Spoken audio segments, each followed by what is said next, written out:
energy. Needed to pick me up, I'm in your movie, but this is my cinema. I got that power, I'm built to devour. Anyone coming against me, a tower. I don't cave in the pressure. Some of y'all leaving here in the stretcher. Took my time to go and get better. I was reading in the red letters. Ay, hit me with your best shot, I got time today. Feeling like a matador with that Red Bull, no, you can't stop me, I'm running my own play. For the game win, I came to pin anything that gets in my way. Been here, done that, you all know what we came for. Been here, done that, you all know what we came for. Energy, energy, energy, I need that energy, energy, energy, energy, energy, I need that. Been here, done that, you all know what we came for. Been here, done that, you all know what we came for. Energy, energy, energy, I need that energy, energy, energy, energy, energy, I need that energy, energy. We've been here, we done that, we done that. You all know what we came for, you all know what we came for. We've been here, we done that, we done that. Energy, energy, energy, I need that energy, energy. I'm in the game like EA, been in my prime since pre-K. Shooting my shot from long range, going over heads like a toupee. Treat every day like payday. Y'all been living so mundane. My work week is Sunday to oh wait, that's every day. Putting in overtime, punching the clock, I'ma get what's mine. While everyone's sleeping, I'm living my dreams. I got a coin that's so divine. Lord, take the wheel like 10 and 2. I'm losing energy, I'm overdue. I've been on the top ropes, hitting my pose. Watch me hit the power moves. Been here, done that. You all know what we came for. Been here, done that. You all know what we came for. Energy, energy, energy. I need that energy, energy, energy, energy, energy. I need that. Been here, done that. You all know what we came for. Been here, done that. You all know what we came for. Energy, energy, energy. I need that energy, energy, energy, energy, energy. I need that energy, energy. Been here, we done that, we done that. You all know what we came for. You all know what we came for. We've been here, we done that, we done that. Energy, energy, energy. I need that energy, energy.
tune back into the music. You know how to do this. Don't second guess, just not a test. It's not a race, no black or white. Everything's great, no yesterday, never tomorrow. Only the present, that is your gift. It benefits you only if open. Everyone's chosen, beauty of choice. You can stay silent, forget your voice. You can malign them, hold a grudge, or stand before judge, just stay in your case. Top of the notion that you were just a mere drop in the ocean. This is your moment, fear is a Trojan horse. Will you open or close your doors?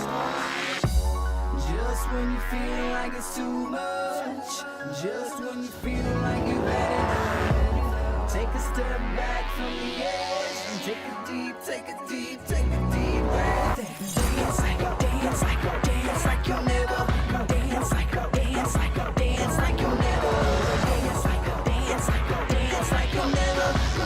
like you'll never. Ever gonna live again. Sometimes you don't like where you live. Sometimes you don't really like your kids. Sometimes you grow out of your friends. Sometimes it's your fault, just admit it. Finger point in the mirror, 3-point back, that's the tearjerker. You can wallow in sorrows, depressed of the past, afraid of the unknown tomorrow. Or you can just live in the now. We all trying to figure it out. The rhythm inside of your chest that's keeping you moving, that's the solution. The ball on the floor is hard to ignore. Endorphin rush will flush your brains while you dance your pain away. Just when you feel like it's too much, just when you feel like you've had enough, take a step back from the edge and take a deep breath. Dance like you'll never. Dance like you'll never. Dance like you'll never. Dance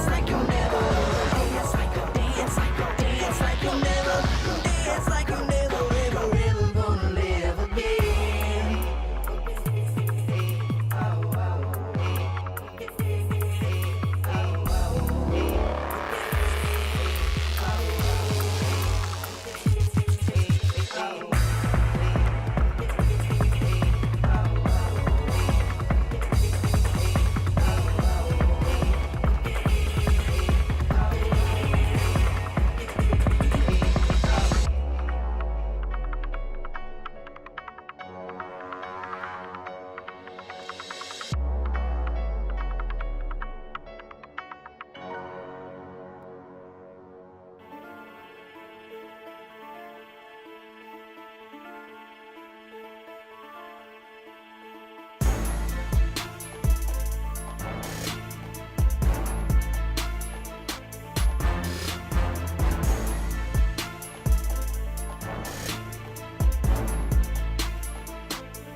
you one more shot when the camera's up. But this one you gon' have to duck. Tell me about your lifestyle, really. We've been on the road to the tank go empty. I'ma keep going to the Lord, come give me. If you wanted me to stop, then you can't come with me. Thinking you the best, silly. We about to put it in your chest, really. And I don't think you really want problems. Think you know the outcome when you come around, dog. You thinking you kidding me? Is you kidding me? Ripping everything that was again in the vicinity. After 3 weeks of back and forth action through online qualifiers, And that's gonna be 5 in a row! we are back, live and in person in Texas for our Major 1 tournament. Shotzzy still alive, and it is absolutely non-stop here on the point. You have got to be kidding me! And it will be the game! Thank you for the first one. And the third round. Oh my God, he's beating the snot! Oh, he did it again! He's getting away with it! Toronto Ultra! That's what we want! Woo! 13 seconds along the pass. And it will be the LA Thieves!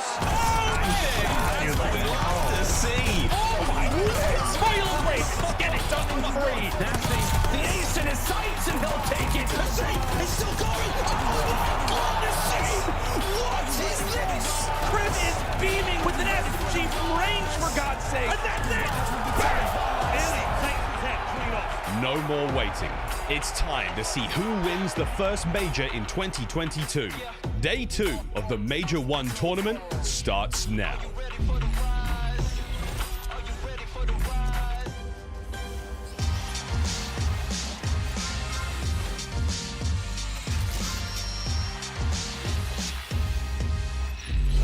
With 4 teams moving forward on day 1, it was almost like it was written in the script with how well it went. The Atlanta FaZe and Simp showed why they're the best to step on that main stage, and the day was finished with a dominant OpTic victory. Things are just getting started, and you can see from the fans right there. And for me, I would just like to say to all of you, welcome to the CDL Major 1 Day 2. And as usual, my name is aBeZy. I'm running the ship as your host. And of course, I got a few ghosts on the desk. I got Chance, I got aLLeY, and I got Nameless. And Nameless, this is it, man. Day 2, and that means elimination day. Some teams are getting sent home today, man. It's going to be absolutely insane. We haven't seen a lot of these teams play in quite some time. I'm excited to see the improvements some of these teams in the lower bracket have made coming into the major. Right, and aLLeY, I feel like a lot of teams today, they're going to take things a little more personal with some losses that they took yesterday. I'm expecting some fire matches. I mean, especially with so many powerhouses getting sent down to losers already. I mean, look at LAT going into Game 5 against Toronto. And we had some fun with the crowd yesterday, aBeZy, and now heading into today, we're going to be sending teams home. Hey, Chance, man, now is a day where teams just put up or shut up. Teams can get double eliminated today. There's no more excuses. Everything is going to be put on the table right here. And this is what we've been waiting for such a long time, right? Just the culmination of all the practice that's been put in from the kickoff classic throughout the qualifiers. And it's a good time because I'll say these matches are getting incredibly difficult to predict, so I'm just ready for the results. I'm loving it, man. And aLLeY, speaking about the crowd yesterday, you and I had a lot of fun with the green wall when it came to our predictions. Yeah, we was wrong with that one, but this audience was crazy. We had a laugh, right, guys? But, I mean, it was only day 1. You can see it here. Everybody was going nuts. The entire stadium lit up green. And, again, that was only Thursday, guys. We have 3 more days to go. Yes, and speaking of the days to come, the bracket is going to be fire. Me personally, I'm loving today, but Saturday is going to be crazy for the simple fact that we're going to see FaZe, who beat the Boston Breach, facing off against OpTic, who are so hot after beating the Seattle Surf. I mean, that is such a spectacular, like, just round 2 matchup for both of those, right? FaZe OpTic, you can literally never complain about that. And especially, like, we're in 2022. Yeah. It barely feels like it. The last time these guys faced off against each other, I mean, what, 3 years ago, back in 2019? So I am so ready for this matchup to happen on land. I can't wait, man. You know, like FaZe, you look at Simp, he's sort of like the bad boy of the scene, and it's really the OpTic fans who are coming at him all the time, and he's coming off of his best series all year long, so you know he wants to make a statement on that stage, but he's got to go up against OpTic, who are 12-1 map count their last 4 matches. That is going to be an absolute battle. I cannot wait for them to face off. And you know what? Those aren't going to be the only Titans that are going to be stepping on that main stage on Saturday, because, aLLeY, we also have 2 teams from over the seas, you know, the British boys. We got London facing off against Toronto, and that's going to be crazy. The storyline creates itself, right? I know a lot of our casters are just kicking themselves knowing one of them has has to get sent down to losers on Saturday, but it's Gismo versus Cammy, right? We've seen the tweets. We've seen what he said in his interview. He's looking to put him through a table. Yeah, I can't wait for that, and I hope they bring it. Chance, what do we say? There's only room for one dominant European team, right? I heard you say that before, so it'll be interesting, buddy. Right. Now, let's go ahead and take a look at the matches that will go on today, because yesterday we had a stacked schedule, and today is going to be even better. We're going to kick things off with the Los Angeles Guerrillas facing off against the Minnesota Røkkr. I can't wait for that one. But also, the LA Thieves are going to have a hard time because they're going against a team chance known as the New York Subliners, who I think are going to be really looking for that big win. It'll be interesting, right? I think if you're looking at like Paris Legion and even the Subliners, they've sort of looked like the pushovers of the league, but both of those teams have made the roster changes. They've had that extra time to practice. So I think it'll be super interesting how this can play out, because even when I'm looking at the LA Thieves, right, their hard point, godlike, arguably best in the game, or certainly among the top, but that's not true for every single game mode. They absolutely have their weaknesses, and if I'm the Subliners, I am staring at those weaknesses, looking to exploit. You know what, Chance, I respect that you're even giving them a glimmer of hope. It was two powerhouses that they were either going to face against, LAT or Toronto, and honestly, I think they got the worst of the two. New York Subliners is 0-9 in hardpoint map count. LA Thieves is 10-2. That is two maps of the series basically chalked across the board, and they've already been struggling with search and destroy and control as well. I don't think it's going to be a good day for them. Well, you know what, Envoy, we actually got some time to go ahead and talk to him, and he tells us all about the loss that happened yesterday, which was really upsetting, right? It could have gone either way, but also the mindset heading in today. Let's go ahead and take a look. Here with Envoy, the LA Thieves made a tough loss yesterday, a stressful series. How have you regained and how are you feeling coming into today? Feeling great coming in today. Obviously, Toronto is a really good team, and we lost 2-3-5 to them. We're the best hardpoint team by far, in our opinion, and we're going to keep trying to make strides in that, but we really have to take a search if we want to win these series. I think everyone agrees. You know, the hard points have been exceptional. The search and story is a little hit and miss for you guys, obviously. How's control going for you guys in terms of the tournament, like looking forward? Is that a game that you're worried about at all? Control's been really good for us in practice. One thing that has looked for us in practice is that Tuscan was better than Gavitu, and Toronto was 2-0 in Gavitu yesterday, and we beat them twice on Tuscan. So I saw some people questioning that, but you know, we were super confident that we could beat them a third time, but obviously that was not the case. New York up next. How are we feeling about this one? They're not looking that strong coming into the event, but anything happens on tournament day. What are your feelings? Feeling great. I mean, we're all still super confident. Obviously, Toronto was a hard matchup for round one. But as long as we, you know, get a 2, 3, or 5 win, I think we'll take the series. Love to hear it, mate. Well, I wish you the best of luck. Thank you for chatting. Good luck in your match.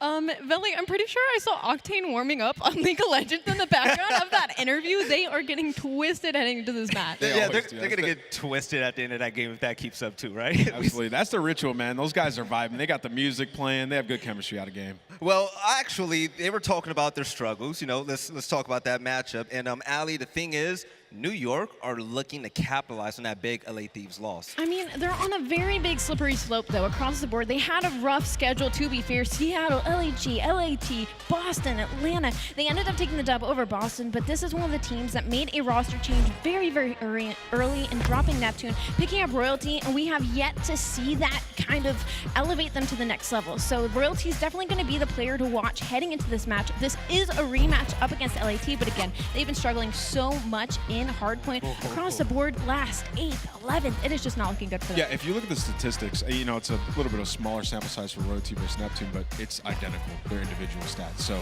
really, like, it's a team thing. These guys in hardpoint, they're making the wrong decisions. They're slow on rotation. They're not able to break. Like, they have to revamp their entire hardpoint game. We see them making moves, you know, new head coach and things like that. So maybe we'll see a difference here on that stage. Hopefully, honestly, I think that's going to be the most popping match of the day. But let's also talk about Boston versus Florida. And Chance, you said it on the desk. You made a prediction before the match went down, and you said, man, it's not going to be even close when Boston faces off against FaZe. And to be fair, Boston did kind of hold their own. It was no slight against Boston when I made that call, though, right? That is just all the props in the world towards FaZe. I think Boston's match against Florida maybe one of the most difficult ones of the day to predict, potentially the entire tournament. Very comparable. I think Boston has been a very solid hardpoint team. At times, an incredibly strong search and destroy team. Of course, their control has been lacking, but it's one of those things, if they find those improvements, we know they can have those pop-off moments. The team, like, they have the mix. And considering this is a squad that came in 12th, right, is a new squad that had to get built. They had to make their squad after every other team got organized.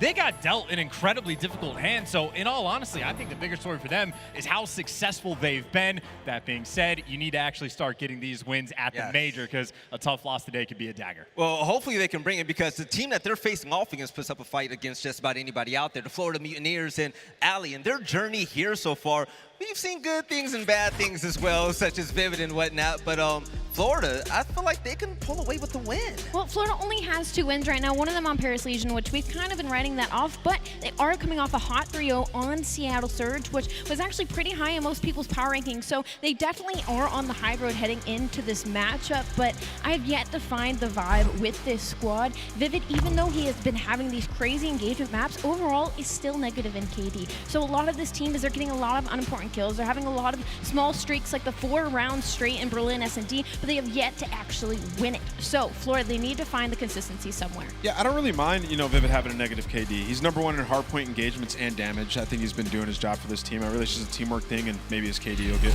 a little bit better. But for Florida, they had a tough schedule, right? Like a Thieves loss, an Ultra loss, and then coming off of the hot win versus Seattle, they looked way better. And one player who stood out to me was Dave Patty.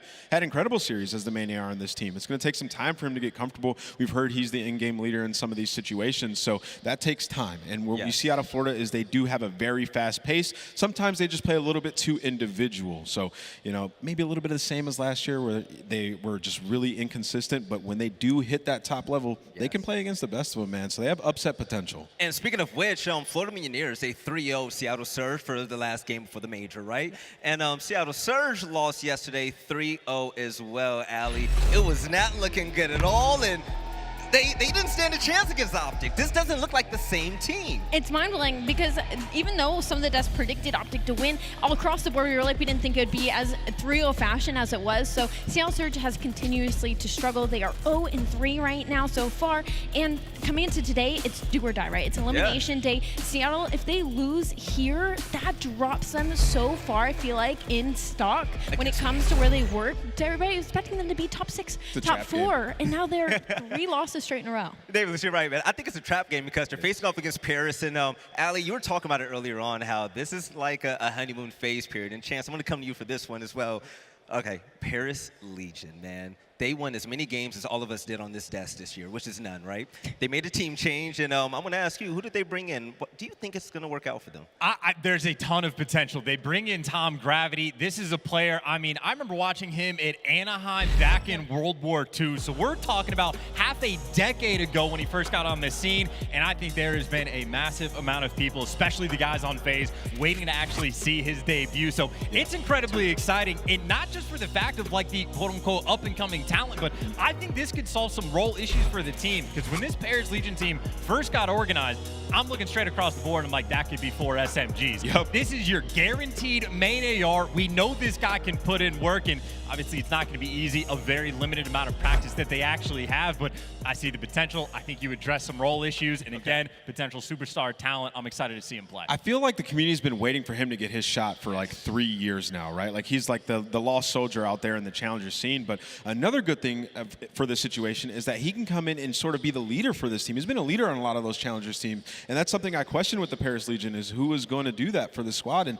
Tom Gravity can almost instantly come in and be that voice of reason. So I'm very excited to see Tom Gravity play. I know he has a lot of steam, a lot of support from the challenger scene. So make some love, show him some love in the chat, and let's see what he can do. And talking about the voice of reason, let's go ahead and hear his voice. We actually caught up with Tom Gravity himself to hear all about this roster change and his thoughts about this event. Let's go ahead and take a listen. I'm joined by the newest member of Paris Legion, Gravity. Mate, welcome not only to the interview, but now to the league. It's been a long time coming, it feels like. How are you feeling? Feeling good, I'm ready to get out there today, It's been a long time coming, so just getting my chance here and gonna see if I can make the most of it. We can go all the way back to like Black Ops 4, FC Black. You had some great success there. You're coming into today, you're up against Seattle. They're on an 0-3 loss, to OpTic last night. How's the team feeling? Because Paris, you've only had about 7 days practice, is that correct?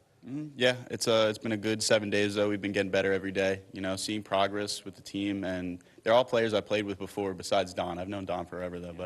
But John and Fellow and I have had success last year. And I think it was just picking back up the pieces and just getting together again, you know. So mate, it's going to be exciting. Obviously, you're playing Seattle today. It's going to be an interesting one. They come off a 3-0 loss. What's it going to be like going up against not only a team like that, who are quite exciting to watch, and you've got a lot of fans now, it's also your ex-teammate Sib. How does that feel? Yeah, that's my brother. You know, I teamed with him in MW and teamed with him last year. You know, I've known him forever, and even Sam Phoenix, their coach, was my coach last year. So definitely have a couple friends on that team, and definitely excited to play them and take them out of this tournament. Yeah. Well, mate, I love it. Good luck today in your game. I cannot wait to see what happens. Hope you can turn the ship around for Paris. Best of luck. Thank you. All right, ladies and gentlemen, welcome back. You know what? All that talk about other matches happening throughout the rest of the day, let's go ahead and throw that out the window, because right now we're going to get the thing started with the first series of the day. It's going to be Los Angeles Guerrillas facing off against the Minnesota Røkkr, and I'm so happy to talk about him in chance. When it comes to LAG, let's be completely honest. Heading into this event, I didn't think much of them, but yesterday, we saw so much potential from everyone on this team.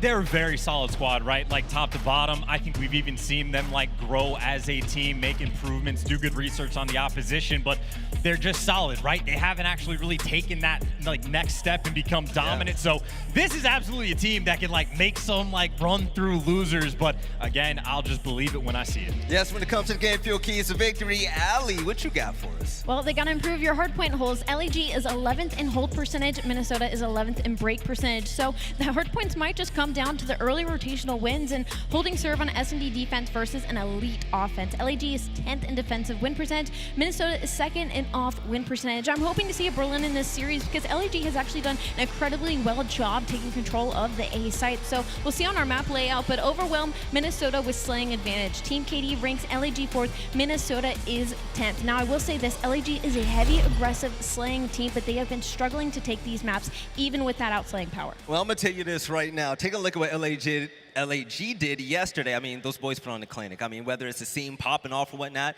they're going to have to bring it in. A team that has to worry chance is going to be the Minnesota Røkkr. And dude, Minnesota Røkkr is just one of those teams. It's sort of like the same symptoms they had last year, right? Where the game ones do not go their way in any way, shape, or form. I think they're 0-5 this year in the first hard points, but the S&D is elite. And if they can just find a way to actually start winning hard points, we saw it last year, that's when they win events. Yes, and Nameless, when it comes to the game field keys of victory, what do they have to do to pull out this W? I gotta say something to the 0-5 in map 1s. I saw MajorManiak in the hallway, and I was like, man, y'all gonna win map 1 today? He goes, you know what, man, I was just in the bathroom just thinking about it. We gotta win map 1. So I'm expecting them to come out a little bit hotter today, and you can see that's the first key to victory there. Slow start up north, 0-5 in map 1s this season. Comes down to the hard point, the pace of play sometimes a little bit too slow. Yeah. In the crunch time moments, we see them turn it on, and this is a team I think that can turn up on land. We've seen it last year. They can do anything.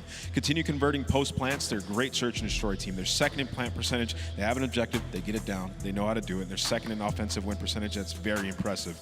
And then play with more pace and HP. I talk about it all the time. Sometimes these guys just take a little bit too long to set up their play. It's a communication thing. It is good teamwork. It just needs to be faster, right? More trust in each other to go ahead and make the right play. So we'll see if they make those improvements. I think they can make that change of pace happen, man. But when you were talking about this team turning up on land, it's time for us to turn up with our talent pick'ems. You guys already know the deal, baby. So on me, of course, I'm going to rock with LAG because of the simple fact, when I saw Gunless and Slasher doing their thing yesterday, I really liked it. And seeing Gunless have moments like that, it pushes this team up another level. So I'm thinking it's going to go to a Game 5. Chance, what you got? I mean, if you're thinking it's going to a Game 5, I might not necessarily disagree with that, but I'm definitely thinking Minnesota for that one, right? Like, it's got to be the Røkkr.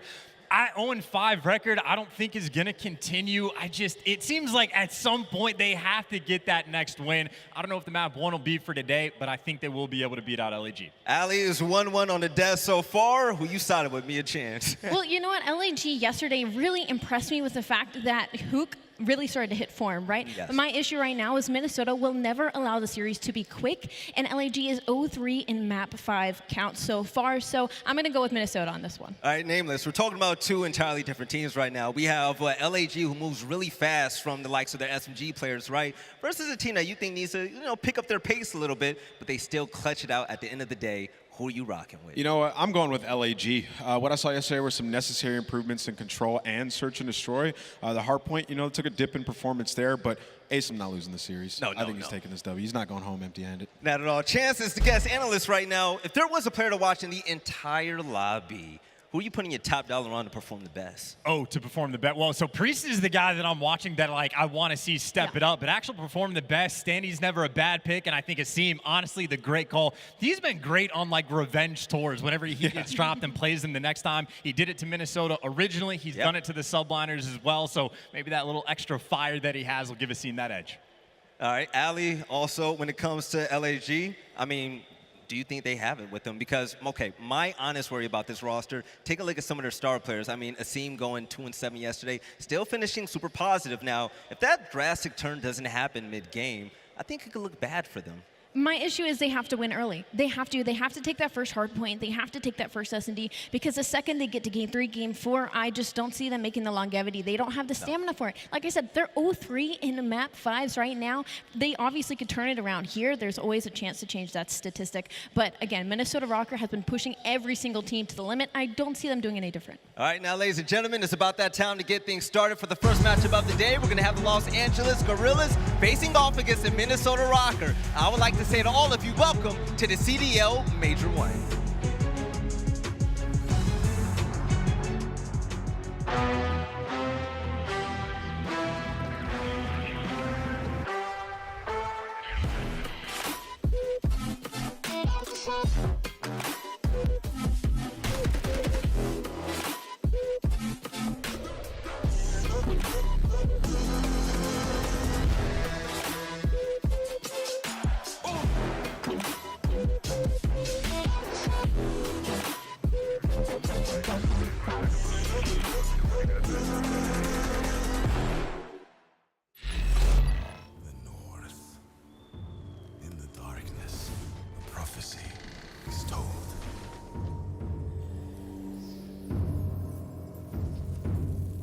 Four warriors. Confronting them, like challenging the winter itself. The snow that blinds you gives them strength. And the ice belongs to them. Prepare yourself for a cold wind blows.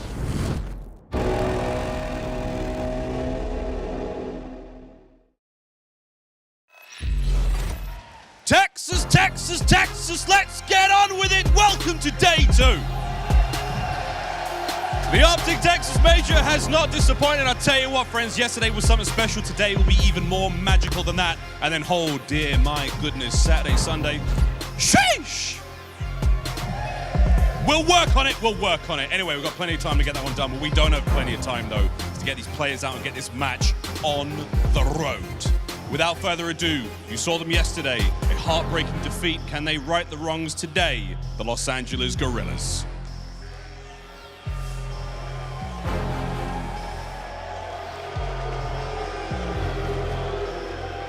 Slasher, Asim, Gunless, and Hook.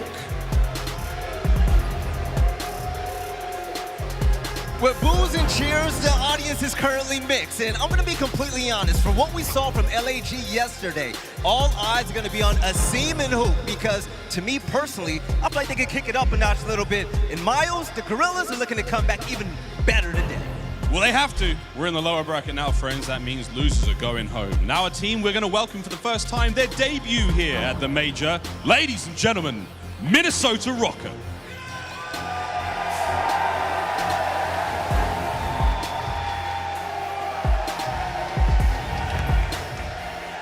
Standy, Attach, MajorManiak, and Priestahh. And from the cheers, it looks like the crowd chose Røkkr. This team, it's the Battle of the Purple, right? But I'm looking at MajorManiak right now, with everybody in the league knowing that he brings that veteran leadership and the fact that he's played with some of the best out there. The fact remains that this guy knows how to win, and seeing the Røkkr on the main stage for the first time this event, Chance, I'm ready to get the games going. I'm just so excited for this match, right? I mean, MajorManiak was certainly a player early on that he was godlike at the kickoff classic and for the first couple matches. Maybe dropped form just a little bit early on, but he's one of those players, and same honestly across the board. If he can get things going, oh baby, will they have a good time. Well, let's go ahead and get this thing started. Oh, it's with great pleasure that we get this one going. Two great teams, the Battle of Purple. Let's see how it goes down. Maeve and Merc, are we ready, friends? Absolutely. Thank you, Miles. First off, before we even get into things, that Røkkr intro video was hot. neat. I like it. Yeah, it had like this Looked Game good. of Thrones like fantasy thing to it. I was with We're playing cards. Yeah, no, it was very, very cool. But talking about Røkkr, like if you looked at it on paper and just came in and saw it, and saw they were 2-3, and you just joined, you'd be like, these guys are really struggling, right? A team that you have a lot of expectations for. But they've had tough losses. Yeah, I mean, there's two ways to look at it. On one side, it's a team that won Major 5. They were going on runs deep at the end of the year. I mean, you would expect them to be a contender. They just haven't been, right? They've had 3 losses to teams that we do consider contenders at this You point. lose to what? Ravens, FaZe, you have a close series versus Seattle at Game 5. Like it's not bad losses, right? Yeah, they're not bad losses, but you would love for one of those to be wins. Yeah. Right? I mean, if they're a win, they're starting in the winner's bracket. That's the scary thing here. So for Minnesota Røkkr, it's just, what kind of team is this? Right, and starting 0-5 in map 1, that's tough to do in this league. You can't do that. Yeah, I think maybe there was a time you could get away with that 5 years ago. Or Not more. nowadays. It's just not now. It's just too competitive. There's less teams. It's just you're not going to get away with that. So we heard the chat they had with, I guess, MajorManiak coming out of the restroom. They may be fired up. They know they need to get the map 1 win. But here's the maps and modes. And it's going to go down on Gavutu to kick things off for Hardpoint. And we'll see if they can get off to a strong footing. But the pacing thing, I guess it's weird to hear because we know, like, what's an example? Maybe Attach hasn't always been like the fastest sub. You know, he's not an aBeZy on the map, but like they seem to be a team that should have a ton of versatility. Like everyone can play like every position. Yeah, I mean, you look at this squad, right? I think the big 3 of Standy, Attach, and Priestahh. I mean, whoever's running that second/third AR, they should have a very strong team, right? Strong slaying power. But that really hasn't been there, right? Yep. You have to figure out, I think it really is between Attach and Priestahh, them getting on the same page. Because we've seen Standy. We saw it last year. We know he's going to fly. He's going to break through some of those walls. It's just who's going to be right beside him. And now for Guerrillas, like we saw them yesterday. It's as simple as just continue the improvements in 2, 3, 5. Just they lost get back both to hard points, points, right? You lost both hard points yesterday. I mean, they were able to clutch up in control. They were able to take, a round 11 again versus London Royal Ravens. But yeah, they lost both of their hard points. So we'll see if they can get back to it here in the W column in this map number 1. Day 2 of Major 1, we kick it off from Hook to Nuke's POV as he had some standout plays yesterday, but now going against Standy and the boys, and well, they get it ripping early as Priestahh and Standy combined to take down 2 as the battle starts here at Ring. And for Guerrillas, like with the struggle, yes, again, nearly all 4, but as Gunless can't quite finish it. What was the problem for Guerrillas, do you think, just in the hard points? I mean, they were slaying well, but London broke them, right? That was really it. You look at those close games yesterday, and they just weren't able to hold on. I mean, the slaying was there from the Guerrillas. It's not like they got outslayed one-sided. They just, could not hold on to the hills. The London did what they did best, but Minnesota Røkkr now a strong start of this P1. But they're not a really good break team, right? Versus where London are. So maybe Guerrillas, you get some good setups, maybe you can hold on to them a little bit better, but what a start it is from Røkkr. Attach on 3 in a row before he drops. Just about to eclipse the 40-point mark. On the side of Guerrillas, you've got 0. When are you going to get rolling? There's the first point on the board, but it's Priesth's POV to try and get in and get nasty with the help of MajorManiak as he looks to push stop ship. Unfortunately for him, it's Gunless ready and waiting who, man, he had the snapper at times yesterday. I mean, he always does. I mean, the guy is just so consistent as a player. He's been doing it for so long, already up to 7-3. Attach off spawn, able to find a couple of kills, but early on it's all about that mid-map control. Standy going for a nice flank through that P1 side. He's going to come down the stairs. That's going to be 3 dead for the Guerrillas. Make that all 4. As the break will come through with about 25 seconds left. You see Priestahh, number 5, already starting that rotation. He wants to make sure he's controlling ring sides when we go towards that P3. Yeah, he wants to try and get shortcuts through the push or maybe the long wrap around beach side, but yeah, he's going to get stunned and I think pushed out immediately. They also find the kill onto Standy, who is getting set up deep. Oh, sorry, that was MajorManiak who was getting set up deep. So right into the hard point will go Asim, looking to soak up some time. Watch who. They start to mount this early comeback. Who's going on one of those long routes right now. He's able to find one. Can he find number 2? Not able to do so. With that kill, They may have been able to get on the time, get a nice setup, but MajorManiak able to snap, finds that trade. So it's a bit of a contest fest right now. You'll take this if you are LA Guerrillas because, you know, you have that P4 rotation. They have the spawns that they want. But Standy off spawn, trying to do what he can. Well, this is where the rotations change a bit, right? Like, you've got some pretty short rotations, 1 through 3, but to 4 and then to 5, it can be a hike. You can really punish teams. Oh, it's a hike. I mean, we all know it, right? Playing range, just watching the CDL at 20, 30 seconds across this map. It can be difficult to do so. As Guerrillas still have that narrow lead about to change. But now the focus on that rotation. Priestahh trying to get cliffside control, not going to happen. Next step's going to be attach, as the Guerrillas going to try to get set up as they can. Well, this is one of those examples maybe yesterday where you're Guerrillas, you're in a pretty good spot, you just weren't able to hold. This is where you need to rack up a lot of time. You've got the good position, but there is a big push coming in beachside. You see at number 6 and number 8, MajorManiak and Standy starting to work up, but the cross is there from Gunless, and he's able to hit the shots and start to punish the aggression, but it's Priestahh with a lovely double. Just tries to hit that gap, but is that an opening for his teammates to now get in? Yeah, and to me, that's good enough. I mean, those are those sort of the communication between LA Guerrillas. They have to know what is open. Where could someone be sneaking through? They get into the point. They're slaying from the point right now. Slasher trying to do what he can. One of his teammates is going to push all the way through for that next rotation. But yeah, it happens again. It's a 2-piece from Priestahh. Opens up this hill. It's what we talked about, to break that. LA Guerrillas, they have to work on that. It is just a weak point from what we've seen here at the Major. And if that happens with like 15 to 20 left, sure, not a big deal, not right? 45. Exactly. It's just too early. You'll take that a bit later. Now look at that number 5 though. In Priestahh. He's going to do it again. He's got the deep wrap around as he's trying to make the play. Minnesota trying to get huge. They built a bit of a lead here. I want to hear the comms as the pinch is about to come in. Let's go to a listen-in with Minnesota Røkkr. Pick up here, side. I'm needing time. Go on, quick challenge. One time. Top right green. Top right green. Go. Top green. Yo, run up on the guy. Time. He's one shot. Dead. Nice. Top green. I did it. Yo, what's T2? T2 good. Last guy T2. I got T2. I got 3. Nice, good job. Take your time. Look at it close. I need over. I'm nading over. I'm gonna rotate your top. One shot at a time. That is for shit. I got one. That's us. Yo, look at the cross. Good time. I'm looking at the cross. I'm top 3. I'm at ring, guys. I'm at ring. I have the cross. No. Shut up. Crossing deep. Crossing deep. I'm jumping off. I'm helping you. Stun deep. Dead. Play for them. They have to go beach. Okay, I don't have beach. Ace him deep. Yeah, I'm dropping the horn. They can go by ring stairs. Don't go by ring stairs. Deep push shot.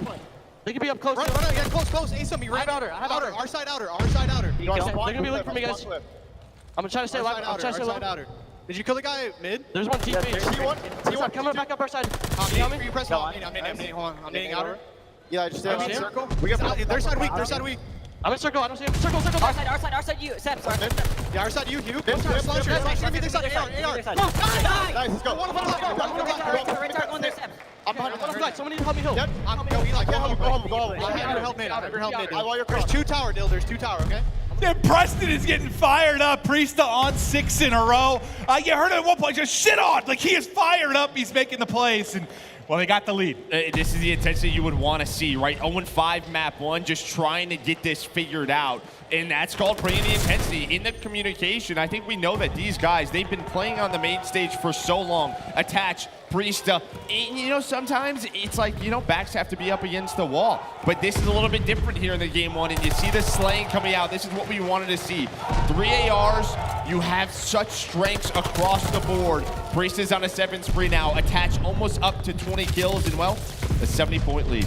Did you hear anything listening that maybe you didn't love, though? Like, there was a little sequence there around ring where I think a timing might have got mixed up a little bit. Yeah, but that just happens. I think the big thing was you just heard the intensity from those guys. Yeah, and you got to love that, 100%. You've just seen what these guys are capable of. You know, you'd never out of it. They have some of the greatest come-behind victories of all time, but right now it's them holding the lead, up 50, 30 to go on the hard point. Is Guerrillas slowly working to climb their way back as Slasher is soaking up the time, as Priestahh keeps the gunny hot, finding one on the gunless, and that's the hot hand you need to slow down. I mean, gunless is really carrying the slaying load completely on the LAG side. Yeah, I was gonna say that's a big break there for the Minnesota Røkkr. Just slow this down. Gunless almost does find the second. Hook on this rotation, you gotta try to get pushed up towards this ringside. This is actually a good setup already for Guerrillas.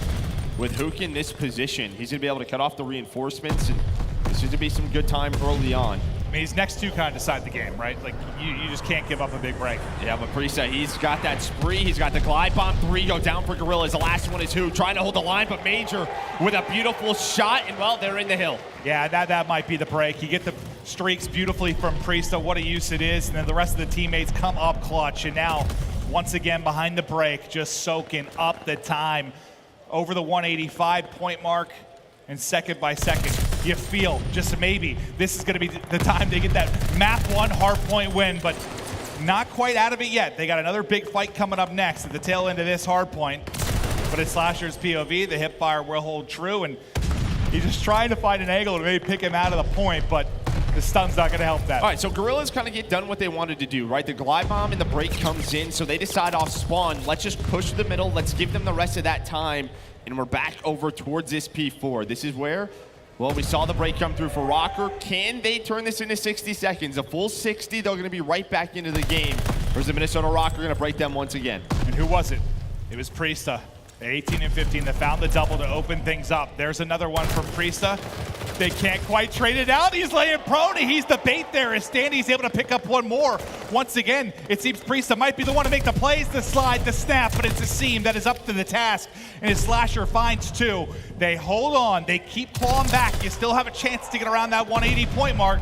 Don't count out Guerrillas quite yet. Yeah, you already see Priestahh, 30 seconds left. He's already thinking about it. He's like, you know what? Let's just give him that. Let's get into our setup. Hook's going to be on the other side, taking the long route. And, well, that timing perfect. The stun hits onto Hook. So Priestahh has this information. He's getting some nade kills as well. They got to hunt down Hook. This is really the big play for them as they can get set up here at P5. Just where is he? Where is he? Where is he? He doesn't clear. Hook might not shoot here. He might not even shoot here. I don't know if he saw him here yet. Just based he hasn't. He's trying to find him. I don't think either have seen each other. And now it's just like, who might get fortunate? It'll be Hook. There's going to be the opening. But you see the close spawn still going to come in. That number 7 and attach is going to pop. 8 as well. Standy's still there. You're going to have to find more kills if you are Guerrillas. And in the point, it's Røkkr getting close to 15 points to close this out. Hook hit his shots. He's able to clear them out of the point, and that's a big one. He's played his life. He's gotten them out of the time, but finally he's going to drop. Yeah, I mean, he's made the plays that he's has to. Now off his spawn, it's up to his teammates to try to get across, but attach MajorManiak going to find 3. 15 more seconds for Røkkr here. Maybe they're going to win a map 1 here at the Major. They're finding all the kills, the slaying. Just so darn good across the board for them. You heard how fired up they were. Is attached now. The 30 bomb in the books. The final second there as well. And Røkkr, they can win a map 1.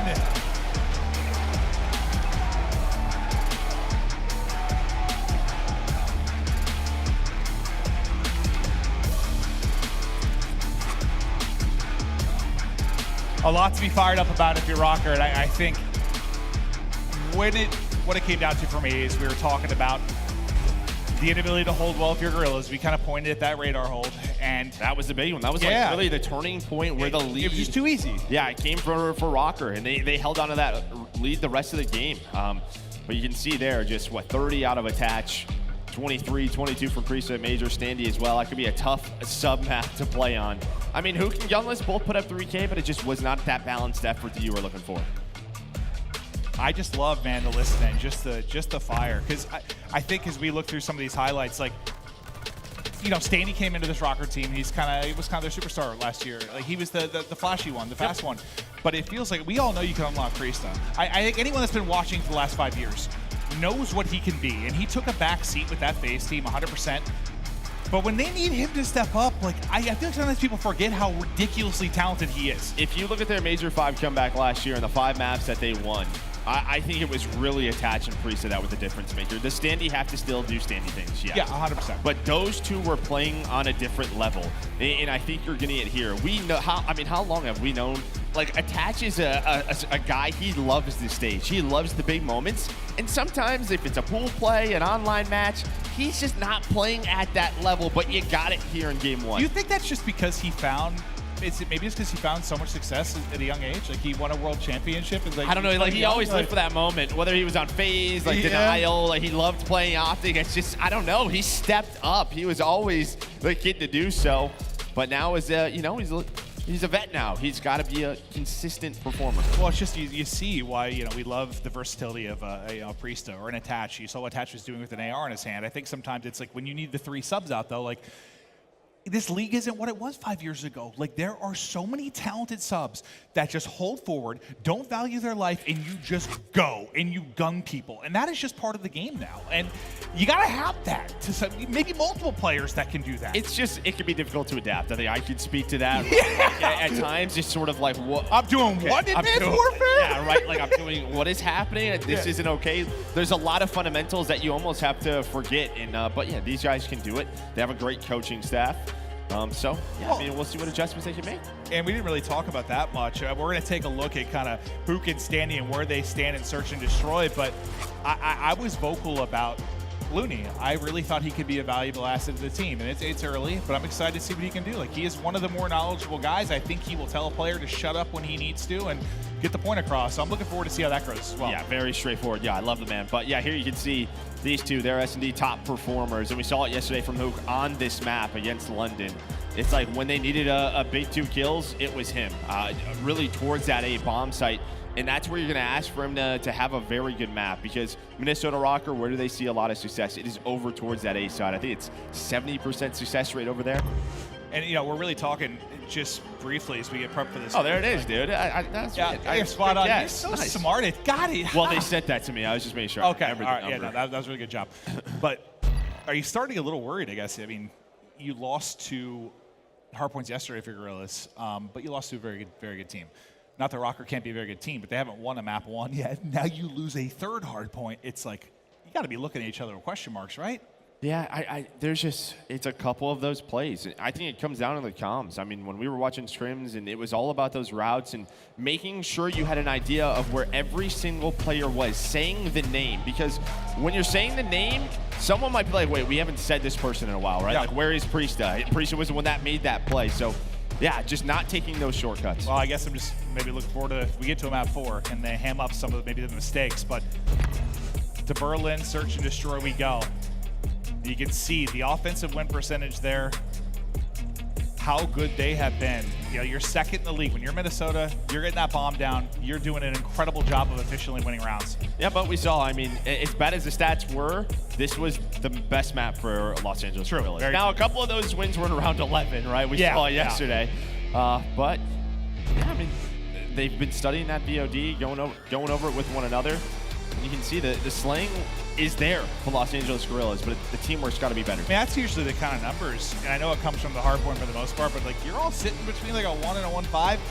That's usually like what wins tournaments. Yeah. Like a lot of times, you don't need someone with a 1-2. You have that balanced effort, and that's how you get the job done. But now to game 2, S&D, Guerrillas in Røkkr, as Guerrillas will look to bounce back. Røkkr will continue to try to put nails in the coffin. Is attached, caught some nails to the forehead in the form of Slasher's auto. Just deleted.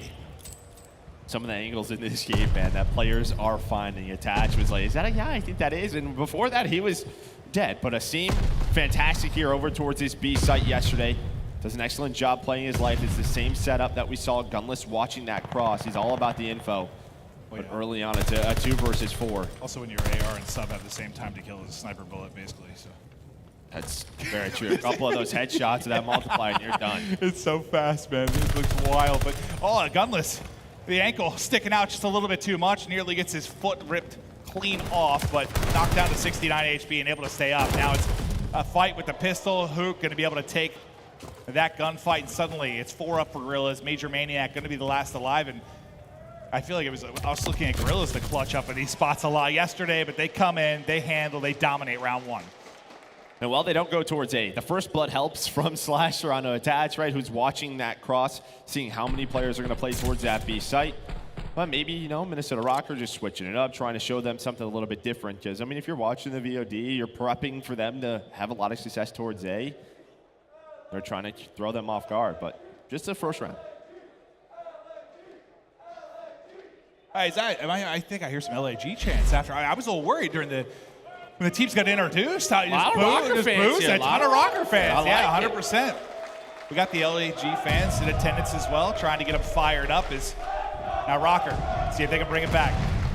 MajorManiak looking to get involved. Well, as I say, nobody watches the cross. This is a 4-man towards B from Guerrillas, and 2 players just go right through top middle over towards this mailroom side. Look at where Attach is. They're behind enemy lines already. 20 seconds in the round, and that was clean. Nobody watched the cross. Nobody watching the middle of the map, and they just found the openings. Yeah, were they on offense?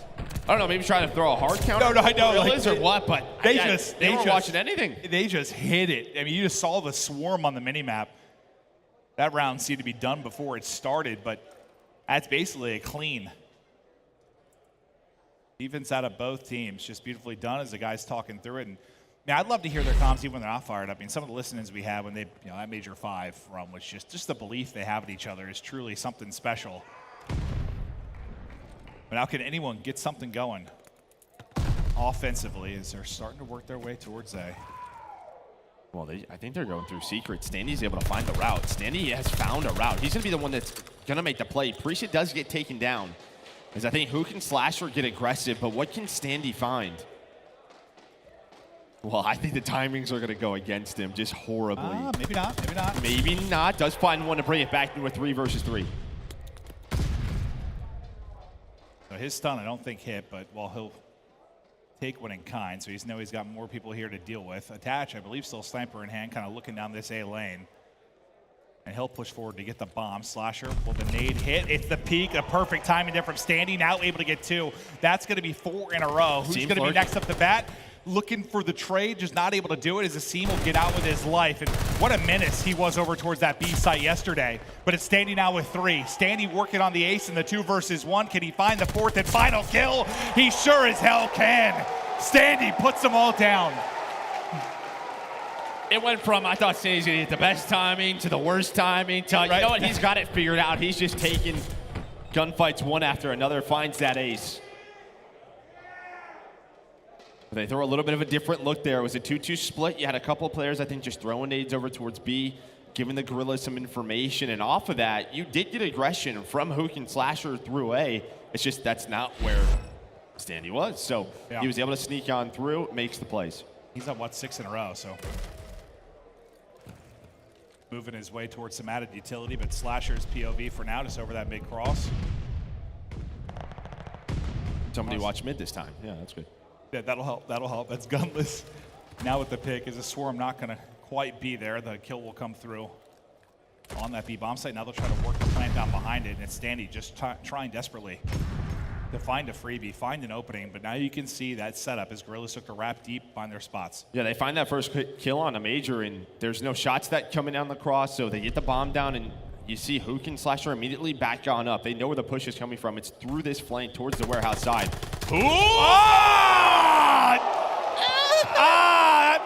Hugh, more like puke. I did not like that, no. It gets a little awkward at close range. You're looking down, maybe you lose a little aim assist. All right, we're doing 2v2. Yes! 2-on-1. Nice, teammates got him. We're good. We're fine. We're fine. Forget about it. It didn't happen. Take a sip of water. Somebody delete the VOD. Nobody tweet that out. Don't do it. We've all been there before. Yeah. It even happens to pros. It's okay, guys. It's okay. Those are always, honestly, I don't know what it is. He's just sitting there like, yeah. Did anybody see that? No. All right, good. All right, we're chilling. Guys, I lost the fight. No, but for some reason, when it's like close range, I'm looking down. Like, that is where I get screwed up all the time. I don't know what it is. You got pre-fire, dude. So lucky. Oh, yeah, no. Hacker? Oh, okay. Round 5. Standy's crazy stretch will come to an end, but still to his POV as he's sitting at 6-2, and he's trying to get nasty. Inside the A point, just looking for an opening on Slasher, and now to work the plant down, but peekaboo. Up with the hop comes Slasher, able to pick him off the site, but the trade is through, and the advantage will go their way. Now to a 3v2 for Røkkr, bomb in hand to MajorManiak. And this is where they go. This is where they find success. Over towards A. Happened last offense. And I mean, listen, we saw it yesterday. We know Slasher and Hook are going to be in the area. They're going to be playing sort of duo setup on the outside, but a team bust on through, able to make this a 1v2 for Gunless. And he had his fair share of moments yesterday on this map when he needed the clutch. When he needed the snap, it was there. The first, he gets behind a bit of cover. Attaches just peek in. He's able to hit the shots. The reach out comes in.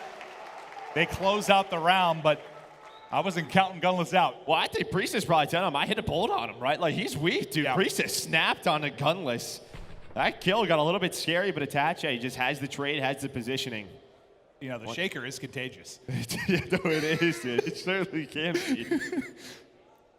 You've probably been in a spot where you're watching a teammate, they get like 180, you're like, oh, God, don't rub off. Like, it's all good, man. You got it next round. Don't worry about it. It's all good. The Røkkr back in front. And Priestahh right back to it. There's the first blood. What a map one he had. But it seemed he's hammering through doors. They're hammering right back at him. Priestahh just keeps on sending it. And it's who quickly, last alive, and the aggression out of Røkkr has just caught them off guard at times, but not going to be 3 in the round for Priestahh, but a fast trade is in, and that's what you expect from Minnesota. I tried, did I? That wasn't very good, I'm sorry. It wasn't horrible. Yeah, Chance did it better on the desk, so. But aBeZy was like doing globetrotter stuff inside of that A site, dude. He was spinning and circling, but over towards A, it's where Minnesota have dominated, but it starts with that first blood. Priestahh on the slasher who's watching that cross and just a beam that comes in, gives them that man advantage, and then they just kind of, yeah, they go 2 send up towards the middle, towards P5, and they just kind of collapse on A. 3 in a row now for Attach. Snipe put away for now, auto in hand. Trying to get numbers on the cross. And this now is the adjustment, right? Here, but Asim, who has made a home kind of around that side, not there. Yeah, I mean, Guerrillas basically show 3 towards A off that cross. Now they do bounce back. You see Hook and Asim inside mail already. That is a very fast transition. You do have Priestahh watching the flank, but he has no idea. Right now, his position's obsolete, so he's going for a wide flank. Watch that number 5 to see what plays he's able to make. But here comes the collapse from Guerrillas. The retake. Gunless is going to find that first blood. I thought he got bad timing, like just removing the ADS for a moment, but the snap is right back in. Little bunny hop and work from Asim. You're not out of this yet. The help comes in. Hook is there. Everybody getting involved for Guerrillas, and now it's on Priestahh. That's 12 tough. seconds left. That's diffused. And it's diffused. Not going to be able to get back and make a play, and that's a hell of a retake. I think Priestahh's got to be quicker there. That's a tough one. He's not seeing much in the middle of the map. I know he's watching the flank. You're not seeing anything. To me, you know then the push is probably through middle and mail because his team does it all the time. So he has to go and try to help those guys that are pushing towards warehouse from Guerrillas, but it does not happen. Just a little too slow. He's out on an island.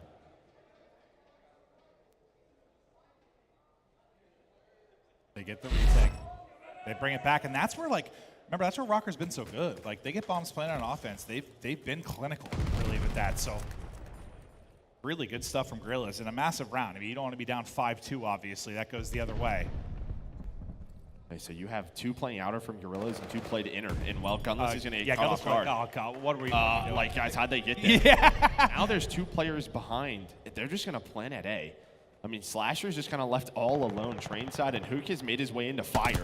This minimap just looks like odd at the moment, but if you're Hook, you do find one to bring it even for a moment, but it won't last long as the quality trades in from Røkkr yet again. Now all the pressure to Asim and Slasher, and they're just swarming this bomb. If you're Slasher, kind of like, you got to get there. You got to get there. Well, especially now. Yeah, they're already on it. He might have an angle for it. He might have an angle right here. Oh! Wait, did he go through? I did. Oh! I mean, it would have been. Might not have mattered. It might not have mattered, but it was set up for him. But, you know, that's just kind of what happens some of these timings when one lane is kind of split into 2 or 3, right, with the doorways and the different pathways. And, yeah, Gunless is thinking, okay, my teammates are A side, like, I'm good from that way. But that doesn't happen. They just push through train, able to find that first blood, and then they, again, collapse. It was similar to what we saw in that previous round. That's depending on, what game and developer we have. Sometimes it's like, it is, I guess, yeah, it's 3 lane, but some of the 1 lanes feel like 5. It's just depending on how the buildings and the doorways work. It can be nuts. And well, the reason these guys are pros, they can adapt every single year. Standy's just going right through the middle of the map. Send it! What is this? He's gonna find the first blood. You have a 2-2 split, and Gunless is just looking at the cross towards B, trying to get into that position. Hook's gonna answer back to turn this into a 3-on-3. It was a frustrating sequence if you're Gunless, just these past couple of deaths, right? Sure are. Like, guys, what are we watching? Are we watching anything at all? It is Gunless. But a chance to take a 2-0 edge right now if you're Røkkr. If they can take the 2v2, now down to a 2v1. It's all on Hook to keep it going. That should be a first, but it's not there. He's able to get the headshot. Now, can he get out with his life? Not going to happen. Once again, the trades ring true for Røkkr, and they'll go up 2-0. And this is where it just gets a little bit worrisome for Guerrillas, because you have been such a strong hardpoint team. And, well, on the opposite side, Røkkr have been so good at search and destroy. So, I mean, this is kind of a one-sided battle right now when you're not able to win that first map. But Standy, we talked about him and the plays he's able to make in search and destroy. He does it here again with 10 kills. Yeah, I mean, 4 come in the one round, obviously, where he just takes over. He's got 4 first bloods. I mean, dominates from attached, so. Yeah, I mean, if you look at the first bloods, you're really just dominating it there. But we're going to take a look at the scuff play of the game. It's going to be Standy's ace, obviously. I mean, yesterday, what we had the C-Mace on Berlin. Now it's going to be Standy, just a one-man wrecking ball. Yeah, no, I actually love this second chow. Like, he knows Slasher is in this position, and just a slide right into this pillar at the statue side takes the gunfight. Just the confidence that he's playing with in search. This is what you want to see. Just that first shoulder, and then bang, takes that gunfight. A great position from him. There's the second. Asim somehow gets through the window, able to take down his window, stairs, secret door. That's what it is. The secret. That's what everybody calls it. Finds the third, and knows he's got to work towards that bomb. Finds the ace, gets fired up. And yeah, I mean, they were very passionate in the hardpoint comms, obviously, and I'm sure a lot of that was ringing true throughout the course of the game too. Just with Standy making plays, getting on his feet, firing up the boys, but you see some of the social reaction. Standy is popping off, and now you've got a convincing 2-0 edge. And I guess you got to be thinking, at this point, we've guaranteed ourselves a map 5. Like, even if we were to lose control in our point, like, we get to a search, we feel more confident in search, 100% versus Guerrillas. You know, they might have closed us out in 3, but you got to game 5 no matter what. Yeah, I think maybe the one good thing is that Minnesota Røkkr, we've talked really about their respawn struggles. They're 1-4 in control, right? It hasn't been fantastic for Guerrillas. We saw a great Gavutu, you know, sort of clutch in that round 4 yesterday against London. Can they keep that momentum going? We'll see if they can keep it going. The boys have been fired up. Røkkr in complete and utter control of this series as they look to move on in the losers bracket. We come back with control action after this quick break.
The Call of Duty League is brought to you by Game Fuel.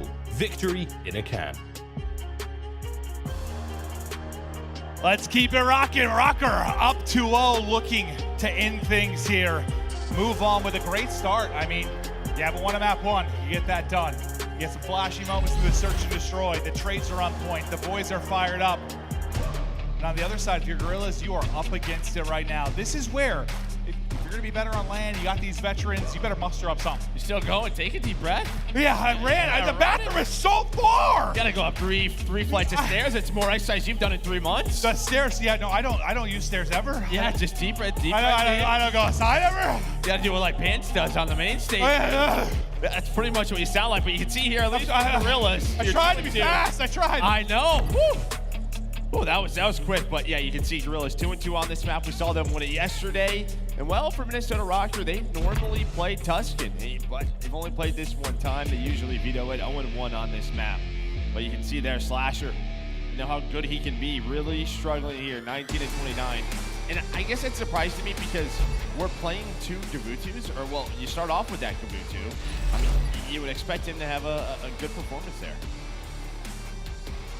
I think we're getting a bit of a restart here. We're gonna hop into map 3 as quick as we can, but you know, I was speaking about people need to step it up, especially the vets, and I think that is Slasher. Like, you know, he has been vocal, very vocal with frustrations over the past couple of years when it's been online play. I mean, he's been one of the more vocal. He's come back on many lands. He has been lights out in many situations. Struggled a little bit so far. Like, this is, you got to kick it up a notch. It's do or die time. You have to. Well, and that's what we were saying yesterday with London, like with their matchup against London was, you know, they're starting in the winner's bracket, right? So maybe that can give them some momentum. You know, at least they will have that second life, that second chance. But so far, not looking too well. All right, we're gonna take a look at some of the feedback we saw on social media. Maybe okay, no, I have not done anything different with my hair. I didn't shave today though, so it's a little nasty. You got some rays coming in, dude. Look at this little thing, dude. You're getting it. I like it, dude. You got some salt and pepper up in there. 37 years old now. Yeah, getting up there, man. You are getting up. Yeah, one day I'm gonna hit this flight of steps and just fall. That's it. Honestly, again, if you showed a picture of yourself like 4 or 5 years ago with your whatever I look you had kind on of top jacked of though, right? No, you don't. I mean, I guess the camera's making you all right. You put me and Hulk next to each other. Is there anything different other than the green? A little bit. Yeah. Okay, all right. Thanks, Joe. Joe, you're really helping. He's got a great head of You guys hair. made comments about my shirt today, so I guess that's a start. Yeah, well, that's good, yeah. It looked like a 70s something yesterday. But we all know what you were thinking. Yeah! Yeah. We're getting ready to load back in. Let's keep it going. Texas, we hope you're having a great time. We've got a lot of incredible matches today. Oh, I'm feeling good. I've seen more sun and burn more calories these past couple days. I think I run a marathon. I got to run through a brick wall. You just struggle running up. I can run through a Gavutu ship. That's a scary Who put that hole in there? Me. I'm out of my mind. So is this game. That's why we love you, yeah? Yeah. Just about to get started. Apologies for the delay getting into the map 3, but hopefully it holds something special. Perhaps the comeback story for Guerrillas, or you come in, it's calm, it's clean, you handle business if you're Røkkr, and you continue to roll on to see what kind of run you can make. But some pressure on Slasher now. Litigoat, if you're gonna do it, now is the time. Lock it in.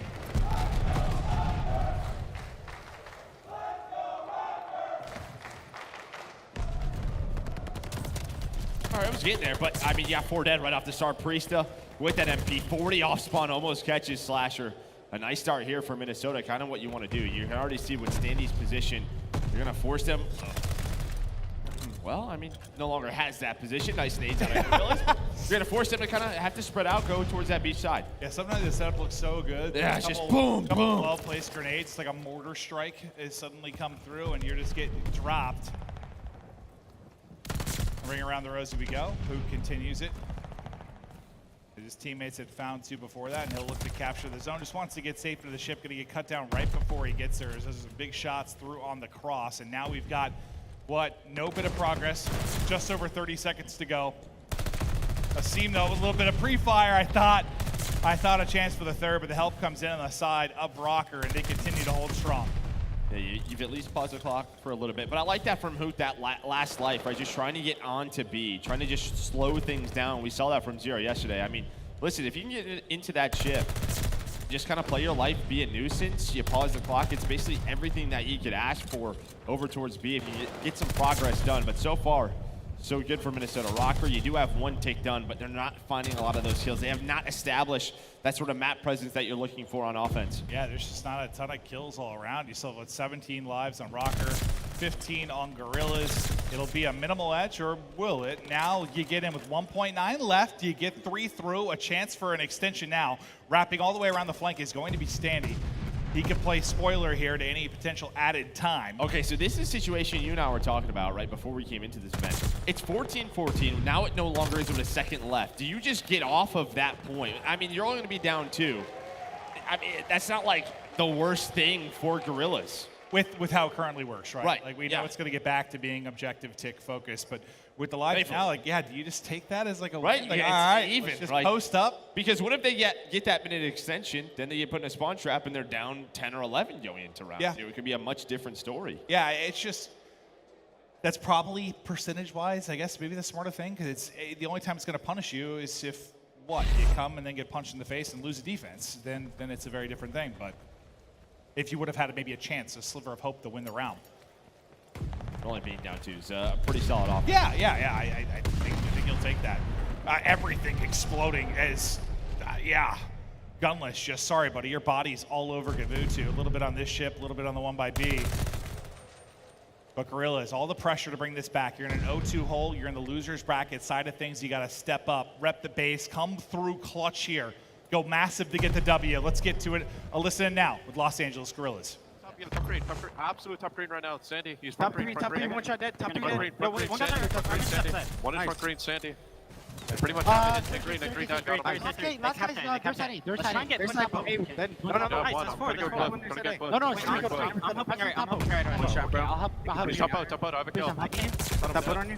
Where are you also? One more top out in the back. Top out, Major. He dropped that hole. Back right on me. Dylan's deep back right. Deep right? Yeah. Yo, he's chasing you, Sandy. Find you. Do you have all right? Where? One's clip on me. He's literally on top of you, Nerd Rock. Don't look top P4 right now. Yo, Sandy can be beat. They're getting out right, I think. They're getting out right. One level right, push. Yo, let's go to mid subs if we can. One's tall rock again. Go here, let's go. I didn't set him up beach. Preston's on spawn somewhere. Back right. Let's see him gun I don't see anything. He could be low. Weak, got a bullet on him. There's two. Alright, beach shank, one beach shank. Pitching ring. Can you come in? Need it on spawn. They're on it. He's on it. It's still beach shank coming. One's on you, back truck though. Got him, weak 2 net. Hit him. He's back truck. Weak, got him. I got my point. Try to work up middle. One is beach shank and Zoe. Top ring him, you guys. Top ring him. See him on the rock. Rock is out. One shot, top ring. Trying to help him. Come mid, guys. Yes. I am as well. We got top ring. I'm with you, Big P. Top ring, I'm pushing that fast. Top ring dead. One dead. One side. Sandy, their side dead. No, Attach was here. You said Attach. Attach was here, yep. Okay, he could be our side. Let's see him, man. Major Attach. Got him. No, Where's Attach? I don't know. He's Arvin dead. Tall rock, dead. Got that guy on you. Can we trap him? I'm on a 5 here. Yes, we can trap him. We can trap him. I'm on a 5. I'm lucky P4. Lucky from P4 right now. I'm needing your top. Deep right. No. One deep God rock. Deep God rock. Help me. Top P4. One side P4. I'm top. Yeah, they're all going right. Deep right. Help you first. Oh, my streaks. There's 2 right. One's deep right beach. So look like. Major. It's major. I don't see him. I'm pushing up cliff. You be below me. Could have got past me too. Yeah, I'll look below you. Yeah, I have it. Okay. Trying to. One guy's top cliff. They're in their boat. Where's major, bro? Their boat. Absolutely. P4. I'm looking P4 right now. I'm back right now. Honestly, I'm just saying. Major's in that tank right There's there. two, three. They're just camping for kills. Well, Joe, you were talking about the need to really call out names and how important that was. I think you got a really good sequence of that. Yeah, that was great. Honestly, I mean, when you talk about the situation being down 0-2, being down 1 round in this, I mean, that was very clear communication from Los Angeles Guerrillas. Maybe that was something they talked about in the break. We didn't hear them in map 1, but they had a couple of, mistakes. But for the most part, they've settled things down to life advantage, so that pretty much has the game tied in terms of that stat. I did like one thing from Major. Sometimes teams, you want to cheat, you want to get out fast. He goes the whole way deep to that rock, and you kind of heard how frustrating it was for them to deal with. Gunless ends up dropping off of streaks. I think he was able to pick off a seam as well. It's like instead of having to watch kind of one lane, it's like you have that extra cut, right? Yeah, just taking your time, right, getting into that position. Exactly. Take your time sometimes. You're not, even though you feel like you're in a rush, the game is fast. taking the slow route, the long route, it pays off a lot in this game. Yeah, I mean, 6 and 6 would be like, man, this guy's just not really playing at a slow pace, but he's only died 6 times. So, I mean, that's kind of what you're looking for. Is I think across everything, it's a 1 life advantage for Guerrillas in terms of who could have that defense for round 5. But we'll try to keep our eyes on that. And now, for LAG, a much better break-off. They lost both break-offs, I think, in clean 4-down situations in back-to-back rounds. Back over to Major, can't win that one. Asim gets the better of it. Asim actually gets a second off of that with Priestahh as well. So Asim starts to get rolling. That's going to be 4 in a row for him, sitting at 11 and 10, and now starting to work the zone. That'll be the first bit done. Push coming in, hip fire, range Trill will get the headshot behind it and able to dip away with his life. 5 in a row. Looking for number 6. There it is, Asim going beast mode right now. The call is in. That's just the shots coming through from top boat, and he's 1 off. That's got to be tough. Yeah, you had gunless streaks on the last round. Now his streaks, right? They would love those glide bombs, right, to break those B setups, or if they need it on a defensive round. It's just, yeah, that extra utility you would have. But so far, you will take this now. They need that second kick towards A. But Hook hitting some nice shots. Yeah. Much better than what we saw on that map number 2. Yeah, as much as I was giving him a hard time, he is one of the more raw and naturally talented players you're ever going to see. As you're watching a bit of flash and magic right now, is back to work at 13 and 11. Now close to getting his time extension. There's his second bit of work. Is the help there as all the fights are going around green. His teammates dropping all over the place. Is going to bring the pressure to him, and after the first chow is good, he falls for Slasher. Still here trying to recenter desperately, but next thing you know, you got 2 in front of you, under 30 seconds to go, and still need to finish A if you're going to try to, and you see that killing spree pop up for attach. Yeah, I think that's really frustrating, though, too, because Gunless and Asim were in a great position watching the front cross from green into ship. You had, I think, Gunless that was pushed up all the way towards the outside where P5 is. Yeah, you had one player in the middle of the tank. I think that was Asim. And you think they would have those crosses, but that does not happen. They still have it's equal in lives in, well, 0.1 seconds. Maybe going to extend this a little bit is Asim. Not anymore. Not anymore, and maybe, as you said, that could end up hurting you, but you hold again. The battle of the defenses and glorified TDM continues. This isn't what we had yesterday. Yesterday was very exciting. No, I know. I mean, that's probably one of the more thrilling controls all year, just with how it played out. I mean, that first round, that'd be the fastest offensive round on Gavuto. Like, that doesn't happen. Absolute insanity. And now this is more of what you expected, a battle of attrition. Just chipping away, trying to keep the lives as for a round 5. Luck and Røkkr get rolling early. A Slasher who has struggled, though, on the Guerrilla side, he's still having a rough one, like at 8 and 14. That matters when it's the current rule set for control. Yeah, 100%. Definitely does. And again, with the maps that they played, Gavuto and Berlin, this is where you want to see sort of one of your main ARs really popping off. As well, who is? Attach is popping off on an 8 streak. He has those streaks as well, has that glide bomb to use. They are 1 round away from moving on to losers round 2. A nice nade from Standy, going to give him some help. Yeah, you got to think maybe these streaks can be crucial, and if you get into a spawn trap, or you get into a bad spot where the life edge what they're doing, right? Start to dwindle. You've had Major just kind of sneak on through. I don't know if they've noticed yet that there's someone on. Maybe Slasher. Okay, it looks like he's going to have that first one-on-one. With his position as attached continues. But there we go. But the clock still has paused. Major, though, isn't going to get found out. And you win it on both fronts, kind of, right? You still have 1 up mid. That'll be Standy, but you're able to clear both sides. But 2 parts of A done, 1 at B. They want to work it back towards beach side. That's going to be Standy once again, trying to push through for some kind of opening, and he's actually flanked all the way through. So Hook, unfortunately, thinks he's in a great spot at ring. That's not going to be the case. Gunless through the stun is at least able to take down 1. Now 40 to go. You're up, 3 in the lives department. You've got the streaks on attach. Standy is just going to find a triple before Asim's finally able to take him out, and that's going to be everybody basically back to spawn. Now, sort of, what do you want to do if you're Røkkr? Well, it looks like they're done with A. They're going to have some time to work with. Now, can they just starve them out lives-wise? A minute 30, you have Priestahh in a great position. Okay. He's on a spree here over here. You still have that glide bomb on attach if they need it. Asim does go on the flank. There's the glide that comes on in. You have Standy working his way on up. Standy able to find 1. Still, though, Asim at ring control. Gonna pause the clock for now. Only 11 lives remaining. Make it 10. That headshot comes through. That's a win and a half. Do you go for the jugular here? They're trying to choke him out and get the W, but Slasher finally starting to come alive. Just his 10th kill, but those 2 ones cleared for a second. But it's Priestahh through on the backside, who's found an opening. His 24th kill will be a big one to turn heads now as they try to fan out across the map. Under a minute to work with. The rest of the team working out. What can Priestahh do to help his teammates get out of this? And you know, he's thinking about the people coming up off of spawn, but his teammates not gonna get any kills, and what a wipe that is. That is 4 down and brings you back within 3 lives if you're Guerrillas. Yeah, it just felt like you didn't know that they were all out. I mean, maybe you're thinking he was waiting for a spawner or something, right? For someone, maybe to just play a deep corner, run into your pre-aim. You would have loved for Priestahh maybe to just get onto that B point and pause the clock, because now the key is there's 25 seconds left. You had a chance to put this one away with the life advantage. But you can see, Røkkr, they have completely slowed down. They have a 4-kill life lead. Yeah, they're in round. a good position life-wise. They should be all right, but they went for it. They used the streak. They try to close it out.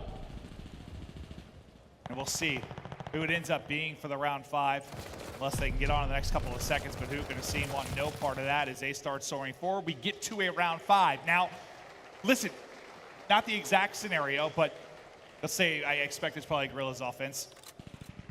I thought they were done the round 4 yesterday versus Ravens. They pull up some kind of miracle. You know, Slasher, I think it's 2. It's Hook making crazy plays around the boat at beachside.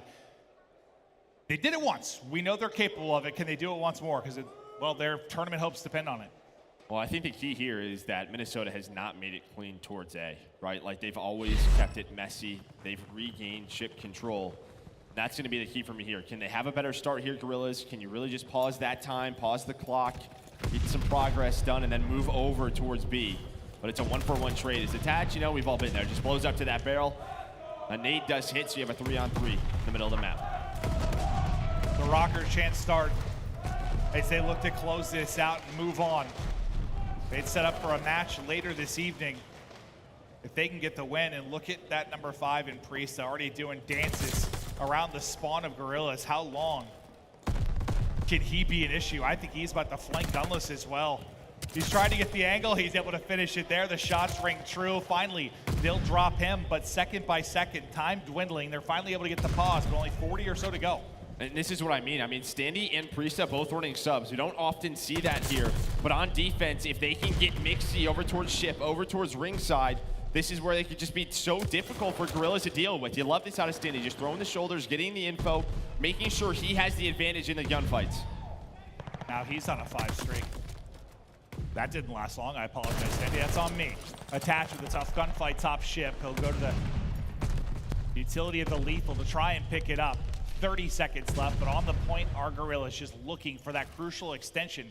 It was Priestahh the first time trying to leak towards the spawn. This time it's MajorManiak trying to maybe set up a pinch. Can he win his one? Not able to do it. It's a Seam taking that fight topside.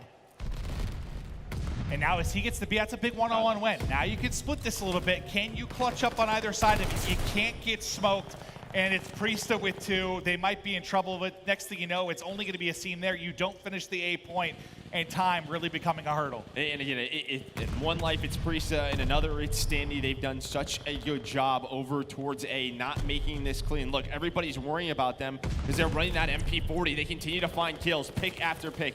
They finally deal with it, but guess what? When that happens, there's another one. Standy's punching you in the face. Ah, yeah, coming in with the Mayweather, just laying them out. Finds a second after that, and just 10 seconds to go, and it's a hot 3-0 for Røkkr. Standy standing tall right now, looking to eclipse the 30 kill mark. He has been a monster throughout, and Røkkr get it done clean. It's a convincing 3-0.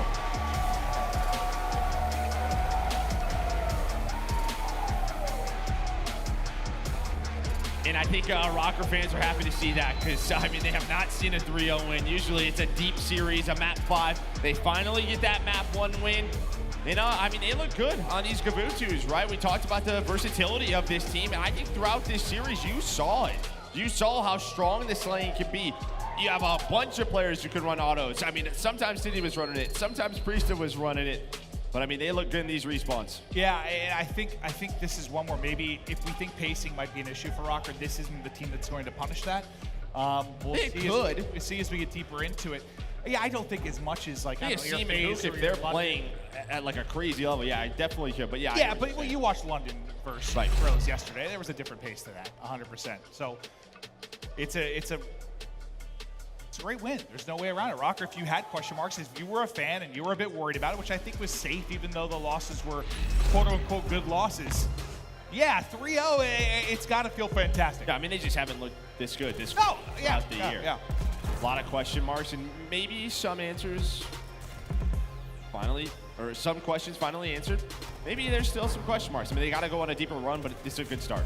Yeah, I think Guerrillas, even though they're maybe not a top team right now, they are a threat. They've got a lot of huge pieces. Like, they made them look pretty mediocre. Like, they handled that series. I mean, this is a team that almost beat London yesterday in that winners round 1. Yeah, so, yeah, 100%.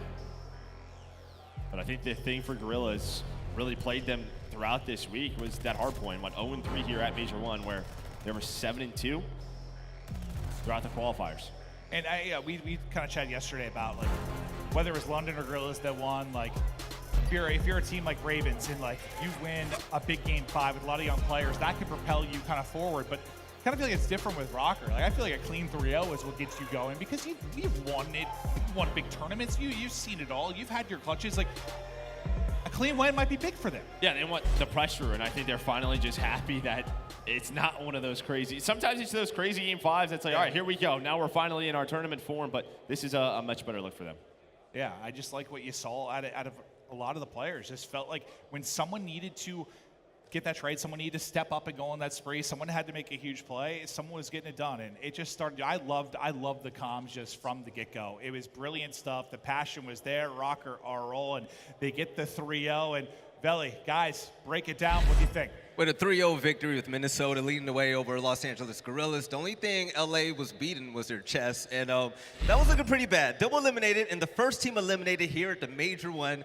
That was insane. Chance, we got to say this, though. Minnesota is looking hot, man.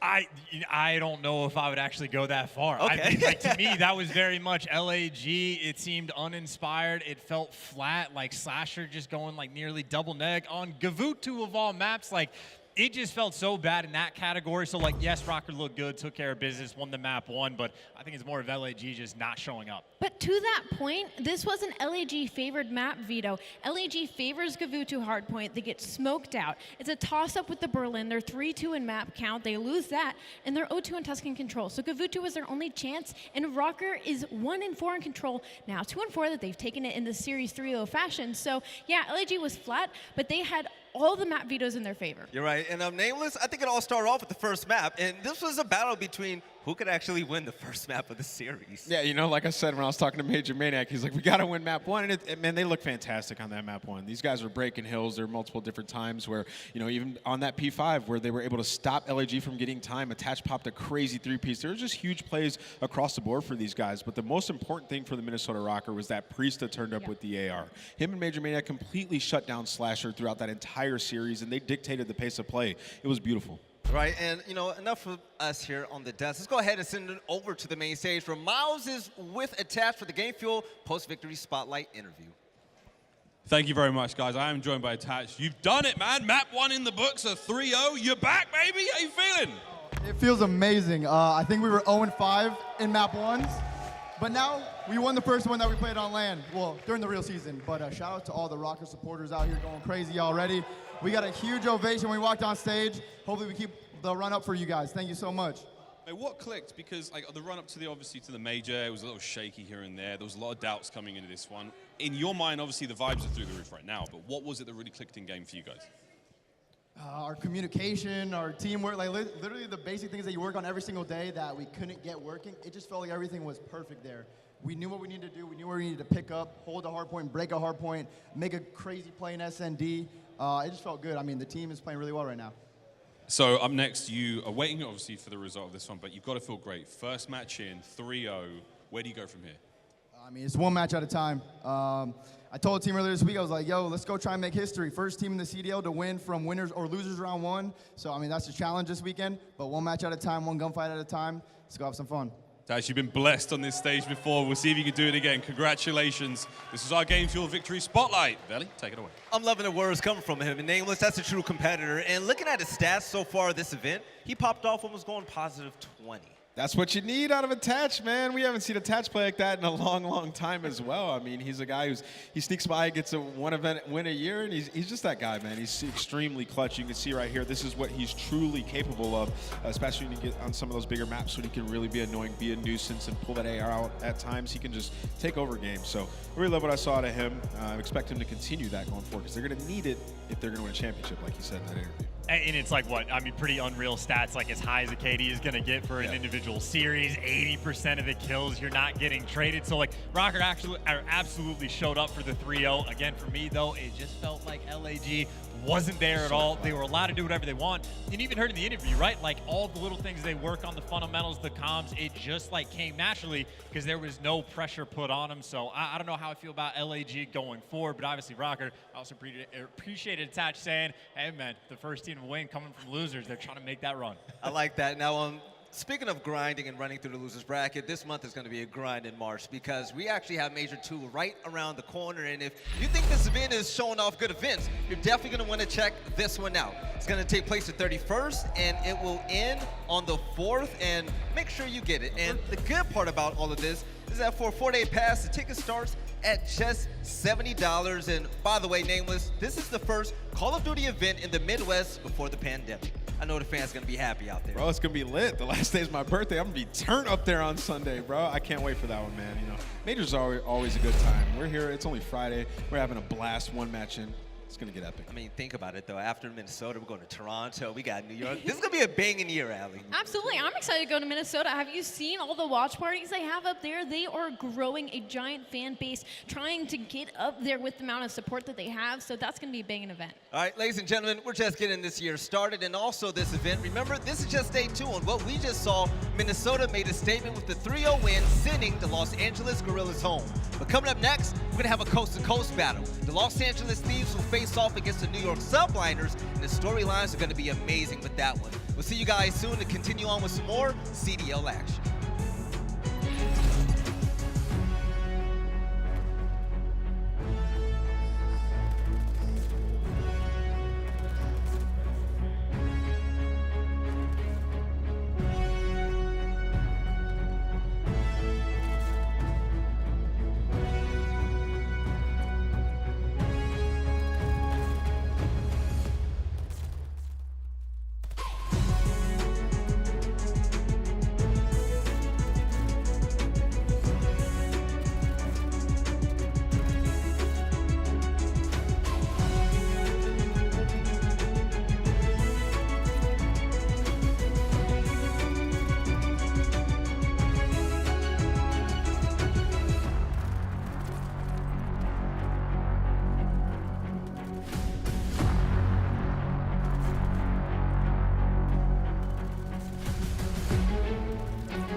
The Call of Duty League is brought to you by Zenny Gaming. Armor your eyes with Block's gaming glasses starting at $24 by visiting zenny.com/CDL. Upgrade your game with a Scump, the official controller of the Call of Duty League. Mindset for this year. Definitely off.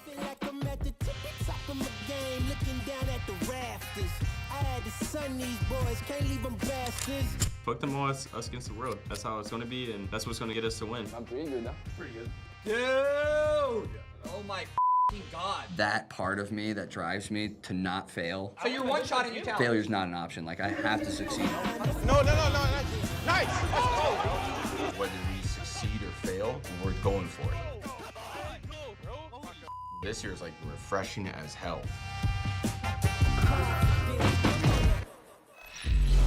With veterans on both sides of the table and just an overall presence when it comes to championships, I mean, the names carry weight here, definitely. But here on the desk, we're going to break it all down. Of course, my name is aBeZy. We got Merc right here. We got aLLeY. We got Nameless. And Merc, when it comes to just the superstar power, when it comes to the names on both sides right now, Kenny, Crimsix, Clayster, this is bound to be a good game. Well, I mean, maybe. I think we would expect that at the beginning of the year, right? But, you know, NYSL, they haven't really shown the strength that we've expected out of these guys. I mean, these two guys, when you talk about Crim and Clay, two of the best players of all time, right? Two of the winningest players of all time. They've been through all the trials and tribulations. This is just another one. They have to get it figured out. They're hard workers. It's a long year, but you saw it there. It can be frustrating. And I'm happy you brought that up because legacies are definitely affected in the loser side of the bracket, right? And Nameless, I mean, talking about the no pressure content that we've been seeing all year long from New York Subliners, team changes, you know, struggle moments. This team, I mean, they really need a big win right now. They absolutely need a big win. I mean, they need to revamp their entire gameplay. Their hardpoint was absolutely terrible. I mean, 0-9, that is something I never would have expected out of a team of Crim and Clan. I mean, recently when they won a world championship together, they tried to recreate that, you know, by picking up two young SMGs, and Hydra's been fantastic. Neptune's starting off a little bit rocky. So you go and you bring in Royalty, sort of familiar territory for these guys, a person that they've competed against for a while. They tried to bring in somebody with better communication, and it just hasn't translated towards wins. Like, he has the same exact stat line that we saw Neptune have. So they really need to pick it up. It's a team issue. But as for the game kill keys to victory for the New York Subliners, you need more slaying versus the Thieves. I mean, point blank period, these guys have not been slaying. So you need Clay to pick it up. He's been underperforming. You need either Royalty or Crim as well to start going off in these respawns and then win a hard point. HP records across this season. NYSL is 0-9 and LA Thieves is 10-2. And maps 1-4 for the hard point. Both those maps that got through in the vetoes, LA Thieves have never lost, right? So it's going to be very difficult. And then hold the line. Thieves' hardpoint break percentage is second in the league. They know what they're doing. The communication is there. The breaks are. Yeah, this is going to be a tough challenge right now, Joe, for the simple fact that when it comes to hardpoint and just weaknesses that NYSL has, looks like Thieves is smiling on the other side of the table. I mean, they should be. I think for NYSL, honestly, for me, like, it's almost like they have to win the searches. You have to extend this series, get this to a Game 5 somehow. So I'm looking at the control, obviously. And then Game 5, with the people that they have on their roster, you're hoping for the vets to step up. There's one weakness for LA Thieves. They've shown it all year. It's S&D, right? So, I mean, if you can get to that Game 5 for NYSL, maybe there's there's some hope. Little silver lining right there. We're hoping, sure, lead. But aLLeY, when it comes to the game field keys of victory, the Thieves, even though we know they could have won yesterday, they found themselves in the loser side of the bracket. What do they need to do to stay alive? You know what, aBeZy, there are some incredible stats on the board right now, but it's just summarizing it up in two things. Fix S&D and keep doing what you're doing because your hardpoint is looking lights out for this LA Thieves squad, and I'm really just looking at those first blood conversions. They haven't been slacking on the aggression, but they're really struggling to capitalize when they know they're up a man. They need to make the decisive gameplay and just push right in. You have the aggression in Kenny. You have the follow-up in Envoy. They're capable of doing it. Hopefully we see it in this series, but again, it's a tough one. NYSL definitely got the lower end of the stick when they are 0-9 in hardpoint, going against the best hardpoint team possibly in the league. Right, and also we have Envoy's parents in the crowd. I thought I saw my Envoy yesterday, matter of fact, and there was a lot of support. We actually have some tweets. Let's go ahead and take a look right now. Cookies. The love and support. They look great too. I'm loving it, Nameless. Yeah, she made them some cookies. I saw Muddog tweeted out this morning. They're all designed with LA Thieves on it. Like, these guys are ready to go. We talk about LA Thieves. You know, I looked into their team room. They were vibing, dude. Like, that loss, I don't even think that they went over the VOD, but they know that they're ready to go, right? I don't think it affected them mentally that much. So I'm excited to see how they bounce back here versus New York team. I hope so. OpTic has, crowd support, and, Thieves have parental support. So Can we get some love from the crowd for the parents support. Exactly. I've seen a lot of parents from Seattle Surge. I've seen Mack Melt's parents. I've seen now Dad and Mom Envoy. Right. They're all out here cheering for a man against a crowd that is heavily OpTic favored. Back in the day when I used to play, my mom used to be like, man, you're not going to make nothing off video games. Hey, Mom, how you doing? But it's time for talent pickups right now. Going down the line, I'm going to have to rock with LA Thieves. I feel like there was disappointing effort from Octane yesterday. I wanted to see more from him as well. But I really think that this team has what it takes to win it. Actually, I think that this team can finish top 2, top 3 this event. And going against New York Subliners, I mean, hardpoint should be theirs. Control should be theirs. But if Drazah and these players show up in S&D, this should be a 3-0. Who you got? I mean, just what they've shown this year, you have to go LA Thieves. I mean, it's just two different tales. I mean, when you talk about what New York Subliners have done, now, can they come out and potentially upset with the players that they have on the squad with Crim and Clay? Of course, but it just hasn't been that way so far this year. Not at all. aLLeY, you were talking about map vetoes, and you think that this shifts heavily in one side's favor. I know everybody's going to agree with me the second they see the layout. It's definitely scary if you're a New York Subliners fan, but it was already scary heading into this 0-9 in hardpoint, and I know we all want to see them succeed. I feel like I'm very heartbreaking seeing this roster struggle as much as they are, but I got to go with LA Thieves taking this series. Nameless, heavily, a lot of people think LA Thieves are taking this. You look on the side of New York, big names, but what does that even matter if you can't get a dub at the end of the day? Do you think that they can pull out this victory for the first game this major? I mean, it's definitely a possibility, right? They have fantastic players, but I'm going with LA Thieves. I mean, they've shown us that they've just been fantastic in respawn. The three respawns in this series, they are undefeated on those maps. So it's just New York really trying to take it to them and, you know, play their maps as well. So we'll see if New York can keep the maps close, but I'm fully believing in the LA Thieves right now. I think that they are a championship caliber team. It's just a couple tweaks they need to make in search and destroy. All right, ladies and gentlemen, it's about that time to get things started. But before we do, we're going to head to a short break. And don't forget, this right here is an elimination game. New York versus LA, Thieves versus Subliners. I can't wait, and we'll see you soon.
I think too small, I got big dreams. You just starting, I'm way ahead at the end scenes. Started reading and dodging all of the quick schemes. Money like your Spotify, boy, I got 10 streams. And I'm still looking for more. My people, they got a soar. I'm putting that on the Lord. Ain't accepting, ignore, just kicking down all the doors. Guarantee you, boy, if I ask for it, it's gotta be real big. I gotta make it just for my kids and for their kids. Just kids, that's wealth, years and years. Promise my brother soon as he out and finish this bid, we finna do it bigger than anybody ever did. The odds is real big, job that's real big. Satan trying a little, my God is real big. Stayed up on the grind on the cards is real big. I gotta do it big, the only way that I can live.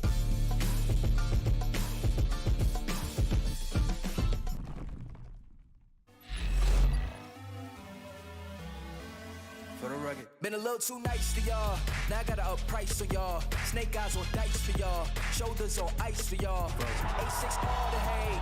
I won't get involved today. Got lost in the ball and A's. I'm flipping the balls. I'm flipping the Octane. That's what we wanted. That's what I'm talking about. He don't miss. Off record deals. Tell him talk to Colin for the quote. All record, off record eyes. Still want to act, not the ghost. For the record, I'm done trying to make y'all comfortable.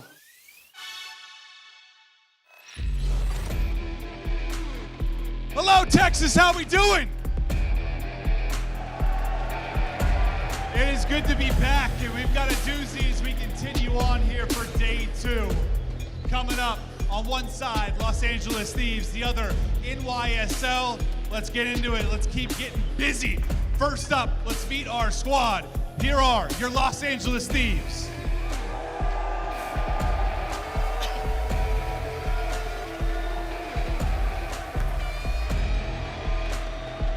Octane, Drazah, Kenny, and Envoy.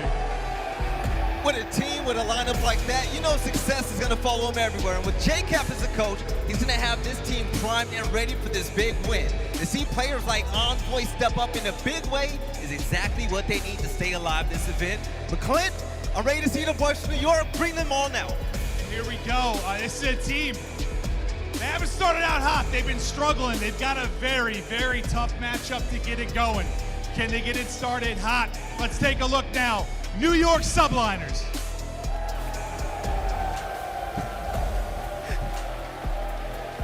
I thought they would like that.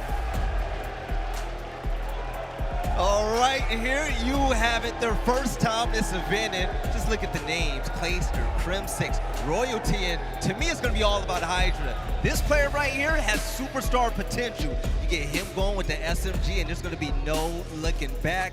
Maven, this is going to be one hell of a game. It's time to get it started. We've got a juggernaut matchup to keep going. Who will take it? Let's get rocking, Texas, up to our casters, Lando and Study. Oh, thank you so much, Clint. You're such a beautiful, bald man. I am super excited to get into this game. It is an elimination match. We're sending 5 teams home. We've already done so with the Guerrillas. Now it's time to find out which group of, a lot of veteran players is going to be going home at top 12. Jay, I know it's terrifying. Also, New York's your team. How you feeling about this one? Oh, this one's scary, man, because the Thieves obviously coming off that tough loss yesterday versus Toronto, dropping both search and destroys. They definitely went back and just fixed those adjustments, because one thing that Ultra did so well was just slow the game down and just slowly pick apart the Thieves players. You cannot allow that to happen today, because that's basically the only opening for NYSL to get into this series. They're 0-9, like the Death said, in Hardpoint, 0-5, like Minnesota Røkkr were before in that Game 1 Hardpoint. This is a tall task for New York. Yeah, I'm not sure if the Subliners were looking forward to either playing against the Ultra or the Thieves, but when it comes down to Hardpoint, the decision has been made for them. The worst Hardpoint team facing off against the best. We got Kuavo to start, Bocage search and destroy, Kuavo control, Tuscan Hardpoint, and if it can go the distance, a Berlin search and destroy. Jay, the desk was touching on it. I think it was aLLeY. It was Nameless pointing at it specifically.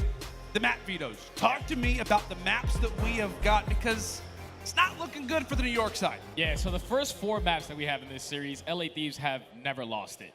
On the opposite side for New York, they're a little bit, obviously their hardpoint is atrocious, but their search and destroy, when they get to that Bocage, they're 1-1, courtesy of Hydra dropping 17 in their last match. Yep. But this is just, like I said, it all starts with this first map. They have to build some early momentum into this series. Yeah, I mean, that's the thing that I think that we are looking at specifically. Obviously, LA Thieves off the loss versus the Toronto Ultra, but it's really a matter of what New York are we going to see. Is this going to be a team that has utilized that last week and a half, really worked on their hardpoint game, really worked just in general on their overall game we will have to try and find on out. The problem being, though, is that you're facing off against the LA Thieves and on Gavutu. So a lot of that practice may not mean a whole lot when you're facing off against a roster like this on this very map and mode combination. Jay, Kenny has talked about it a number of different times. Don't play us on Gavutu. The Thieves managed to get it for the opening hard point. It's not an easy ask, my friend. It's not an easy ask for the New York Subliners to face off against this team to try to win their first hard point versus what is the best hard point team and on their best hard point map. Yeah, it's going to be a difficult task for New York to try to get this done. You have Octane, you have Kenny, who are phenomenal AR players, and then on the opposite side for NYSL, not a single player in hardpoint is over a 1.0 KD. So a map like Gavutu, I'm really looking at the ARs to step up. Placer and Crim need to make a statement here. Arlington, make some noise. Here we go. A massive game already to kick off day 2 at the OpTic Major. Subliners versus Thieves. It's time to get crazy over at P1. Royalty makes somewhat of a sizable dent. The problem for him is that Thieves, in fact, have won the trade. And on a map like Gavutu specifically, the reason why this Thieves roster is so solid, Jay, is because the amount of players who typically are used to running that AR in the first place. Also, you've got multiple players on the flank because Envoy's handling business. Hydra gets dropped, and once more, the Thieves walk away with the seconds. This is good work early on from the Thieves to get up about 40 seconds off of this P1 hardpoint. They're pushing out. Envoy's also on a 6 spree. So 1 off of that glide bomb, he can potentially find this kill. And off the rotation, the Thieves are going to be at ship already. You have a couple players from NYSL. Hydra, he was able to take down 1, but NYSL, only player here. Hydra, he has to try to go big off the rotation. He's going to drop, and the Thieves, flawless. That is a big loss. On top of that, Envoy also has earned that glide bomb, so already thinking about the future. We talked about a number of different hills on Gavutu that are going to be open, perfect for a streak of that nature. Envoy finally gets taken down, and with that, we say goodnight to Drazah. For the first time, it feels like throughout our beginning moments in this Gavutu, New York have got some time to soak on up, and they could use all 30 of this, considering the Thieves have got spawns for next. Yeah, this is big time from New York. They can get this in their bag. But Hydra finds 2, Crim finds another, and that's going to be a clean 4 dead. As you see, number 6, he's slowly starting to approach up that middle map. Hydra, he's playing for some spawn kills. Unfortunately, not able to win that versus Octane. So the spawns are still going to be in favor of the Thieves. But now it's Placer's turn. He takes down 1. You guys try to play your life here until your teammates get into play. Yeah, we've seen teams hold this from the front previously, but a lot of that's going to come down to that P1 control. I thought Subliners would hold the early seconds, but a nice nade from Kenny shuts down Clay, and with that, the hill will remain vacant for the moment. Subliners, somewhat of a checkpoint, if you will, over at P1, but they've got nobody left to try to challenge the hill. Nice long-range shot there for Hydra to try to open things up. Nades back and forth. A valuable 45 seconds left, and Octane will make his impact felt as he'll grab 2. Now with 40 seconds left, if you are New York, you have to make sure that you're keeping those spawns for that P4 hardpoint, because that's a money hill on Gavutu. Hydra, he opens up with 1 kill, but unfortunately, he's going to get traded. Kills going back and forth. Octane on the hill doing everything he can with the AR. Yesterday in the series, he had a .8. He's definitely looking to answer back here on a 5 spree, hitting shots like that. 2 off kill streaks. With the sub? With the sub from range? Octane doing it all, and oh my goodness, that'll be 6 in a row for him. As we talked about it, Envoy's already got a glide bomb for the future. Octane could earn his own as well. But the battle of the rotations is in, and take a look at Envoy already in the back of the spawn. New York have no idea that he's going to be here. Takes down Royalty and will look to try to stay alive for as long as possible. A big 1v1 to take. He gets taken down. But nonetheless, the Thieves already showing why they are such menaces on this map. The AR talent from the front also can beam you from the backside as well. See if Octane can earn that streak. As we said, still sitting on 6 in a row. Gonna get his opportunity. And with that, the Thieves, despite falling, they've got double streaks to work with. Picks up the glide, but with 30 seconds of New York, they have held down this P4 for every single second. Now the only thing is you have to try to get out of this. You do not want to allow the Thieves to continuously trap you in the back of this P4 spawn, as there's so much pressure still here. Crim's able to find 2 on the hill. But here comes Drazah from the back. He takes down 1, Kenny with the assistance. But Hydra unfortunately gets taken down, and this is the worst case scenario right now for New York, because now you have to go for the long rotation. You see Royalty in a great position, but the Thieves are already going to be ready for it. Yeah, it's going to be up to the new guy. It's going to be up to Royalty to try and make a sizable dent in the back of the spawn. As you said, a great moment right now for Thieves. Are they going to read that he's back here? Looks as if they will. The shots come in, and LA, aware of his position, they'll take him down. Thieves right now sit in a wonderful position right now at P5. A few of the spawn outs begin to take place, so just like that, the Subliners have now got the spawns in their hand. A current dicey moment right now for the Thieves. Let's step aside and see how the comms sound in what is a very mixy hard point. He's not weak, bro. He's not down. I'm looking at it. I dropped him. 20 seconds. Mid-stairs, absolute. You want to pop circle. Play this kid. I played over time. I have a glide. We need Yo, push outside. Push outside. I can get that guy. I'm the guy. Tree rock, guys. He's bought a boat. He's oil can. Oil me. Boat. Trying to help you. I'm playing a circle. Creepers push out our tree rock. Go up circle, Ken. Our side, guys. Our side. Top green. Crimp is still our side. There's that. Rock, you hit once. I need it. Rock, still. Top green. We're gonna have hard time cut. I need it. I mean, last 2 circles. One go mid cut, one circle stairs. I have upstairs. These are P3. Multiple P3 guys. I can't get that guy. On their side. One's mid on me. Yeah, on hill royalty. Okay. Can you push on 25 seconds. This is good time. Nice. Finish it 3. Last guy. I'm hitting circle steps. Last guy pop out. He's on auto. To the right. Our side. Okay. One shot. Absolute. There's circle tank. I can get the counter. Circle tank. Crimp going up. Oh, he's up. Circle stairs. Yeah, I can get that guy. I'm holding mid cross for a sec. I have all the cross. Our side circle steps. Crimp dead. Yeah, they play through right here. He won't guess. Clean comms across the board there for the LA Thieves. I mean, what, Jay? Just a number of different moments where LAT constantly calling out, when players are making their way through, calling out names, making it known when they're pushing out, when the teammates need to be aware of their own positioning. Thieves with a 40-point advantage now as we come in toward P2, our second set of rotations. It's been the Thieves to start, but can New York begin to find something? Can they start to catch some heat? And it very well could come down to the man that just died on your screen. Royalty gets taken down. And with that, a big spot already left open. Hydra doing everything he can to stay alive toward the bottom side. Trades back and forth, but this time it's Kenny who comes out on top.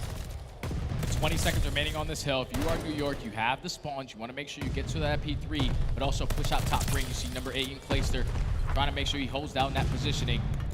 As the Thieves will get this remaining 20 seconds. One player is going to be in the contest, and New York actually put a lot of pressure on this. Eventually, with 5 seconds left, Thieves take control, and now this is where New York have to get back into this game. Even though I'm pretty sure Octane still has that glide bomb to work with, that's the only way that they can break on in this hill, as that's going to get called in. You will remove the player from that point as Clayster drops, but 2 NYSL do pick up kills, so that's going to slow down the pressure from the Thieves. That's a great answer. That is a perfect answer out of NYSL as Royalty. Round the corner he goes. Meanwhile, it's Drazah over in the flank, so LAT actually spawn up on the preferred side. And they'll not just invest one streak, they'll invest the other. Doesn't find any damage, but it at least gains the information for LAT. A big investment for one of the best hills to hold in all of Vanguard. And it appears that it was, in fact, a worthy transaction as long as they can win the fights up close. A slower game for the Alaskan Assassin, but he's at least able to put one away. The nade will come through over the top. New York looked to clear things and set up for this next hill. And I think all things considered, I mean, what? LAT get a good 15, 20 seconds, but they invest both the streaks moving forward. You're happy about that if you're New York. We'll see if this hill, labeled the money hill, will be that for them. This hardpoint, Jay, could decide the game. Yeah, last time we saw New York, they were able to hold it down for the first 40 seconds. So only being down by 50 points now. If they can hold this, they basically tie the game up. See all of the Thieves just trying to slowly approach towards the middle of the map. Just trying to open up with the kill. Envoy able to hit the backside. Takes down one, but Crim and Clay answer with 2 of their own. A lot of gunfights going back and forth. Spawn still coming in from New York. The pressure's here from the Thieves. Kenny ends up walking with the trades. I mean, these are some close spawns right now for either end. NYSL with the preferred spot, but Kenny taking players down left, right, and center. Is that 4? Nearly makes it 5 in a row. Does get dropped. But NYSL will hold valiantly for as long as possible. They've got the time, and the hill will be a successful one. But looking ahead, as we said on Gavutu, it's all about thinking ahead. NYSL will get the same spawn as now they will send all 4 over toward P1 and through the beach side we go. It was a chaotic kill last time, and NYSL will have to do the same thing. A big spot already for Kenny. Crim6 is able to read him as Thieves will be at P5 first. And spawns do flip. This is exactly what New York want to try to do. He just has to get out of this red tower spawn. Drazah doing everything he can to just stay alive on this point. 227 to 175. The Thieves are able to get this time. They will be able to close it out, but New York, they find 3 kills. Last player on the ship's area is going to be Octane. 30 seconds remaining. You have to start thinking about that rotation because the Thieves, they would no longer be able to win it here. As they are going to be early towards that P1. You see number 3 on your minimap, Kenny, ready for the rotation. This has been an impressive comeback from the Subliners. We talked about it, 3 hills in a row where they had to work from the back foot, and they've managed to do so. Hydra falls, but as the final 8 seconds will tick away at P5, we're now going back toward P1. It'll be the Thieves to start. Subliners are gonna have to work out a strategy, have to generate some bit of success, either through their front side or even through the middle side of the lane. Trades back and forth we go, and with that, Subliners gonna have man count advantage. Kenny's gonna have to go big in the meantime. LAT sitting on 232, but the Subliners get 4 down. That's 4 down. Now with 40 seconds left, New York are trying to make the comeback happen. Crim on a 5 spree. If he can pick up these kill streaks, potentially pick up that glide bomb, it could be so big, but Kenny shuts him down. Now with 30 seconds remaining, the Thieves, they find 3 kills. Only 2 players left from New York. Royalty has to go big. He takes down 1. Fortunately, he does get traded. 1v1 all left up to Hydra. He actually wins that one-on-one. So now Glacier and Hydra have to try to go big here. Envoy finds 2. Envoy almost with the 3rd, but eventually the Thieves break in, but they cannot win here. They cannot win it at this hard point. The Subliners are aware of that as they look to set up for next, but Drazah's picking them apart in the middle of the map, as that'll be 2 for Drazah. 7 points away are the Thieves from walking away with this game, and they've cleared out the middle. NYSL now with panic have to get to the hard point. Can they get here? Can they at least stop the time? They will for a second, but it's not gonna matter. A back and forth game, but the LA Thieves will hold on here on Gavutu. You felt the desperation, the importance from the Subliners' end. And that hardpoint losing streak will only continue. Don't play us on Gavutu. We learned exactly why that's the case, but NYSL gave it their best shot. They really did, man. It was a close game, number 1. Keep in mind that the Thieves still picked up 2 glide bombs. They had those streaks to work with to break any hill when necessary. But New York, they were just fighting back towards the later half of that game. Hydra put up 40 kills, 27 non-traded. The only player to go positive on the side of NYSL, and they only lose by 30 points. Let me tell you right now, if NYSL are gonna go back and watch this VOD, only thing you gotta do is just step up in the slaying. Because if that guy's dropping 40, you're losing by 20 points to the best hardpoint team in the game. You only have little mistakes that you need to fix. And that's the problem that we talked about, right? I mean, it was a matter of, like, what, 3-4 hills in a row where LAT got the early advantage, and New York are constantly working, trying to generate spawns, trying to have the advantage. I mean, what, it's like LAT getting 20 points to New York's 30. I mean, at some point you're gonna catch up, but it just felt like they were always on the back foot. But a lot of the reason why they were even in a spot to try and challenge, to maybe walk away with this hard point, because as you said, Jay, it was all on Hydra, 40 and 24, a fantastic game. But really the story from the Thieves end, right? More consistent across the board. No major slayers taking off from the LA Thieves side. And when you look at the stats, right? When you look at their hard point, there's not one standout player. I mean, everybody, for the most part, sits around even. A very consistent team is this LA Thieves roster in hardpoint, and they showed that in this opening Gavutu here. Yeah, they're just playing fundamentally correct. We saw a lot of the rotations for NYSL. It was 1 player, possibly 2, but there was always an opening. Like that one time where Envoy was able to sneak his way all the way through Cliffside to get towards the back of P4. Right. It almost caused an issue for NYSL, and that is where you can tell like their setups, their teamwork is still not fully there. They need to make sure that they keep the fundamentals in play, because when you allow these SMGs to hit those open lanes, they allow them to make plays, and that's what allowed eventually the Thieves to start off with such a great lead. Well, as we've said it, right, the struggles for New York, it's been clear. It has been in the hard points. While they do drop it, you can't be too mad, I guess, if you're a subliner. I'll tell you what, you can actually be very frustrated. You're sitting 0-10 in hard point. You got to be ticked off, but you are dropping to the best hard point team in the game is the LA Thieves. But now looking ahead, right, I'm sure a lot of people were thinking about that Bocage search destroy. You and I were talking about it specifically. We knew coming into it, it's the best hardpoint team with their best map, most likely going to take it. NYSL on Bocage, last time we saw it, it was the Paco party, wasn't it, partner? Yeah, it was all Hydra, and so far to start this series, it's been all Hydra. At 41st map, last time we seen him play on a bold cage S&D, he was at 17 kills. I'm pretty sure they won it into 6-4 all the way into Game 5 versus Boston. But as we take a look at the replay towards the later half of this game, this was such a big kill from Crim. Like, if he gets a potential kill streak towards here, it allows them to try to close it out on this P1 hardpoint. But you see Hydra and Royalty, they try to go big.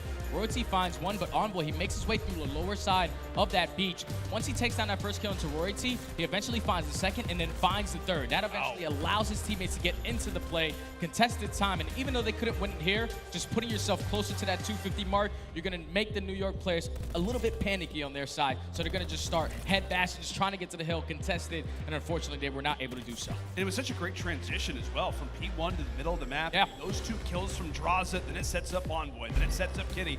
It sets up the entirety of the team to then be prepared for boat and really make the Subliners have to scramble coming in toward bottom ship.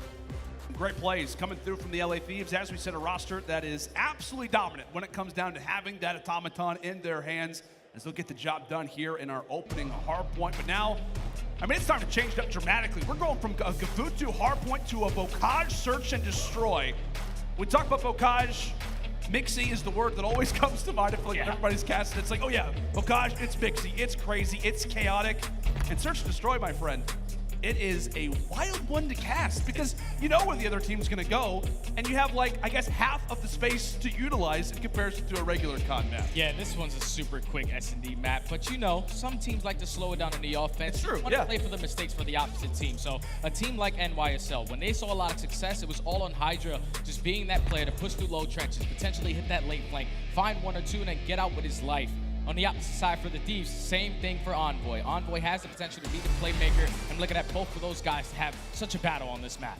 Yeah, as you said, last time around when we saw New York play this, it was a Game 5 versus Breach, and that man, the French Phenom, dropped 17 in the game. We'll see if he can have some more teammate support as he has already started off this series hot.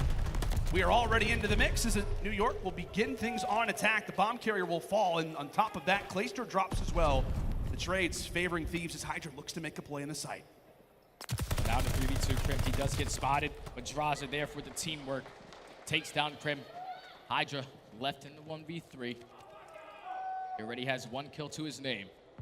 Alma's gonna be down towards that A-bomb. Slowly trying to find a pick. 45 seconds left.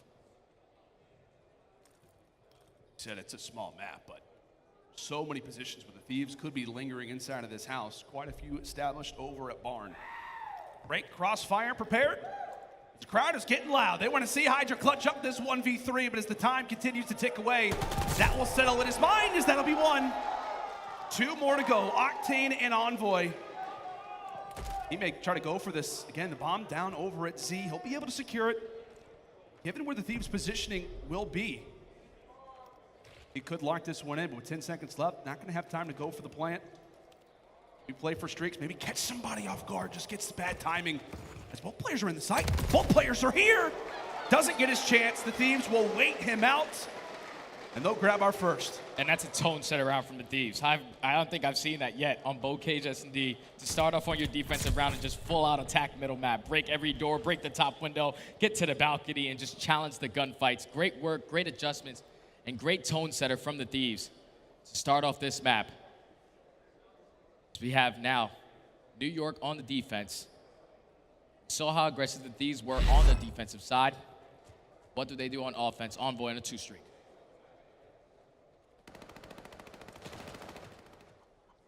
More of a passive defense for the Subliners. Quite a few established over at the gate and inside a small room. Hydra able to tag on his 3rd kill. As now that's actually going to be 4. Nobody from the Subliners gets to get a kill. It has all been Hydra through our first round and a half. A 3v2 advantage. Octane and Kenny now close together. Crim will add 1 on. And now it's Octane's turn. A 1v3 for him. Catches out Clay. 54 seconds to work with. A similar spot to what Hydra was in previously. That bomb is down. He's got a lot of time to think about where these players could be at. Yeah, if you're Hydra and Crim, you just want to play the buddy system. Use your sound cues. Get that information that bomb is going to be picked up. That notification, you see both of them turn around. They both just jump out towards the middle of the map. Trying to go for the challenge. Octane finds one. Unfortunately, does not find the second. Great work from Crim6 to get that kill.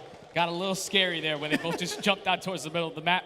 But Crim able to clutch up for his team, tie the game up at 1 apiece. You see Crim just, I wouldn't say shaky shots there at the end, but basically uses his good old buddy Hydra. Has a little bit of a body shield. Didn't work out great for him, but NYSL answer back 1-1. And I think what we always talk about this, right? Thieves in the opening defense, right? They just go all out aggressive. And if you're a Thieves fan, that's what you want to see. Right? You want to see this team who has struggled in Search and Destroy, right? They dropped both yesterday to Toronto. A primary reason and arguably the biggest reason why they find themselves where they do. You want to see this team play confident, and that is the definition of it. Drazah rocket away with the first blood, and specifically on Hydra, who has been the man so far for NYSL. Big kill. So now in the 3v4, you see NYSL slowly approaching that A-bomb. Gonna try to attack this from top window, and Kenny's in a great position. Oh, careful, careful. Shut it down, but pretty sure Clayster or Crim just messed up their jump. Now with 50 seconds left, Drazah's just in a great position to play this trade. They're willing to give up this bomb play in a 3v4 situation. Oh, and Crim gets great timing. Drazah doesn't check his side, but and Envoy can't trade it as well. Oh, the pistol! Oh my goodness, the rat goes into the sewers.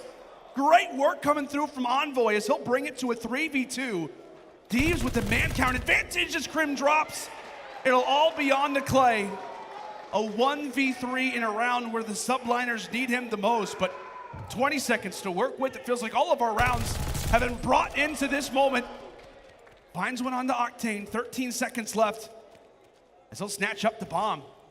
No time to go for a plan. It's all gonna have to be based off of kills. Based on where both these players are, he'll have an opportunity for the first. Not able to win it. LAT, a big round for them, and really, it comes back to that pistol play from Envoy. That was wild. And the reason why we saw LA Thieves drop both Search and Destroys yesterday to Toronto was that a majority of these rounds, they were getting first blooded. And so far in this game, they have opened up with 2 first bloods. Drazah opening up with that big kill onto Hydra. Such a tone setter. You shut down their most aggressive player, you're going to make everybody else just play super slow. That now that they're in a man disadvantage, so the Thieves take the round. Now they go back on the offense. New York, they played it pretty slow on the defensive side last time. But look at the aggression coming in from Rory and Hydra to the middle of that. Envoy gets the call out, and how about the reaction? Thought that somebody was going to challenge him top barn. Is ready over at the field. Kenny tosses out a nade, says a prayer, and we say goodnight to Crim as Clay and Hydra answer back with 2 of their own. So a 2v4 now turned to a 2 versus 2. Nice shots from Clay, does get the information, but he and Paco will try to dip on out as they nearly got through the employee exit. Clay was found, and now it could all come on to Hydra. Great timing for one, great timing for the second, but no! Not gonna happen. So close. So close. That was almost a 4v2. Oh! That's just unfortunate for Hydra. When Clayster went through tunnel originally, I thought he was going to be able to kill Octane, but unfortunately he stopped shooting, and Drazah fully commits to that. Now to make it into 2v1, I thought Hydra had the best timing. I thought that was definitely in this round. It looked great. Drazah, It looked the great. The Alaskan Assassin just gets it done right there for the Thieves. You like They that now name? go up 3-1. You like that nickname? Yeah. I gave it to him. I know. I like to call it out every once in a while. Just to make sure that people know. Oh, okay. Subliners getting all kinds of aggressive inside of bottom, but Envoy again on cue. Takes down 2 to start, but very similar to the last round. The Subliners answer late in the round.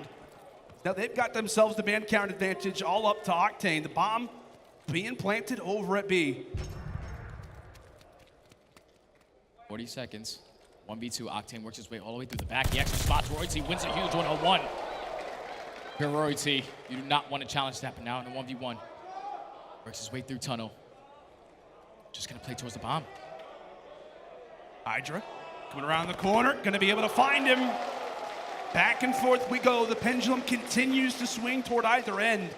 And really, man, it just feels like so many little moments coming down to timings, coming down to different sequences. Octane, I mean, what, finds the first. He's trying to make Paco think that he could be roaming around anywhere, but knowing the timing, probably having the veteran screaming in his ear, letting him know the timings of it all. Comes around, gets the 1v1. And it just feels like these NYSL rounds specifically weigh that much more heavy on their minds, considering the hard points, considering the struggles that this Subliners team have dealt with. Each of these rounds meaning that much more for them, as they'll head back to a defense on Bocage, and it's Clay opening things up. Such a big first blood onto Octane, so now that leaves the late flank open, but Drazah takes down Hydra with the nade, immediately turns it into a 3v3. Røkkr sitting in towards bottom. Grandma's Glacier does get spotted, but kills go back and forth, forced into a 2v1. Now, all left up to Clayster. And the bomb is going to be planted. He might get great timing here. Oh, the vet comes right through the wall! Oh. Not able to finalize the kill with the pistol, takes down one, but I mean, what man, again, he takes down that player on the bomb. He has so much room to move, whether he goes into the bomb site, whether he backs up. Just the way the Bocage works, the way the Vanguard works. You gotta break through the walls. That's the way that it goes, man. Even with Clayster getting that first blood onto Octane, usually in those 3v4 rounds, that's where you see the Thieves usually struggle. Yeah. But when Drazah opens up with that nade immediately after that first blood happened, you have a 3v3. It's all about just playing the challenge. And then Kenny eventually finds the second. In the 2v1 situation, they take down Clayster, take a commanding 4-2 lead. Once again, Thieves on the defense, playing it a little bit slower this time around. Swing round already. A big one if you're already the New York Subliners. As you said, a more slower, more methodical type of moment for either end. Thieves look to catch them out, and this could be the play. That opens everything up for Hydra. Spots him. He will this time. Takes down Octane over at B, and that could cause the Thieves to want to rotate. Not a whole lot of information gained, but just like that, Drazah being where he is, Envoy finding the kills. They know this bomb looks to be headed over toward A, and that's where a player like Envoy can begin to thrive. Running right into the bomb site. Not just for one, but for two. The Dark Prince strikes again. And that will put the Thieves on map points. I feel like right now, watching New York in the Search and Destroy, they're just relying a lot on individual play. Like Hydra, he gets that first blood. Now you have the 4v3 man advantage. But then once again, Hydra goes for another one-on-one challenge. He loses that, he immediately turns it into a 3v3. Envoy played that beautifully to use his tacticals to his favor. Finds that kill onto Bomb, and then eventually snaps onto the last player, gives him 3 on the round on a 5 spree. 1 round away from going up 2-0 in this series. Envoy having himself a game. And for the Thieves in, right? The Search Destroy talks have been about Drazah and Envoy. We know what Envoy especially can do in these Search Destroys, given his history, given what he's been able to do tactically for all the rosters that he's been on since, what, Black Ops 4? Having a great performance already. The Subliners have yet to figure out how to take him down. Things start to slow up, but what's more, it's the first blood, and that time Envoy not able to grab it as Hydra applies with 2 of his own, giving his team the man count advantage as the Thieves look to make their way into bottom house. Right now, 45 seconds left. Have one player, Drazah, fortunately gonna get fixed, and Crimp reads it beautifully, able to find both to close out that round. New York stay alive just a little longer. And this has got to be a struggle for New York because you need this map to get into the series. You're going up against the best hardpoint team in the game. I don't think it's that you need, you have to have it. You have to grab it. Exactly the same formula that Toronto got it done yesterday, 2-3-5. That's exactly what New York needs to try to do here, 1 round at a time. They were able to clutch up on the defense. Now going on the offense, I want to see a team push, like an all-out team push in towards bottom grandmas, and just play the trades. Do not rely on individual play here. See if the Subliners will listen to your advice. Grouped up over at the field. Barn is where they will establish themselves. No time to toss out a fire. No time to camp around. It's time to go for the bomb site, baby. The game sits in the balance. Rushing firmly into A, but Drazah will get the timing. A 1-for-1 to start. NYSL with the answer, but Envoy does have the information to work with, as he'll now enter into double digits. 12 for him. Octane takes down Clay. All on to the GOAT, a 1v2 to keep this game afloat. Does Crim have some special magic left up? 40 seconds to do it. Right now, Crim, he's just trying to find a kill. Thieves definitely have that information that the bomb is going to be down in towards that A bomb. They are just set up for the crossfire. 30 seconds left. Try to work his way into A. He picks up that bomb. Should give the information to the Thieves players. Oh boy. This is gonna be quick, Jay. This is gonna be quick. As soon as he plants this, Octane wants to slide on in, but they run right past each other. Crim's still alive. He runs right on in. A few missed shots, but it will be the trade. Oh, it's the trade. That was like a double door.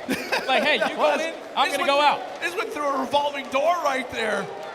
You notice, I mean, from Crim's perspective, I mean, the shot is all over the place. Yeah. My goodness, a crazy little situation with the Thieves. Able to secure the search and destroy. I tell you what, man, it just feels like, as you said, like a little discombobulated at times. Yeah. It felt like constantly players from the Subliners in, left in 1v3s, left in 1v2s. You talk about how you want to see the strategy really begin to formulate. You want to see them be confident, but never really able to get it. But walk me through this search and destroy again. Right here. This final round. Right here, Crim gets the bomb down, and from great camera view from our observers, shout out to them. Oh, Catch no. Crim go in, out, back in, back out, hit him with the old school drop shot, but then he eventually gets traded by Envoy. Who other than Envoy, right? That was just a beautiful search and destroy from the Thieves. Like, great tone setting right off of the rip of the game, just being early aggressive on the defensive side, even aggressive on the offense. And then towards the later half, that's where you're getting closer and closer towards the finish line. And it's all about slowing down the game, getting your picks. And even though a majority of those last rounds, New York are able to get that first blood, the Thieves are able to answer back immediately. Yeah. And then once it turns into a 3v3, it just came down to a huge one-on-one gunfight. Like, Hydra, when he was heckling that A-bomb right there, if he doesn't challenge Envoy, he probably doesn't know that he has an automaton in his hand. Totally different round, but New York need to fix their search and destroy going forward. Yeah, they absolutely have to. But, you know, from one side, obviously, you're feeling quite down if you're the Subliners. Let's go and put it that way. On the other end, for Thieves, you're happy that your search and destroy is looking that much better. And by the guy that you think can potentially lead your team in search and destroy, it is time for our scuff play of the game, and it is none other than the Dark Prince himself. Let's take a look back at this play from Envoy, Jay. And I said it before the map even started. It was going to be a battle between him and Hydra, and he won that here. He finds that first kill, but then it's all about the tacticals. He finds that second and then just easy reads the last player. The Dark Prince was ready to play search and destroy. He said, nah, we're not going to lose both today. I'm going to make sure I do what I need to do, get the first bloods, get the trades, and close out these rounds. Yeah, I mean, what? I think it was Miles who had the interview with Envoy earlier in the day. He said, as long as we win, right, a search, destroy, or control, we feel good. We feel confident, and if you are a Thieves fan, you got to be feeling all the confidence in the world. You walk away with the hard point. You walk away with the search and destroy, but can it be a 3-0 sweep to start off the Thieves' potential losers bracket run? We'll have to find out when we come back after the break. It is time for some control, and we're headed to Kuavo. Stay with us.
Hey guys, my name is Hydra, and today we are going to answer the most...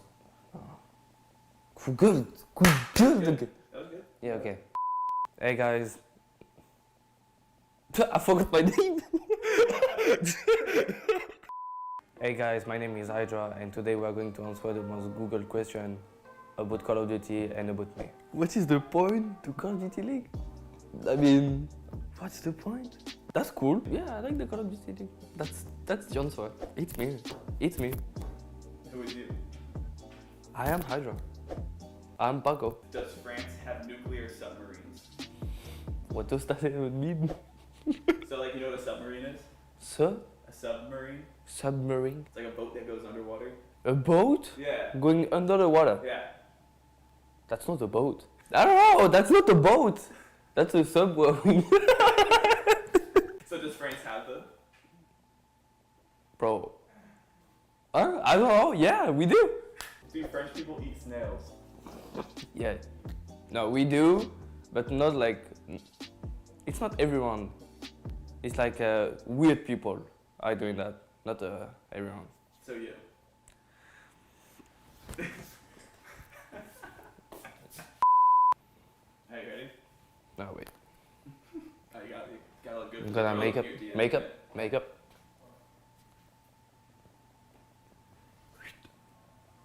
Up.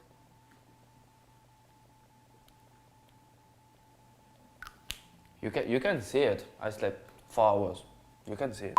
Do French people shower? Yeah. I'm doing 2 showers per day. 2 showers a day? Yeah, 2 showers a day. So French people do shower? Yeah, French people. I'm doing a shower. I don't know about everyone in France. Why is Paco short for Francisco? So if someone said Paco is a nickname for Francisco. Francisco? Yeah. Why? What? Paco? Yeah. Francisco? Yeah. There is a difference. This is not a nickname. My name is Paco. Hey guys, my name is Paco. Where did Crim 6 go? Where did Crim 6 go? He's at his apartment. That's it. I'm pretty sure he's smoking. Is that all he does? So, yeah, Crim does smoking, eating, sleeping, playing, maybe taking a shower a day, maybe. And he get back to smoke, because he's smoking a lot. And sleeping, that's it. And eating too. Yeah, I can tell he's eating a lot. Alrighty, folks, welcome back to day 2 of our OpTic Texas Major. We're in the middle of game number 2, and what is going to be a grinder of a day. 5 teams are going to be sent home, and this man is going to do everything in his power to prevent the Subliners from going down 3-0. And my goodness, I mean, what? Jay, we've talked about it constantly with this Subliners team. The amount of pressure that sits on Hydra's shoulders is unbelievable. I mean, he has been performing despite what has been a pretty one-sided series so far for the LA Thieves. We'll take a look at the search destroyed numbers just to make sure that all of our stats, folks, can see it out there. But what? Envoy finishing off 13-4, leading his team. On the other end, Hydra, a similar scoreline. He goes for 12-7, but not the same result. Jay, so far in this series, as we said, despite going down 0-2 versus the Thieves, Hydra is 52-34. That's absurd, man. That is. And it's even more crazy to me that he has Clayster and Crim on his team, and they are just not getting map wins. It's insane for me, and now they're going into a good. What else does he have to do? I don't know. I don't know. 40 in the hard point, 12 in the search and destroy. Somebody help the man. Get a trade. But now that we're going into a Gabutu control, 2-2 for NYSL. Last time that they played this map was versus Atlanta FaZe, and ended up beating them in the round number 5. But on the opposite side for the Thieves, they're currently 3-0 on this map. And it's just got to be scary because all momentum is on the side of the Thieves. They have great AR players. The only player to go positive on that map number 1 was Hydra. It has to be Crim and Clay to step up here with those ARs in their hands. Yeah, I mean, I don't think it could be more specific than we've already laid it out to be. Hydra, we know what he's going to do, but it's going to come down to vets. It's going to come down to an overall team effort. Can the Subliners dig deep? Or will this be a Thieves 3-0 to kick off their losers campaign here at our first major? Starting things off, it is the Thieves. Feeling extra confident, making their way over at B, and so far it's not been the greatest of starts, as it's a 3-for-1. Clay finding 2 of those. Maybe 3. Okay, not 3. And Kenny actually finds 3, so now this opens up this beat point for him to just allow his teammates to eventually get towards A. Picks up another kill onto Hydra before he eventually gets traded. But now this leaves this A point wide open. They're gonna have 3 players already pushed up towards that green area. Octane, great shots, able to take down Royalty. First take of progression is about to be completed. Right now the Thieves, even with starting off at B, getting 2-piece, they have a 2-live advantage, and they're playing this beautifully so far. Oh, and Kenny over at the top gun. I was going to say, we all know how great of a spot that can be. The Subliners off of that kill there versus Kenny will retake toward the bottom A objective. And keep in mind, Thieves, they did not grab that second tick. As Octane, nice shots from range. Will trying to hold off this one again. Royalty doing everything he can toward the top side of the boat. As we said, the Thieves so good on Gavutu, not just in hardpoint, but in control as well, undefeated when they have got this map on their screens. We've seen a lot of pressure at B, but the one playmaker, the guy who made the overall difference in the search and destroy, trying to make the routes happen on that flank, doesn't, in fact, find success, but it will lead the Thieves now to generate their positioning now over at B. That's a great kill from the flank from Kenny, as they look to pinch at both of these zones. Great movement right now from LAT. 10 seconds stopped on the clock. And right now, the Thieves, they're playing this beautifully. Octane is actually watching over Envoy. He wins a huge one-on-one, which is going to be Drazah.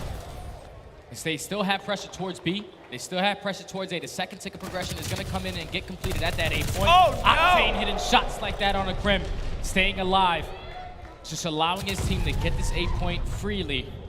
Time will be extended by a minute. The Thieves up by 3 lives. I mean, that kill from Octane just basically cements the A zone, right? Because the Subliners have to focus everybody at B just to make sure they can get him out of that position. LAT winning all the fights that they have to, and Stride and Drazah will lock in 6 in a row. 1 more for the glide bomb.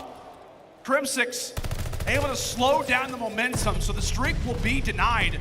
But the presence from the Thieves has been felt. 12-6 in lives. Kenny, Octane, everybody continues to find success. No respawns left. The point is going to be captured. Wow. And the Thieves will come out strong on the opening attack. And that's what makes them so good at this map, because even with 20 seconds left, they said, hey, we're down 1 life. We're not going to just flood towards cliffside and give you guys a better life advantage just in case it goes to that round number 5. Right. We're just going to overextend towards B. Envoy opens up with that first kill, and eventually he does get traded. But once he finds that kill, it opens up that B point. You can stop that clock, and then Octane going huge with that one-on-one engagement allows his teammates to eventually get back towards that A point. It's got to be devastating on the side of New York, because defenses, you need to be able to win on Gavutu. Absolutely have to. We'll see what the Subliners can try and muster up. I mean, what a task that they have ahead of them. A Thieves roster that just cannot seem to miss. Team that will start off with a nice 4 down. NYSL, the comms are going to have to be filled with some moxie. They're going to have to come through and really make something happen. Let's step aside and see how the comms sound in a massive moment for the Subliners. Come in. Like the burning tank mid. Oh, look over you. Close, man. You got me. Nice, that's 2. Yo, we're good. Envoy was on the right. Drazah was on the right. Ivy. Go left, go. Yeah, go left. Come on, fast. I'm going. He's close. Stop on you. Weak. Drazah one shot Ivy. Envoy's top ring weak. Drazah's one shot Ivy, guys. Dead Ivy. Looking for Ivy. I don't see Ivy. Still there. I don't see Ivy. 100% there. Dark. Behind us. Yo, And shooting lights up. getting fun. They have streaks. Yeah. One's gonna be ring. Watching fire. Low rock. Low rock. Dude, you got me. Dark tank one shot on boy. Outside Ivy. And he pushed up. Yeah, trap power, guys. Watch him back left. Trying to watch your Ivy push He's up. outside white. Top white. Don't feed kills. I'm gonna push A. Yeah. I might be able to touch. Alright. I gotta touch. Come on. There's still a guy in our back base somewhere. Behind the 23. Holy fuck. Oh, go. I'm going right now. Watch your back. If they kill me off point, it's gonna end. Subliners hanging on by a thread. It has been all slaying so far from the Thieves. Clay and Co. The vets doing everything they can to try to lock down this objective, but Envoy right on cue. Able to find one. 1 second left on the clock. Drazah from the flank. Gets turned on by Clay, but now it will set up Envoy for the final 2-piece. A great opening attack established by an even better defense. Jay, the comms from the Subliners, they sound defeated. Yeah. And they should, because they're getting outslayed by like 50 kills. Yeah, I'm pretty sure as soon as we went in for that listening, they didn't get a single kill until we got out of the listening. Might have That been is a an curse. insane stat. Potentially a curse. That's insane. I'm pretty sure if you're the Thieves, you have at least 3 glide bombs to work with. This is not looking good for NYSL. They're going back on the defensive side, are already down 2-0. Momentum is definitely not in their favor. No. Someone's got to get a trade. We Yes. have to put up some kills if we're going to try to win this map. Yeah. You said it quite nicely. We'll see. We'll see. Envoy, all kinds of confident, 14-8. As we talk about streaks, I mean, he very well could be in line for some of those. That's 3. Make it a 4-for-1 trade in favor of the Thieves. Envoy goes for a nice little fly through the skies.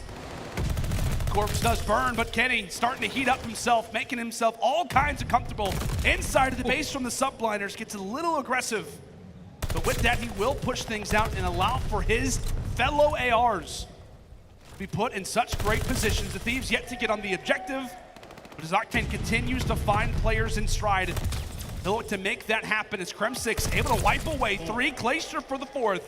So there you have it. A moment where the Subliners can establish themselves. We'll see what the Thieves elect to do. They could just park the bus knowing that they're up in lives right now, Jay. Yeah, New York, they need to try to pick up some streaks if they want to at least try to win this next offense. Or put it together a couple kills and get this live advantage a little bit closer. As the time is starting to dwindle down, they have map control, but Drazah's able to sneak his way through the middle steps. He finds 2. So now number 5 on your minimap, Krim, he has to try to get to the player on the cross before Drazah is able to get on it. A huge one-on-one on the opposite side of the map as well. Royalty has to try to go big on that point to stop them from getting on that A. But 5 seconds left. New York have map control. It's looking like they should be able to win this round. New York will hang on, but as we said, my friend, just buy a thread. Yeah. Buy a thread. I mean, how often do you see a team, right, walk away with both attacks on Kavutu? So you expect them to win it. They're able to answer the call and at least grant themselves another offense. But as we said, I mean, well, I was looking at the numbers earlier, and I want to say that I think in offenses for the Subliners, they're 1-12 on attack. Okay, well. It's not looking good, but anything's possible. It is the major. We're doing our best to sell. Anything is possible. Here we go. New York, gonna try to send 2-2 split. But that's gonna be 3 dead already in favor of the Thieves. As New York now off spawn, pointing towards top cliff. They're just gonna commit towards the save point. Oh, a lot of Thieves players are just holding the defensive line. They absolutely are. Minute left on the clock, 30 seconds fly. Just like that, the snap of a finger as Hydra is able to at least alleviate some pressure for 2. Clay there to watch over his comrade who will in fact stay on up. So with that, Krem6 clearing out the base. 4 go down for Thieves, and instantly the Subliners with the awareness. They'll hop in the objective and they will call for Hydra to go ahead and fly. With that, he sits on 4 in a row, and well, Royalty, he sits quite comfortably inside of that objective. Okay, New York's guns are starting to get a little bit more hot. But Drazah, he finds 2 in the feed. First tick progression's already there. That's gonna be 3 dead. Last player here is gonna be Royalty. He does get stunned. The double challenge is gonna come in. He takes down both. But unfortunately, he does get traded. So now New York, 45 seconds left. They're all in the spawn. That's gonna be a clean 4 dead. You see Envoy already being aggressive. Oh, Envoy feeling himself now on 4 in a row. Gets dropped, but as we said, the Thieves, they can afford to just throw their lives at the Subliners. NYSL watching theirs flash before their eyes. Why? Because they're falling at the drop of a hat. 1 player pushed on up, they get 2 as Hydra looks to make his way in the objective. Kenny beaming players left and right. Kenny 24 and 13. Each of these kills, it just feels like a dagger. It feels like the nails being put more and more in the coffin. As now it's Octane's turn. Beams 1, 6 seconds and some change left on the clock. Kenny rounding the corner is able to find another. Krim's still alive, but can't get into the objective. And it will be a 3-0 sweep for the Los Angeles Thieves. They came in today just ready to go. That match yesterday versus Toronto could have went either way. They fixed their mistakes in search and destroy. They come out and get a clean Bocage S&D. But at least in the respawns, first map 250 to 230. that last control, it was completely dominant on the side of the And team. before they stood a chance after the first round. No, and after the first round, no, even into the second round. Like I said, when we went into that listening, New York, not a single player could get a kill. Yeah. Like LA Thieves, they just came to play today. Now on the side of New York, this has got to be frustrating. This has got to be frustrating. You 1-4 throughout qualifiers. You get yourself to the major. You have about a week and a half of practice with the new player in Royalty, and they just don't see any success. Obviously, it's a tough matchup when you're going up against a Thieves in your very first round, who I consider a top 3 team. But for New York to come out so flat the way that they did, there's a lot of stuff that they need to work on. And I know those are passionate words. Obviously, coming from a fellow New Yorker yourself, I mean, as we said, when we come into, we try to lay out the series, right? We try to tell the story of the underdog, but the story, I mean, it's basically told for you. As we said, the hard points, those continue to be the biggest struggle out of anybody in the CDL. They lose the Search Destroy, and when you're going to Gavutu against this Thieves team, it just never feels as if they're going to drop. It never feels as if they're going to lose their mojo. A nice 3-0 start for the Thieves, but Jay, I mean, I know we're looking at the highlights, and really it's basically just a highlight reel out of everybody on the Thieves. It felt like all 4 of these guys had their moment on Gavutu control, but what do you think is next for the Subliners? I mean, already looking ahead, I mean, this team is going to go instantly to the back of our minds. We've got a lot of matches to go. What do you do now if you're the Subliners? What are you looking at now after this loss? I think the biggest thing that New York need to focus on is just simply getting kills. A lot of these maps that they're losing, they're just getting outslayed. Like that first map, they could have won it, 250 to 230, and I'm pretty sure they were outslayed by about 20 kills. The only player positive was Hydra. Like that's insane. When you have such a well-calibered, highly calibered team in Crimsix and Clay, these guys are world champions, 3-time world champions each.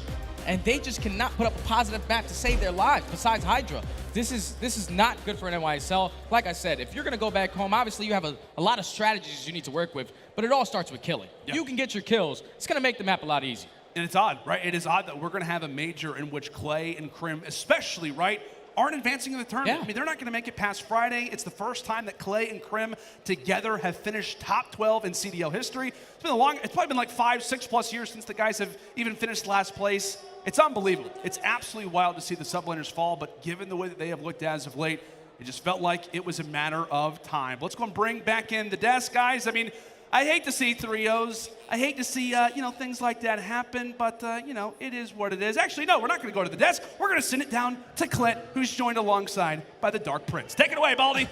Thank you, boys. The one, the only Envoy, sir. How you doing? Pretty great, man. Nice to get a win today. It's got to feel good. Now, I was told you've got your parents out here in the crowd supporting you. Yeah. What's that like? It's got to be great. It's great, man. It's always awesome when they get to come out to the event. They're somewhere out here. We appreciate everyone else, too. Thank you guys all for the support. It's also good to get a win because Nate Shot's not going to yell at you.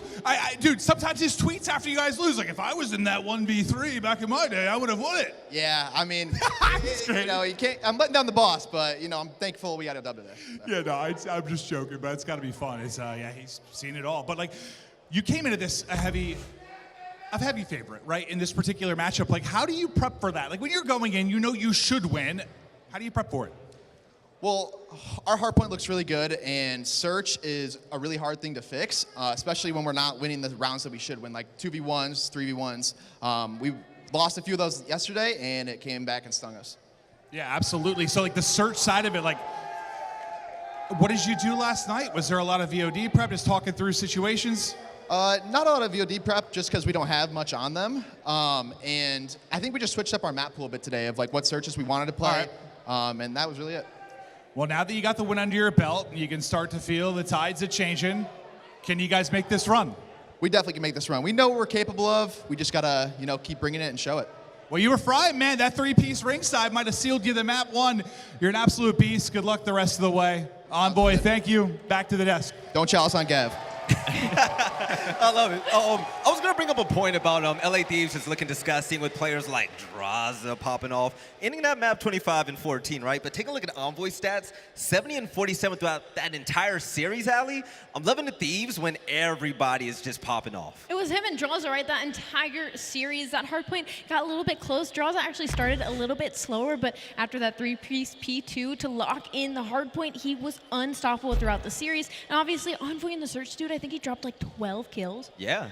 crazy. Matter of fact, speaking of Envoy, we actually have some highlights. Let's take a look at the boy in Nameless. There's something crazy about this team when Envoy pops off. He just seems to just be the guy that gets all the dirty work done and just dominates it. With his struggling New York Subliners, he took advantage of it. Yeah, you know, I mean, he's a guy who can take over respawns, but in particular, like, search and destroy is really where his bread and butter is, and that's what's been weak this season for him, right? He had a .78, I think, after the qualifiers, and in this match, he took over 13-4. That is what they made this team for. That is why they have Envoy, because they need a search and destroy player like that who can also be the in-game leader, and he really was just comfortable here. You could tell that the VOD work came through, and you know, for the LA Thieves in this series, they knew that they were better, right? Like, they had the more talented players. They're able to go out there, play aggressive, take the one-on-one challenges, and they were all on fire. I mean, we saw Kenny there at the end of that Gabutu just winning those crazy gunfights with the automaton. They knew that they were better, and they showcased it there on that stage. Right, take a look at the stats right now. 1.49 KD. Envoy was actually crazy. But also, Hydra on the end of New York Subliners. Yo, Joe, it kind of hurt to see, to be completely honest. I mean, dropping 40 bombs, going crazy in search and destroy, and they still didn't even win the match. I mean, listen, this is it's a team game, right? You know, everything has to sort of click, especially against Los Angeles Thieves, but you have to play your best. And I still feel like in this 0-3, the man was putting up numbers. I mean, this game 1 hardpoint, he puts up 40 plus. I mean, game 2, he was the one, you know, finding those multi-kills to keep them in rounds. It's safe to say he was trying to do what he can. He was trying to do what he can, but that's when you look at the supporting cast to help him out as much as they can. It reminds me of that meme we saw on Reddit, Joe, where it's like the Bugatti in the abandoned house. Like, that's literally what it is. That's what we're seeing on the stage, man. It's tough. So hopefully New York can figure it out, but there's got to be roster changes on the horizon for that team. 0-10 in hardpoint through an entire stage and losing round 1 at the major is just unacceptable, especially for players of that caliber. They're going to want to be elsewhere. aLLeY, there's been 2 3-0s so far today. Bring out the brooms, you know what I'm saying? Any final thoughts that you have about this matchup? It went from free Neptune to free Hydra real quick, man. It's heartbreaking. The NY roster, it seriously is heartbreaking. You want to see Krim and Clay succeed. You want to see Royalty being brought up once again to the league succeed, man, but it's just not clicking. Yes, now, ladies and gentlemen, moving along with the tournament, this has been pretty much a lopsided affair, but coming up next, I think we might go the distance. It's going to be between Boston Breach and also Florida Mutineers. You don't want to miss it. Things are just getting started here for day 2. We'll catch you in a minute for more CDL action.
The Call of Duty League is brought to you by Zenny Gaming. Armor your eyes with Block's gaming glasses starting at $24 by visiting zenny.com/CDL. Upgrade your game with a Scuff, the official controller of the Call of Duty League. Hello, and welcome back to the CDL Major One right here in the beautiful state of Texas. And here on the analyst desk, we actually have another guest here. It's going to be Standy, my New York brother, man. So far, you casted that New York game. Yeah. Did they make your state proud? No, definitely not. Definitely not. I was sad casting it the entire time, man. Just to think about the roster that team has. Like, Crim Clay, 3-time world champion, both of them. And then Hydra, the player that he has become is insane. The fact that they have not seen any success to start this year is mind-blowing to me, but you can always expect them to be better towards the later half of the stage. I just don't know if they have the quick fix in them. You know what? That's going to be the story throughout the day, right? Especially with it being the first elimination day, right? We're going to see teams such as Boston Breach facing off against Florida. And the thing is, man, everybody's going to have to bring it today, no matter what's been doubted. Now, when it comes to Boston as well, one of the newer teams in the CDL, they came out swinging. Nobody expected Capsidal to pop off. Methodz picked it up, especially in that second week. But seeing players like TJHaly start to slowly get in their groove, I really like this team's potential, man. I really do, too. The only thing is they went up against Atlanta FaZe yesterday. That's the best team that we have in the game. So even though they ended up getting 3-0, they're going up against a team in Florida who are just inconsistent. They're either hit or miss. They're on point or they're going to get 3-0. So if I'm Boston, you just have to be as confident as you were yesterday. Even though you were going up against Atlanta FaZe, that confidence for these young players is what's going to be able to get them through this series. You're right, and Nameless, when it comes to this team, man, I mean, the fact that they were even able to put up a fight against the league's undefeated best, I mean, it speaks volumes about where they can go. You thought that was a fight, Valley? They showed a little bit of promise. They got I like Boston. Listen, it was Bocage. I heard some people saying like some of the maps they were blown out. But like you look at the Bocage and like that's just how that map is, right? It's going to be a very narrow score line. But for this team, I mean, I think the biggest story is that they've just been terrible in control. Like 1-5 in control is just not going to cut it. But Allie, tell me what the game fuel keys to victory are. Well, the game fuel keys to victory are bring your breach charges. Boston is 3rd in break percentage. Florida is 1st in rotation and win percentage. So Florida's going to be set up early. Breach is going to have to bring the aggression and get the bomb down in S&D. Boston is 4th in plant percentage, but Florida is the last in neutral retake percentage. So if Boston gets that bomb down, it's not looking so hot in Florida if it's a neutral situation. And when the Berlin S&D battle, both teams are 2-0. And I'll tell you what, after seeing the maps and modes, it looks like Boston Breach might have won the vetoes. Now, the funny thing is, this team is going to be facing off against Florida Mutineers and, Jeremy. This team is actually pretty hilarious because they keep the games close and it's like, they just let it slip through their hands, right? But in this match right here against Boston, how do you like them? I really like them for this match. I feel like this series is going to go all the way to a Game 5 because both of these teams, they have that firepower. You know what Vivid is able to do on a map like Bocage. Puts up like 80 to 90 engagements easily. And then Skies, the aggression that he is with the SMG and the AR in his hands is insane. If they can just click and just have that chemistry early into this series, that's how we usually see a lot of success for this team. Right, and when it comes to just seeing how Florida should play in this matchup and also the game field keys of victory, Nameless, what are we looking at? I mean, there's a few things. Like Vivid leads in HP engagements and damage. I'm expecting him to keep that up throughout the series because it's worked well for them. Also, Dave Patty with that sniper. He's been sensational in Search and Destroy, hitting some crazy shots. He's really become a lot more comfortable for the game field keys to victory. Win the rotation battle. 59% of rotations won. They lead the league. So that's gotten so much better in the last few matches. And then stem the tide during your post plants. Boston is retaking 56% in neutral situations. They're 2nd in the league. Boston has been a pretty solid Search and Destroy team, but in their last 3 matches, it hasn't looked the best. So maybe Florida playing them at the right time and then step it up in control. Boston is last in control round win percentage. Like I was just saying, they're 1-5 in control and they haven't won this control that they're about to play in this series. So that should be the auto lock map for Florida. Well, one of my favorite parts of this season so far, Allie, is seeing Dave Patty pop off. And when it comes to him, I mean, what comes to mind? It comes into Search and Destroy, right? He was the mastermind behind those 4 rounds against LIT in Berlin. And you know what? This tweet also popped up on everybody's timeline today. Pre-game ritual for Dave. He reads the entire Harry Potter series before the match begins. So we'll see what he's able to turn out from what he learned, I guess. I mean, he got he looks smart, don't he? He just looks smart. He does. Yeah. It's the class. I know what it is. Exactly. Now, when it comes time for the talent pick'ems right now, hey, hopefully this is not another 3-0, but I'm going to definitely rock with I like Boston, okay? And even though you guys are like, Belly, come on. You might I be the think they have a Boston lot of curse, hope. no lie. You picked The up every Boston series curse, that exactly. You know what I'm going to do? I'm going to Florida Mutineers. You know what? I just like scrappy games. I think this is going to go to distance as well. I hope it does, actually. But Florida for me. Jeremy, who do you got? For me, I feel like today is the day that we see Boston win the control. And it's going to be on Tuscan, right? That's what they're playing? I believe so. Yeah, so if they're going to go all the way to a Game 5, they're going to win a search and destroy, get back on that right track, and take it into Game 5. Allie, we've seen both of these teams go through it this year, but who do you think is going to pull out as a winner today? Belly, actually, it's a little too bright in here. I can't quite hear you. All right. Ask me that question one more time. Wait, actually, hey, I hear the crowd out there. If you guys go for Boston Breach like Allie, go ahead and make some noise. Back her up a little bit. Okay, some Boston fans in the house. You're going to need that love. Yeah, but nameless. You know why? Because Florida's about to come out here and win this series, man. I'm telling you. Their last match that we saw them play, they won 3-0. They looked great. I believe in this team. I think that they're a streaky team at times, but they play so aggressive, it's going to be too much for Boston to deal with. So I'm going with the Florida Mutineers. All right, ladies and gentlemen, it's about that time. We're going to go to a short break, but after that, we're going to see Boston Breach face off against the Florida Mutineers. We'll see you soon for some more CDL action. We'll catch you in a minute.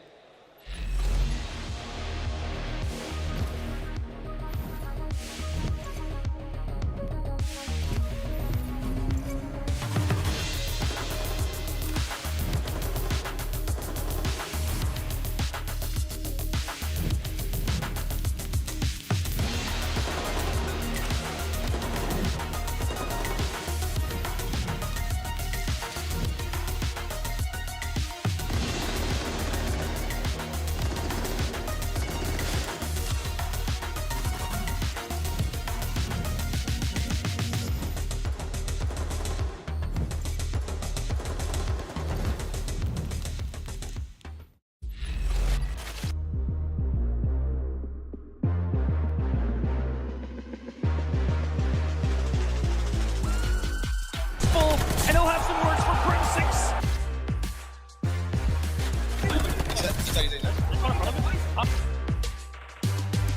Forcing the issue of like he's inside of the paint, and that's going to be 5 in a row. How about 6? On the fence, punch. There's 2, there's 3.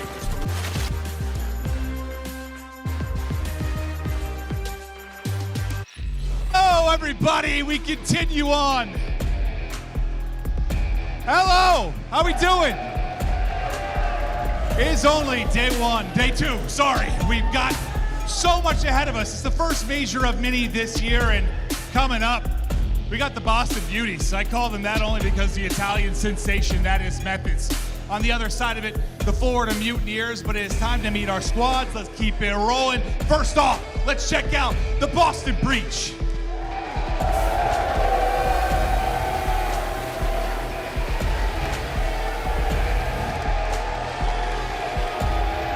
Capsidal, Methodz, TJ, and Nero. I was distracted by Maven's amazing haircut, but the simple fact remains that I like Boston, and I'm not even afraid to hide it. Listen, man, Chef Tony up there, Zinni. Methodz coming off of a bad performance yesterday with a .76. I'm expecting him to turn up today and make the city of Boston proud. This team came in last to the CDL. I'm expecting them to turn up, man. They don't want to go home empty-handed. And personally, I want to see TJHaly pop off as well, but Maven, who else you got for us? We got to keep it going. It is a loser's bracket match. Loser is done. It is do or die time. Breach their opponents.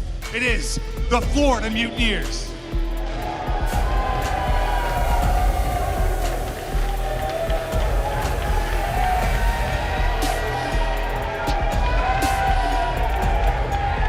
Vivid Skies, Dave Patty, and Awakening. Let's get it, big weight. And at times, we've seen this team have pop-off performances separately, individually, and aLLeY, hopefully they can bring it all together today. Man, you saw those signs in the crowd. A lot of love for this roster, but Dave, man, he was all business. He was like, screw this, man. Let's get to our station. Let's get locked and loaded, ready to go. Maven, I'm ready for this game, man. Let's go ahead and get this thing going. I'm ready. I'm ready. So I'm not going to mess it up this time. It is Chance and Miles. Take it away. You did it! He's done it, ladies and gentlemen. We're ready to roll now into our next matchup. It's going to be a fun one indeed, Shots. Again, lower bracket. We're sending teams home today, and that's tough for some, but for others, they enjoy that violence, they enjoy sending teams out here. A lot of villains in that crowd, but we love you very much. This is going to be fun, man. I'm excited to see this go down. A lot of rookies on the stage. A ton of rookies on the stage, and I think we talk about like the land vibes, right? Some of the rookies have been struggling. I think even on Seattle, right? Simp didn't have that bounce back. Pred's killing himself with nades. So some of these guys feeling the pressure. And we have a ton of rookies now on both sides of the stage, and even not just like the rookies, right? For guys like Methodz in TJ, some of the vets. I mean, Methodz hasn't played on LAN in like 3 years, so it'd be interesting to see if these guys can handle the pressure while facing elimination. But taking a look at your maps and modes, we have seen these teams on these maps quite a bit. Florida love themselves Bocage, and well, we get it for the first two. A double dose of Bocage to start things off. 2 Tuscans and a Desert Siege, and that sounds like a recipe for fun to me. That's going to be our entire series here. Going to lower bracket matchup. Lose 3, go home. That is that. Chance, what do you make of the maps? Well, nothing too crazy, right? Obviously, again, the Bocage, Florida's happy to play on it. The Desert Siege, Florida 0-1, dropped a .31 KD, so they got slaughtered the one time they played. But Boston, we haven't seen them there at all. And of course, that Tuscan control, it got mentioned on the desk. It was part of the keys to victory when you're talking about Boston. They have been getting destroyed, absolutely destroyed in control. But most of that's been on Gavutu. Tuscan, we haven't seen him as much. Maybe there will be potential for them in that game 3, but obviously we have a long way to go before we get there. We start in the cage. Both of these teams have that experience. I think yesterday we saw Boston against Atlanta. They got heavily outslayed, but they still kept up in the stat line. Maybe they can just pick up the slang a little bit. They'll be good to go. Well, here we go, ladies and gentlemen. Please keep your arms and legs inside the vehicle at all times. Hold on your personal belongings. We're going to the cage to start this one off.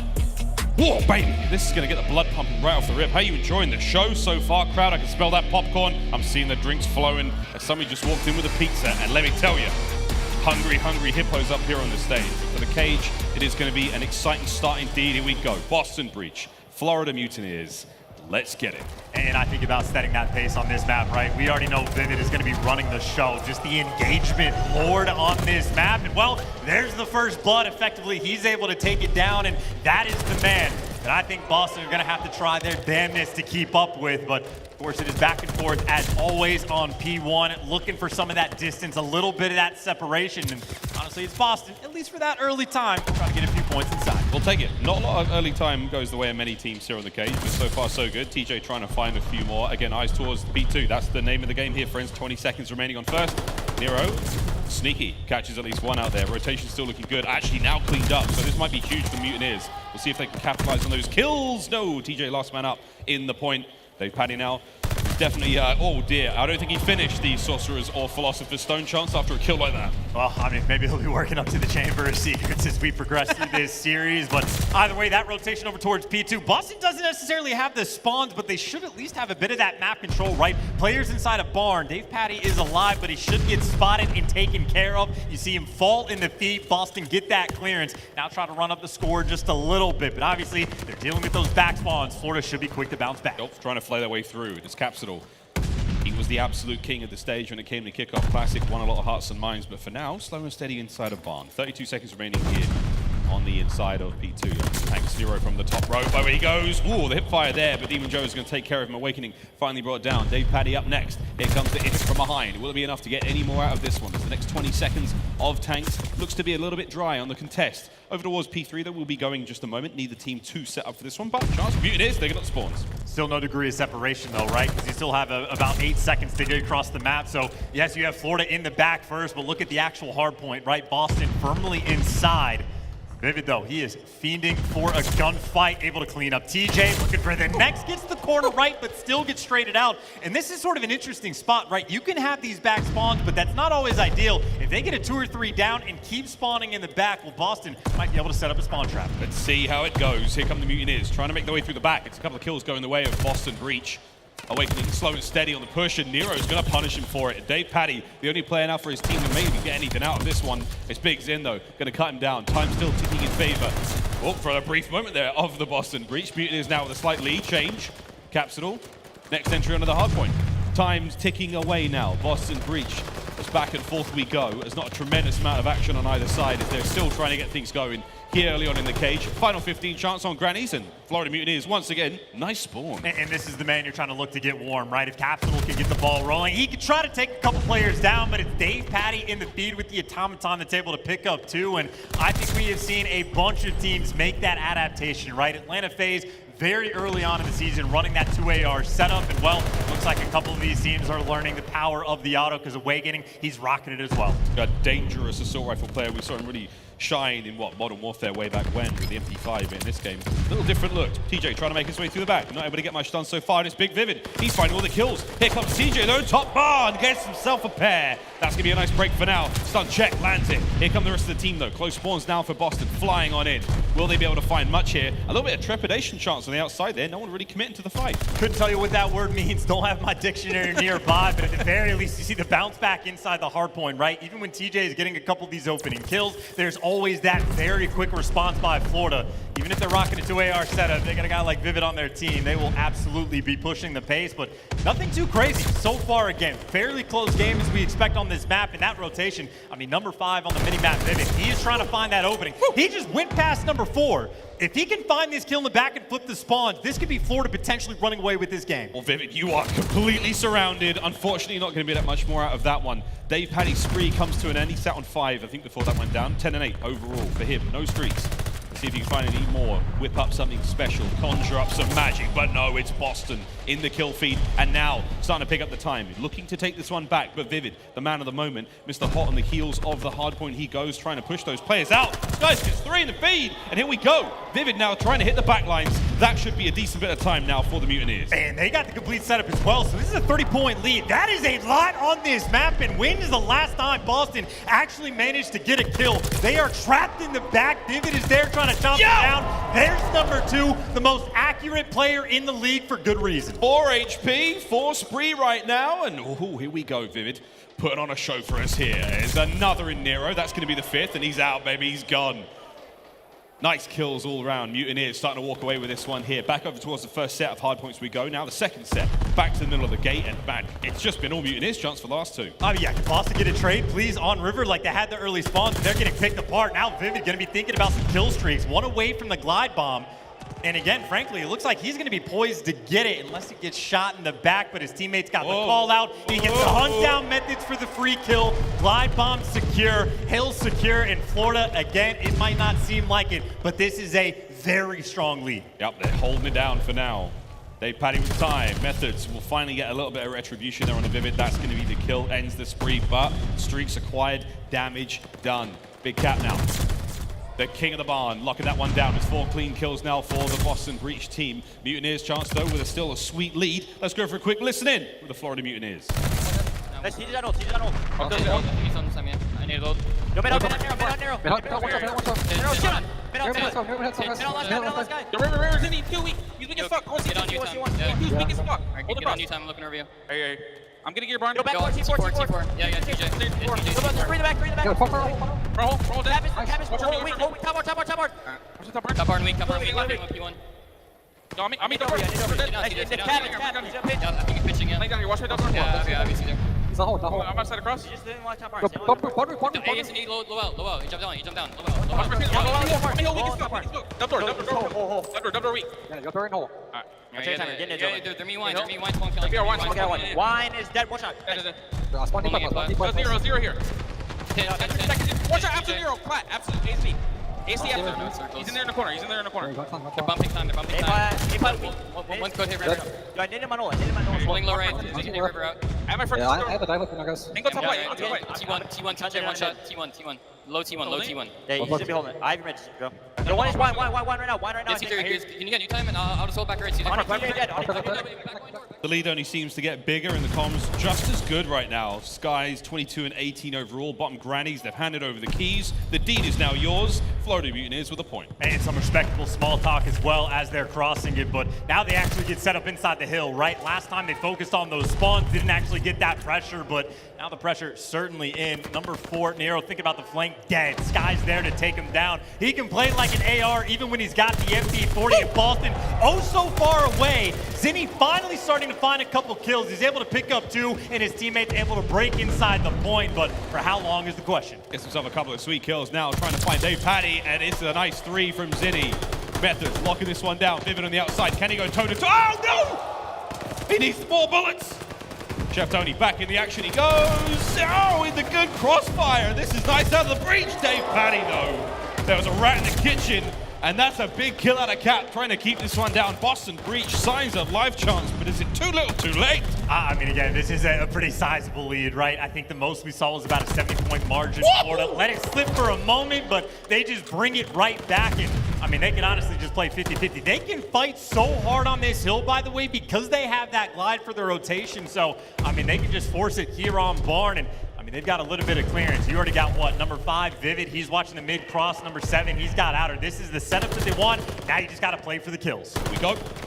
Nero over the top. Skies managed to get at least one before being brought down. Crossfire down. TJHaly reaches for the sidearm. Can't get the 5th kill in a row. Over to Chef Tony now. 25 remaining here on Barn. Contest all around the place. Big Wake somehow, some way, finds a few more. Bottom Barn covered. Here come the nades. And keep in mind for Boston right there, they end up flipping those spawns, and that is not what you want to have happen. Yes, you need to force to actually get that hill time, but this should set up Florida just to have that free and easy rotation. They still have that glide bomb if they want to invest it, but I mean, just looking at that stat line, right? We're talking about the rookies feeling a little bit of that pressure, and I see Nero 19 and 32. He's taking a lot of gunfights, not winning a lot of them. 1932, what a year that was. Here comes the glide for Vivid. Looking to find the 2, but there's a lot of cover now for these players of Breach. Not a lot to be had. That's going to be enough, though. Keeping the Mutineers in control of River. They've got to stay down low. Information passed out, and baby, do they make the most of that one. That's huge out of the Mutineers. 40 seconds remaining. Will not be getting the win here, but once again, chance that we get damn close. And you already see, right? It is just ARs all over the place. Even Vivid has one just for these long-range engagements. So you're taking him down. He lets a gunfight come to you. And honestly, even that fall right there doesn't make a single bit of difference. Methodz, I mean, his team isn't around him anymore. Everyone has fallen. I mean, this is an absolute blowout, basically from start to finish. Florida, I mean, just a clean and easy game. It has been 3-0s all day today. Some of these teams, I mean, just getting picked apart when the elimination is on the line. And I know it's very early in the series, but at least Florida right now, they came to play. Well, they have certainly come to play. He's won over yet, though. 33-27 there from Vivid, a man who put up incredible numbers and won a sweet chunk of cash online. Hard point now for the time of Boston Breach. Trying to find a few more. Big Cap getting the work done there on the outside of Granny's. Back over to the hard point we go. Awakening will be his next opponent. Doesn't land much on the stun. And Big Wake finds it again. 2 Titans here of the field. 40 seconds still remaining here on gate chance, and at this moment in time, it is a very good look for the Florida Mutineers. We have seen crazy comebacks on Bocage. It is no easy feat. I mean, a crazy comeback, though, is what, making up from like 50 or 60 points. This is just, I mean, ludicrous. So far away. Would be an absolute game changer, and especially when you're getting outslaved on maybe 20, 25 kills. Cap's trying to bring it back just a little bit. Methodz able to pick up 2, and you at least got the correct spawns for that rotation. Nice little map spread, but I mean, every single player at this point for Boston is gonna have to go bonkers. Maybe the triple B will be enough, but see if they can pull it off. Awakening's got a big kill ahead of him, and it's Methodz in first on the hard point. 10 seconds for the win now for Florida, and that may be it. Nero's up next. Got to hold the tides now. The incoming approach from the Mutineers, and they're getting the job done. Big kills out of TJHaly. Towards the hard point we go once again, and oh, Methodz managing to get the kill on him, and that's it. Mutineers are in the hill. No one from Breach nearby. Nero with a last-minute contest. You kill him, you get the map, and they do just that. The Mutineers take map 1. And you take a map like Bocage in a fashion like that. I mean, that map, pure gunny, right? So if you're winning in a dominant fashion, you see a guy on the other side of the stage that's going double negative. I mean, honestly, you're just going to feel like you are better when it comes to the gun skills. So Florida, that is the way they wanted to start this series. Dominant win for map number 1, and I mean, now it's just about that continuation because, well, from map number 2, we go right back to the cage. And it's one question we had, for Boston Breach when it started off, 3-0 against Atlanta FaZe. Kind of tight, really exciting series. How do we rate Boston on land so far? That's the biggest question. Now coming back into this one, I think it's like, all right, well, definitely Bocage. Hardpoint is not their game mode. That is not the map and mode you want to see them pairing up on. But there's a quick look at the stats across the board. 30 for 30 there for Capsidal. No one really going big for Boston Breach. No big kills, no nothing special there. But everyone there on the Mutineers looking great. And even Skies especially, right? I mean, minute and 42 inside the hill, top damage in the lobbies, top kills. Like, you could not ask for anything more. And it's funny because I think at the start of the year for Florida, we're thinking about all the ARs they have on this team. And you're like, this is not the map for them. Turns out not the case. Crack from top to bottom. They absolutely provide. They rock the 2 AR setup. But I mean, again, you're just outslaying by 20, 25 kills. That is as comfortable as it gets. The non-traded kills across the board as well, very, very even. We have the highlights there from that first one. A lot of fun kills, sweet nade, so a little bit of everything there as we do on the cage. But that's map number 1 now in the books. Chance, as far as the search goes, we were going to have a look at that in a minute. We are going to stay on Bookage, so ladies and gentlemen, do not take your shoes off. We're remaining here. How you feel about the search and destroy for both teams? Very tough to call, right? I mean, again, fairly balanced between these two teams, but that was the expectation even going into the Bocage hardpoint. Seemingly not the case. Florida just turned up a little bit more. Certainly the nerves are not going to be there. Maybe one sign of life, though, for Boston. TJ absolutely put in some serious work. Map number 1, just didn't have a ton of help behind him. And I think even when he's sniping in the S&D, it can be good, but you want to see him be the playmaker. So if he had a bit of a hot hand in map number 1, if he can carry that into the next game that we have, maybe he will be the go-to guy for Boston to try to open up some of these rounds. And we go back to the idea of, rookies here in this matchup. And again, there's a lot of players in this stage that comes outside of what Skies, at times Vivid, Methodz, and TJ. Not everyone's got a lot of experience when it comes to the big stage and these LAN events. And that was the biggest question for a lot of these teams, a lot of players coming into this. Who's going to deliver on LAN? Is it going to be like we saw at kickoff, where the rookies ran the show there? It doesn't seem to be the case here at the Major. A little bit of time in the game, a little bit of time practicing, and the old guys, they still got it. Some of the old guys. Some of the old guys. It depends on what team you're talking don't. about, but it is interesting to see. And again, I think we're just looking for a little bit of that resolve, a little bit of that bounce back potential as well. But I mean, again, not a team that shies away from search and destroy, really, either of these guys. Fairly balanced across the board. Boston is solid in every game mode with the exception of control. So it's not like they're necessarily uncomfortable when it comes to search and destroy, but a little bit uncomfortable on the stage. Well, we'll find out again. Is that search and destroy is moments away. We're going to stay on Bocage for that one. Tuscan control after that. So what you're saying, Chance, this is a must-win right now for Boston, because if we do get to that control and they're 2-0 down, that's not good. Well, I mean, the one thing about, they have terrible, KDs, but they play a ton of Gavutu for the control, and I was thinking maybe Tuscan more of an SMG-sided map, because I think Cap is like a 0.82 in control. I think Nero is like a 0.83, so it hasn't been great. So in my mind, I'm like, Tuscan to be better for him. Well, map number 1, not the case, right? You just dropped a 0.5 on Bocage. I mean, that is, it's just tough. I can only say it so many times. Yeah, look at the team there again. It's serious looks across the board for the team. They're going to be finding a brief moment of respite here now to go over S&D strats, talk that one through.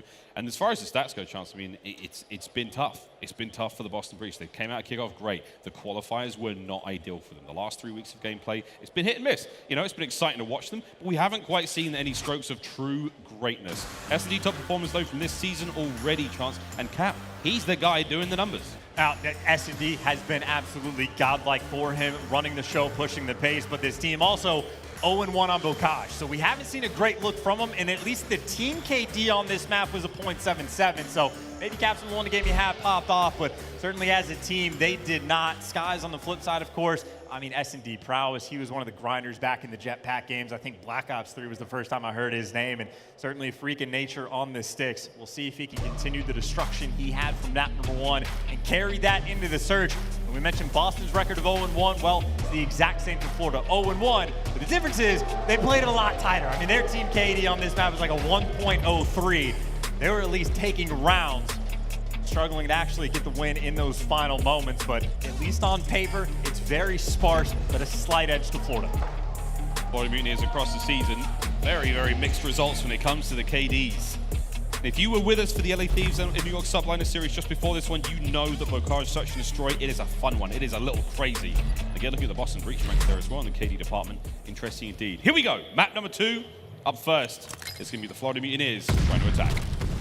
Florida is not going to be a team that shies away from some of these creative strats. I think Capsidal top might have a free kill, and well, it looks like Nero finds one as well. So, I mean, that is just tried and true, easy reads. You go up top, grandmas, look at that window, and apparently sometimes it'll fall into your lap. Awakening turning this into a 2 versus 3, but he's trapped in the bottom tunnel, and he does get taken down. Nero there for the trade. Skies all by his lonesome. 1v3.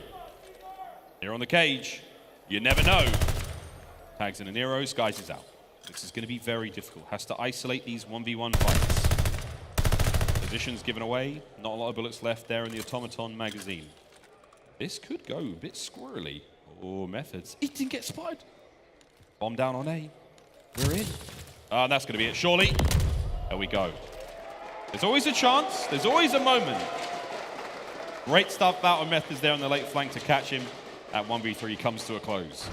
Methodz unintentionally camouflaged behind those, I do believe. But now very tough to spot. Maybe that could have been an opening, but I mean, realistically, that just comes down to the opening break, right? You're giving Capsidal just free kills, trying to run underneath, hope the timing goes your way. Well, MP40 up top there to get the job done. And obviously Nero, nice little bounce back, picked up 2 kills that round as well. Need the bounce back indeed. Reach up by 1, here we go. They're on offense. 2 for Nero, 2 for Cap.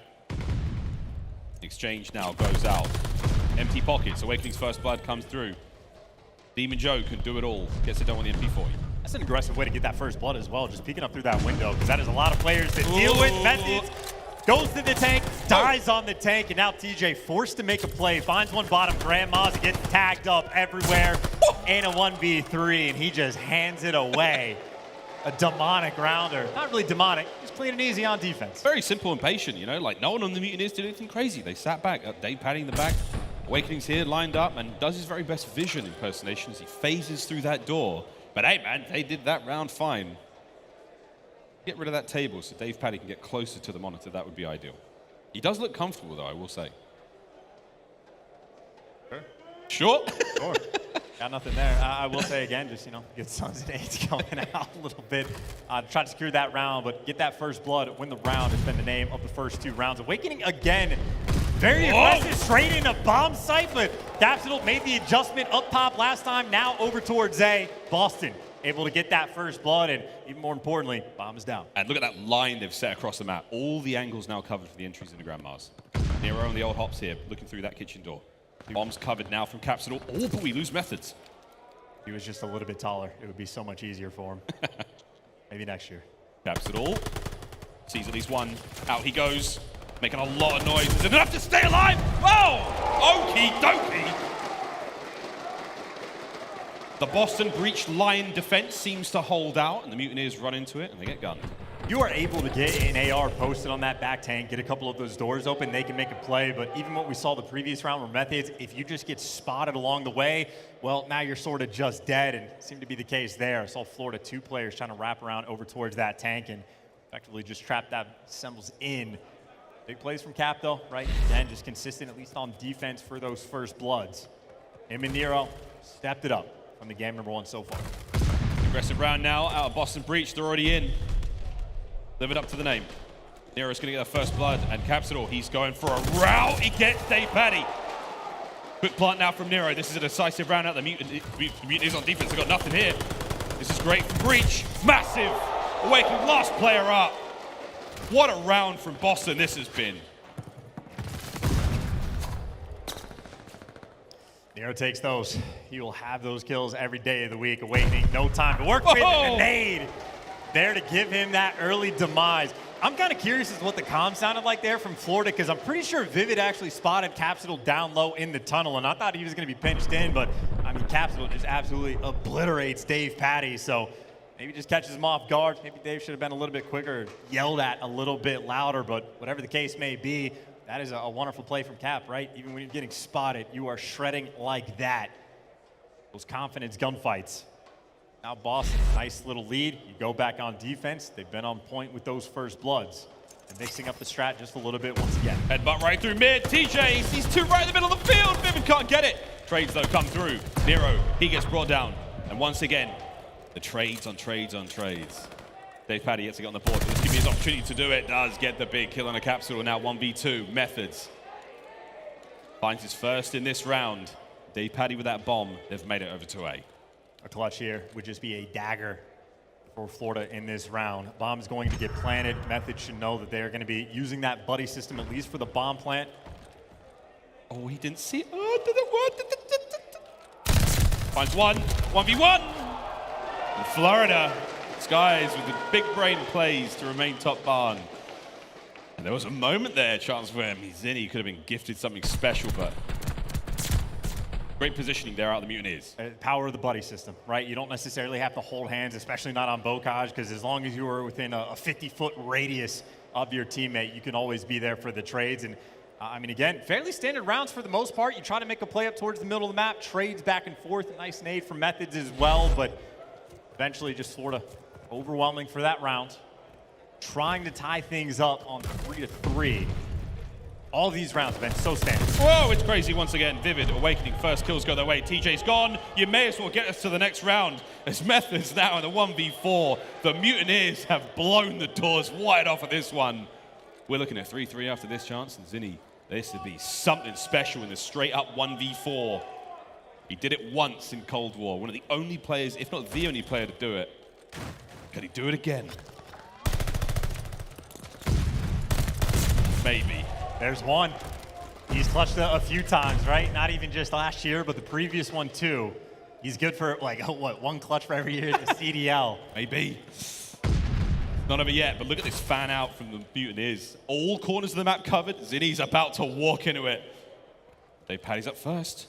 Zinni. Oh, he's alive. 30 seconds on the clock. Awakening saw him. Saw him. Here comes the kill team. Sky slides right through Kitchen, and maybe if he does go B, who knows? I mean, that is a situation where there's nothing you can do. He had a wonderful read on DavePatty. As soon as he picks up that bomb, he's ready for the chow, but I think the setup right there for the end for Florida just too good. I mean, they just had the spread across the map, ARs in everybody's hands, so just nice coverage and a great count around. I'm very confused as to how many of these teams are just trying to run straight underneath that window and just praying and have no one look over them. But, I mean, hey, if you're on defense, you will take those free kills every day of the week. Boston stacking up in grandmas once again. Mutineers tie things up. We're all here at 3-3. aBeZy versus Nero on the outside. A little bit of trouble there with the barn door, but Nero's going to get it done. Oh, nice fancy footwork. Oh, my word. It's 3 down already for Breach. The opening gambit has failed. That's a closeout. Another humdinger from the Mutineers. There must have been an agreement at the start of this game of like, hey, whoever gets first, we'll just blow out these rounds. No spiciness, nothing creative. It's just like, we're going to hit full send and just commit. Whatever happens, happens. I mean, you're on defense. You are playing up in barn, and you are just wide challenging out with no coverage towards the middle of the map. I mean, these teams, they're truly just going for it. It's an old style of warfare. What, you line up against each other and you sort of take turns. Revolutionary. Very revolutionary. I don't like to say it for obvious reasons, but here we go. Once more into the absolute calamity, chaos that is the Bocage Search and Destroy. This one a little slower. Finally, Mutineers have turned grandmas into a fortress. Breach just on the outside, not quite ready to knock in yet, but I think Nero building up the courage to. He asked for some sugar from these neighbors. And it's, can someone please, thank you for, watch the window before, not after, especially when Nero's sliding under without any dead silence, no ninja. You expect the peek to come through, but at least the trades are there for the 3v3. Awakening gets caught as well. Methodz picking them apart. But you got the flank coming, aBeZy there, boom, just like that, 2 versus 2. Blink of an eye, it's done. TJ at range. Oh, aBeZy! Just handing kills. Can someone shoot back? Just keep feeding him. Capsidal now, 1v2. And he's staying there. aBeZy, number 7 on the minimap. He's staying there. Grab that bomb. 25 on the clock now. Capsidal going to fast plant this one. The defenders have yet to move. It's on Vivid and aBeZy. 1 kill and the defuse is all they need. 40 on the clock. Oh my, chance. Oh my. They've jumped straight on it. Capsidal, finding the first. 30 seconds remaining. Vivid now the dance. Will he find anything with a stun? No. Quick check once again. Capsidal!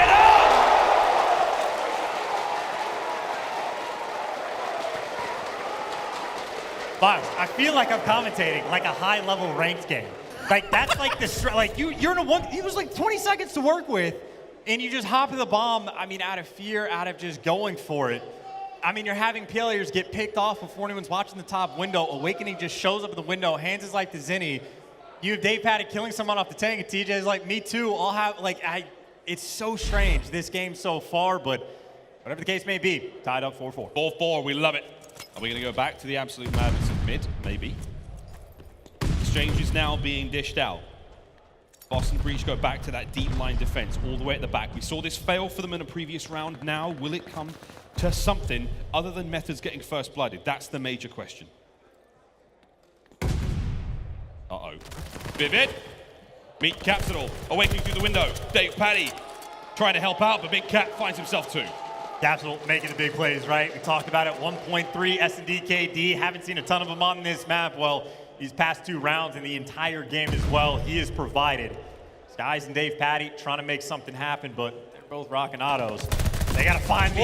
Biggs can't find it because Cap is there on a 5 spree, 10 kills to his name, and I think Skies is now trying to figure out how quickly he can get off this map. You cannot afford to feed these kills to Capsidal. There it is. As he literally, by himself, won his team this round. Yeah, he has done an amazing job. Sky's still looking for it. I don't think there is a way off of... no, over to the left. Through the tanks, yeah. There you go. No one's looking for it. Skies is out.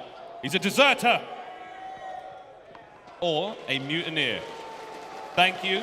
Thank you. I'll be here all weekend. How long have you been waiting for that moment? Been waiting for 3 long years, my friend. For that one. Another good round from Boston, but it's that man on your screen that made the difference. A perfect call and a perfect round right there from Capsidal, right? By himself on the A site, maybe has a little bit of that intel, but literally just guns 3 people back to back to back on a 5 spree, but you don't need the kill streak. Just send them in first and let them wipe them off the map. They're taking things a little bit slower. Maybe this is the game of 2 different paces, right? First half, everyone just wants to die. Second half, slow things down just a little bit. Boom. Methodz finds that pick over towards the B site. Now number 6 might have to wrap back just a little bit. That might be the opening to encroach over towards this A site. Whenever Boston want to make that call, or TJ gets picked. Sure. We'll take the pick for now, and it's a slow approach. Staying on with Capsidal. Yet to really get anything going just yet. And again, this is the tension of 5-4 right now. This is map point for Boston. Guys with the nade check over towards the B-bomb site. Won't find much. Capsidal will be brought down. Nero with a quick trade. And just like that, chance, JV2. That is one of the hardest jumps in the game, just to mantle on that gate. At least in my experience, it is very tricky, but a 2 versus 2. Vivid gets spotted, but Vivid wins the gunfight. Methodz not quick enough for the trade. Dude, I don't He faked him out. He faked him out with the window hop. Dude, or he made a mistake. If he hits the jump, then he's up top. He can't shoot you from there. You have to look down low. Ooh, we'll take it. A sloppy game to go to round 11. Oh, we'll love it though. It's fun. And this is it, round 11. Mutineers have fought back. Boston have done so much hard work to make this journey. And again, this is to tie the series up 1-1 for Boston. Their round 11 records 0-2 for both squads. Someone's getting a dub today. Oh Through my Grandmas, the nades are in. Ears be ringing. And this could get interesting real fast. Top positions now covered from Capsidal. He's got eyes on the middle of the map. If he chooses to go for it, he'll be pick of the litter. There's players everywhere. In Vivid's presence, by the way, he gets stunned down low, and now Boston have to be constantly concerned about this situation. They're feeling the pressure. They're a little bit scattered. Nero doing the window jump. Cap looking for the first move. Stays alive. Stays alive. The hipfire works out, and here we go. Mutineers starting to walk a little bit further forward. Trying to make something happen. Nero from the top window, and the second! He strikes and gets himself 2. Now 4v2. Skies and DavePaDi now on the back line. Tagged up. Nero's looking for his 3rd. TJHaly's there. DavePaDi all alone. Boston. They bring it back on Bacage. Well, line up 1-1. Yeah, we have ourselves a series. Map 1, not pretty. Frankly, map 2, not too pretty either, but the bounce back games, well, Cap basically took over a couple of those rounds, but even Nero struggled in map number 1. What does he do, though, in the round 11? Picking up the 2 pieces, securing it for the team. The rookies went massive there in game number 2. Boston again, yes, indeed, it can be clean.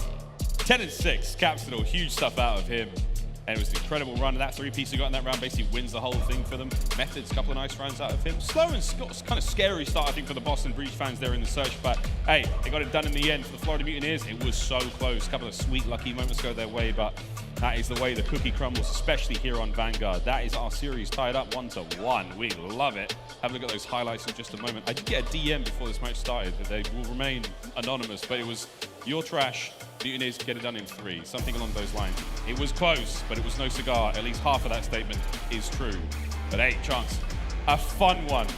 Indeed, on the cage. That is absolutely an adjective you can use for that match that went round 11. But Tuscan control, again, very interesting. We've talked about Boston, their struggles in that game mode. Tuscan, not necessarily the case. It's not necessarily their preferred map because they never play it, but Gavutu hasn't gone well. So this is where I'm looking at Capsidal. I'm looking at Nero to step it up and continue what they just provided in that game number 2 and let that SMG prowess try to run that show on the Tuscan. I mean, obviously they got bullied out in map number 1, so you thought the guns were hot from Florida, but hey, it's the bounce back. It is tied 1-1. Boston will be feeling good. We'll see. With that, we say goodbye to Bakaj and hello to Tuscan control coming up after this break.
The Call of Duty League is brought to you by Game Fuel. Victory in a can.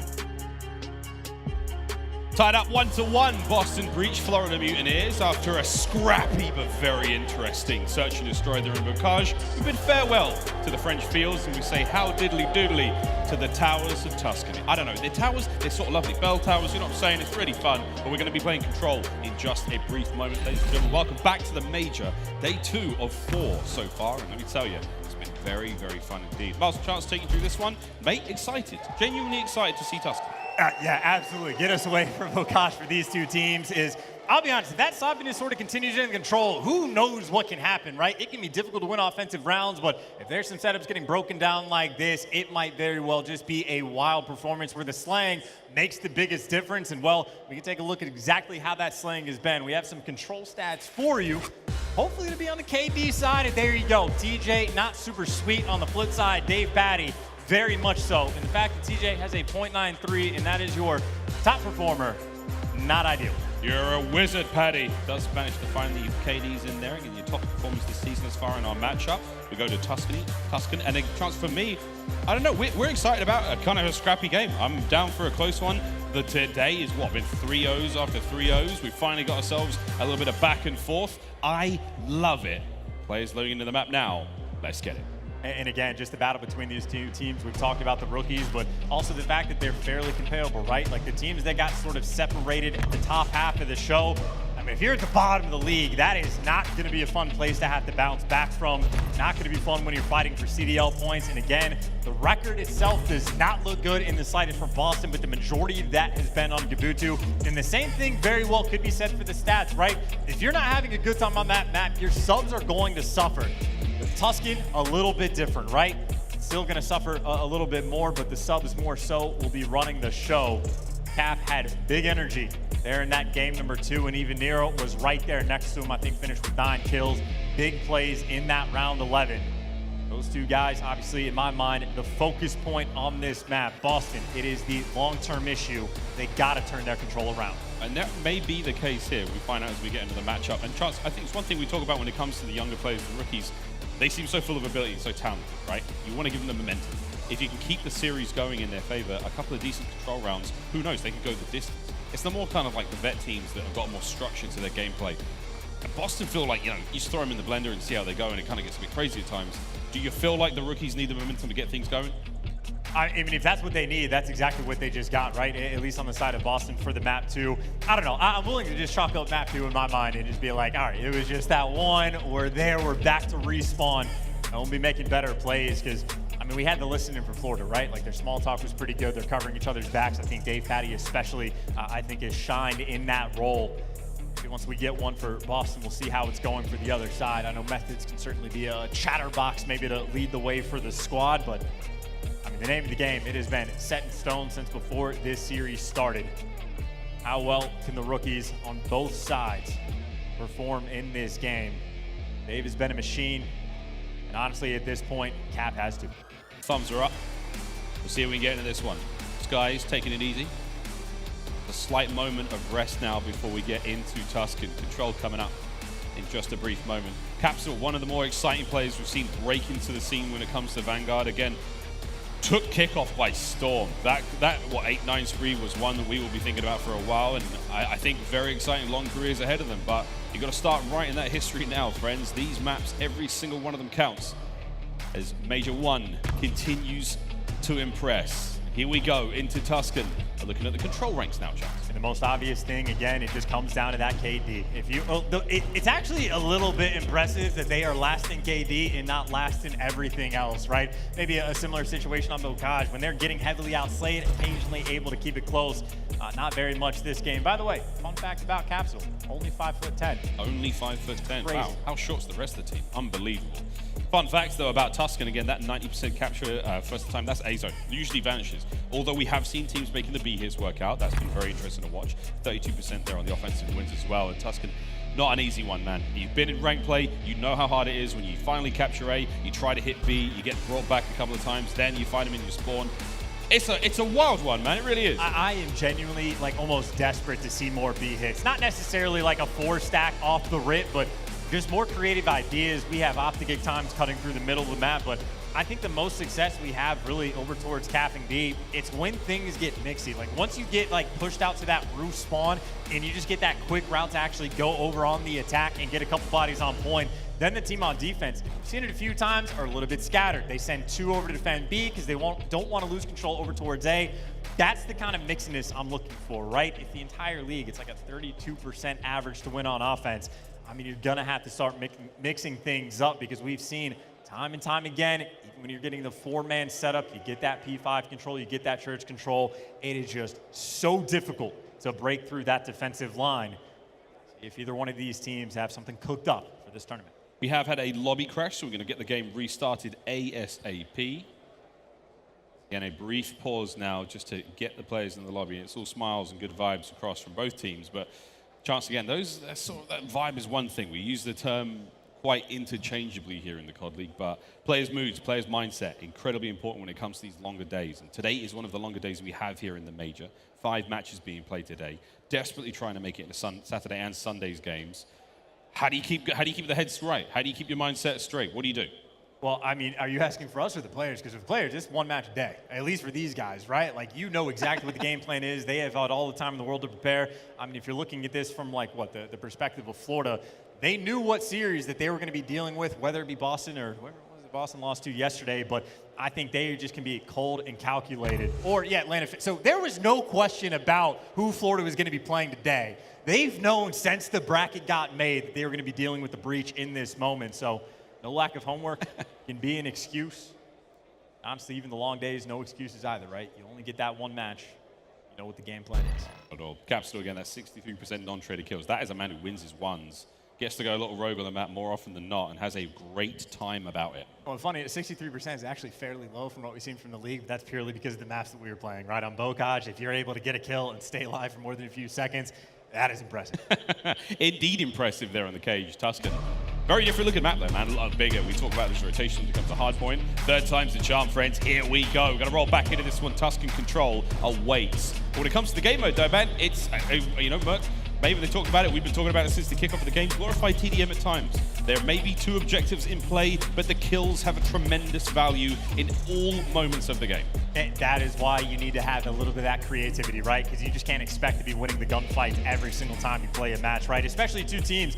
I mean, if you're not the main Slayers, or if you're not one of like the top 3 teams in the league, you have to know that you will be dealing with consistent offensive rounds for the round 5. So, I mean, again, especially for Boston, right? I mean, I don't know if it was necessarily the expectation that they would be coming to a Tuscan control, or maybe we'll never see Tuscan control.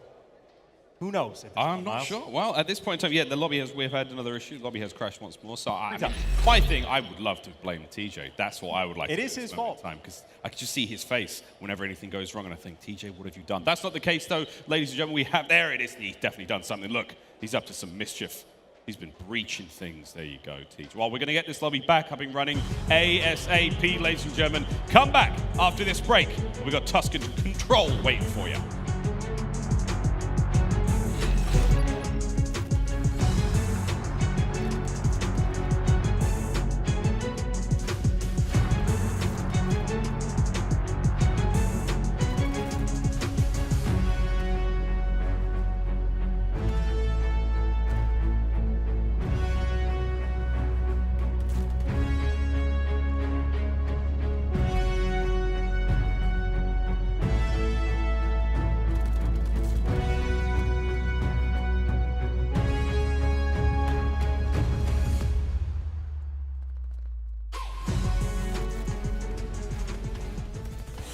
Exhausted, I needed the energy, needed to pick me up. I'm in your movie, but this is my cinema. I got the power, I'm built to devour anyone coming against me at tower. I don't cave under pressure. Some of y'all leaving here in a stretcher. Took my time to go and get better. I was reading in the red letters. Ay, hit me with your best shot. I got time today. Feeling like a matador with that Red Bull. Oh no, you can't stop me. I'm running my own play. For the game win, I came to pin anything that gets in my way. Been here, done that. You all know what we came for. Been here, done that. You all know what we came for. Energy, energy, energy. I need that energy, energy. Energy, energy, energy. I need that. Been here, done that. You all know what we came for.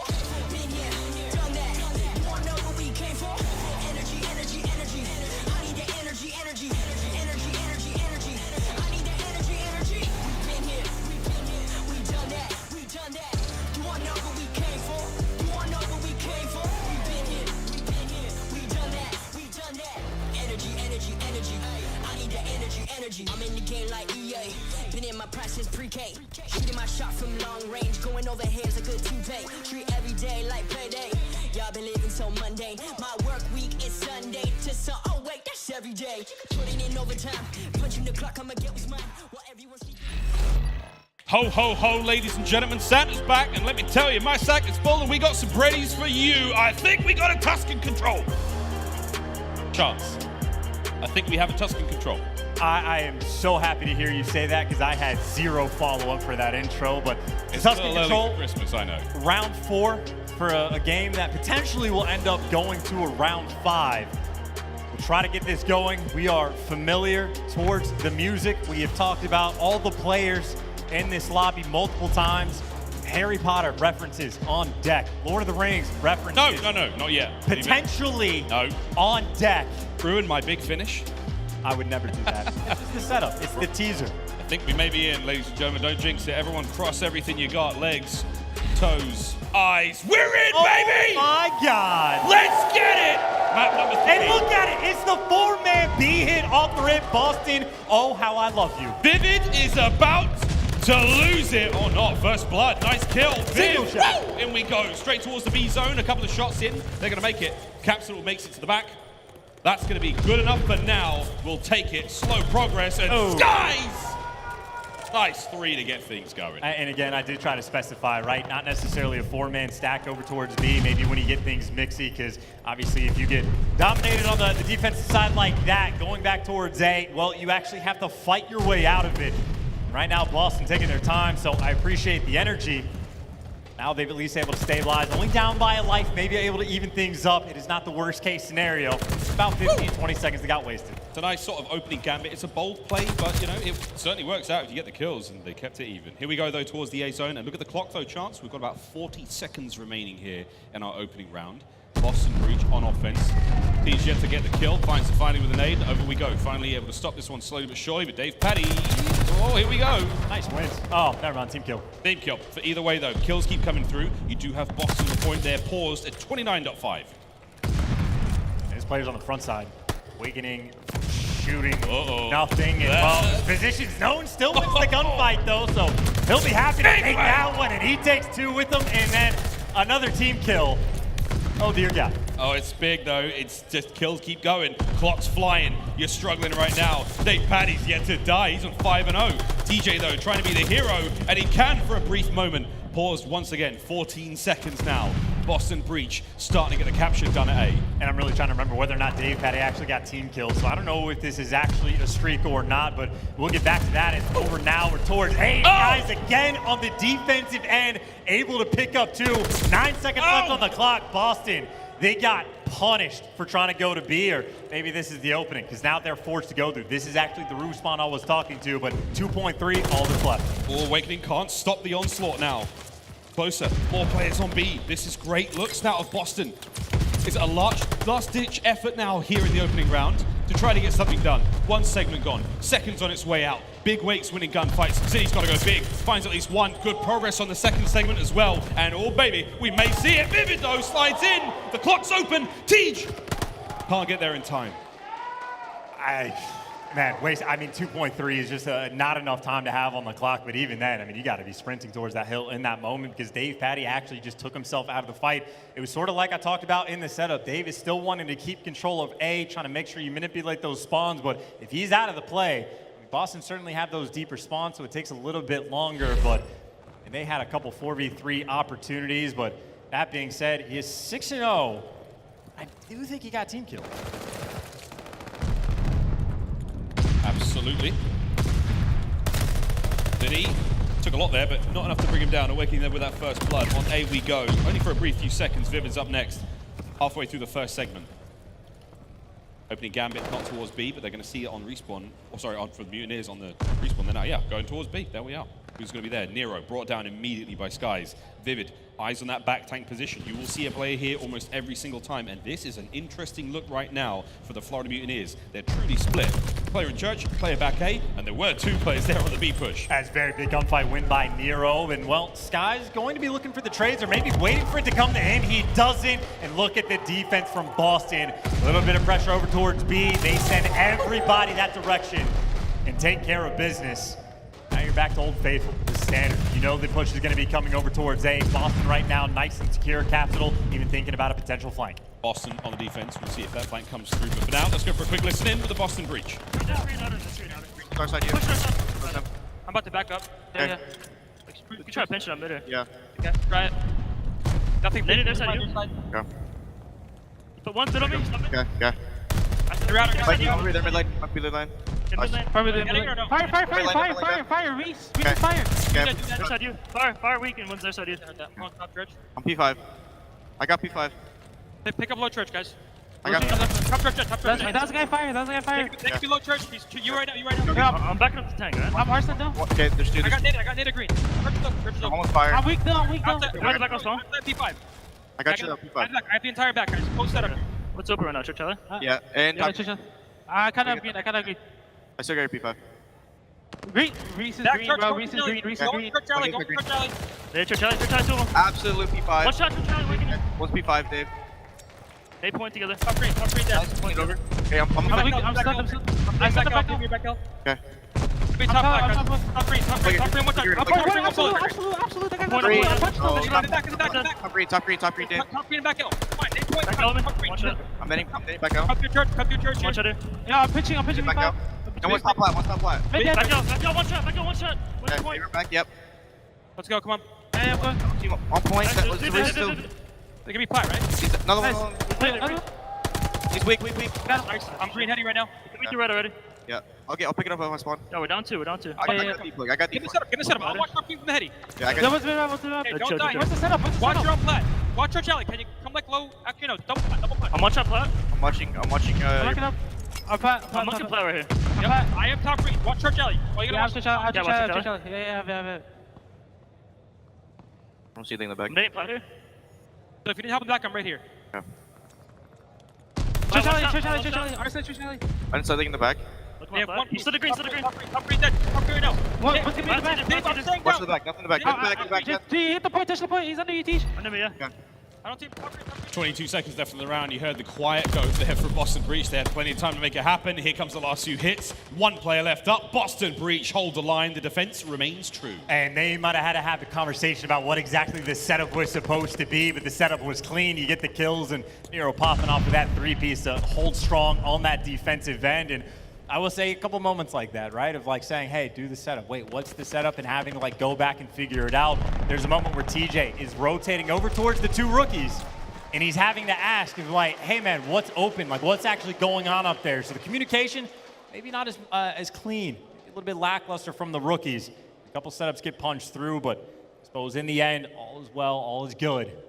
Get that defensive win. Yeah, things got a little crazy there, but Breach managed to keep it together there on the defensive round for now. The life count, not too far off either. Here we go though, another round. Boston Breach on offense, Florida Mutineers defending. And this time, it's a 2-hit through mid. 1 either side for Boston Breach. And those stuns are great, right? Number 7, Dave Patty, he was in Church alley. I think if he wasn't connecting with those stuns mid-map, he hits that quick rotation over towards B, because then you'd expect that pressure. But now actually, B is open, and this is the mixiness I was talking about. How many players right now do Florida want to have to actually wrap back to you with Capsidal? They send 2. And Cap right now just trying to draw their attention away, but unfortunately for Boston, in spite of that, I mean, over towards A, the ARs right now for Florida just picking them apart. Yeah, Capsidal pulls the aggro for a moment, but they're still here now. They know he's in the back lines, but at this moment in time, they're still keeping an eye on the zones. All the progress at A came so close to being closed out in that first segment, gone. B, almost the same. Here comes the push, though, from Boston. Methodz, he's going to be up first. 13 and 9, trying to lead from the front. Teach hits you. There's the pinch. Skies, can't get it done. Good stuff, that was Zinni. He's going to get himself on point now for a few moments. Vivid is there, and he guns him. That's going to be another nice look now from the Mutineers on defense. Oh, nice nades, though. Just getting pelted with his stuns as well. Able to take down Vivid and buy yourself that clearance towards the A point. They got the middle map control as well, and they have top church. Guy's about to get shot in the side. He's going to fall. And at least now you're getting the kills. You got the setup, and maybe for Florida throwing that extra little life away. Vivid trying to see if he can find an opening. The opening's not there. Good comes out of Boston for Nero to know where that player was going to be. That delivers a 3-life lead. It's going to be 1:40 on the clock to work with. Boston trying to pull off this offensive round. Finally seeing what Mutineers are going to have to pull now on defense towards B. Starting to fan out, make their way through mid as well. Nero now from bottom church. Forward we go. Kills on either side. We'll be able to stop the clock in just a brief moment. Looks left, looks right before crossing the street. We love that. aBeZy though, cut down. Now the aggression. Here goes Nero. Sky is right off spawn, finding at least one. And it's a slow and steady push now as the rest of Boston, they were brought down. They're back on spawn. And keep in mind right now, at least in the kills column, Florida is up by 4 or 5. And while picking up a couple more kills, we're thinking about a potential defense for round 5. Florida, well, right now have that edge. Still plenty of time, though, for Boston to work with. You can get maybe 2 fantastic or 3 sort of scattered pushes in. They got a little pressure over towards Church, and if you find these kills or backs guys down, well, Nero's able to pick up 2. P5 is open. Vivid, though, on the flank might be able to just shut this down. Here we go. We're on B. Off for a brief moment now, but the numbers starting well up there for Boston Breach. A few more now, making their way in the back lines. That's a big win from Capsidal. Vivid's up next. Oh my God, Big Cap's hard to kill. He's still there. Teamwork prevails. Sky's up there. Nero trying to keep the back lines alive. Oh, it's unfortunate timing. aBeZy stays alive as well. Here we go. TJ, front line now, all alone. Has to find something, and his patience has paid off. You're a wizard, Paddy. All you had to do was not run in. That was tragic for TJ too, right? I think the stun doesn't connect in the back, so he thinks that player's over towards Zell, so gets baited by almost the lack of information. Capsidal though, cleaning house, is able to pick up 2, clears out flat. Here you go, 3 bodies on point. This is it, the stack's in. Look how fast the capture progress is going to start going. You need to see the kills for the Mutineers show up real fast. Here comes Skies. He finds one. Oh my! His name is Cesar Skies Bueno, and you know how this goes. Big Wake pushing the front line forward. 15 seconds left. And this should be the Mutineers round. I mean, how many times Sky's on the defensive end making the big play right in round number 1? He was picking up 3, this time picking up 2. But it's not just that. It was the patience from him in that moment as this round comes to a close. The patience from Skies. You saw him in the back corner. He waits for those nades to come in, softened all those players up, and he times it for the 2-piece. Florida on point on the defensive end. And I think, honestly, their communication's probably on point, right? We even saw earlier in the round, right? Capsidal gets behind enemy lines. Skies is over towards A. He is turned ready for those gunfights. Florida right now on point. The question is, can they close it out here? It looks like they're going for it, right? 3 over towards B, making a little bit of noise. TJ finds the kill, but for the moment, only 1 player for Boston is wrapped to the site. Nero! Oh my God! They absolutely pummeled him. They beat him to a pulp in there. Capsidal here for the cleanups. Method's going to help out. You do get on B though. This is huge for the Mutineers. Teaching big win. Awakening big win. Staying alive in the back. But he's got so much work to do, and he's getting it done. Awakening finding a few more. Not able to buy his teammates enough time to get forward, but Skies picks a corner. He's nestled in, waiting for the reinforcements. Yeah, love the attempt, but just big ones won by both TJ and Methodz in those moments. TJ especially. And now though, if you're Boston, you got to crank it up in the slaying column, right? Because you're down by 1 in this round, down by about 7 or 8 overall. You need to try to make this comeback climb. You're going to have to win this in a dominant fashion because neither team so far has had a ton of success on offense. But this is still very mixy. Skies, they're pouring the pressure on B. This is what you love to see. Even number 8's coming to help, so this is now a 2-front war. Starting to bleed out a little. 18 lives of Breach. 22 now remaining for the Florida Mutineers. Keeping the pressure on B. TJ's got a now clean house. Mutineers now trying to hit the back. They may have just done this. They've got in behind those members of the Boston Breach. And if they time this well, in which they could, it could be kills. Oh, there's the first. Pressure on towards B now. Here comes the pinch. It is the pinch from Platt, right? You got number 6 flying over, 2 players now in the back. If you play this aggressive, just pick up these trades. TJ, the last one for the squad nearby, but it looks like the trades are good. And Methodz even dropping Awakening in the back. That was a very strong attempt by Mutineers, but Boston shuts them down. Shut them down indeed. 15 now for Boston, 18 for the Mutineers.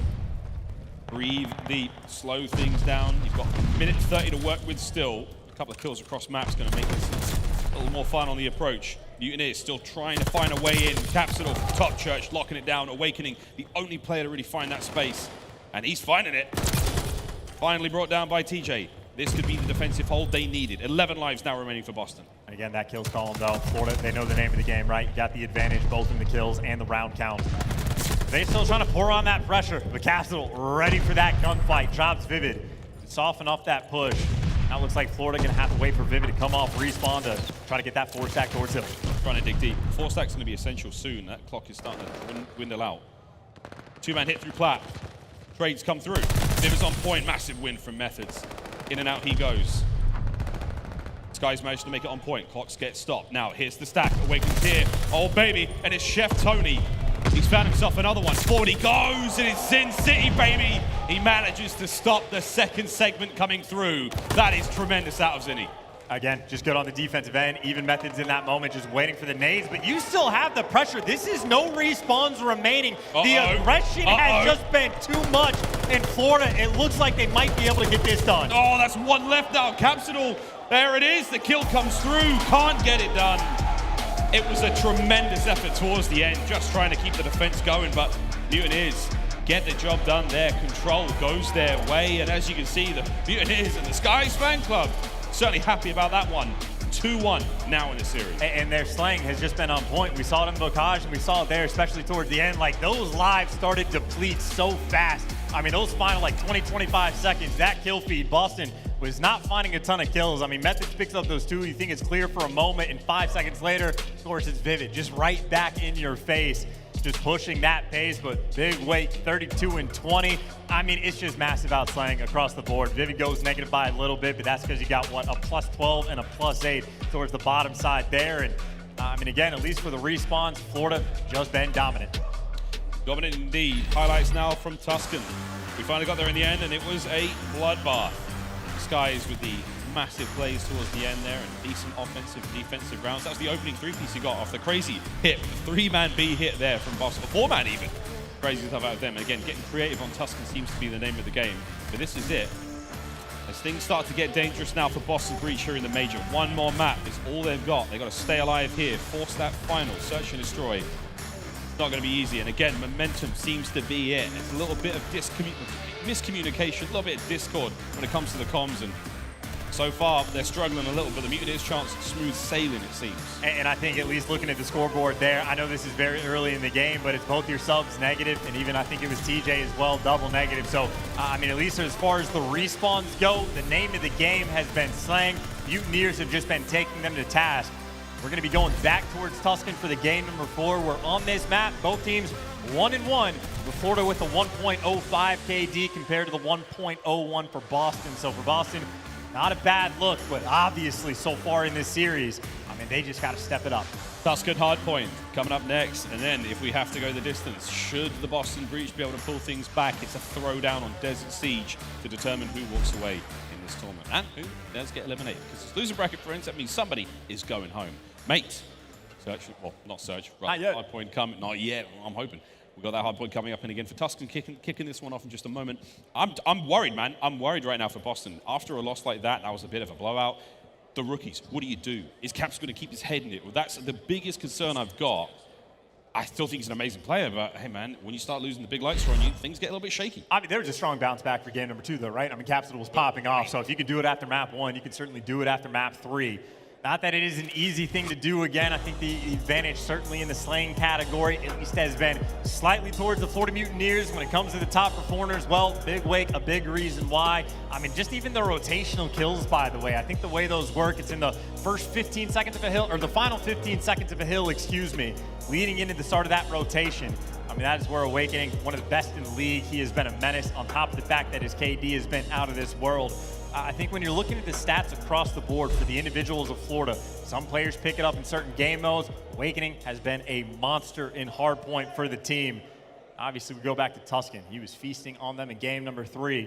No reason for him to slow down now. Awakening making his debut back in the MW 2019, the inaugural season of the CDL. He had a wonderful run in Cold War, one of the most terrifying players on the map. And right now, it seems he's finding a sort of teamwork form here in Vanguard in our 3rd season of the CDL. It's been interesting to watch, the progress of these players, and we'll see, though. The fist bumps are out, the final moments of hydration there from Chef Tony, from Methodz, and this could be it. The last chance Boston Breach have in the tournament to keep themselves alive. For Florida Mutineers, a 3-1 looks pretty good, but here we go. We remain on Tuscan. Hardpoint awaits. Facing elimination, not fun. Not easy for the confidence, especially, I mean, if they lose here, right? You go 1-6 in map count. Smacked around just a little bit, so this is time to clutch up. And fun enough, we talked about how the KD is ever important, but that rotational battle, well, Big Wake, if he's 6th in the league on winning those gunfights, talk about how important rotations can be on a map like Tuscan. maybe the most sort of like normal COD sort of for this game that we have, where there's a couple swings that you need to be on point, especially that 2-3 battle, but off the rip, TJ, that first one to strike. Boston, just based on where they spawn, they get to this hill first, and they take full advantage of that fact. Nero flying through. Nero's in, and he's in the back line. DavePaDi! Can't get it done. Nero, 6 HP, keeping the team going. Big Vivid, no, he's brought down as well. Nero's on a tear. I mean, the best he's done on the opening break is 9-0. 4-0 is not too shabby. They have flipped those spawns instantly. This is what Boston needs. Number 5, number 6, lighting him down. When this man starts this map, you need to trade him or he will kill you all. He certainly did. What a start for Breach. 40 seconds out of a possible 60. They're not going to be able to get all of it, but my golly, they got a lot. That was an explosive opening. I mean, hey, you flip the spawns back and forth. Maybe you want the deep ones, but you will take a 52-0 lead after P1. I mean, you get a break here for Boston. They're feeling fantastic, and they're trying to gear up through church to make it happen. Maybe the fact that you start 7-0, calling the glide, and everybody right now is inside of church. Dave, though, wins 2 massive ones to keep his team with that slight advantage. Crucial.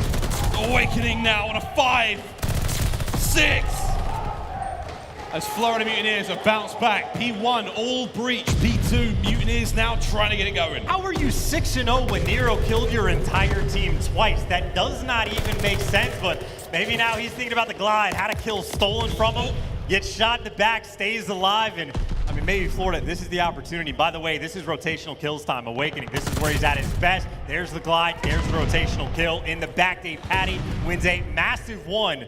Florida have turned this game around, or maybe not turn it around, but certainly make things interesting. Going into P3, he's gonna fall, but he'll spawn right back up towards New. This is where Florida trying to bounce back. Yeah, trying to get the bounce back. Not quite as explosive as Breach were on the first point. Nero tagged up. His teammates making the push on the other side of the map, though. Awakening's got that back line covered. Very difficult to break in. Capsidal with the angle. Damage dealt. Wow, what a fiery squad that is out the Mutineers. No one's getting close to that hard point. And this should be it. They should be able to level things up after this stronghold. But there's another push now from Boston, making their way through iBeZy. Trying to get that timing down, right? Nero working with fire. His Methodz is shooting him in the back. And I think that timing might be perfect as Nero just waiting for the next kills. But maybe Methodz will just do it all. He's able to pick up 2. But I think right now the name of the game for these guys, keep them outside the point. Nero! What?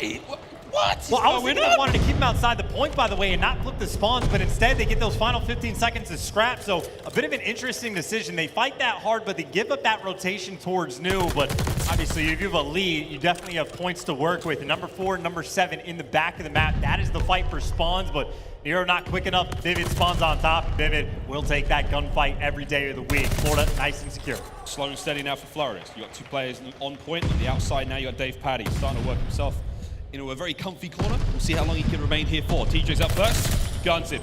Nero's coming around the corner. A dangerous player on this map, guns him.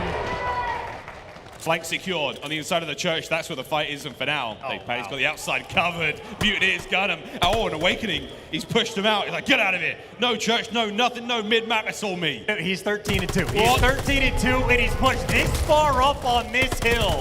I mean, you're getting picked apart. You're trying to double hit through the P1 side, and TJ literally not even shooting the AR players towards the back, but maybe just bully through the front. Dave there to pick up 2. That's the clean wipe.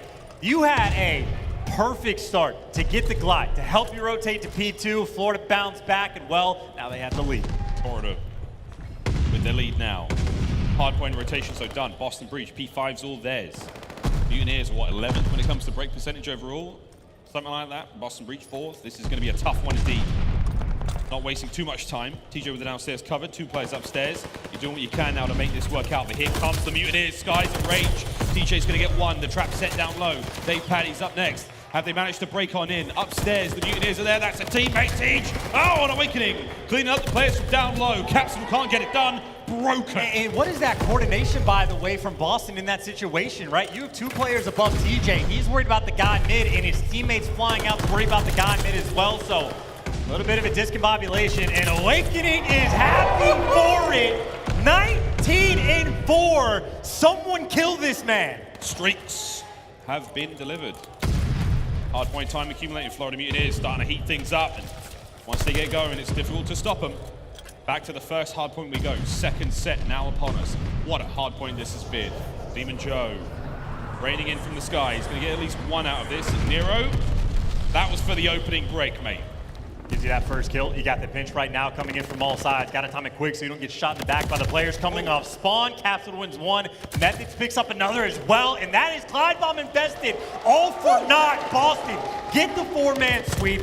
Get rid of that Clyde Bomb for later rotations and are now firmly in control of this hill. We already saw what they did when it came the first time around. They got scored 52-0. They're running the score up. This has been their hill. Yep, P1's all Boston. Big win once again from Nero. And man, after that start, chance only 13-13 now. He's slowed right down. But here we go. Can he get it going once again? Lead change, Boston. 15 seconds remaining here. They're going to be able to get that. Over towards P2 we go. Capsidal trying to find something. 7-13 for him. He's been a bit slow, but the rotation, Skies wins it. Florida should have the opening point. That's Sky's section of the map, right? Whether it be control or the hard point, he is ready for those fights, and that is a massive one for him to get. If it has not been for P1, I mean, this game honestly might be over. I think Florida would already be at 250s, but in spite of that, it is now a near tied-up game. Florida looking to take the lead. Got TJ down, able to jump inside the hill. Nero picks up two, and that is a clean break coming through and a clean 4 down. The tables have turned.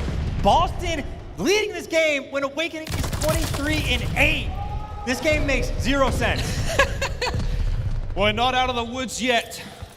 25 remaining on the point. Big nade there from Capsidal, slows him down. It's a dead nade, and it's soon to be a dead Awakening. No, he just goes prone, and now onto the point we go. Nero on a 4, can't get it. Streak's finished. TJ, skeet shooting the Awakening as he flies off the top plat there. And there's a bit more time to be had. 10 seconds remaining here. Quick rotation to the other side of the map. Mutineers, they did a great job in the first set. Now in second, they've got it again. Can Capsidal change the script? Can he reverse this? As the kills from the Mutineers keep on coming. Rotational gunfights, man. Awakening is here. He is not the player to mess with in these situations, and he is, again, pushed so far up the map, so aggressive. I mean, Florida, they've had all the map control in the world when they get set up. They get set up for this rotation, but now Boston don't want to deal with Awakening. They're trying to go through vines. Guys, the only player there. Capsidal with a present over the top ropes. Nails it. Capsidal's now on the point with Nero to back him up. Time going their way. Vivid big win. Awakening still there, though. Whoa, he pushes the front out. 29-9. A 4-3 overall. 30 seconds remaining here, and this is Awakening in his element. Any more to be had? You know it. 6 now. Oh my God. Dude, Awakening is just putting people on skates, but they are still struggling to actually pick up this time. Thank God for Skies, I suppose, because he's able to win 2 inside the actual point to get that scrap. And you'll have Florida going into Duke. They will take this lead. And honestly, send Awakening in first. Let him just kill everything in sight, and you get the break. DJ, there's plenty of players down low. Over to church we go. Lead change, Boston. TJ still trying to clear these players out. Dave Paddy brought down 3 now brought. As Boston still hold the line. Front church is going to be where the hit comes from. Methodz trying to watch that right flank for now, and that's a great kill. Here comes the flanks though, and it's going to be Vivid. Will he be able to find anything as we are in the business end of this hard point? TJ's got the back covered. You'll love to see that. The fight now on the inside of the church. Awakening, what have you got? Will the crusade continue? No! TJ, a massive kill, and that could be the dagger. It's 3 spawns in the back though, and you need to fight for this time. If you are Florida, you need this scrap. TJ taken down. Next one up, Nero can't find the kill. Taken down. The break might be in, but Cap is there to pick up 2. Still 2 players alive, and this scrap means a ton for both of these teams. He's taking the long route, he gets dropped, and at least the fight, you're able to break, you are still alive, but look at that rotation. 1v1 gunfights potentially. Number 4, number 7, who can get P5 control first? They're desperately trying to get it done. This is Awakening fighting for mid-map. City's done. Who's going to be up next as the explosives continue to find their way in mid-map, and it's Boston once again in the hard point. They've got P5. It's 10 seconds before we go to the next map. You've got to find something. There's Dave Paddy, Vivid, trying to cover him forward. We go. Big kills, the coverage, the hip fire. Sky's on a 5, and you just managed to stop it in the nick of time. You took your time to set up that break. Dave wasn't challenging those gunfights early, but now you need that perfect hold. 1 break for Boston is all they need, but one they need to get. Facing elimination in these final moments. Guys trying to keep it alive. Here comes the pinch, and it's Capsidal. Has he been gifted the kill here? And he goes, finds it! Oh, baby! 1 kill was all it took, and now we've got a game 5. A most absurd series of this year in the most absurd hard point of this year. Nothing makes sense. The COD gods have gone to sleep, but they have gifted us in their slumber a Game 5. I mean, none of this makes sense, dude. Like, Awakening, 37-13, 3,700 damage, took the L. Nero started out 7-0. He went negative, and they won. This is, oh my. Everything you think you know, forget it. How many, dude, how many kills did they just get outslayed by? 8, 11, math, 14. They got outslayed by 17 kills and won the game. Getting out-rotated, I start to finish, nothing makes sense. And now we go to, all right, whatever, boss. Go to Desert Siege. That's what we got for the Game 5, man. Good God. Well, look at this. What a series this has been. I mean, when Boston win it, they like to make it a little interesting. Let's be honest, mate. It's been wild. We have our scuffed play of the game. We're going to give this one to Nero because, hey, let's face it, he had one hell of a run to start things off. This is 4-0. And Chance, you called it, man. Opening break, the record he set for himself was 9. That was a screamer. It's so wild, too, because, like, obviously, if it's that close to the game towards the end, it is a play like that that effectively gets them the win. Granted, they need 10 of those plays across the board, but it was so weird. They flip the spawns back and forth. They pick up the Glide to break P2. You could break that game down forever because it will never make sense to me, but I think Desert Siege to end it all. Desert Siege on the other side of this break. If you've seen the series so far, you know it's crazy. You don't want to miss this.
Exhausted, I needed the energy, needed to pick me up. I'm in your movie, but this is my cinema. I got a power, I'm built to devour. Anyone coming against me, a tower. I don't care enough pressure. Some of y'all leaving here in the stretcher. Took my time to go and get better. I was reading in the red letters. Ay, hit me with your best shot. I got time today.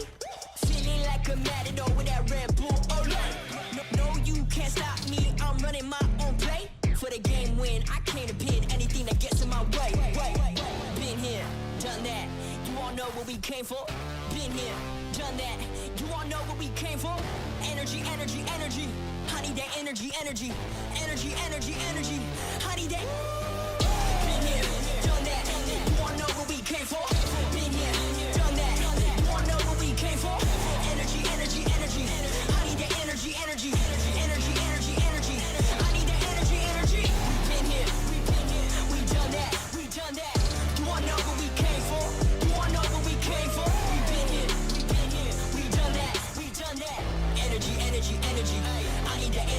energy. I'm in the game like EA.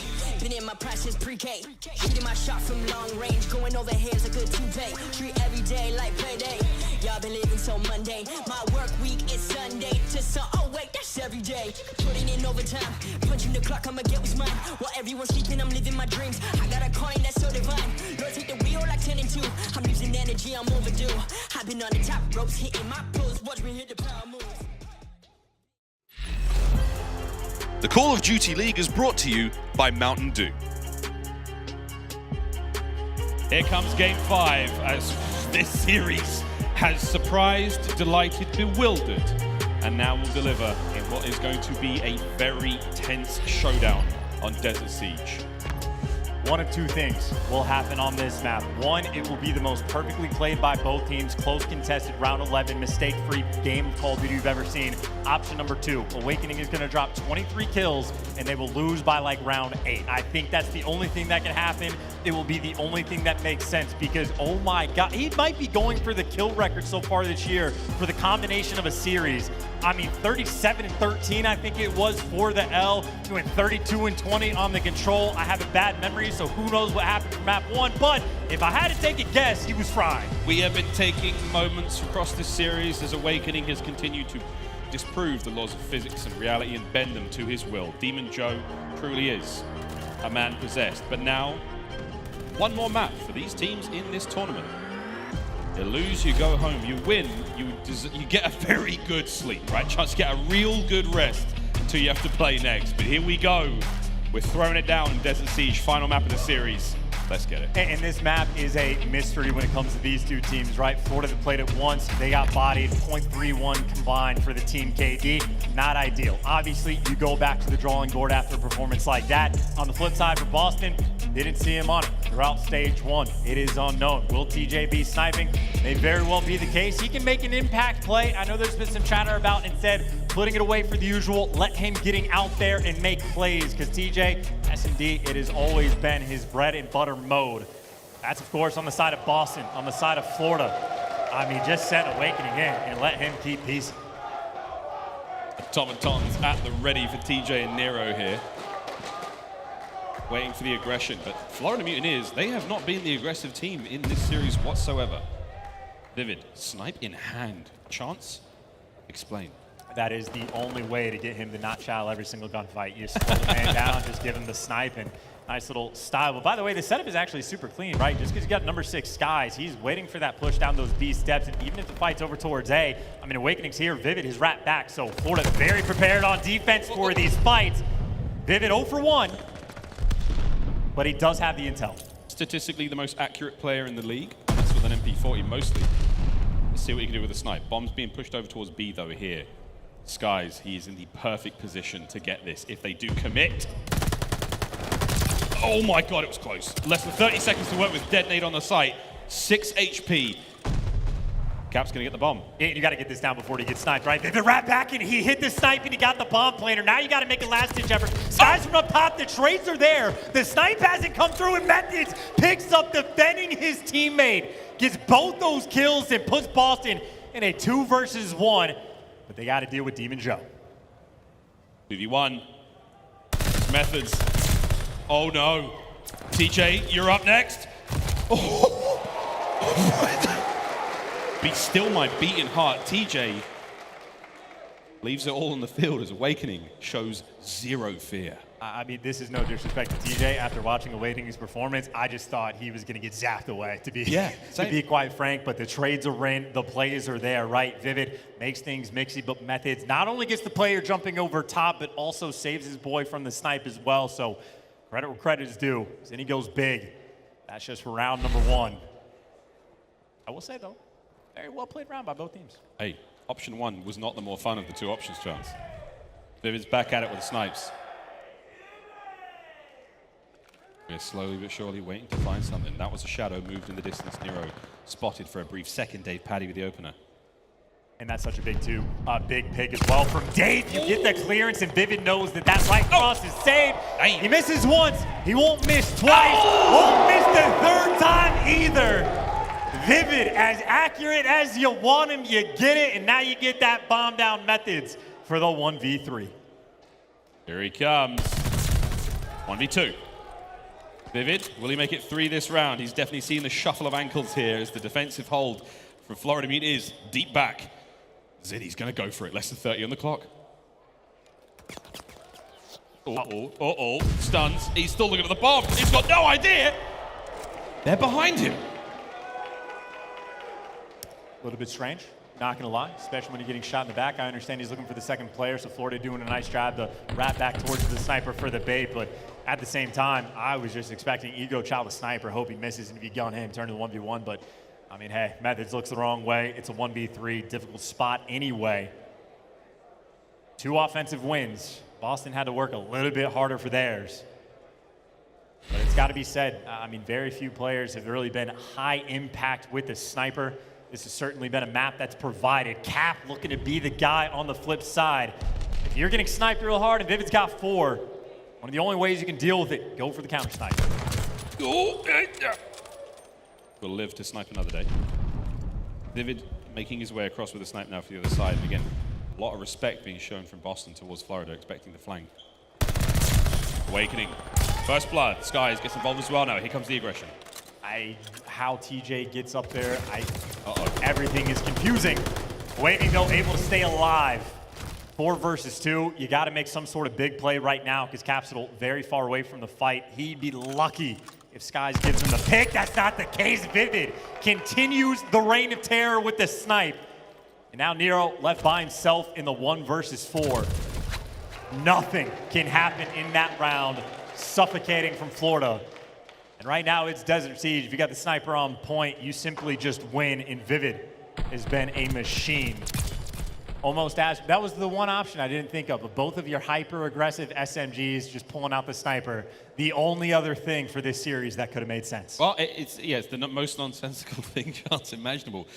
What you at home can't see is he's shaking his head aggressively. Oh man, are we getting treated to a bit of fun? It is sort of interesting though, right? You lose the SMG pressure, but at the same time, you at least get your AR players to keep the AR in hand for these long-range gunfights. So I'm not entirely mad at the idea.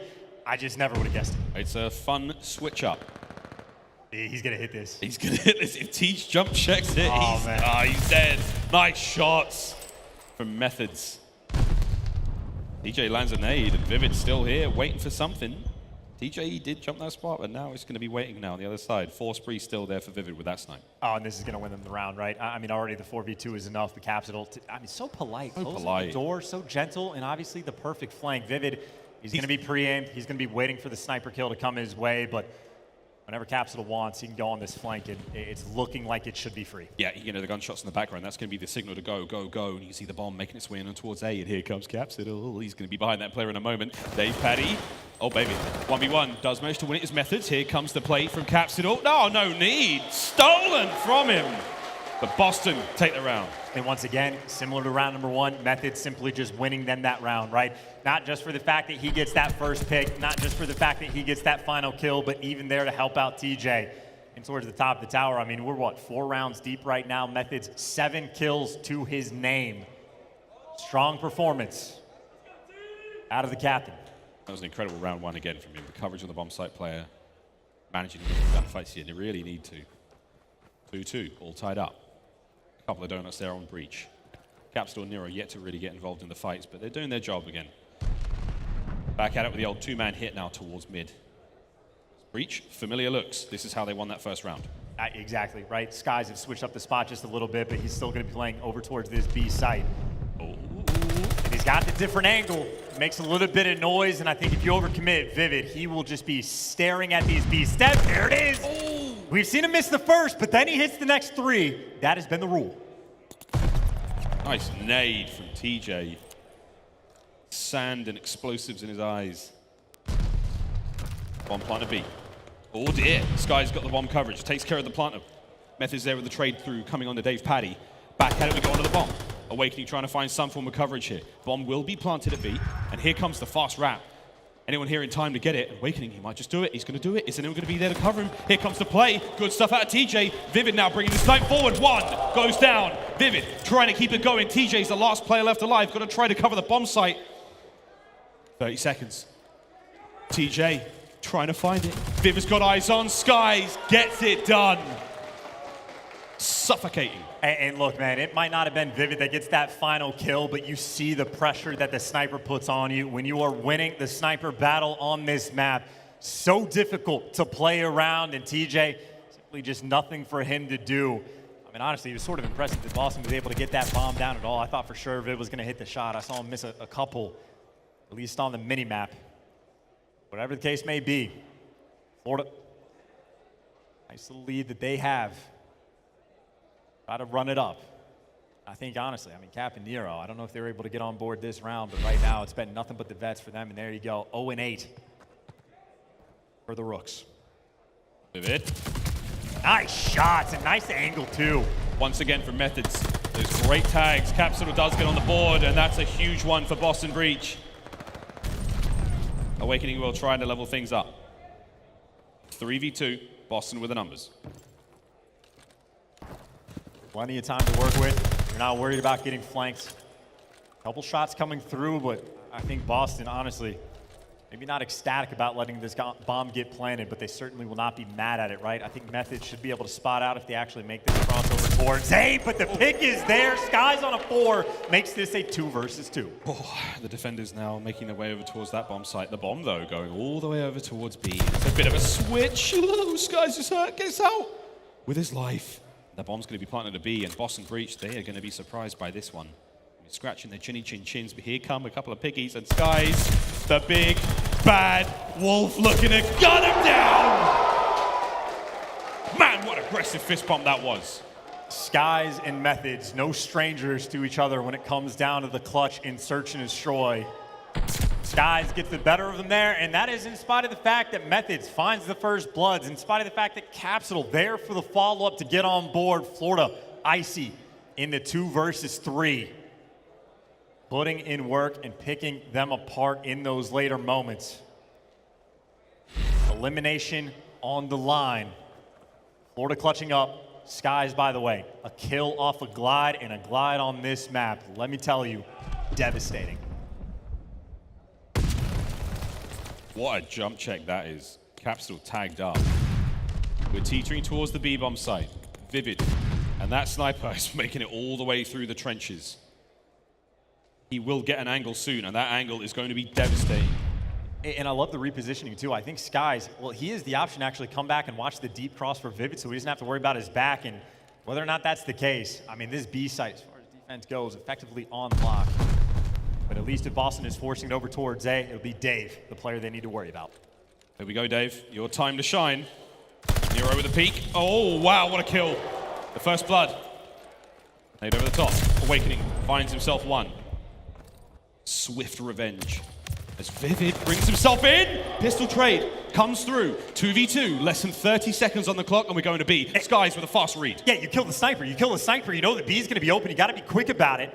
And you got to also watch so many things, right? Because the pinch is in. Pinch is in. Here we go. Bomb planted. It could be Awakening with the dead silence play through the back. Oh, here's the pinch. Oh, my word. They were coming for them cheeks. Awakening finds one.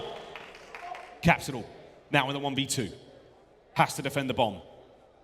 They've got no idea where he is. If he doesn't move, they can't see him. That's the rules, right? And Skies, he's got eyes on one. Here comes the push. Awakening on the bomb. Capsidal finds one. Now it's a 1v1. This is for the Glide Bomb, too. Skies has got to get the kill. Oh, my word. He shoots the shot a little early. Capsidal. 10 seconds. This is for the glide for Skies. And it's not going to happen. Boston Breach will win the round. The B-bomb site will go bye-bye.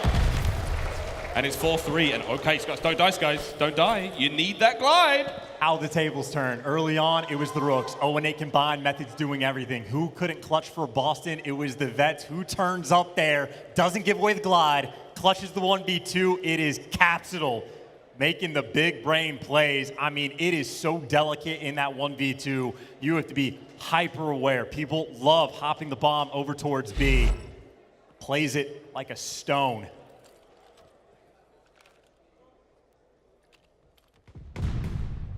We go back at it. No one with the snipes just yet. Oh, I take it back. Capsidal, the hero of the last round, now the first to fall. Nero with the swift trade. There we go. Bomb making its way over towards A. Oh, Zinni runs out of bullets once again. The rat at range manages to hit at least one of those. And it's a 3v3. Nades exchange, trying to flush Nero out of the foxhole towards the deepest recesses of the map. And here we go. Less than a minute to play with. And keep in mind, we've seen Boston like struggle to play around the snipe, but they don't got to worry about the snipe anymore. That was the first blood, and Methodz finds a pick from his perch. But a 2v3, dude, it's the exact same 2v3. Is it happening again?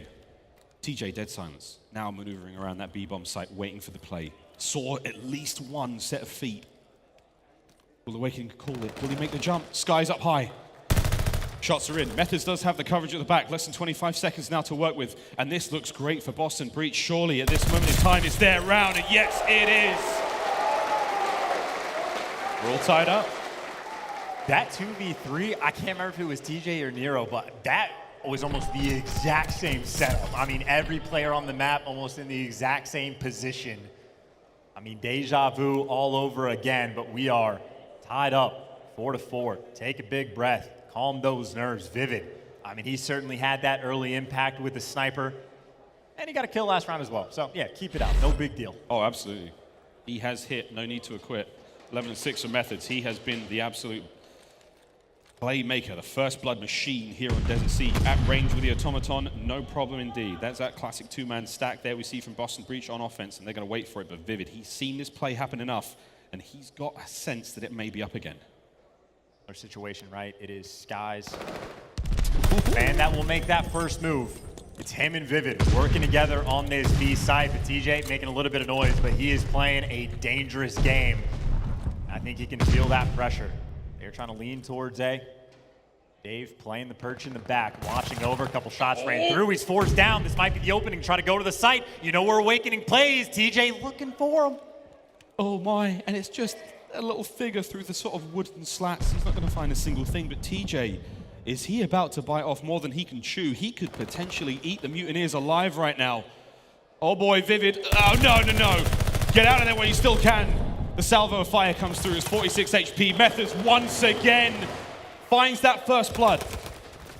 And here comes the pressure from Boston Breach, overwhelming the bomb site, planting the bomb. Here come the kills as well. Nero's going to get out with... Oh! God, no, he won't. 3v3. You need so much more, though. You're going to have to hit another snipe almost certainly. Sky's trying to make a play. He gets caught.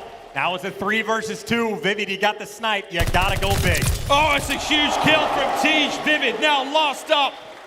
3 bullets is all he could need now with a snipe, and that is not enough. Oh, how the mighty have fallen. And I've lost track. Methodz, I mean, 4, 5 first bloods he's able to get. These have been patient rounds. He has taken his time, and he is finding these openings for the team. Around 11, we had in game number 2. Only round 10 is where we're at now. Elimination on the line. Match point, Boston. Can the Breach pull this one back?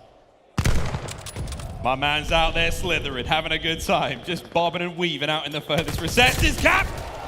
Feeling very confident indeed, finds the first blood, immediate trades, planting towards B, and that's going to be Dave Paddy on that one fast. Here we go. Vivid!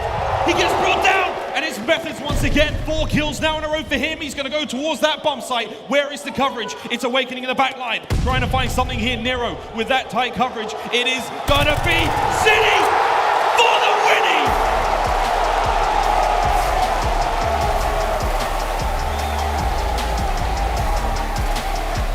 Could you ask for anything more? Methodz in the game 5 delivers. 5 first bloods he is able to get. Diffuses when you need him to get them. You got Capsidal turning up for a 1v2 clutch for the edge. And on top of that, the only reason Breach even got to the game 5, outslayed by 20, 25 kills, does not matter. They get the Tuscan win as well. It might not have been clean for the first 4 maps, but boy golly, did they turn up there in the game 5. Efficient work from the team. What a hell of a win and a hell of a performance from Methodz, man. 13 kills, 5, that is correct in the data view. 5 first bloods putting on for his city. He certainly did. Those first bloods were absolutely astonishing, round after round. Kill on a Vivid, I mean, the snipe, we saw the glisten of the scope, we saw it, and it was then and there. He truly looked the devil in the eye and said, I'm gonna jump that bomb and I'm gonna defuse that shit. He sure did. There we go, baby. 6-4 here in the final map. Boston Breach, what a sensational and crazy series. None of that made any sense. But boy, are we entertained. Dude, and I forgot about the round 1, by the way, where Methodz started off by gunning everybody in sight. I mean, a classic performance. I mean, you know, when him and Skies keep squaring off, it is just, I mean, a tale at this point as old as time. But you deal with the snipes. I mean, Capsidal pulled it out for like a round to give the old college try, but they just did it with the pure gunning. Bold plays from Boston. And I'm so happy that game number 5 was lit, because it was so sloppy early on, but that was a wonderful performance, honestly, by both of these teams. Yeah, I mean, we do bid a very fond farewell to the Mutineers. They will be eliminated here at Major 1, and man, did they go down swinging. What a series that was. Kudos to Boston for the win. Mutineers back to the drawing board. Again, there's a lot of promise here with the team. A lot's going to be tightened up, it has to be said, but hey man, looking at that maps and modes, boy, did we have a good time. Right, well, that is it from us. And there's only one player in the world we want to talk to now for our Game Fuel Victory Spotlight. Methodz on stage with Clint. Zinni, my guy. You hit me up, I don't know, what, 3 to 6 months ago, and you were going through like sort of that, do I come back to compete? Do I continue with the content creation? And I said, you're killing it. I think you could be an incredible streamer. Focus on that. And you said, I'm hungry, man. I still want to be on the main stage. Moments like that, why? Straight!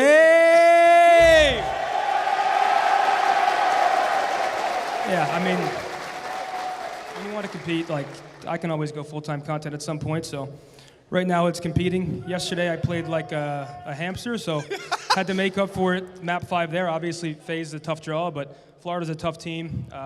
I mean, we're just so new, right? We're still trying to find our footing, 2 young guys, just really trying to gain that confidence, and that's a good way to start. Well, I guess that's kind of a question, like what, with this young team, like what's been maybe the most difficult thing to get going, just with a bunch of youth around you? Yeah, I mean, it's a lot of frustration, right? Because I guess my mindset is not to treat them like rookies, right? We have a lot to play for, a lot of money, a lot riding on us, so I hold them accountable as they hold me, but it's frustrating just because 2 young guys, like, especially in the SMG role, they sort of dictate the game, and they've been killing it so far, but just like tiny little mistakes that we need to fix. Me and TJ as well, right? Like me and him obviously got benched nonstop, so I think we're all trying to find our footing. Well, it was really, really fun to watch. I want to hear about the map 5. Like, you dominated. What, 13 on the board? Like, it feels like for me, and correct me if I'm wrong, like sometimes when you start slow in search, it almost feels like the confidence isn't there as you go deeper. When you start hot, when you get a couple kills in the early rounds, like you're just taking every fight and you're winning it. They finally gave me an AR map, dude. I'm playing Bow Cage and I'm playing Bow Cage and Tuscan every series. So that probably helped a little bit. Yeah, that's my map. Yeah, no, it was very impressive to watch, and I'm excited, man. Just the young players around you, see what you and TJ can do, and it's obviously a redemption story of sorts. If you had to choose between teaming with TJHaly, though, for the near future and never eating any sort of Italian food again, what would you choose? Like chicken parm. Chicken parm or TJ, basically, is my question. Nah, he's done. He's done. He's gone. I figured as much. Hey, good luck going forward, buddy. Let's get it back over to the desk. Thank you, everybody. I'm loving it right now. Game 5, the crowd woke up. Texas, and most importantly, Boston fans, y'all loving this event right now? Yeah. Hey, I had to try that right there. You're just regaining composure. No, but seriously, yo, when it comes to this matchup, it was everything that we wanted. We saw 2 3-0s, and then this happened. Finally went to a Game 5. But Nameless, when it came to the game field tactical play, though, the map closed out in the best way possible. Oh, yeah, it's got to be that diffuse, right? Dude, Methodz throughout that map was just playing so great. Dude, there were so many rounds where the Boston Breach looked extremely nervous. They were giving up map control. You could see they were losing confidence as Florida started to take over here, but Methodz, every single time he came in clutch, he was sitting back broken, you know, just holding it down, trying to look for that sniper. He recognized the sniper was what was taking over the map, and he got a couple first bloods on the Vivid, which was huge. And then this is just just a veteran player, right? Like, he knows the positioning. They're probably both going to be in front of him. He has his teammate there to look over him. He hops the bomb and he gets the defuse. It's classic timing, and that's something that you need out of a veteran player in a Game 5 situation like that. When things get tough, that is when they shine, right? We saw players like Accuracy do it for Seattle. Well, Methodz had to do it for Boston Breach right there, because there were multiple rounds where Nero threw his life away, where we saw Capsidal throw his life away. Even though he had that crazy 1v2, there's a lot of mistakes that happened in that Game 5, so I'm just happy Methodz was able to turn up for this. I'm happy you brought up that point for the fact that Nero and both Capsidal were 0-4. It's tough, man. Game 5, main stage. Yeah, that was scary. But aLLeY, the most important part is Boston, they were able to come back, and they put up a crazy streak to win, not just the last map, but even in hardpoint. I'm literally a cursed watcher. During that hardpoint when they were about to lose, I was like, I can't watch. I just stopped watching. I just looked down, and I was listening to them cast over it, and suddenly the momentum totally flipped over to Boston Breach, and we head into that Game 5, and when I saw that Cap and Nero were both 0-4, I was like, I can't watch this, man. They're getting put in a blender by Vivid Sniper. I stopped watching, dude. Oh, let's just win 4 rounds in a row, son.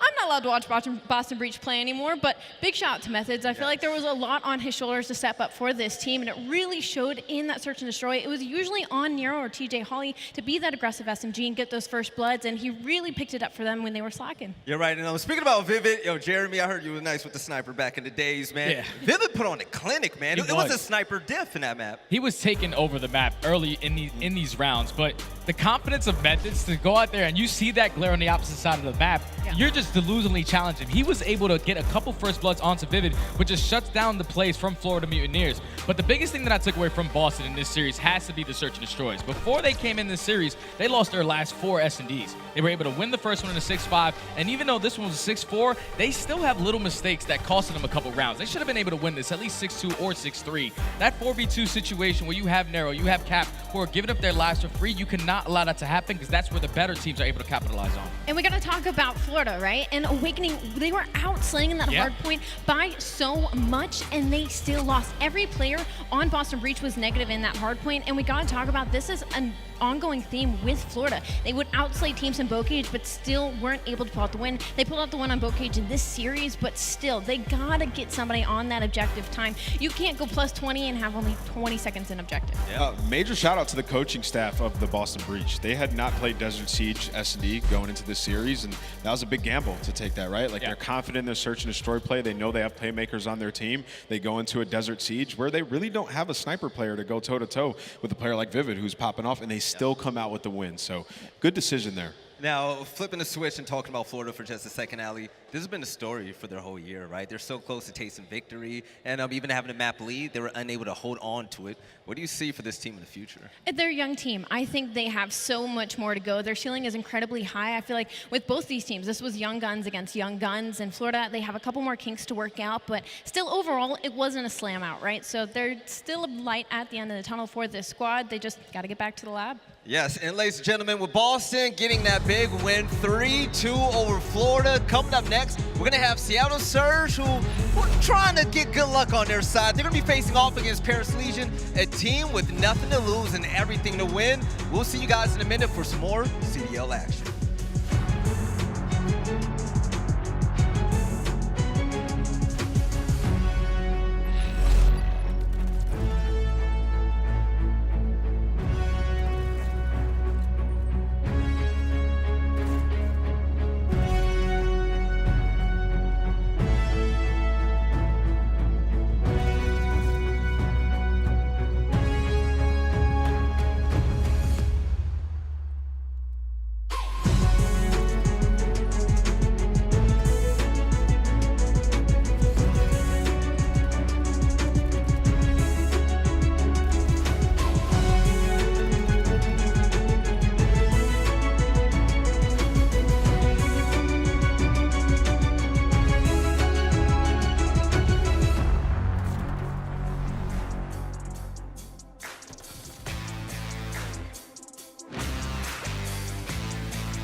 The Call of Duty League is brought to you by Zenny Gaming.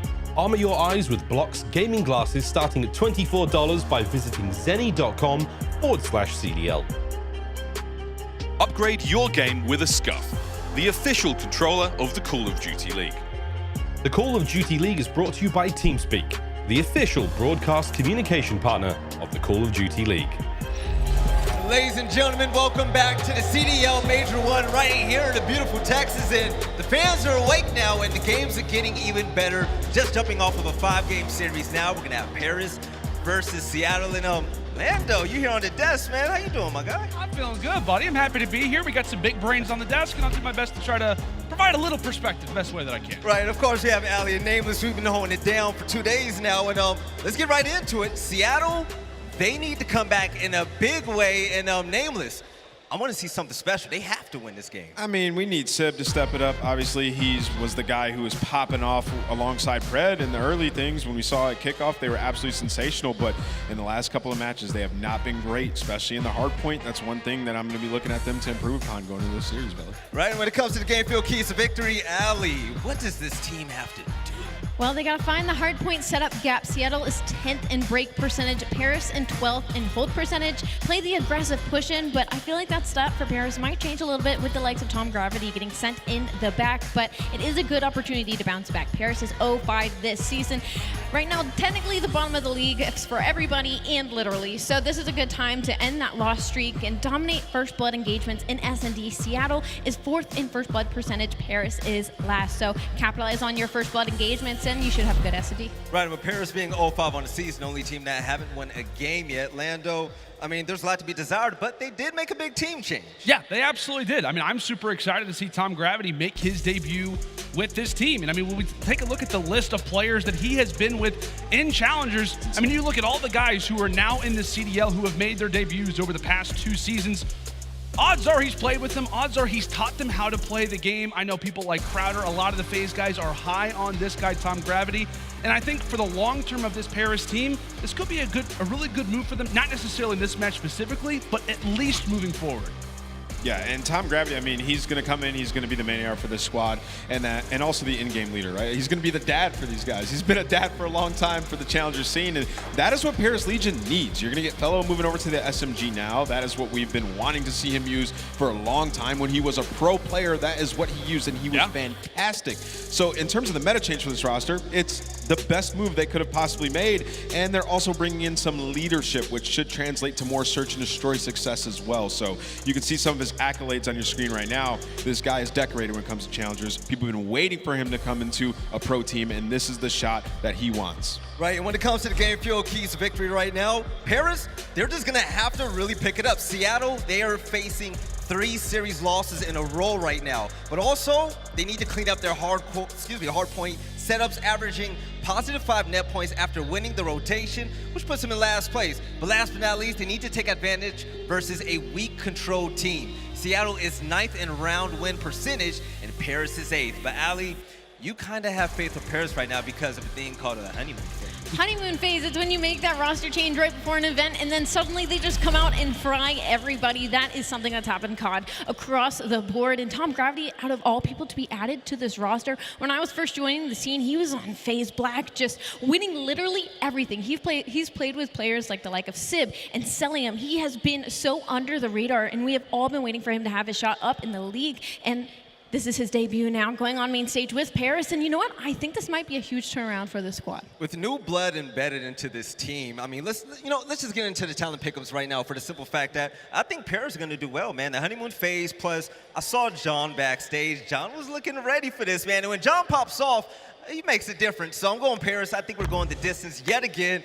Yo, Lando, who you rocking with, Seattle or Paris? I mean, I'd love to go on board with that. I would love to, to basically go with the Paris pick, go with the underdogs, but I'm going to stick with Seattle Surge. I think that they know what to do. I think they've made the right adjustments coming into this next match. I've got Surge probably like 3-1. All right, aLLeY, you know, we've been high on Seattle all year long, and they kind of let us down, even though we know that that's the explosive team. Do you think they're going to pick it up this time around? I am very excited to see the turnaround Paris makes in the series, but I saw Sam Phoenix tweeting out the logic tweets today of the music of the day. Seattle Surge all the way. All right, Nameless, last one's up to you, man. What are you thinking? I'm going to go with Paris Legion. Honestly, I think this is a trap game for the side of the Seattle Surge. I've been in this position on teams before when you're on a 3-loss streak like that. You're going up against a team that just made a roster change. It's a lot of pressure, man. I don't think Surge is going to rise to the occasion here. I think Paris is going to come out and take it. All right, so we actually have some tweets about Gravity. Let's go ahead and take a look at Nameless. I mean, you've been the OG in the game. You've been watching all around. This should be extremely exciting. A team change right before an event. That's ballsy. Yeah, I mean, Tom Gravity is just such a mature guy. You know, coming from Challengers, he's played with so many different players, and he's been humble throughout most of it as well, right? You got to think this guy's won so many times down there, and you know, you don't really ever see him popping off like crazy on the time. I don't know if that was me. I'd be like, "Where's my spot at?" Right? Like when people were making these roster decisions, picking up players who maybe haven't had the most success down in Challenge. I'm like, man, I just won 3 chips. You better pick my ass up. So he finally gets his chance. I'm excited to see him actually go out there and be the player that Paris needs. Right now, Lando, it's pretty surprising to see Seattle in this spot, right? I mean, at the beginning of the year, they went big on that main stage. Yeah. During the Kickoff Classic, they were in the finals, lost to Toronto Ultra, of course, and then things just start to fall off. What more do you want to see from this team to stay consistently good and in a win column? I mean, the one thing that I loved about Seattle Surge whenever they did make that run at Kickoff Classic, right, was their ability to be strong in all of the game modes. It wasn't just hardpoint, which is what a lot of people expect. It was actually a lot of strength in Search and Destroy. It was a lot of strength in Control. And the two guys that I just talked about a few moments ago, right, it was the Pred and it was the Sib show. So I hope that those guys really turn up today. I think that a lot of this series is going to fall onto them. So I mean, obviously there's a lot to be desired when we talk about Seattle Surge and obviously their last loss that they suffer versus OpTic. But I have high expectations today. I think they turn it around. They've got the firepower to do it, Val. Rightfully so. They start off the season with 3 big wins against New York, Toronto, also Minnesota, but also losing to Florida Mutineers and the London Royal Ravens, including their loss yesterday. And aLLeY, I think that a big spark on this team that needs to wake up is going to be the one and only Sid. You know what, and I have to disagree with that one. I think Civ played perfectly well against OpTic. It had to be accuracy for me. The Iceman needed to ice up a little bit in that series. You know, every player has their bad games, and I'm hoping to see a turnaround from him today. Yeah, so it's definitely now Nameless. Do you think this is going the distance, man? I think so. I actually do think we're going to get all the way to Game 5. I do. I think, you know, Surge, they've been struggling in hardpoints. I think they split the hardpoints with Paris here in this series. And then when it comes down to that control, I actually favor Paris in the control as well. So it'll be interesting, man. Right now, also, is there a player for you to watch in this game that you have your eyes on? Tom Gravity, 100%. I mean, I'm just big up in this guy's last couple of minutes here. I'm excited to watch him play coming in as that AR. He's got his work cut out for him. Obviously, accuracy is going to bounce back. We've seen it time and time again. He doesn't really have 2 back-to-back bad series, so excited to see him match up with that in the main AR. All right, ladies and gentlemen, it's about that time to get things started. We're going to send this over to a break, but when we come back, we're going to see Seattle face off against Paris. We'll see you guys soon for some more CDL action.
Players off the point. Mack staying alive as long as he can.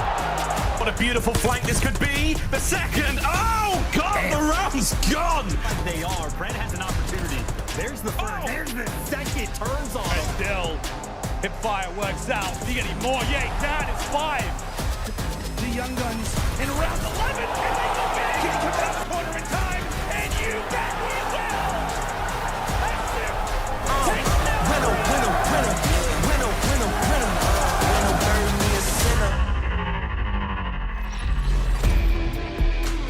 Texas, the major continues. And boy, have we got a treat for you. How about this tournament? This is crazy.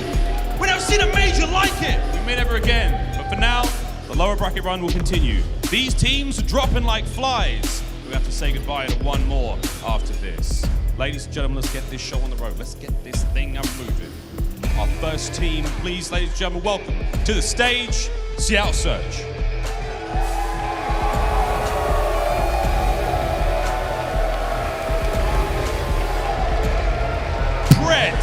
Mack, Accuracy, and Simp.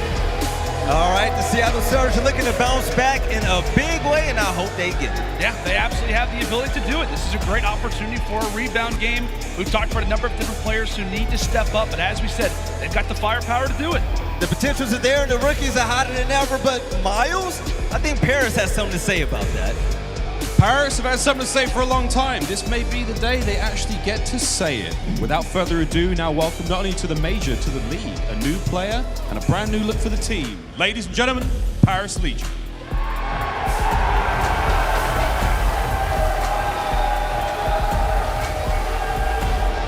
Fellow Temp John, and making his debut, Gravity.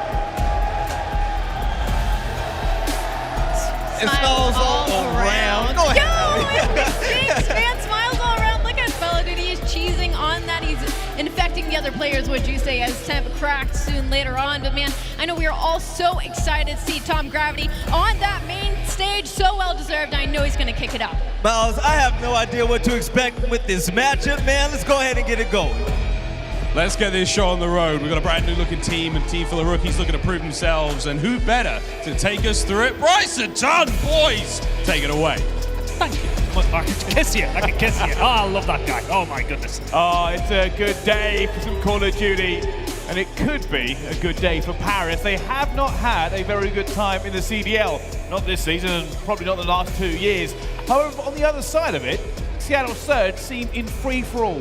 How do they come back from this? It's a slippery game, it has to be said. As said, we've talked about the honeymoon period over the past 15 years of Call of Duty at this stage. It can happen with these teams. They bring in a new player, and a player of the caliber of Tom Gravity is one that the Seattle Surge have got to be a little bit worried about. I said they are an absolute free-fall. The last 10 maps they've played, they have lost 9 of them. It's a lot. It's not great. Surge, as said, in free-fall, Paris Legion, it's your opportunity. It really is, and this is the biggest story of the day, right? Tom Gravity. It's got to be about Tom Gravity. We've talked about the honeymoon period. Is it a real thing? Is there an opportunity for them here? Because there's an awful lot of pressure now on a player who's just stepped into a roster who has impressed, well, let's face it, nobody over the last stage. Yeah, absolutely. We talk about the honeymoon period. This needs to be, I mean, I'm talking 5-star Maldives honeymoon period right now for Paris, because so far it's not been great at all. We have sat at home, watched their games. We have slaughtered them time and time again. At times it has looked like a lot of the players don't care. Now is the opportunity to put that to rest, and you know what? Just do themselves the favor of putting that time in, making sure you get it done. The changes made, is that going to be the inspiration to do it? Look, if you want some context, if you want some real truth about Paris Legion right now, the highlight of the year so far is losing to Atlanta FaZe, right? That's the only slight uptick we've actually seen from them. On the other side of it, of course, Seattle Surge, power rankings, they were going to the top.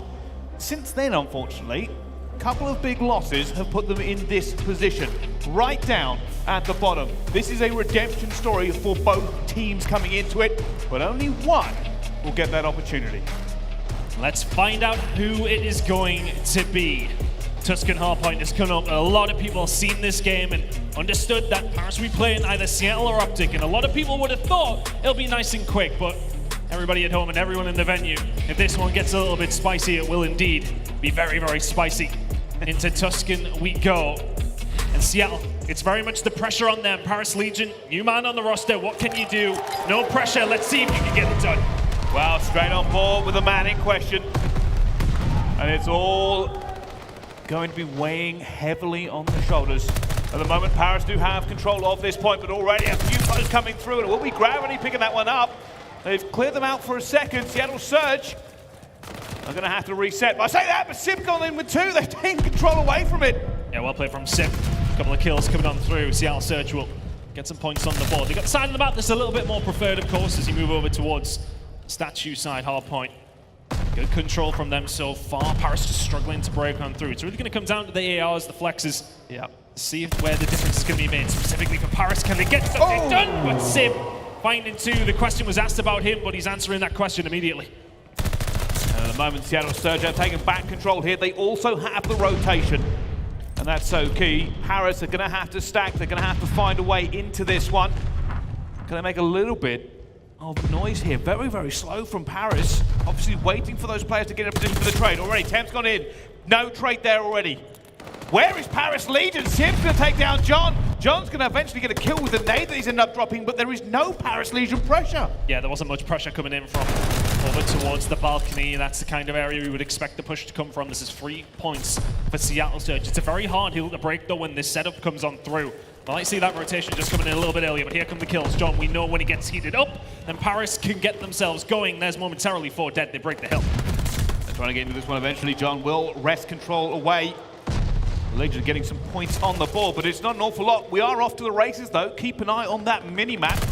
You can see they are setting up for this one that Paris Legion desperately need after a slow start. They do have control to begin with, Ton.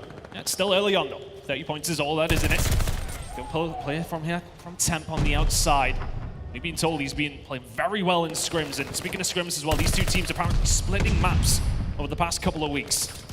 Let's see if Legion can turn that into something that matters. That break, though, is going to come on through for the Surge over towards the back. Temp, yeah, he may well be finding the kills. The rest of the team, though, towards the back hard point, we're momentarily dying, but it's just up to Mack to try and lock it down. Paris get the rotations, should start getting points. Well, look a little bit shaky there for Paris, but they will now have control, and I don't see them losing it for this next rotation either. At the moment, you can see already Seattle Surge not being too aggressive on this one. They know they're not going to get an awful lot of time, even if they do break it. But Paris holding firm. Good play from Paris, plenty of time on the board. Tight game so far. Rotation's been very, very important. Of course, for P2 and 3 on Tuscan, it very much is the case. Good challenge from Temp coming on through, finds 2 more, 6 and 7 from him. It's a nice start for Paris Legion. They find themselves in the lead, but once again, that rotation seems that little bit slow. Fellow will find a kill over on the outside of Church, though. They're going in for the break. Well, at the moment it is Seattle Surge. Chip just holding down you. Has gunned the Legion players that have come his way so far. John looking to make an opening for his team here. He's going to try and get a kill top Church, and that will hopefully allow his players to put some more pressure on. Temp gets the kill as well. Fred is there. John exchanging bullets, but no kill yet so far. Eventually goes for the challenge at the wrong time. Seattle Surge still hold control. Yeah, they're setting up very, very slowly for these pushes, our Legion. Every time that Surge are inside, it's just easy pickings every time the push comes on through. John very starting to get aggressive. But it's time and time again, Surge are there, and it just seems so slow from the Legion to try and find a way through. Can they get this break? No, they cannot, and they are just staring at the respawn screens now as Gravity, the only man left remaining. Really good hold from Surge. They haven't let a single point slip there. They certainly haven't now, however. The pressure comes over. Pred trying to make this kill desperately. Doesn't want anybody left alive. They go for it. It will be Legion ready for this next one. Let's see what they've got in the tank, though. Let's go to Paris Legion. Listen in. Radio. Radio done. Yeah, what's it you? What's it you? Yo, back. What's up? They're weak. Are we guys? Got me. Radio. It was pitch. Oh, yeah. Watch me fire. Come on, radio. Yeah, try to stay up. I'm going mid. Tim's gonna be one shot back. Tim's gonna go flag corner. Nice, good shit. Good push out. Oh, I stun it. Yo, I went top broken, guys. I went top broken. Alright. Hold on, I'm trying to get our flat. Picked up Page. Brad, he's on bow. I'll see the top fire. Just stun me mid, they stun me mid. Nice, good job. Yo, mid alley, one shot Sib. I got needed. Tim's going top radio. Yo, calm down. Sib's going top radio behind you. Yeah, one push out our side. Top church Sib. It is in radio. It is jumping out radio. Yep, in our church Sib, guys. They're all in our shit. You gotta kill them. Yep, one was radio on us. Side door, short door. Church. Front door, church. Yeah, I hear you. Gotta kill Sib. No, radio on you, John. Let's see Dante. Radio got me. He went back into radio, going top church. Okay, that's you, Don. One in new this side. Never kill Sib. Sib could be front. Our side you. Could be our side you. Yeah, I'm gonna hit Yo, mid. front church, one shot. Front church, nice. Good job. Let's go, John. Yo, Let's bring it back. Nice. Just play towards hill. Everyone play towards hill. Yo, fire. In middle. Our side you, Dom, quick. One shot, Fred. A bullet. Still there. Another one. Still you, Fred. I need their side for you. Lamar's weak to you. Give me in church now. Let's move their side, guys. Alright, hit our nades. Yep, yeah, I already was. I'm just holding our side. Just holding our side. Then go ahead. Well, the Legion listen in. it was okay. There was maybe a lack of comms, small comms going on there as well, and unfortunately a lack of kills on the map at the moment. Seattle Surge are leading this one, 166 to 84. It's Accuracy who just dropped 3 in the feed, and it's not looking good. It's really not looking good, honestly. If I was Paris Legion in this series, yes, okay, the hard points are absolutely not where you would expect the wins to come from. But you need a harder start than this. It's felt very, very labored at every single point. Pred with the streaks as well, 185 to 84. Seattle Surge, after what was a little bit of a shaky start from themselves, have not got anything going. But this is the opportunity now for the Legion. We've seen what Seattle did last time on this hill. Well, unfortunately, Paris didn't have the streaks to try and break it here. They come from Pred towards the back. Temp will fall. Mack finds a kill as well. And Seattle just break through. It's like a knife through butter. That was actually a little bit of an easier break than I thought it was going to be. Pred, though, on the hunt, looking for a player here, finds one, knows there's going to be a second player, looks for that one, not going to get it eventually. Paris with a little bit of life in them. Is it too little, too late, or can they find a way back into this game? Oh, Simp is flying, my goodness. Says no. Sid said no, thank you. I'm going to try and take this one on myself, though. Pred backing him up eventually. And with 20 seconds left onto this, both teams are now going to be thinking rotation. And at this point in the previous rotation of hills, it wasn't too bad for Paris, and they had that rotation over towards P3. This time, though, they don't really have anyone there, but Temp is lingering. He's going to be the guy that has to get something done. He's going to get caught. No, Pred finds the kill. And look at this map and how it is set up for Seattle Surge. They are so high up the map. Legion have got to get through at least a couple of 4 downs to even get anywhere near it. You've got Simp in the way. He eventually does fall. Honestly, feels like at this point, like Seattle Surge have 2 more players on the map. They just seem to be winning every single trade. As Actually says, hey, John, you want to have a little bit? And does actually back off from that gunfight. But where are the Legion again? There is no pressure for this rotation. It is all Surge all the time. And it just seems to be very, very slow and labored. As said, all the way through, it needs to be quicker. Tuscan is relatively quick, and there just hasn't been anything speed-related from Legion throughout this game. They haven't been able to get going. Can John be the catalyst for that? Not quite. Surge still in control. Can't quite win it here over towards P3 now. It's going to be about this rotation, but not just a hill, but a mountain to climb for the Paris Legion. If they want to get back into this game, we question what kind of Seattle Surge are we going to see and what kind of Paris Legion are we going to see? And well, it's the qualifying weeks, essentially. At this moment in time, Legion need a miracle. At the moment, though, Legion do get this rotation. I was thinking it was going to be Surges, but they have managed to find a way into this game. Gravity getting to the player up top will eventually take him down. Red's coming through as well. Temp now going to try and hold front Church, looking for the players he knows are swarming around him as well. Finds the first one, back out towards the middle, not able to find the second as Sid comes flying in. Fellow will eventually get that trade as well, as both teams just throwing left and right hooks in here, and eventually it will be Paris to get some semblance of control around Church. 15 points still for the Seattle Surge. Legion, as said, need a miracle to go on to win this game. It needs to be perfect hard point from here on out. Gravity falls as Sib once again, 31 and 17. Maybe heard those criticisms that were coming through. Surge are inside the Church, 7 points away. Legion need a break, only 5 now for Seattle Surge. Temp nowhere to be seen. Can they get inside? They can still win it here. They will win it here. Seattle Surge, 1 to the good. A comfortable game at map number 1. Yeah, the question was asked, are Surge in freefall? The answer is no. Apparently, they're just going to rock Legion to their very core. I've got to say, it did look a little bit lethargic from Legion. It didn't look great at all, and I'll tell you something, the only thing Legion about them right now is the L's they are holding, because we were hoping to come into this one and see some sort of fight. We knew Surge had suffered some big losses, but with Sib and Pred just dropping hammers all over the map, what could you do? Look, we knew the hardpoint was always going to be difficult for them. It's going to come down to the searches and the controls if Legion are going to get something done in this series. But I think you're very right with what you said. We wanted to see more fight. If that's a relatively close game, then Paris are going into games 2, 3, 4, maybe even 5, of course, with a little bit of confidence. But that does feel like a super comfortable game there for the Surge. As you said, Sib really did just take over. Let's take a look at the highlights from that game. And, well, we're mostly going to see Surge inside the point, winning their rotations, and locking down the hills at every single ask. Legion, they got the majority of their points from a couple of different holds, which they executed well. There was only a couple of them. That was the problem. Yeah. I got to point out, I saw that just now. I think Simp got more non-traded kills than Paris Legion players actually got kills. Like, he got 22 non-traded kills. There wasn't a 22-kill player on Legion. Yeah, it's a problem. I mean, Legion, they really need to step it up in that respect. But again, look, they would have known it was going to be a very difficult task going up against Surge on this one. But it just seemed to be, they were getting outclassed. I mean, every single time I see Pred, I didn't see him lose a gunfight. The guy was absolutely frying. Sib on the other side as well. We've seen plenty of him, but my goodness. Pred, what a game he's had. Accuracy as well. I think it's super important for him to have a good series here after what was not necessarily the best of days, of course, up against OpTic. Had himself a solid game, but yeah, as I said, it just felt very slow, very labored. Paris Legion not giving us too much to shout about game number one. Yeah, I will say this benefit for Surge though. They needed that win. They needed to regain fully into this one. Questions were asked about players like Sib, and truth be told, stat padding that one. Yeah, I mean, look, if you're getting your stats back up and running, and here's how the maps are going to break down. Of course, we've just seen Tuscan Hardpoint. We will see Desert Siege, Search and Destroy, and then Tuscan Control. If we need them, we will go double Berlin for Hardpoint and S&D in maps 4 and 5.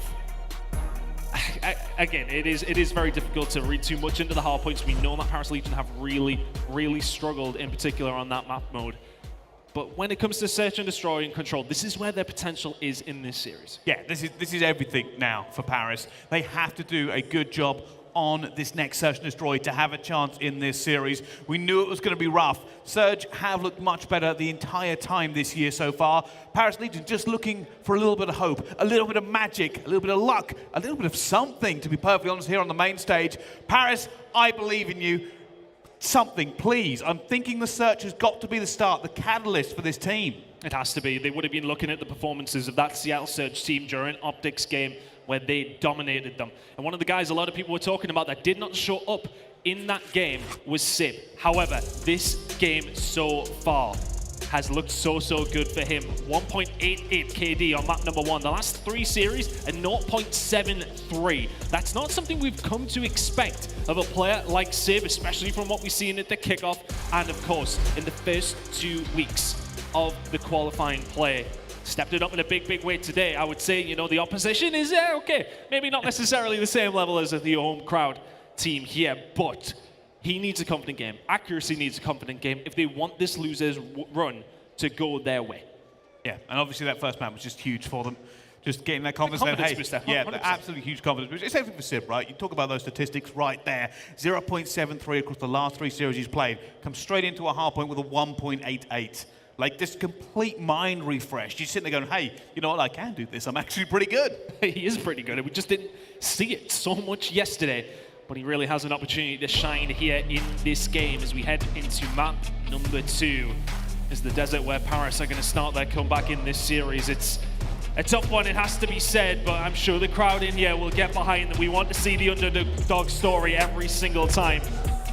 Seattle, though, themselves, they need the bounce back. But Search and Destroy, as we have mentioned, is where we see Paris Legion potentially getting something done. Can this be the start of their series here as we jump into the game?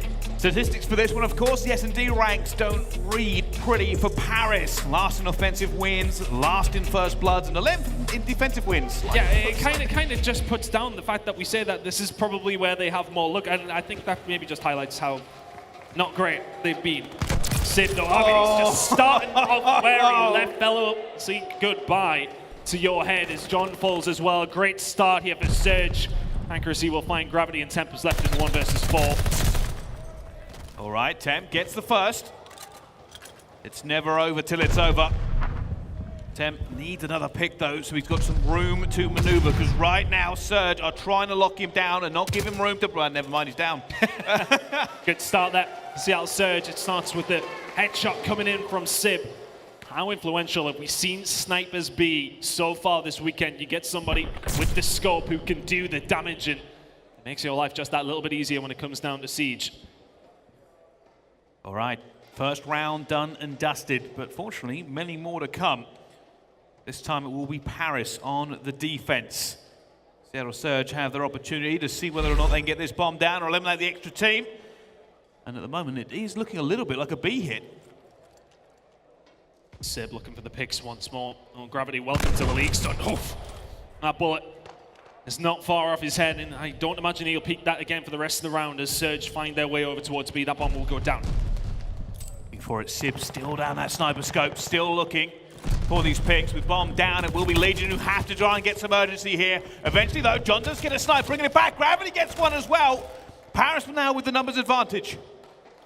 Right up top here, just trying to play his life on the outside, though. Isn't going to be necessarily able to help his teammate out. Reveals his position now. For the Legion, that's going to be a thorn in their side. 21 seconds to go. You got to get something going. You got to get moving. Gravity putting the pressure on. Fellow from behind. There goes accuracy. Pred lights him up as well. Well played from Fellow. The bomb diffuse will come on through. Slow and methodical this time around does work for the Paris Legion. They'll tie things up. Yeah, huge play from the Legion there. They end up losing that first blood, but somehow held composure, got it back. I think it was John with the sniper rifle just managed to get a great pick to open that up for them completely. It is now 1-1 in this search, and I'm feeling like it's anybody's game. Inspire me, come on, tell me how. Legion, though, getting themselves back. The snipe play, as said, is going to be so important. I think if Sib hits that shot at the beginning of the round, maybe we have a different story. First Blood's how important they have been on Desert Siege. Can't talk about it enough. Hit going to be coming in over towards the Palace. A little bit of control here from the Paris Legion. Seattle Surge playing very passively. Well, Temp, maybe the first one in. Just checking every single angle here. Not making a play, but hoping for a first pick. The Legion are slow and steady. Now, this tactic usually means they are going to burn time for an opportunity. They will be looking for information, trying to figure out exactly where they can apply this pressure. But it is slow, and it does come with a risk. You can end up falling foul of the clock here if you don't do something fast.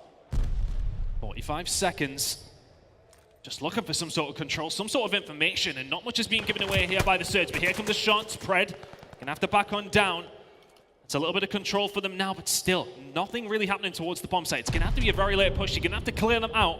A looking the more likely. Can accuracy find the shots into John? He can. But will he stop that bomb going down? John surviving, but not for long. Grenade in from Mack, and there's just not enough time. And this is what I said, they burn time. They burn time to try and find a way through. And now it's going to be Pred looking for the flank. They have to go for this bomb plant. They're not going to be able to do it. He says, hey, Gravity, thank you very much. Temp in a 1 versus 2. But with 5 seconds left, it's good night. Seattle Surge take the round. It's risky. That strategy is always risky. It really does feel like a team that have had less than a week to practice with each other. Just second guessing. And the thing is there, though, Surge kind of played it well, though. They just sat back, they played passive. Paris were playing slow and Seattle were playing as slow, but Seattle are the ones defending. They don't need to be quick. Paris Legion are the ones that need to get the bomb down, and Seattle said, right, okay, we'll try it. Good work from the Surge, it has to be said. They didn't give an inch there to Paris Legion. Is their time? This is much more aggressive. Straight into the middle here. It's the mixer. Max managed to find one. It's now 3 versus 3. His guns are firing everywhere with the MP40. Max throwing bullets through the window. Doesn't end up hitting one either as both teams take a breather and figure out what on earth do we do now. Sid's gonna get caught. Good shots by Temp. It's a little bit more like it. This is the guy they kind of need to release. Here's one of the players on the team that really can pop off. We know he's inconsistent, but when he's hitting form, it's very, very difficult to handle. He is going to be taken down 2v2. And now it's all on Surge. They have the opportunity to play this however they want to. Seems like they're going to commit. It's all going to be about positioning. Who finds the other players first? Once this goes down, Legion are going to have to move. Sticking as a unit, both teams, that first trade could be so influential. I think they've already seen Mack. Just need to find one pick here, Bryce, and maybe something can get going. They're trying. They're so desperate to. That time is ticking away. Second by second, they found someone. Mack wins it. Now it's a 1 versus 1. Fellow versus accuracy. But accuracy, he ain't moving. He ain't moving, Fellow. He's gonna have to go on a searching mission, but accuracy is surely gonna see him there. Yes, he is. Multi-shots doesn't need to even find the kill, probably, but it's served up on a plate for him. Seattle Surge comfortably, not even in third or fourth gear here, I would say. It's just very, very simple for them at every single turn. 3-1 to the good. It just feels like it's the same story. Everything is so slow from Legion. I'm not going to lie, though. I'll give Paris the benefit of the doubt here. Attacking B is difficult without numbers. It is a horrible bomb site to try and retake. Most of the times we've actually seen it this weekend, or sorry, this week, I should say, has actually been Ninja defusers straight away because it is a difficult one to get in there. As the first blood go, Gravity opens up, accuracy gets one back, and so does Pred. Pred being very aggressive there. Backs on down in the end. Still in Palace, still locking it down. Can John find the pick here on the Pred? Be massive if he could. Can't see him through the wall though, but Pred can see you. An hour 1 versus 3 for the new guy on the team. Wants his opportunity. Well, this is one that's going to be hard to find. Mack though, is he going to survive that? Great aid from Gravity, 1 versus 2. Hits the long bomb. And so much has been said about Gravity, and he's not going to be able to do it. He gets taken down by the Surge. They're not going to let it slip at this point. Lovely nade though. Yeah, fantastic nade, good shots initially, but unfortunately you've got 2 more players to kill. They know exactly where you are. Pred quite happy to take up mid-map positioning and find that kill very, very easily. Seattle just don't even look like they're breaking a sweat here. Very, very good game out of them so far. They haven't put a foot wrong, and Paris Legion are unfortunately falling victim to that. Into the next round we go. Surge comfortable at the moment, 4-1 to the good, which is the direction. Can Paris maybe change it up? It's an aggressive hit from Paris over towards B. Pulling something out of the playbook here, and it works out as Tem takes down Pred straight away. Eventually backs off. However, I will say this, Seattle Surge are going to get this bomb down. They will have it. A little bit defensive there. He's going to see John up top. He's throwing bullets from the MP40 away, and Mack's under a little bit of trouble. Simp is going to go down as well. Tries to get it, and it's now accuracy for a 1 versus 4. Surely this is a stretch too far. He's found John. He gets traded out as well. Paris Legion get another point on the board. Yeah, that's a lot better from Paris. The aggressive strats come on through. They just completely take over the B side, and then they can move to mid. Good aggressive play. The risk with that, of course, is if, of course, Surge go towards that side. They've got the sniper there. It's always quite dangerous, but they get away with it this time. They make it work. Hey, I'm good with the aggression. Oh, yeah, no, I'm good with the aggression. I want to see a lot more of it. That's the thing. So we like to see it from them, but works out that time. Can they continue with that, though? 4-2 down. Oh, that's come straight out of the playbook, that one. Let's see what else they have up their sleeve. Of course, this time around, we'll be watching them on the attack. Last time, they took control of mid. John got that sniper out here. Gravity putting the pressure on the Sib as well. Looking for the pick on the outside, though. Does see him. Backs on down. Grenades there to try and force him left into John. That's not a good nade. But can he back it up with a good shot with the sniper? Temp, he's got his eyes on him. Sib very isolated. And Sib is really struggling to get anything going here, but Mack opens it up. No! Surely not. Gravity eventually takes that one down. And oh, John, he's just hit you in the arm there as well. And it will be Sib left alone in a 1 versus 3. Paris have taken advantage of putting all the pressure on the Sib. It gave them the opportunity everywhere else in the map to draw Seattle Surge in. And the thing is with Sib back there, there's so much pressure being put on them. It allows the rest of Surge to push through, but they don't win the gunfights, and Sib isn't going to win that one either. A little bit of life from the Paris Legion. John's finding the sniper kills. It has to be said, he's kind of went 50-50 with Sib so far. And if he can keep it going, who knows? Who knows? The crowd's getting behind them. I like this. I like this. A little bit of a let's go Paris in the building. There are some fans. They're ready. Let's see it. The underdogs of Paris Legion. It's not over. It is not over by a long stretch in this game. Sib will find nothing over here. Once again, Paris Legion have kind of went the same direction. Take over that B side. Haven't went that step further than they did in the previous defensive round. And because they've done that, Seattle Surge will take that open door over towards A. The bomb is down. Sib is watching over. And this is going to be a hit already, though. John opens it up. He has managed to get a kill as well. They're looking for this Sib with a sniper. It's not going to hit. And it's now back to the 3v3. Accuracy gets another one though, and the pressure on Paris Legion to try and open this one up. It's not going well. It's on John. Can he make a move? He's looking for these players. He knows there's got to be here. Players behind him. He finds one as well. Temp gets another. And now it's Pred versus Temp in a 1v1. He has to go though, and Temp is going to win it. And Paris Legion are not going quietly into the night. They've brought this back to an even game here on Search and Destroy. And that's all on John. When he manages to find his way through, I think the cover is there from Temp in mid-map. And as soon as he gets Sib, it's absolute chaos in the Surge ranks. If they weren't sweating, they may well be now. A scratch to the head from Pred as we head into the next round. This has been quite the resurgence from Paris Legion. Can they keep it going? Well, let's see. Let's see how this goes here. Seattle Surge on the back foot. And it will be Legion on offense. This is an interesting strat. Another one out of the playbook by the look of it. Slate Pacific. Oh, look at the shots. Accuracy by name, accuracy by nature. He's going to see found. No! He goes for the nade. I think he might have gone for the tactical, and unfortunately that has cost him. It's back to a 3 versus 3. John looking for this one. Pred trying to make a move. Actually, he's going to find John as well. That ball will not go down. Tron tries to get it, but Fellow will knock him out as well. 2 versus 2. In this mixer of a round. What is the play here for Legion? I think Seattle are getting ready. Mack's going to get caught though, Fellow, and it's done. It's another round on the board for Paris. Oh, the crowd are getting behind them as well. And for me, Pred gets a little aggressive there, finds the shot under the bomb. You've done your job. Get out or stay alive. And Paris punished them there, 1 round away from tying the series up. Yeah, Serge made a few little misplays there as well. Like, actually, he had that first kill. He could have held it out. Decides to go for the stun check and gets taken down. They were riding pretty good at that point. But Legion now 1 round away from taking the second map in this series. Temp's got 7 in a row. 11 and 5, but Gravity, once again, he survived out here for the majority of the game. Sib cannot find the pick quite yet. It's a quick plant coming in from Surge, but I tell you what he's already got, though. And here comes the glide bomb. See you later, Sib. And it's a 4v3. That bomb is down, making it a 4v2. Paris Legion, you've turned up when it matters, but have you? Mack takes down 2. Temp will find him back. It's a 1 versus 2 for the Iceman. Actually knows he's here, Temp. He's going to go for this one as well.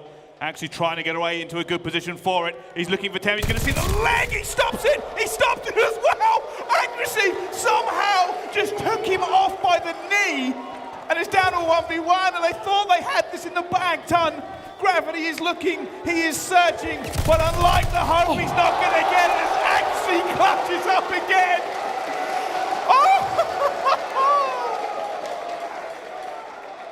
What are we watching? Was it ever going to go any other way? Accuracy in that position. It's such a free kill, the first one, though. He's defusing, and he just walks up. He's got 20 minutes to shoot him in the legs. 5-5 we go, nonetheless. I thought it was Paris. And Mack did so well from mid-map. It's going to be Paris on the defense. Streaks were invested. They've got to hold this down. Lots of stun checks coming in, trying to figure out where everyone is. Temp's going to see a player there, but he is going to get taken down by Pred. John tries to get the trade. He's coming through here as well. It's a big kill by John. 3v3, Fellow getting the spot over towards A. They back it on down. Sip still alive and presumably still with the scope. Oh, you don't want to fall into his line of sight, though. Not round 11. You don't. Oh, John! John likes to live dangerously. Loves to live dangerously. The rotate is coming in again. This is checkers, not chess. Both teams rotating back and forth here, trying to find an opening. Seattle there might be one here. Seattle going to fall for it. Yes, they are. John finds one. Can he get away with the second as well? John goes huge! And Sim is left in a 1 versus 3. He's going to try and do something here, but surely the Legion do not let this go now. A sniper and a dream, a 1v3 potentially. It's not going to be enough. It's not going to be enough. Paris Legion take the search and destroy. And just when we thought that we might be looking at a hot 3-0, We have a game on our hands. Huge plays from John to find that second kill as well. He had a little bit of help. But the fact that they get in behind enemy lines in Seattle, they fall for it. Paris rotate back around, they wait for them to come, and they do. And Surge lose a map. Now this is when things get a little bit nervy for Seattle Surge. You're heading into Control, and Control has absolutely been Paris' best game mode. It has been. Can they get the work done in map number 3? But what an S&D out of them there, 6-5. Yeah, a couple of things we've got to talk about though as well. Temp, obviously 13 and 7. But on the other side of it, Simp, they played around that sniper. They made him pretty irrelevant in this game, and that was the difference. Gravity didn't give him an inch. He did not look at him once. He would have a little peek at the beginning of the round, and then he would leave it well alone. Simp was searching for it, maybe a little bit too much. A too intense scoreline does not help things, of course. And as you said, when it comes down to Desert Siege, when it just comes down to search and destroy, if your snipers are doing their business, you usually win the game. Didn't happen this time around, and Paris Legion will tie the series up. Yeah. Woo. There was a little bit of fear in me that this could be a quick 3-0, but it's not to be. It is not to be. Let's find out, though, what happens in the rest of this series. Don't go anywhere. We'll be back right after the break here at the Texas Major. Paris versus Surge.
The Call of Duty League is brought to you by Mountain Dew.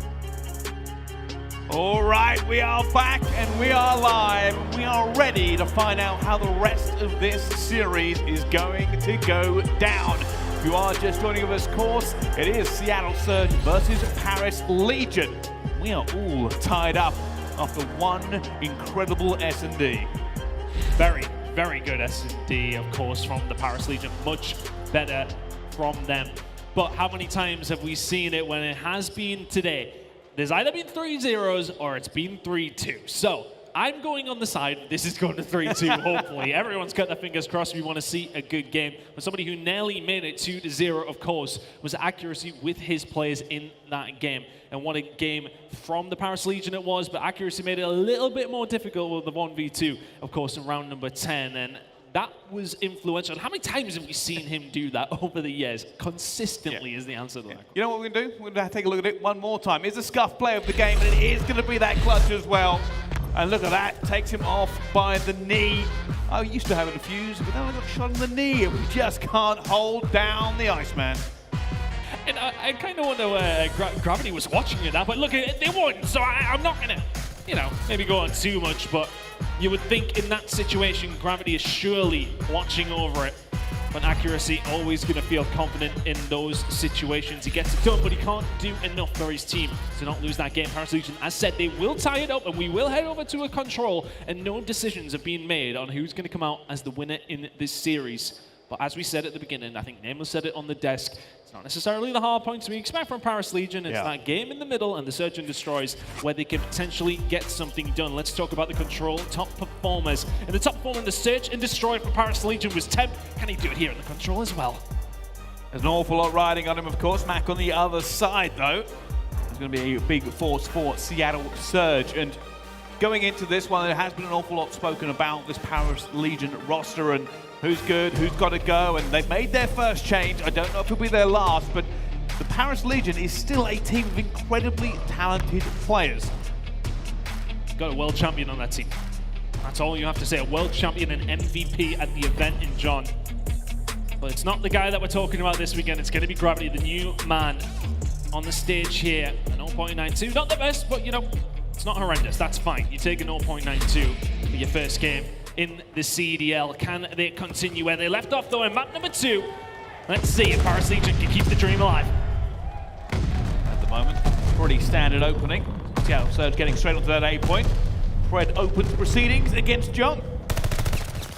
The big stack coming in over towards A. Legion a lot more concerned at losing B than anything else. Second tick about to come in here for the Surge with 1:20 on the clock. We've seen this plenty of times. And Legion, they don't even barely fight it. I mean, there's only been 3 kills on the map. A is going to go over, and well, Church still in control of John. He will fall eventually, but Legion don't do anything about A whatsoever. Don't hate it, don't love it either, but nonetheless, they'll be happy to just defend B for the next 2 minutes. And it's never A, it's always B. It's always B. And those Seattle Surge trying to make their way up the map here as well. Fred through Church. And straight all the way through. Seattle Surge have found a little bit of a gap here, and the Legion are going to try and close this door, but they need to win the gunfight first. Temp does. Temp finds 2. Eventually taken down by Simp, though. Simp should fall as well, though. John from behind. It's set up so far from the Legion. They'll clear them out as well, get a little bit more real estate on the map. But, well, Seattle Surge are ready and waiting for them. Won't fall into that trap, though. Good play from Paris. They clear them out. That's all you need to do. And finding the kills over towards the map side is obviously influential, but accuracy getting plenty of control down the outside of Church. They're going to be looking for that tag spawn. They're going to be looking for control in the spawn of Paris Legion. They certainly are. They've got plenty of time here to slow roll this and get the kills they need to get to make this play. At the moment, it all goes a bit quiet as the players try to get in position.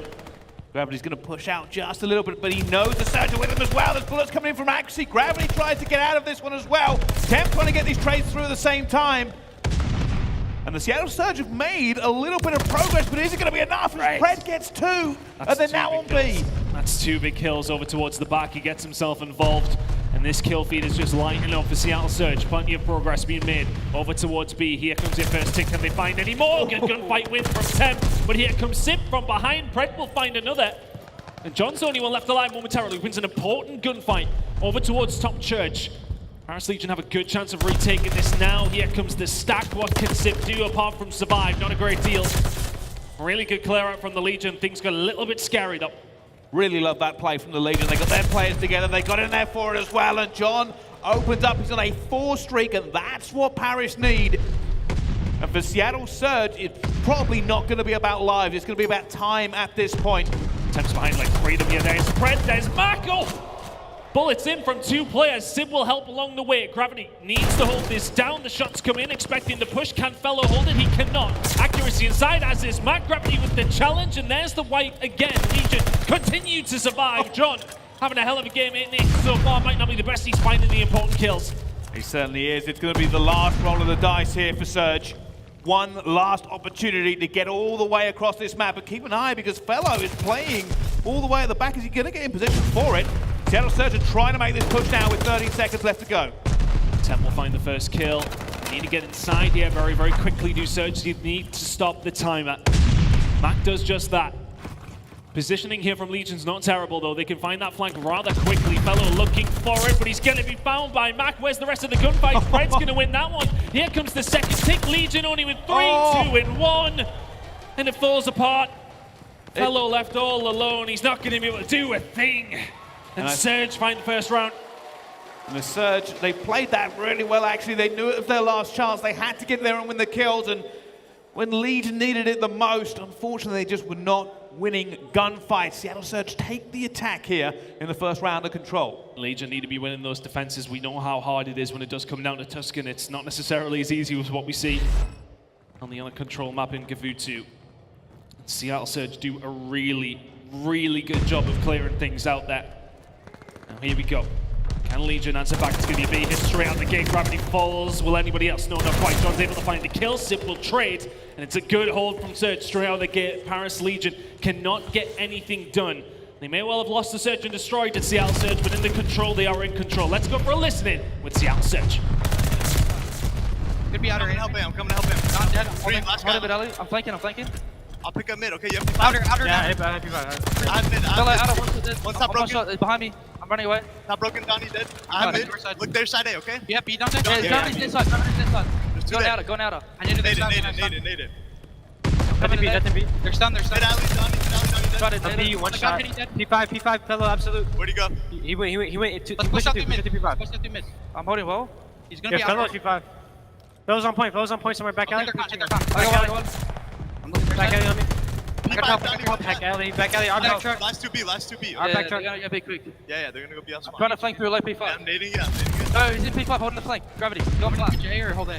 Leave by. Yeah, come B. Yeah, I'm pinching it. What's that short heady? I'm pitching top right the hill.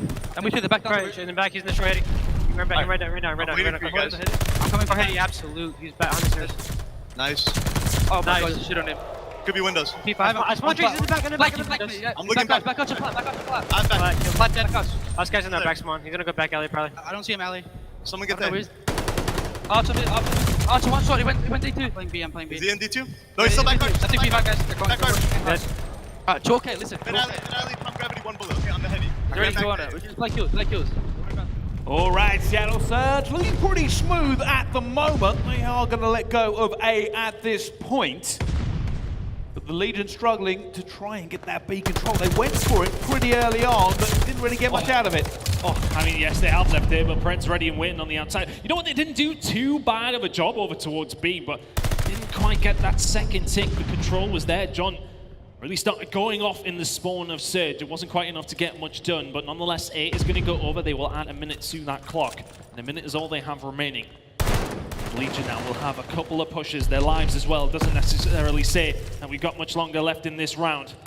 Kills are traded, and it just feels like the Legion are posturing. Can they find a break? All positioning now. You can see them trying to get into this for the trade coming through, but Mack's holding tight. And this is the worst part for Paris. This is horrible to try and get through. You have to try and make a trade to open it up without throwing away your lives, and John has done just that. Keep an eye on the minimap as well. It looks like a flank might be coming in. Can Gravity open this can of worms? Finds the first one and actually looks for the second as well. And Gravity opened this back up for Paris just when they thought the door was going to be closed. The new guy has said, all right, let's get on a B. Where are my teammates? Oh, they're inside the point, and this is going up very, very quickly. If you're Seattle Surge, you need to move. You need to move now. 10 with the Overwatch accuracy is there. Then get back inside. Which way the gunfight's going to go to 1v1 on the point of the round. And John's going to lock it in for Legion.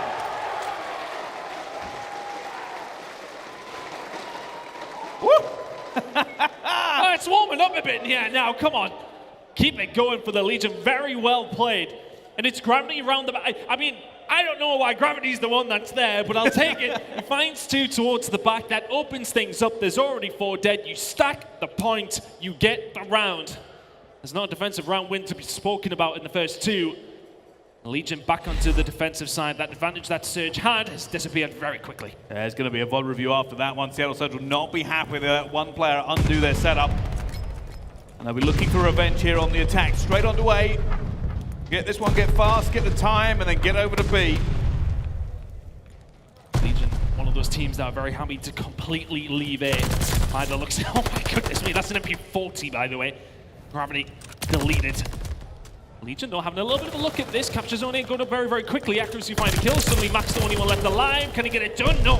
Temp just about stops them in their tracks. They hold on to A as well. Yeah, most teams just let that one go, but Harry said no, thank you. We'll hold on for a little bit longer. Temp being aggressive, looking for that first kill, finds one as well, tries to get out, not quite able to hit it with the movement this time. But Seattle Surge still don't have A. John's going to see Sib call that one out. Says, all right, that's enough. I'm going to see if I can get some kills off the break. And for Legion there, it's just to slow it down, isn't it? As soon as you win the gunfights, you say, well, let's have a look at it. That's the thing. Good play here coming in from Fellow. Surge just trying to find a hole in this defense. There's plenty, but it's about finding those right points. John will find one on accuracy as well. This time is ticking down. Gunfight's just been won by Paris Legion, left, right, and center. Brett's the only one to find something. Heads over towards B. His teammates are there to help him as well. This could be something for the Surge. Surge aren't splitting up, looking for this next wave of kills. It's very, very important you do this, though. Gravity managed to hold just a shred of control over by Church. They're now looking for the rest of these Surge players. They know are going to be in the area. Pred managed to find Gravity from behind. He's just playing so well here, but John shuts him down as well. That is going up slowly but surely for Surge. But they need reinforcements to keep it in as Mack manages to get one. Surely he's not going to get the second. He does! Somehow Seattle Surge have held on just a second off the back of Mack. The lives are still in the advantage of Paris Legion, but Mack has not stopped. Finds a few kills, they get a tick over towards B, but you want to extend that clock. It comes down to the concentration here from the Surge over towards A. They will get that control, and Mack will continue to find kills inside of Church. He's done so good, he's completely opened it up here for Seattle Surge. They lock in A, a minute and 17.4 seconds to have a look at B. So much hard work, so much has gone into getting to this point here. Mack has been a problem for the Paris Legion. And now with a second to catch their breath, you can already see Legion trying to push out here as well. Pred's going to try and chow, and that's a beautiful beta switch from Paris. Legion. It feels like they were the ones attacking Seattle, just waiting for the pressure to come on through. They've been very aggressive, and it's working out for dead. Plenty of map control. The Surge is gone. There's Legion. They find the kills. They force them out. Can they continue to find the kills? 22 and 17 here for Temp. Unbelievable. The Paris Legion are opening up now on Seattle Surge. They are not giving them an inch at all. The kills are massively in their favor. The time is almost done. It has to be an incredible play from Surge. And look where they are. They're going to try and make something of this. Right. You wouldn't expect 3 at the back is all I'm saying. Or would you? Paris Legion, the gunnies are up, the gunnies are ready, the gunnies are hot, but the kills start to come through here with the Surge, but they need to be perfect. Gravity is going to find one of his own. Surge in the point, they slow it down, but no lives remaining. The 2 players in the point need to survive. They continue to do so. Accuracy finds 2. Sib will fall. 3v8 momentarily. Mack will find another, though that time is still stopped, and Accuracy has not stopped himself. How on earth is this happening? Accuracy is gunning everybody coming his way. He's called it out to his teammate as well. He says, Mack, there might be one I've let through. I need you to hold fast here as well. As the guns go down and 10 gets a team kill. It's now the point. It's only Pred, but it's not going to be enough. Paris Legion walk away with that defense by the literal tips of their fingers. They somehow hold on after Surge did so much work. No, it shouldn't have been that difficult though, should it? Let's be honest. No. My goodness me. Paris Legion, they find the round, but by the hair on their chins, just about get it. Oh, they find themselves in the lead now in the control. They won the last attacking round. Can they do it once more? Accuracy really trying his hardest to make things work there for Surge. He's going to be the one that opens up their account here in round number 4. Well, there's John flying out to see this player as well, who just entered mid. He's skating right now. Thank you very much. Paris Legion really are not taking this one laying down. Mack is going to get it, but he will be instantly traded out. It's now Paris Legion who have full control of A. And they are on fire. 10 to the 5, almost a 6, not Streaks quite. Will be huge. Streaks will be huge. He needs to play for these. He needs someone to bait for him. That call out will be coming through. It has to be. The progress as A is fantastic, but Streaks could be massive. Well, with A done, switch our focus to B. You've got to play for them. Doesn't want to bait for him. Surge are not making a single move. John moves forward. Mack will find him. And Temp's got to go on the aggressive. You've got to try and find these. And this is the thing. They want to play for them, but don't waste too much time. He's looking. Look at this. Surge not giving him anything, and he will go down. That's Temp down as well. Mack gets fellow. And Paris played that slow, but haven't found any sort of momentum going on as Simp takes down the last one. Will be Paris to try and regain here as well as Pred gunning in mid-map, but not quite enough. There will be a trade there coming in though for Mack. And Paris might need to reorganize here, try and figure something out, but I say that, and they've let a player through the back again here, but fortunately figure that one out. I mean, look, if you're Legion here as well, you have to be careful when you're on the attack. We talk about that final round. When it comes down to these kills, it's leaning slightly to Surge, I believe. If you're Paris, you don't want to give too much away here that you don't get the defensive round. You need to find the kills as best as you possibly can. Gravity will take down Accuracy. This push in towards B is starting to come on through. Mack in top church, though, he's going to be a problem. Streak here at the moment here, and Pred is locking it down as well.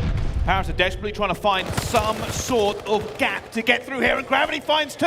He did it last time on the attack. Can he do it again here? John has managed to get one as well. There being an issue. Temp's running back. He found 2. Temp's found 2! And they're going to get in! Paris are going to get in. There's only going to be Simp who can do something for them right now as they try to reset. He does get John eventually. Legion went in a spot to get inside the point. And somehow Surge have held on here for a second longer. They're looking for it. Temp is still round the back causing issues. He's done his best to try and open things up here, but Simp will find the kill. The Paramla is there for Paris Legion. They weren't in the spot to try and find something. And I don't think they're in a spot to get the defensive round. Somebody do the maths very, very quickly for me. It's going to be relatively close, to be honest with you. Let's see who finds it. I believe it will be Surge as they win the round and send us to a round number 5 on the defensive side. But both teams have leaked them. Gotta say, something I noticed while that was going on. Simp was not having a good game. He isn't having a good game. But that last 5 kills made the difference. The reason there was no Paris Legion players flooding in to help Tem reinforce was the fact that Simp held it down. Wouldn't let anybody come through P5. Defense goes over towards the side of Seattle Surge, as we did expect. I mean, it has to be said, fellow 17 and 28 is not going to be helping things along the road. Pred going to get gunned immediately as John finds his way on through. It's an aggressive hit over towards B. Big gunfight going to go on towards the back as well, but Simp just trying to lock it down as best as he can. Kills are traded, it's 2 for 2. I think you've seen him there as well. Fellow's going to get it. There's just not enough reinforcement. There's no bodies here as Gravity's going to go down, and they are stopping the clock, but Fellow's going to get shot in the back. And Temp, you are here in time, but can you do enough? Accuracy has read that one. It's an easy kill coming through on the Temp. Round the back, though, is John, which is all fine and well, but where are the rest of the Paris Legion here? Can you get something going? If Pred can find this gunfight, it will be massive. Or can Gravity turn on him? Not quite. Pred finds the kill. Very, very confident from Seattle Surge. I think Paris are playing this a little bit disjointed at the moment. That's been the issue the last round of this round, is they're trying to make these hero plays. They have worked out for them in places, but they need to go back to the fundamentals. A full push, the team ready for trading. Temp is firing on all cylinders, but they need a little bit more. They need to win this attack. They're going to need teamwork above all else. They're going to use B as a distraction to get a hold of A. Just keeping that pressure on, keeping the finger on the button. It's looking like A is going to go over. It feels like Surge. Maybe give this one away unless Simp can perform something here. Finds 1, finds 2 as well. How on earth has he found that second kill? Legion may go out with a whimper here on control. They need to grab a hold of A. Surge might not let them do it. They give this one last roll of the dice. You can already see they're trying to be an issue as well. They're spreading out. They're going to give them A by the look of it. Or they're going for this pinch. They're going for the pinch. They're going to try and actually hold this one off right here and right now. Fellow does get a kill. Mack gets one in the back as well, and that's all Paris gone. But they do get A just in time. But now the hard fight all the way across the map. Accuracy's going to find 2 as well. And Paris Legion still have a mountain to climb. Have 2 goes into here for the Legion, but you've got to clear Surge out. Surge have backed on down. But for the Legion now, it's about to settle. Can they find the break? They have done before. Sib stepping it up in a big way in this round. He's been locking it down. Can he continue to do so? There goes Temp's head. Expecting the push. He gets on. Out. Good start for the Surge here in this defensive round. Pred can't find the second. Still doable for Legion. 30 seconds to go. This may be their last push. The very last push of the Paris Legion in this control. They're looking for it. It's going to be Fellow gets gunned by Sib. That's not what they wanted. Keep an eye, though, on that minimap. Is this going to happen again? Surely not. They're not going to allow him to. Gravity's trying to get around the back. He's been seen as well. The trade goes down, and Paris Legion are nowhere close. It is not the Cinderella story. It is not the fairy tale. It is Seattle Surge saying once again, we are the better team on respawn. 2-1 up in the series. Very well played from the Seattle Surge. Just solid all the way through. Very, very good final round from them. And you're right, it very much felt disjointed from Paris Legion. Felt like there wasn't a plan, there wasn't a theory. As soon as that push over towards B didn't work the first time round in round number 5, it felt like there wasn't a plan after it. There's no plan B. And now, you need to head into these last 2 maps to find those wins and to find yourself heading in towards another game and surviving here in the tournament 1 round longer potentially. But Seattle Surge back in the driving seat here. They will not want to see a map number 5. They want to close it out full. Yeah, they certainly do. And I don't know, I said this before, right? We said this before this game started. Paris Legion have an incredible amount of talent on their roster. Their teamwork could do with some tightening. And I gotta say, right, when we talk about this and all the highlights we're gonna see coming up in just a few seconds, you'll notice Paris featured pretty heavily. They had some incredible plays, but those are plays in isolation. That was the only thing that they were kind of having success with, right? It was only coming down to, I don't want to say necessarily hero players, but big individual players is what found them in the spot that they were in. Especially with that attacking round, really good player. We'll see it coming up in a second as we can see Surge now in the defense. After winning that first round, they would have been laughing after that one. It comes down to the kills towards the back. Pred did fantastic, and the start of the round was really, really good from Surge on their defensive side, but Paris, they find a way through gravity. Accuracy and Sib fall, and all of a sudden open things up, and it's Pred. The last one here finds nothing, and all of a sudden the third from gravity completely opens it up. And then that's really all we had to shout about for the Paris Legion, right? Defenses, yeah, okay, they held them for the majority, but comes down to that 5th round, you don't get a hold of the defense, they really don't get much done either. Yeah, and here's the biggest issue for me now. I thought control was where they needed it, the old 2-3-5. We head into the hard points next. I'm a little bit skeptical of Paris taking it. Honestly, Sib, he did step it up in a big way. He was down -10 at one point in that game. He really did step it up specifically in those last couple of rounds. This was huge from Tempen. Oh, could that have got it done? Not quite in the end. 3-2 to Seattle Surge, and we head over towards a Berlin hard point. Can something be done here from the Paris Legion on this map? It's going to be very, very difficult, but you speak about the ARs when it comes to Berlin on occasion. Locking down those rotations, Gravity has to be the guy for them to pull it out here. He certainly does. Well, speaking of Gravity, here is our Game Fuel tactical play. And there's only one thing it really can be. This flank to open it up for Paris Legion. Somehow they let him through. Takes one, says thank you very much. Takes the second. Will eventually get the third as well. And from that point on, Surge was just like, how on earth does this happen? And I mean, I don't know how, of all people, that it's Gravity back there, by the way. Typically, a little bit more of a slow AR player. Doesn't necessarily find those aggressive moments, but he says, hey, look, I'm in the spot. I'm going to go for it. And he does the job. Really well played from Gravity, but ultimately not enough to go on to win the map. They find themselves down once more, heading into Berlin, tournament on the line. If we head over towards the Search and Destroy, though, it's anybody's game, but it's about getting there. I don't think Surge will want that happen.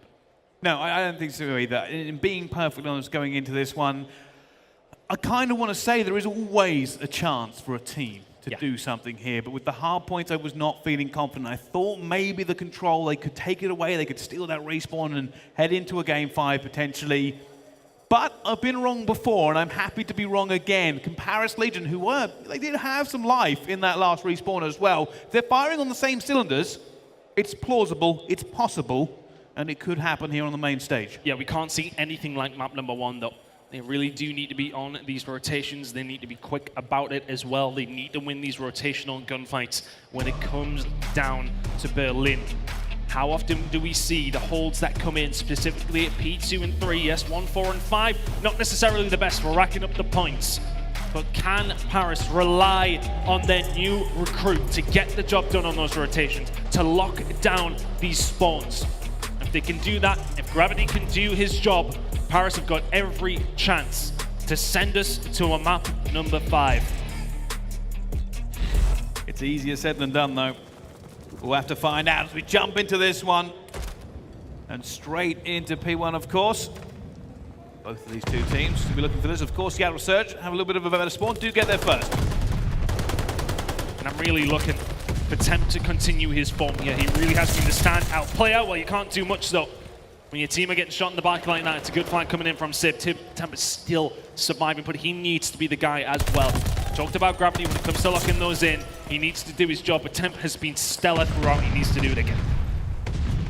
Legion have control. 24 seconds left. Mack just playing the stairs for a second to try and find Fellow in there, and that is a gunny. Actually looking for the player he thinks is normally in that corner. Not going to be this time as well. Goes for the challenge. Isn't going to work out for them. The rotators now coming in for both teams. Let me Surge first. One's there. Once again, Legion a little bit slower on the beat here, but they're picking up the points. They'll be happy with that. Pred finds the shots though up top, locking it in. Which way are Legion going to hit this one? Looks like a hit through Broken Sib is going to be super important here for Seattle Surge on the outside, but Legion choose not to go that way. Taking their time with their breaks. Can they find it? It's quite chaotic over towards P2. Kills coming in here for Surge. It's an easy hold so far. Paris Legion going to do this the hard way. To try and get somebody involved. They are just being picked off over and over again. Just have to be careful not to sacrifice too much. You need to keep a hold of the spawns here for P3. Is the break going to start coming on through? It's been mostly Seattle Surge all the way through this hill so far. Mack inside the hard point. Pred is there to help him. Gravity breaks on through, but he will surely fall. And Pred does fantastic work. It's 4 in a row from him. We now concentrate on the spawns over towards P3. Paris start winning the fights. It's a little bit better. A little bit of life is there. Keep an eye on number 5 though, Gravity. We said he needs to lock them in. Let's see if he can do so. Well, here comes the pressure as well. Not seen anybody so far. Worst person close is going to be Mack, who just runs straight through him and says, all right, we'll try and go for spawns, but John has managed to hold it down for a second. It will be Paris Legion in control. They got the spawns, but they're going to be careful not to get trapped in there. If accuracy can get set up, then that's where the damage is done. Pred, the Lone Ranger inside the point here. Paris Legion need to get him out. They do so. They clear them, eventually get control. That's everything Paris needed. That is everything they needed to do here. They can take the lead. The pressure will now be coming on from Seattle Surge. Fellow finds the first one. Actually, going to get that trade.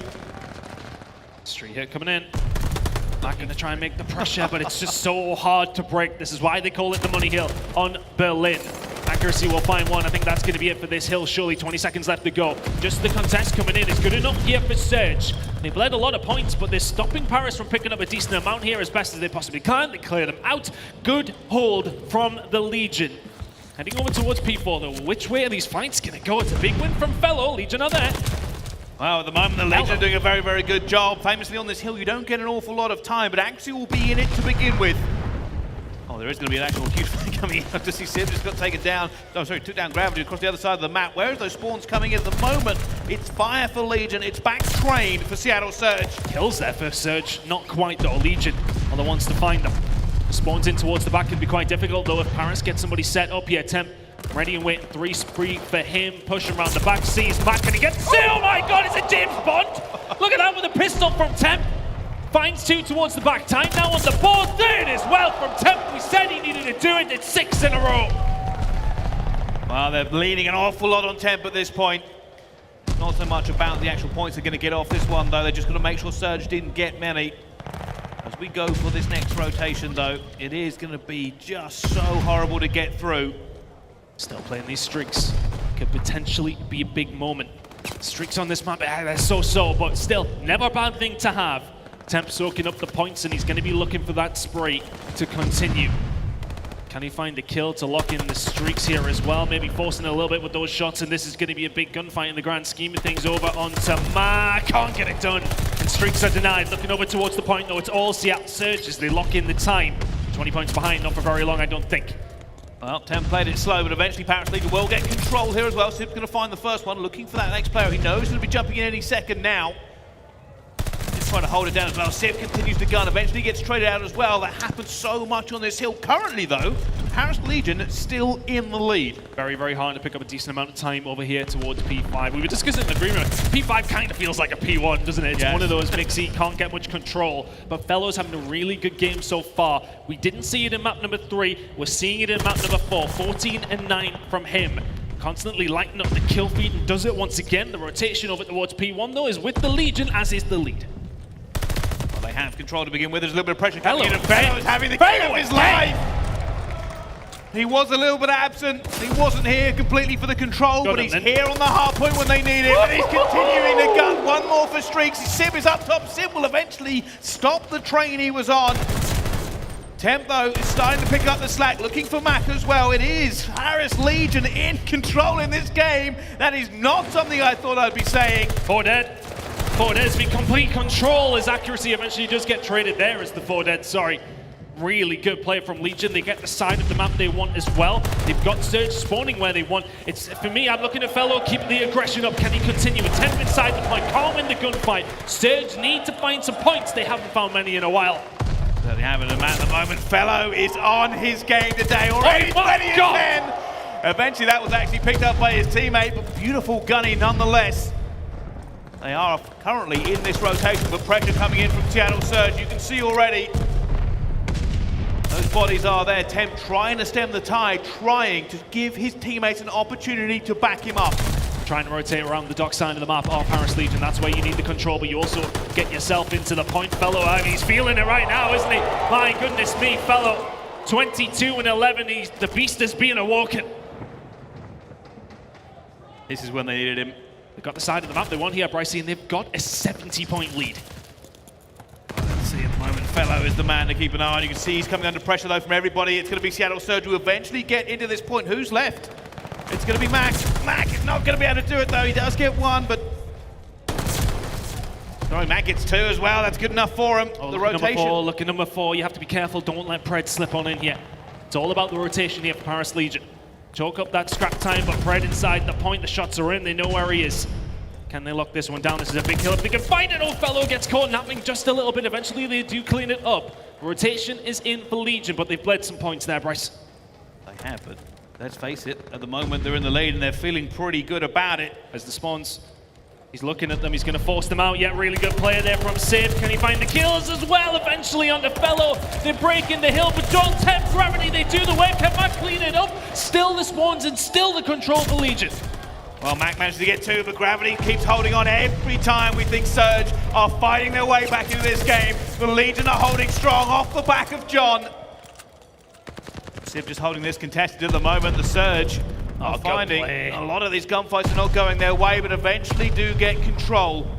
But with 20 seconds left in this, we're off the train. Yeah, we are on our way. Legion really did have control, but really good work by Surge on the outside. It was Simp who stopped the spawns, still coming in here for Legion. Looking towards P4, it is John who is there. They are finding the kills, and Legion will lock in these spawns, but that lead was once around 90 or so. It's now back down to 40, but John finding the kills. They're still in a good spot, still a good lead. Wow. Look how far away Surge are. Famously, don't technically usually get a lot of points on this one unless you get a really good hold in. And Mack has been let free. Eventually, I think he's been found. He's going to be calling that out to his teammates. Yeah, Temp knows that he's let him go. But he didn't mean to. Just didn't seem slip by, but that means that they probably won't know Temp is here either. Can he find anything? No, Mack finds the kills. Huge moment here for Surge. Can they break on through? Yes, they can. Legion trying their hardest. They broke the 200-point mark. It's only still 40-point lead for Legion. Well, they've got the spawn for it, and they're trying to get through as well. And like I said, this is the point where it gets a bit mixy. Neither team's really going to commit to this because they don't want to give a player up. Keep an eye on that mini-map, though. Gravity is going all the way around. He's looking for the spawns, but Pred is looking for the kills. He's looking for the points. Still 8 seconds remaining here, and that is a really good hill once more for Surge. That gap has closed once more. Paris Legion.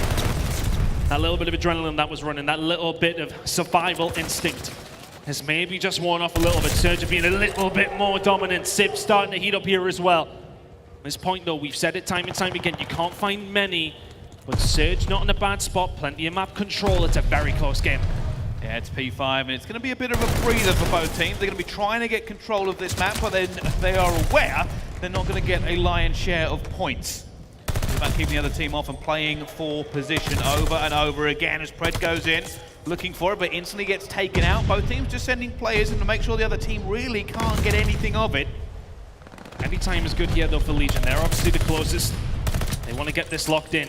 It's about this rotation over towards P1. Legion made it work really, really well for themselves on that previous second rotation of hills. And can they do it here? It's going to be down to Mack actually in a good spot. He's going to get caught, shot in the back though, and it's going to be Legion in control. Can they lock it in? They can win it here on P1. Well, here it goes. Here it goes. Paris Legion are holding P1. A clean hill is a win. A clean hill is a win, and it's everything they need, but it's not clean at the moment. They're still holding it. Tem and Fellow managed to get 2 back onto the board here. Pred's looking for this kill. He managed to get 1. He's looking for the second. Fellow! But Fellow does manage to outgun him, and it's still Paris Legion. They still have it. 15 points away. Legion still in control. Big gunfight's gonna have to come in. Temp's already 1-2. And Surge, you haven't got time for the rest of your team to get back up. Is Map 5 calling? I think it is. I can smell it. The crowd can smell it. You at home can as well. Paris Legion force map number 5. Well, when we looked at this in the schedule, we weren't expecting a massive game, but a massive game we have got. Paris Legion. Paris Legion. Waited until we've got to Texas. They picked up so much time on P1 every single time. And we said we needed a big game out of Gravity. We got it. We said we needed a big game out of Temp. We got it. We got a good game out of Fellow. Probably didn't expect it, but my goodness me, the guy popped off. Fantastic game out of him. And that has got to be a worry for Surge here. That's as comfortable as map number, well, maybe not quite, but it's relatively comfortable for Paris Legion. But they won't care how they do it. They force a map number 5, and we know map number 5s are anybody's game. Well. We have gone the distance. We have found both teams have the fire still remaining. It's a redemption arc. But only one team can finish this journey. Only one team has the opportunity to silence the haters here at the Major. And to be honest, I don't know who it's going to be. It's very, very difficult, isn't it, with the S&D and how it went in game number 2. You're definitely going to be more confident if you're Paris Legion. It was very close. It was 6-5. But Paris are looking good. Everybody at home knows that everybody here in the venue is getting behind the Paris Legion. Can they do it, though, in a game number 5? Find out on the other side of this break as we head, once again, back into the CDL. Let's see if Paris can do it.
Without me, I'm running my own play. For the game win, I came to pin anything that gets in my way.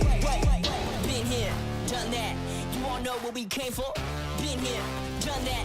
You all know what we came for. Energy, energy, energy. I need that energy, energy. Energy, energy, energy. I need that. Been here, done that. You all know what we came for. Been here, done that.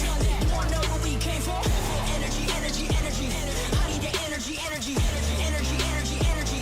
I need that energy, energy. We been here, we done that. We done that. You all know what we came for.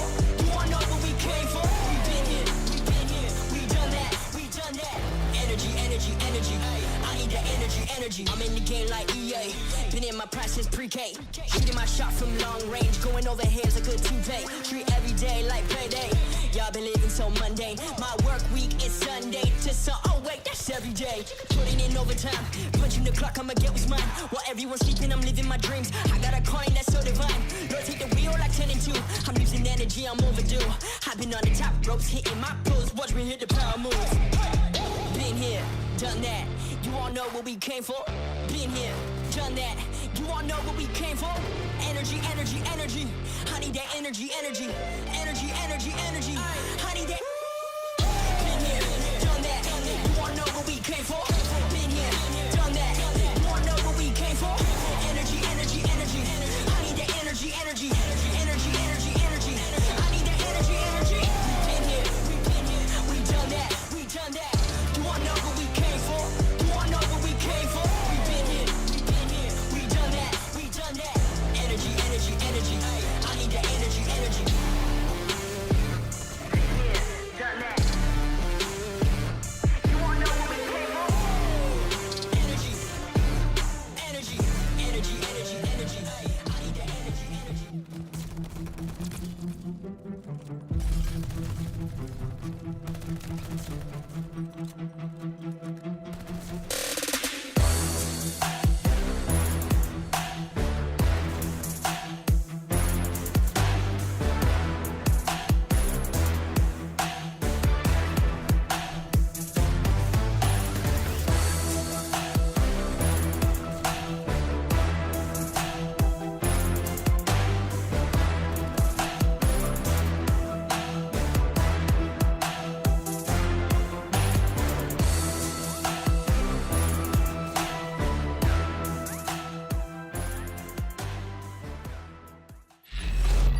The Call of Duty League is brought to you by Game Fuel. Victory in a can. Ladies and gentlemen, welcome back to the CDL and our Texas Major. If you're just joining us, where on earth have you been? Because Paris and Surge are giving us an incredible show. It's been crazy so far, but we are going to go into it one more time. A Game 5 ton. Oh, we seem to like these Game 5s. Can we just keep that up for the rest of the weekend? But yeah, absolutely, Paris have indeed improved. Very good player from them, and you know, for them, I think it's the kind of game that will give them that encouragement. If they can get through the other side of this, then hey, look, let's wait and see. They're going against the Seattle team, not feeling high on confidence whatsoever. Their map count before this series, over their last 3 series, was 9-1, the opposite way. They don't want to be in that spot.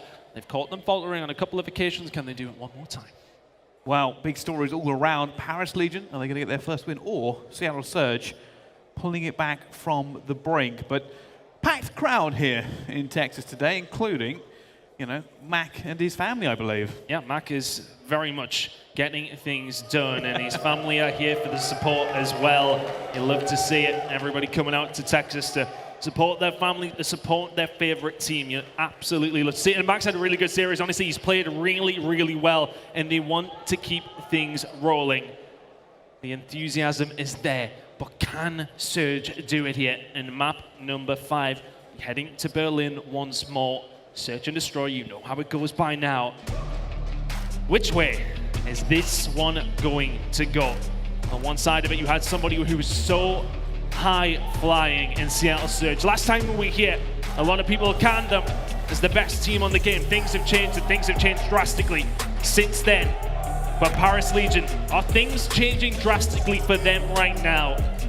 Can they get their first win of the CDL season on the board here and loses round 1 up against Seattle Surge. Gravity has been influential, of no doubt, but can Mack do the job for his team here in the Search and Destroy? It's map 5, it's Berlin, everything on the line. It most certainly is. It's crazy how much is on the line for these two teams. Seattle Surge were flying high just a little while ago, and now everybody is doubting just how good they are. Whereas Paris Legion, complete opposite, has done not a lot this season. But can they finally find a win? Oh, John is right down middle. That big gunfight coming on through. Simple fall. First blood here to the Paris Legion. John's fighting Pixels. Simp and Mack are being sat down. It's the kind of start that Legion wanted. It's not the kind of start that you want to see if you're a Surge fan. It's a 4 versus 2. Well, you've got accuracy, so who knows? Oh, well, you know, I'll tell you what we do know is that Paris Legion will open it up. Really good round. It's all about the aggression from John. Finds the pick, finds the angle. There's 2 kills, there's the round. Now, a moment of honesty is that I have said I don't know if John is being consistent this year. However, if it's the John that we've seen, the Magic John, who is incredible all over the map, that is scary for Surge. It is terrifying. They don't want him to be good right now. I mean, look, we talked about in the first map in particular, Paris Legion, they felt slow, they felt labored. That was not slow at all from John. Straight down the middle of the map, now we go into the attack from them. See, one man playing on an island, that's going to be Temp. Is he going to be the one to maybe set something up one way or another? B-hit is looking likely, though. Slowly but surely, waiting for an opportunity here. Neither team willing to blink.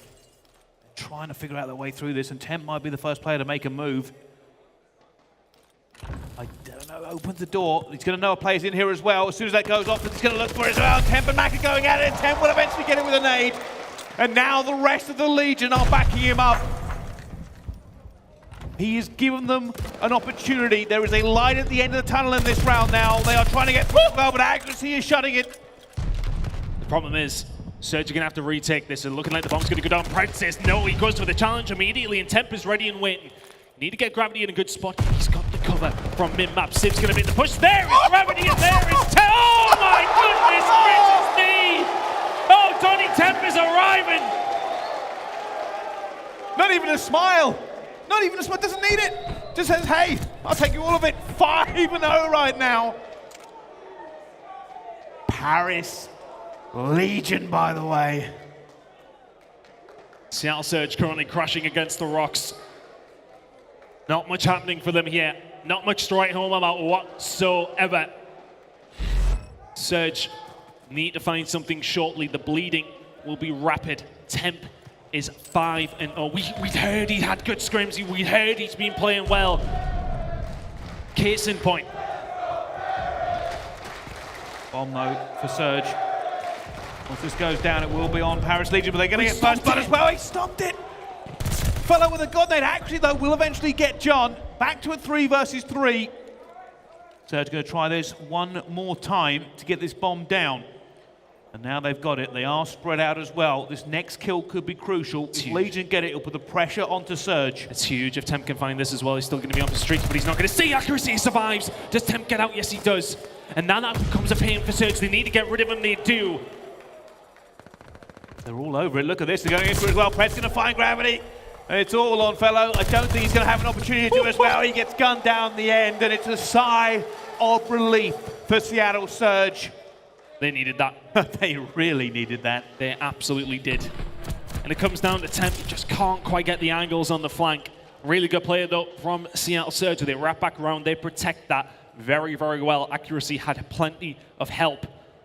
Temp goes down, no streaks are going to be had. Of course, he still needed a couple more, but that was something potential for the Legion. They still have the lead, they still will be happy. But once again, Temp, a couple away.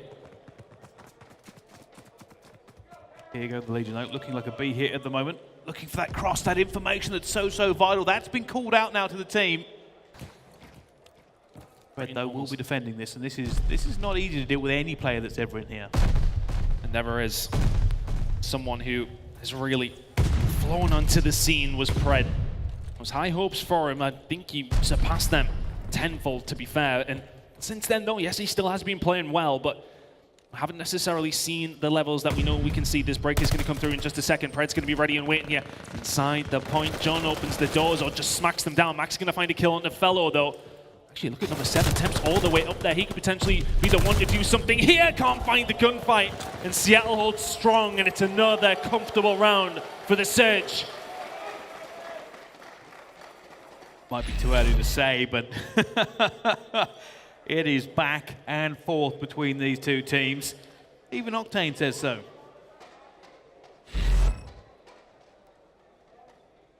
Who's coming out on top? I have no idea. Oh, man, I have honestly, no idea. The first 2 rounds, you're like, this is 6-0, and then they just did 2 straight back from Surge. Just here for the journey. Trading blows, has to be said. Look at the streaks though for Surge with those 2 rounds back-to-back, pretty flawless. Keep an eye on Sib. If you can continue this round, maybe find a kill or 2, then of course streaks are on the cards. Looking like maybe a bit over the way. Look at this push from Legion. Aggressive, it's through the middle. Oh, they're not going to commit to it. They don't see the rotation, I don't think. See them? They thought the players were coming A, they were going for the pinch, but they've been bamboozled by Surge. However, Temp is here. The main man for the Legion is going to try and stop this bleed. Simp trading bullets as well across the middle of the map. John trying to get through and nobody's going down. John gets accuracy.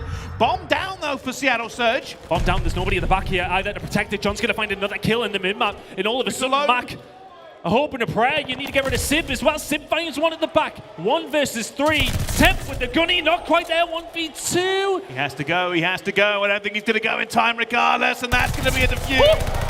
Goodness me, the gunny is there for Simp, but Legion get it done. And the kill on that accuracy as that bomb goes down towards the back is massive for Paris Legion. They clear that out. That's an issue they then don't need to think about. They clear out the building next to it. Well, it gave them the opportunity. Paris Legion, you see, surrounded that bomb site. That player come under so much pressure, had to check every single angle, and they knew they were having an issue. They're going to say, Sib, he wanted to kill on that cross. That's what he was looking for. He wanted to slow them down, but he didn't. And all the work after that, it didn't mean as much. And here come the Legion once again. A 4-2 now would be massive, but accuracy opens up proceedings to get the first blood as well. Sib is here trying to get the defense. He's been stunned, but he's still alive. It's going to come around the back, and it's John again. It's John again so many times this series. He's been influential for the Legion. And that bomb is now down for a 3 versus 3. Yeah, get rid of these doors. That's what they want to do. John is lingering, and it's about these trades at the back. Look at Legion. They just do not want to be flanked, but they need John to survive as long as he possibly can. How long is that going to last, though, with Mack making this push inside? He's going to find John. Absolutely, he is. Accuracy is there. He's going to be gunned. Gravity towards the back, but what can Pred do? It's all on Pred. It's all on Pred. He has to find this here. Mack's joining the party. They know the players are back here. They know they're defending it from miles away as well. Pred looks for Temp. Temp comes him. Oh! And that's going to be another one. Paris Legion go up 4-2 now in the Search and Destroy. And a team that has not been performing all year is staring down the barrel of their first win. Just 2 more. 2 more for Paris. Surge, you got that sinking feeling. That knot in the gut. The crushing pressure of disappointment is looming over the horizon for them. But can they stand against it? Accuracy opened things up beautifully in that previous round. Found the gunny across the map. And Temp, once again, he does not slow down. The aggression comes through. He doesn't find anything apart from a couple of bullets that are going to come in from the side of Mack. Temp surviving, not in a bad spot, but where has this come from? This is Sib. The glide bomb in. Doesn't find anything, but Pred opens things up. That's big for Seattle. Gives the pressure over. They have to evacuate. Bomb's going down. Bomb is down. Huge kill there, and that will be Surge looking pretty on this round. Gravity and Fellow might try and get this 2 versus 4, but it's very, very difficult in the position they currently are. It would take a miracle or some magic to make it happen. Gravity's going to basically have to try and make 2 different gunfights to win this one as well. Accuracy's taking down Fellow. Gravity's going down as well. It's clean and clinical for Seattle Surge. As good as you could possibly want when it does come down to an attacking round over towards B. They invested a streak for it, albeit, but it's a round that they needed. 4-2 down, you've lost 2 in a row once more. Can they answer back with 2 in a row of their own? But as said, streak invested, you expect to win that round, they get it done. Efficiency at its finest from the Seattle Surge heading into the next round, round number 8, we go. It's a tense atmosphere here in Texas. Certainly is, and keep an eye on Paris right now because they are looking maybe aggressive push into A. Who's here going to be trying to slow it down? Actually, he's having to back off very, very quickly. This may be a fast plant. We haven't really seen it from Paris so far. Oh, the gunfights around the back, that's super important. Gravity takes down Simp. Accuracy did so well to get out. Is it going to be the hit from the front from Surge? They're looking for the flank as well here. It's a big fight going down on him as well. Pred tries to make it happen. It's not going to. Temp is off all the way around the map just in case. It will now be a 3 versus 3, but time is ticking down for the Pred. Goes flying out as well. Gravity gets it. Gravity does get it with 2 in the bomb side as well. It's going to be John left live, and John gets 2. It's 5-3 now to the Paris Legion.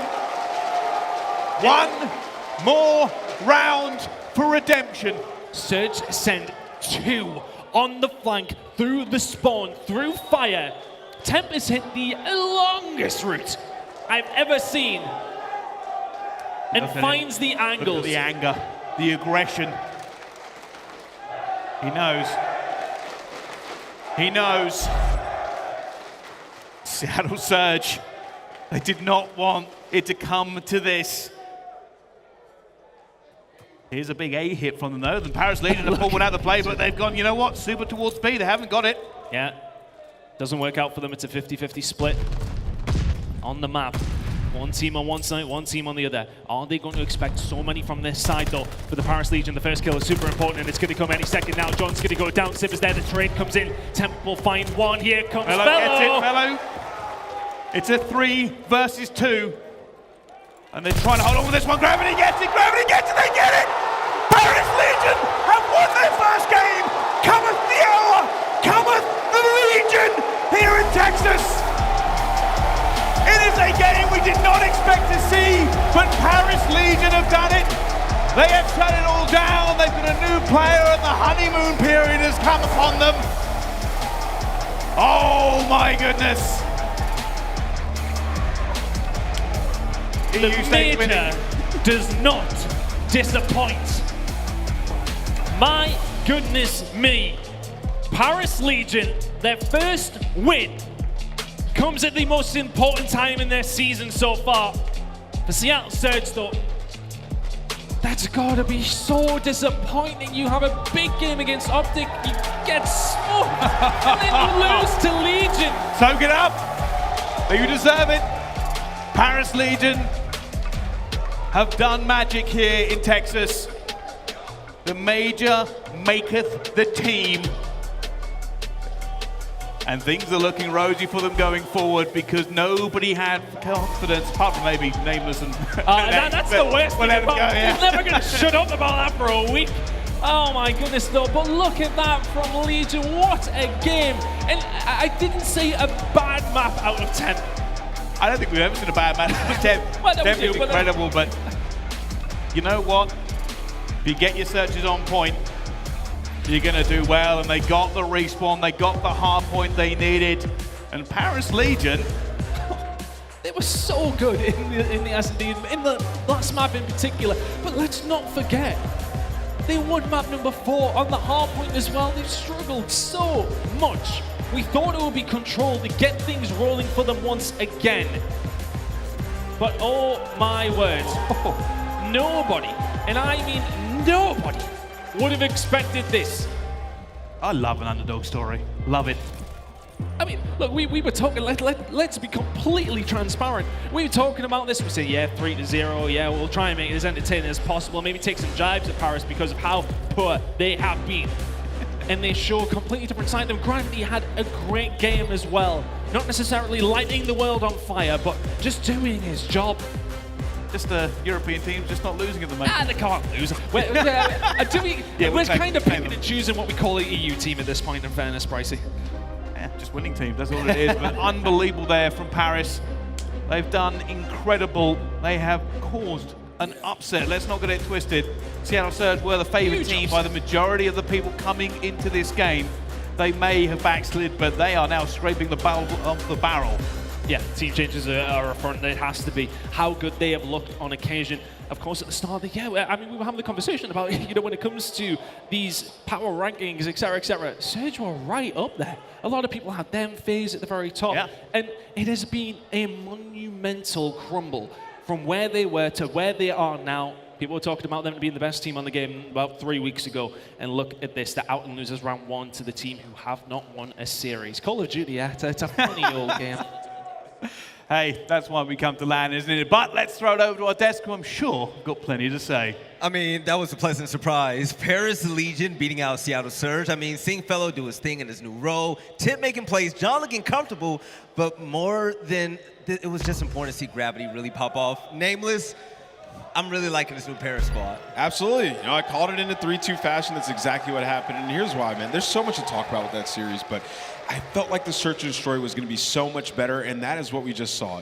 We can't hear the comms during those Search and Destroys, but it just feels like Tom Gravity is just cool, calm, and collected, helping them out, right? The change that they needed. I mean, even in some of those big plays, like the Temp 3-piece that we saw there early on that Berlin. Well, Tom was mid-map, putting bullets in those guys on the plat. It makes it so much easier. It's so much more organized. And then also, they knew the odds were stacked against them on maps 1 and 3, right? They knew they probably weren't going to win those. So what did they do? They had to come in and execute. They played a team in Seattle Surge that has not won a Berlin hardpoint. They go in there and Fellow pops off, right? He had a tough first half of the series. He did what he needed to do in Game 4, right? Settling into the new role, and then John pulling out an extra AR. We saw 3 ARs on the map majority of the time. He was going off with that as well. So this is a Paris Legion squad that has upset potential. Let's actually go ahead and see what Timp was doing as well, because Lando, Timp got an ace, and that guy was popping off.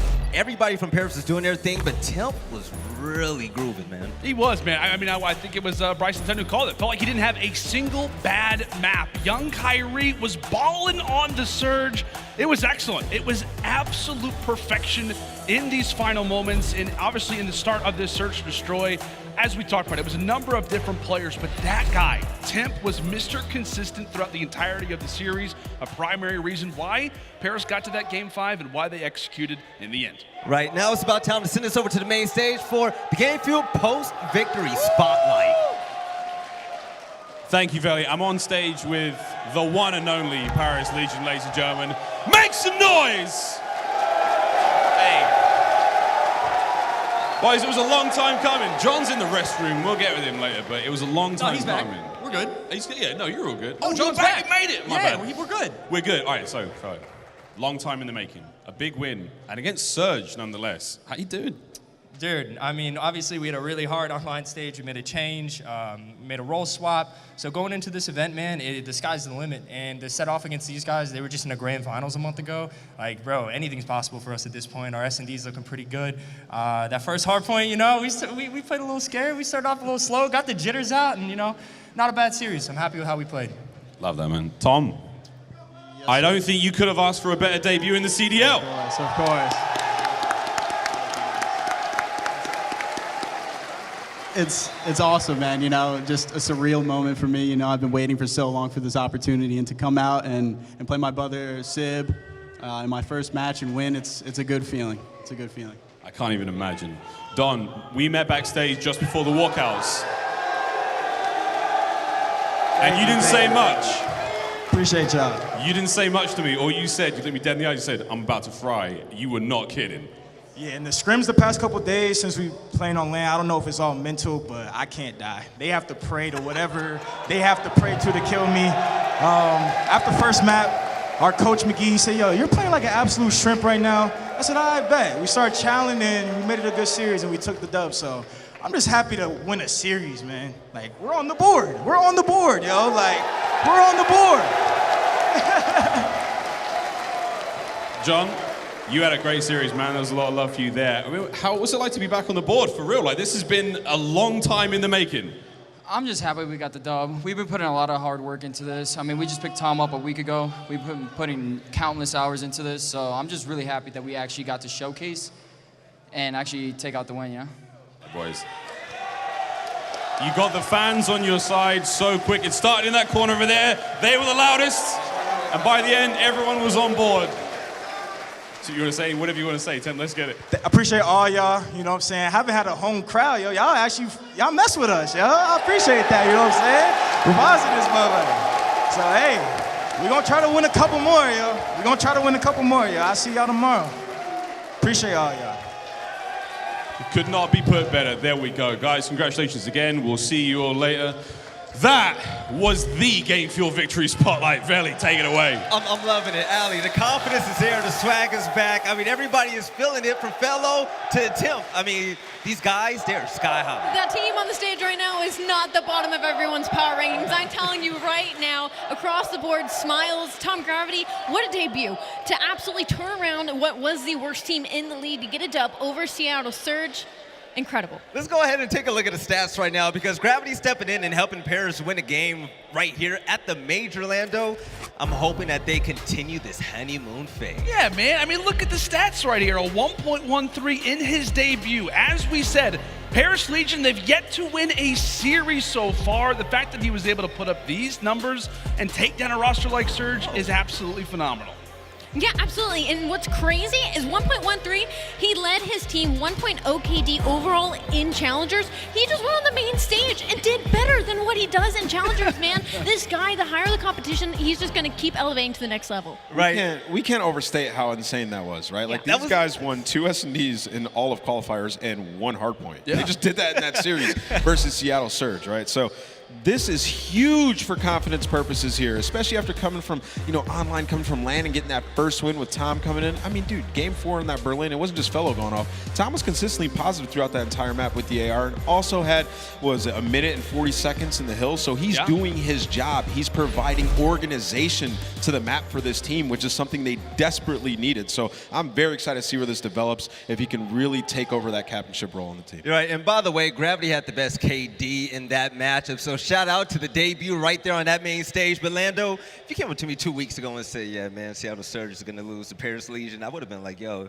you're out of your mind. Yeah, I would have said, what happened? Is somebody injured? Like, what exactly is going to happen here? But no, man. I mean, like I said, the Paris Legion, they make the roster change. And I don't know about you guys, but it literally felt like as we got into the Game 5, that this was a group of veterans who were just in their element. They felt like they had the game at their helm. I mean, to see Fellow going off with the SMG in that Game 4, you saw a number of different guys. It just felt like a confident attitude for this Paris team. And I'll tell you what, man, they're like the darlings of the CDL. We all love Paris. It's great. It's a wonderful story. It is, man. I love him. Let's go ahead and take a look at an updated bracket right now because things are definitely moving along with one more series to close out the day. Day 1 was fantastic, but the elimination day, which was today, is proven to be better than we ever expected. Paris Legion finally getting their first win, knocking out the Seattle Surge, sending them home with a 3-2 victory. And now we have Minnesota versus the Thieves.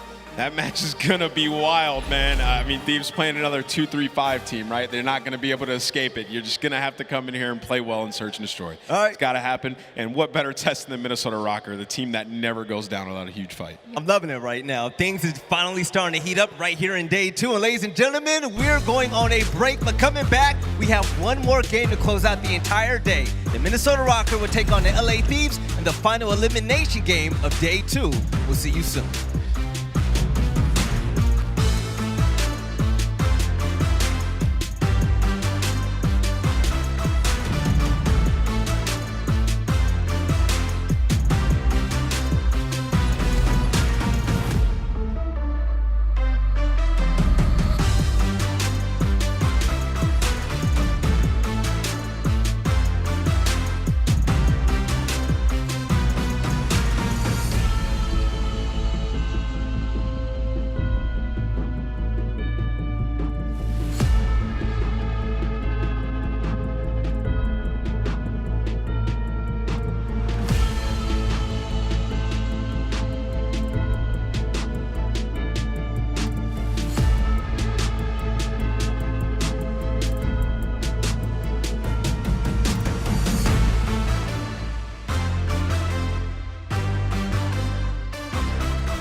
Ladies and gentlemen, welcome back to the CDL Texas Major Day 2. Of course, we just came off of a very hot series, and we're going to jump right into another one. We have the Minnesota Røkkr, and we also have the Thieves, and this is destined to be a good way to close out the day. But on the desk, we have yet another guest.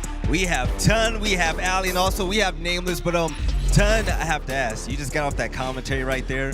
Paris winning that game, going into that match. Did you and Bryce have any idea it was going to end out that way? Honestly, over the weekend, I've kind of, everyone was like, yeah, I was convinced it was just 3-0. I was just like, yeah, pretty chill day on Friday for us, 3-0 series. You would expect that kind of thing. Yeah. But over the weekend, it's kind of this growing feeling like, yeah, Paris actually, yeah, apparently they've been all right. There's whisperings of things that may go on.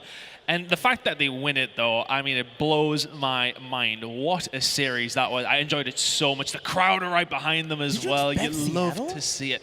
I just thought Seattle would have walked over them. Right. I think everybody else did. That was crazy, but jumping into this game right here, Minnesota versus Thieves. Both of these teams won earlier in the day, and let's talk about LA with a big win over NYSL.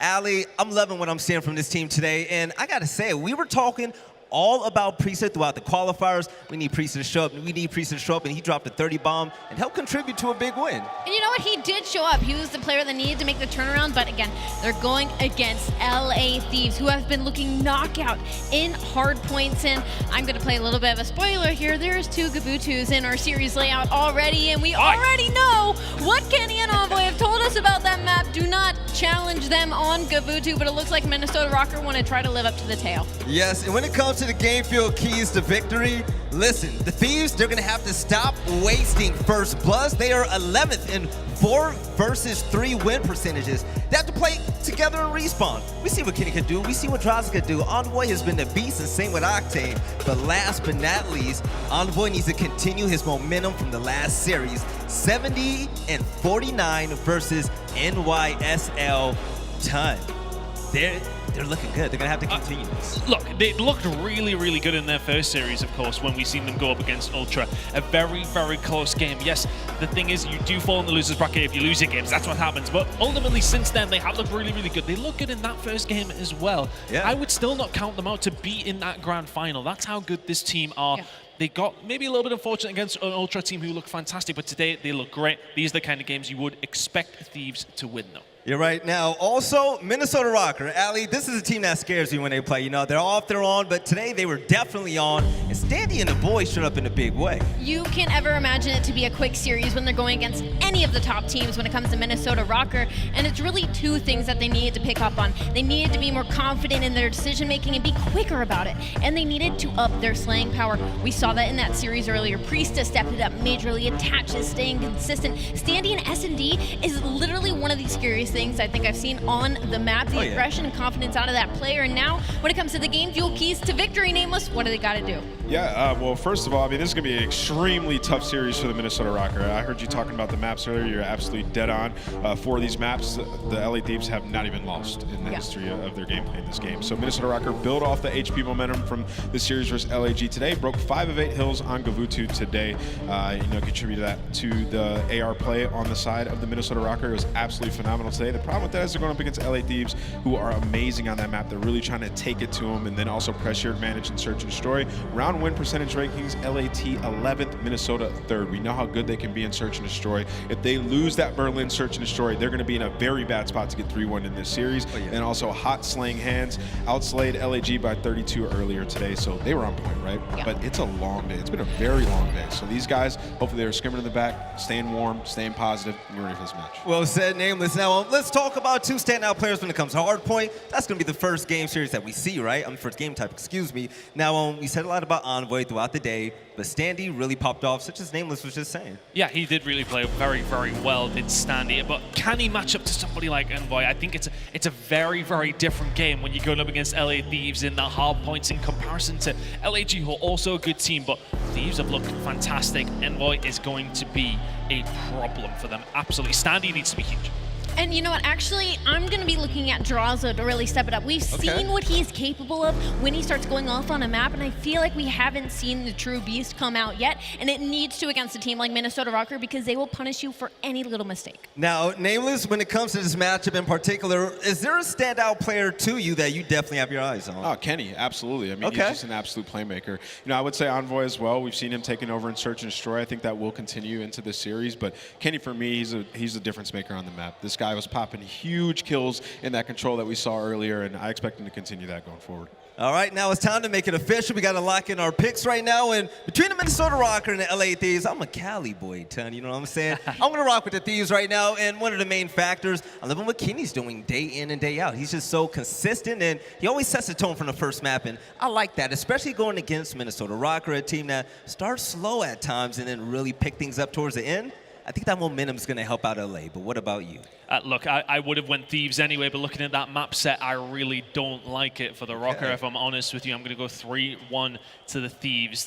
Honestly, I think the map set suits them absolutely perfectly. To be frank, they were favorites heading into it. I see the map set, and it's not a done deal, but confident on Thieves. Ali, from the last series, I mean, listen, predictions out the window. You can't trust it right now, but who do you think is going to win this game? All right, yeah, predictions out the window because of that last series, but I'll It threw everybody off. for now.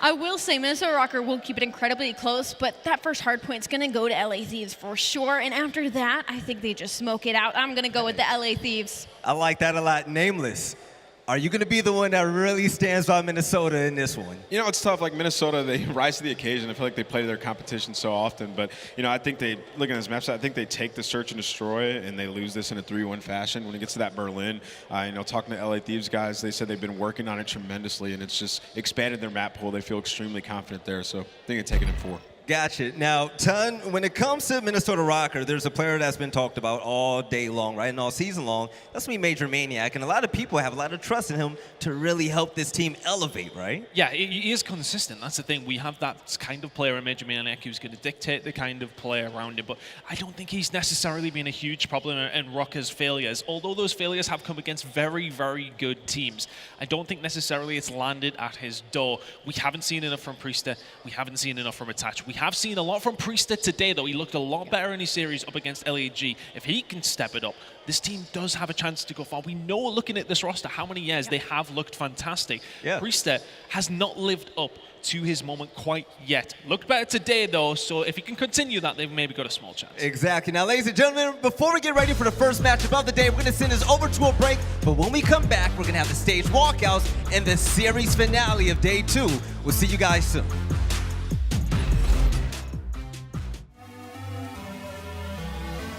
For the rugged. Been a little too nice to y'all. Now I gotta up price for y'all. Snake eyes on dice for y'all. Shoulders on ice for y'all. 8-6 all the hay. I won't get involved today. Got lost in the ball and A's. I'm flipping the bars. I'm flipping the Octane. That's what we wanted. That's what I'm talking about. He don't miss. Off record deals. Tell him talk to Colin for the quote. Off record eyes. Still want to act, not the ghost. For the record, I'm done trying to make y'all comfortable. The north.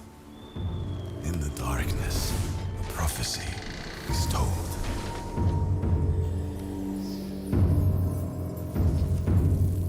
Four warriors. Confronting them, like challenging the winter itself. The snow that blinds you. Gives them strength. And the ice belongs to them. Prepare yourself for a cold wind blows.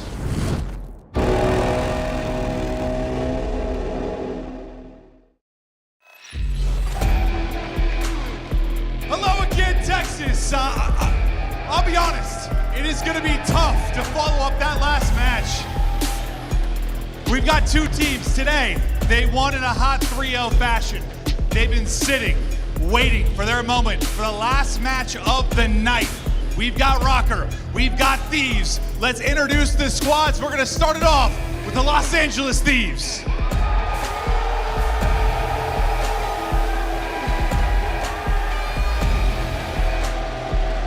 Octane, Drazah, Kenny, and Envoy. And with the flex right there and the big win against NYSL, I'm loving this squad. Look, man, they know they got 2 Gavutus right off the bat. I respect the ego chow, Minnesota Røkkr, but after seeing those smiles on stage, I would be shaking across. Maven, I want to see if they can keep this up against the Røkkr. We'll see if they can keep it rolling for the Røkkr. I mean, we're talking a day ago. They couldn't win a map 1, and they come in with the hot 3-0. Can they do it again? Let's beat the squad, Minnesota Røkkr.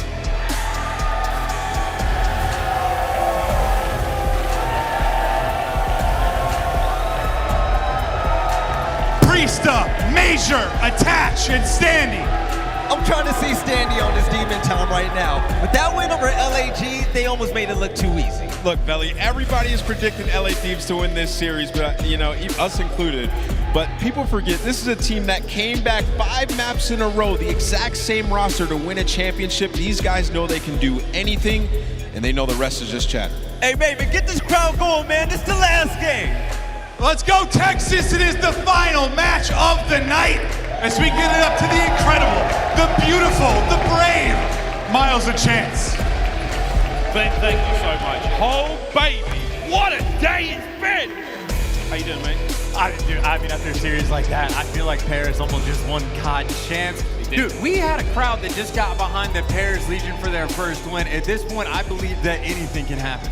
I'm going to buy a low ticket. No, that's ridiculous. But Paris did get their first map win, and yeah, it was an absolute banger. Sorry, the first series win. Speaking of the series, maps and modes, bring it on screen. Let's get it. That's right, friends. Do not adjust your sets. Do not refresh your devices. There are 2 Gavutus in this series.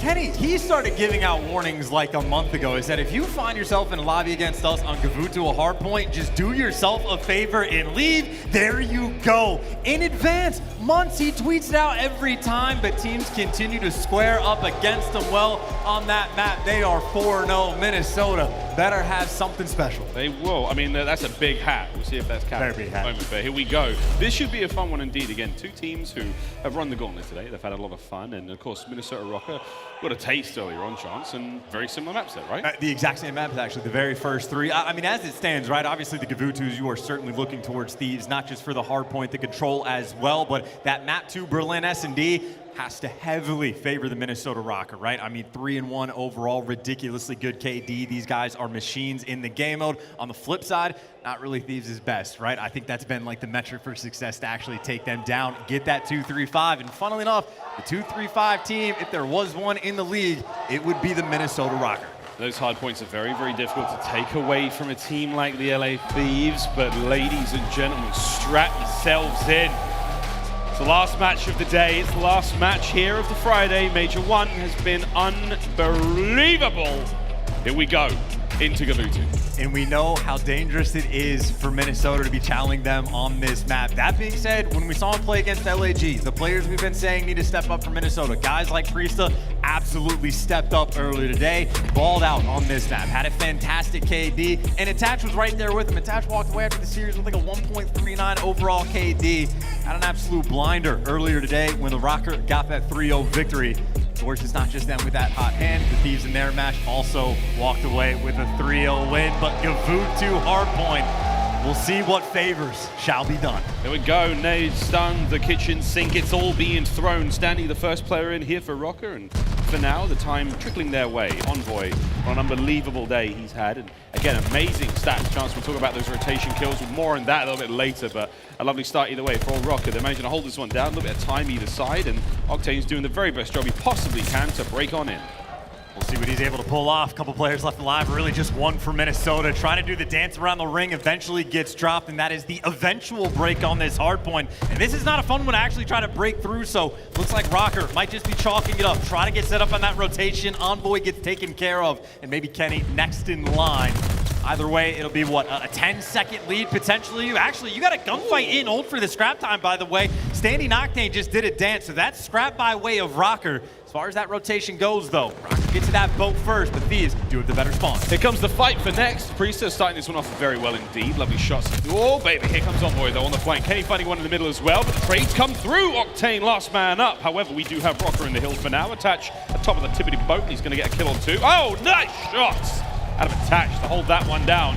Hard point, still Rockers. 6 kills to his name, right? I mean, funnily enough, it's actually MajorManiak that's yet to get a kill on board, but hey, but Dash is frying. That'll make a little bit of room for you. Couple trades back and forth, and of course, it is Dash still there, top of the boat on a 5 spree, looking to be the main slayer for the squad. There's number 6, and now he's looking for that glide. Looking at the glide, almost not enough to get it though. Kenny does catch a pair there, so that's gonna be a few kills going his way. Rotation's already down. Priestahh in the furthest, deepest corner now of the edge of Gavutu, looking to find the rotation. The rest of Røkkr are already here. Final 10 go the way of the Thieves. The boat now all theirs. We'll see how this rolls over because again, breaks on this hard point, not terribly easy. We'll see if Thieves can make the impact, but here comes the opener. It's going to be Røkkr in the driver's seat. And this is, by the way, what a 4 automaton setup right now. Maybe not for P1, but after that, you're going to be seeing a ton of ARs. A lot of teams making that adjustment, and a head ripped off by MajorManiak. Only his 2nd kill, but you see the nades actually coming through. Thieves from the front, stripping away that time. Maybe not able to get that break, but hey, if you don't have those spawns and you just take away a few extra seconds, you're feeling good about this P3. Clean break. Melee Thieves now over to Røkkr to try to do the same thing. Not able to get too much time out of this one. Finally, you see the Thieves get to the point, get a bit of time. Here comes the pressure. Envoy, forward he goes. 25 remaining on this one, and that should be the bulk of it going the way of the LA Thieves. Not an easy thing to do, Chance. You get Røkkr in there. They keep Thieves off for most of the time, but 25 in this situation, massive time to add. I mean, this is going to be 2 hills back-to-back, by the way, where LA Thieves are playing off the back foot, but as far as P3 goes, maybe they're unhappy about losing the rotational gunfights, but still, you go away with a 40-point lead going into new, and now it is just Operation break into new once again. Couple players trying to push down the cliff. P1 control for the moment for Thieves, just to try to block those spawns, but there's not a lot of wiggle room on the map. Drazah, the only player for his team, making move, does it by himself, takes down 2, and gets Røkkr out of the hill. It comes to spawns though. Close ones now for Røkkr. Attaches first up out of the respawn into the gunfight. Standy finds 2, attaches, nades are good. 2 members of the Thieves left on point now. They can get time. They've got to try and stay alive. Here come the reinforcements. Standy on a 5. Oh baby, Standy keeping the kills going. He'll stay alive for now. That's 30 seconds still remaining on this point, and it's all Røkkr. Close spawns indeed. The kills keep going. Problem is, you're stuck on that side of the map, and every time you die, you're going to stay on the left. You need to make it all the way over to the docks now. 20 seconds on the rotation. No, number 8's that guy, actually. Well, the hill's not popped yet, but if he can actually find his way around backer, this is the gunfight to catch him. Drazah, I don't know how deep this player went, but the gunfight happens. MajorManiak takes him down, but he needs to stay alive before this hill expires, but he gets hunted down. Kenny there. That could have been squad spawns in a heartbeat, but Kenny on a 4 makes the big kills. Might not get the next one, but Thieves in the time, starting to run it up. Kenny gives the top spawns now to the hard point of the teammates, all that low right-hand side of the map. That's Thieves territory now. They're going to lock that down, soak up this time. Here comes Priestahh though, up at the top with a right hand. Whoa, nice moves. Not able to get any more kills out of that one, but he put on a, oh no, attack! Finished him, finished the kills. It's a hard point to break, and you've got to go for it, Standy. Into the fires he goes. Thieves hold on. Gotta finish your gunfights, kids. Always a problem, right? And funnily enough, man, that was 2 money hills back-to-back where Røkkr get there for the early spawns. And in spite of that, look at that score. Nearly a 60-point differential. Even when things seem problematic for Thieves, it's Gavutu. They make it not matter. They're one of the teams who have said time and time again they want to play it. Don't chalice on it, just leave if you do. Well, see if they can put their monies where their mouth is. Let's go for a quick listen in for the LA Thieves. Okay, I'll go on our side. Yo, watch it. Take our time. I'm looking at you both. This is the game right here. Look at P4. I'm looking at P4 cross. Look at P4 cross. I'm here. Dill, you can hit him in. Yeah. I'm on for a second. I'm netting up. Yo, on P3 Rock. P3 Rock. After P4, Standy. P4. He ran back to hill. He ran back to hill. I'm on top. I'm Nero Tom. Nero Tom. Nero Tom. On Rock. Rock. Nero Tom. I have Nero Tom, bros. Here's how Tom. Absolute Tom, Major. I'm going. There's not stairs. He's left corner. Right there. Yeah, there. Nice. Absolute. Really. Nice. Outer Dylan. One hitter. One hitter. I can't get him. Inner and circle sides. All good. Two little here. Yeah, I'm low beater. This is good time. You are set. Alright, Standy. I'm going to Dylan's on the body. Dylan's still on it. I went right. How many P5? Look for Major. Dylan outer. One shot. Dylan, we got to. I'm on I'm top of. Hey, I'm going to Standy. Absolute green boxes. Green boxes. I'll go green boxes. Dylan green boxes. I know that time. They can be our left side. I'm bunker, bro. Nice. Dylan's playing his streaks off. I have your mid. Alright, I'm down on hill then. Hold this top, bro. I have your top green. I'm looking back. Top green. Top green. I mean, Miles, you heard it in the comms. They were saying this is for the game. If they could get that break on P1, they knew what the deal is. But Minnesota, when the game was on the line in that moment, clutched up and attached in that moment, goes on a 7 spree. The money hill of P1, they bring it back and keep things close. But honestly, I mean, it's still 25 points. Still a little ways to go. Still a ways to go. And Octane finds himself 6 from the point. 35 remaining here on ship P2 in our second set. We promised you about, friends, and we are delivering so far. LA Thieves, what a matchup this has already proven to be. Looking towards that rotation. Top side of the map, right-hand side. Currently, Røkkr in control, trying to find these kills.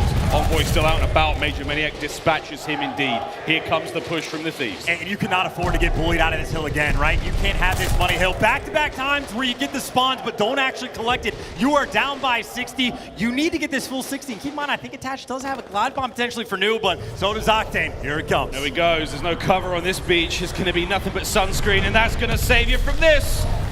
Takes care of the player in hill. Standy now coming in for the contest. Attached for covering fire. FMJ, baby, trying to get it. No, Envoy stays alive. That's huge. And here comes Octane once again on a 10 before being brought down. It's too easy for him, man. It's Gavutu, their bread and butter. They don't need the spawns. They will get the time. And now you're forced in a bad spot to call it in for the bailout, and you didn't even kill the guy in the hill. Thieves running it up, running away with this game. 30 seconds remaining here on beach.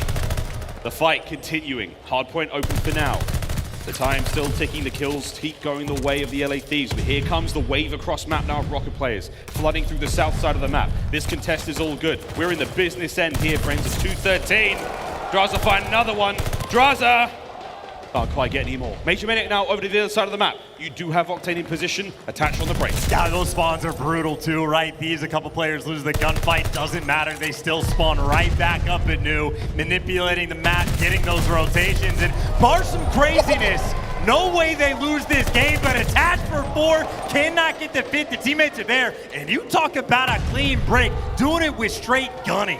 Straight gunny. Not a single tactical or lethal remaining in those pockets. Here comes a counterattack though. Thieves trying to get back in this one. 40 seconds here on tower.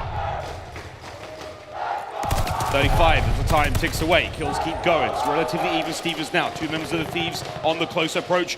No chance in hell. The chance we saw last time. MajorManiak, the player, trying to make his way out through beach, trying to get towards next. It is no easy task. And if he doesn't get it right this time, Thieves win on 5. And it is honestly almost unbelievable that Attach can pick up those 3 and just walk through to actually flip those spawns just instantly to get this break. But you need a string of unbelievable things to happen for Røkkr to get back in this, because Thieves pouring the pressure on all over this hard point and all over that rotation. Over towards P5 we go. Octane posted up and ready to go. It's a simple task. It's a meager 25 seconds for the win. Kenny simply has to stay here and not be fallen. Here we go. Røkkr, you gotta get going, boys. This is the time to fly. Octane cuts him out from the side. Here comes the push through the front. Kenny's on the point, bringing him down. Final 10 seconds here, and it's Octane once again, trying to find those kills. You push out Røkkr, you hold down the docks, you lock it down, and just like that, map number 1 goes to the Thieves. Play stupid games, win stupid prizes. The name of Gavutu against Thieves. That was, in all honesty, best case scenario for Minnesota in that match, right? Out-rotating them consistently, down by 60, get a full 60 over towards P1. But out like P3, we saw it 2 times in a row. LA Thieves simply do not care. They will hand you the rotation because they will just take it away from you in just a dominant fashion. I mean, 250, 162. You got Attach dropping 32 kills for the L. Again, for Røkkr, that was best case scenario in the slaying category, in the rotation category. Didn't matter, not even close. I mean, look, no one in the game quite has a hold on the hardpoint mode like Thieves do. They're the best in the game in this mode for a reason. I can't wait to see them go up against, Atlanta FaZe later on, see how that goes. But we talked about this with Envoy at the start of the very day. And he said, look, we're the best hardpoint team in the league right now. That is that. Proving it right here against Røkkr. Here are the highlights. Thieves just, again, about their business, right? Envoy getting the kills when he needs them. I think one interesting thing, by the way, I think Octane more than likely will, maybe outside of Major, had a bit of a slow start, right? Not lighting it up in the kill feed, not a ton of engagements, just sort of hanging out inside the hard point. Once he needs to turn up, he does so. Gets the glide bomb and basically just seals the deal on the game. But I mean, it is just clean, efficient work. It was these P3s, by the way, time and time again. How close this game was in this moment with all this time left on the hill, but again, Thieves, absolute bullies on this map. It's just clinical every single time. Every single time. Nobody does it better right now. We saw some incredible runs here, man. I mean, these hard points are difficult to break, difficult to recruit great time on. It's just crazy, man. It's crazy. And there we go. Map number 1 is now in the books, finished. LA Thieves got up by 1. No major surprise there, but chance with the moments there where you thought Røkkr certainly had it, like they had an opportunity to maybe take this one away. Again, typical that they don't win map 1, but either way, was there an opportunity there? Again, I think P1, once they started to bring the game back, and again, it's the exact same thing said a few times. They're getting the rotations. It just doesn't matter. Maybe when Attach picks up the 3-piece to break through P4, there's an opening. The Thieves did not falter, still able to just play that bully game with the amount of pressure that they have. But that is just to no surprise, right? For Røkkr, they are used to losing game number 1s. The first time they won a game 1, all of this stage was earlier today. So this is how you can sort of expect this series to go. And as far as that Berlin goes, well, Røkkr, they need the bounce back. 3-1 on the map, insanely good KD. They got the clutches when they need.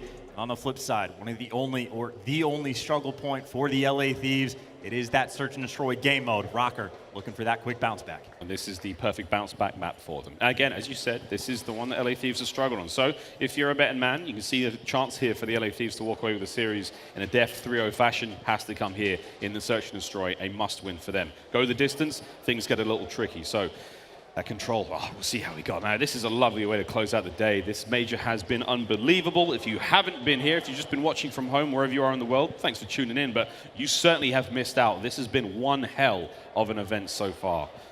Final few moments now, chance for the teams to impart some wisdom upon each other before we get into that search and destroy, and it's all smiles across the Thieves, baby. Can you imagine how tilting that's got to be if you just look across the stage after getting bullied like that and you just see them giggling, having a good time, just treating it like it's a rank play match type deal?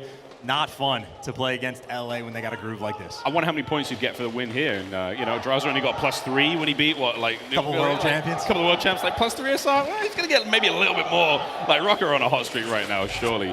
There's the top performers, though, for S&D so far in the comp. And, hey, man, the season. Standy's been looking good, and this is testament again to the way that the team's been looking.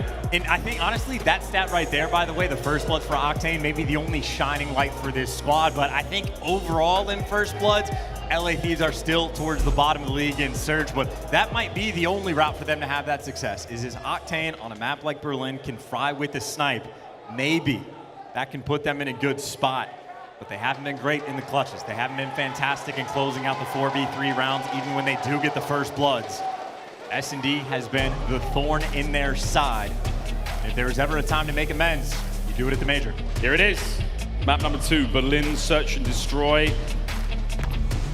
The bounce back for Røkkr after the somewhat predictable loss there in the hard point. But now this is a tremendous opportunity for LA Thieves to demonstrate some growth here in the event, demonstrate that they can go the distance. They say that S&D wins championships. Well, here's the time to prove it against a team that's done it, since the start of the game. And make no mistake, right? Obviously, we're sort of selling the story of obviously Minnesota, the better S&D, the favored one. But you know, LA Thieves have gone to the drawing board, have been working on figuring it out. I mean, we've only seen them play one S&D match in the major. Who knows what these guys have cooked up, and Dashy loves this spot, gets a couple players off the cross, gets the intel. And I think, honestly, this might just be a very quick B plan. They're already in. There's no one looking at it, and Thieves are all locked up towards A. Knock, knock. There's no one home. MajorManiak's got their eyes on the mid. Oh, here comes Drazah and Envoy. Hand in hand, flying through, checking train station, left, right. Bomb's already going down, boys. MajorManiak might be about to go down as well. There it is. Well, first blood, at least you get that, but still bomb planted, and this is not easy, right? The clutch spot still available and attached, well known for the clutches. You still have your work cut out for you. You need to find it picks, but for the moment, Røkkr have given away nothing. Given away nothing, but you definitely got spotted there. Yeah, Octane brings him down. That's huge. The insurance policies are starting to fall out. All 4 members. Standy, though, tags up, gets a few in there, but the kills are through. It's all over. 20 seconds on the clock. Diffuse comes through. Thieves take the first round. Thieves, and that is in a dominant fashion. Major loves to play that top third spot, send 2 players over towards P5, take him down in the swarm for the retake. I'm not sure if Attach meant to hit that mantle on top of the train, but whether or not it was intentional, Octane quick to take him down, and no sniper needed with a shot like that. 2 kills in the round, and a great one for Thieves to get on board. But to finish the thought, we know Thieves have been putting in the work in Search and Destroy. I mean, if they start pulling off map 2s, run it up, go straight to the top. Run it up. Round 2. Octane 2 to his name, no deaths just yet.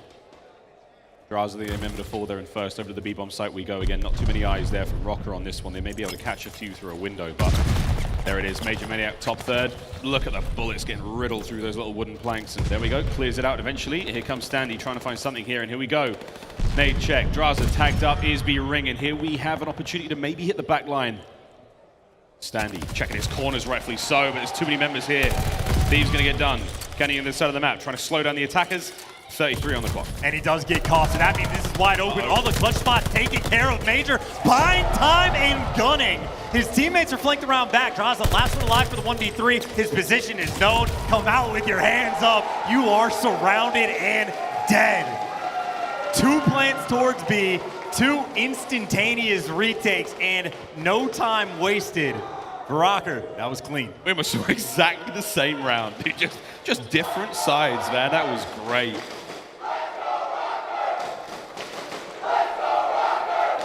One Thieves fan in the middle of all those Røkkr. Look at him. Poor guy. You're in the wrong part of the town, man. Come hater in the mix.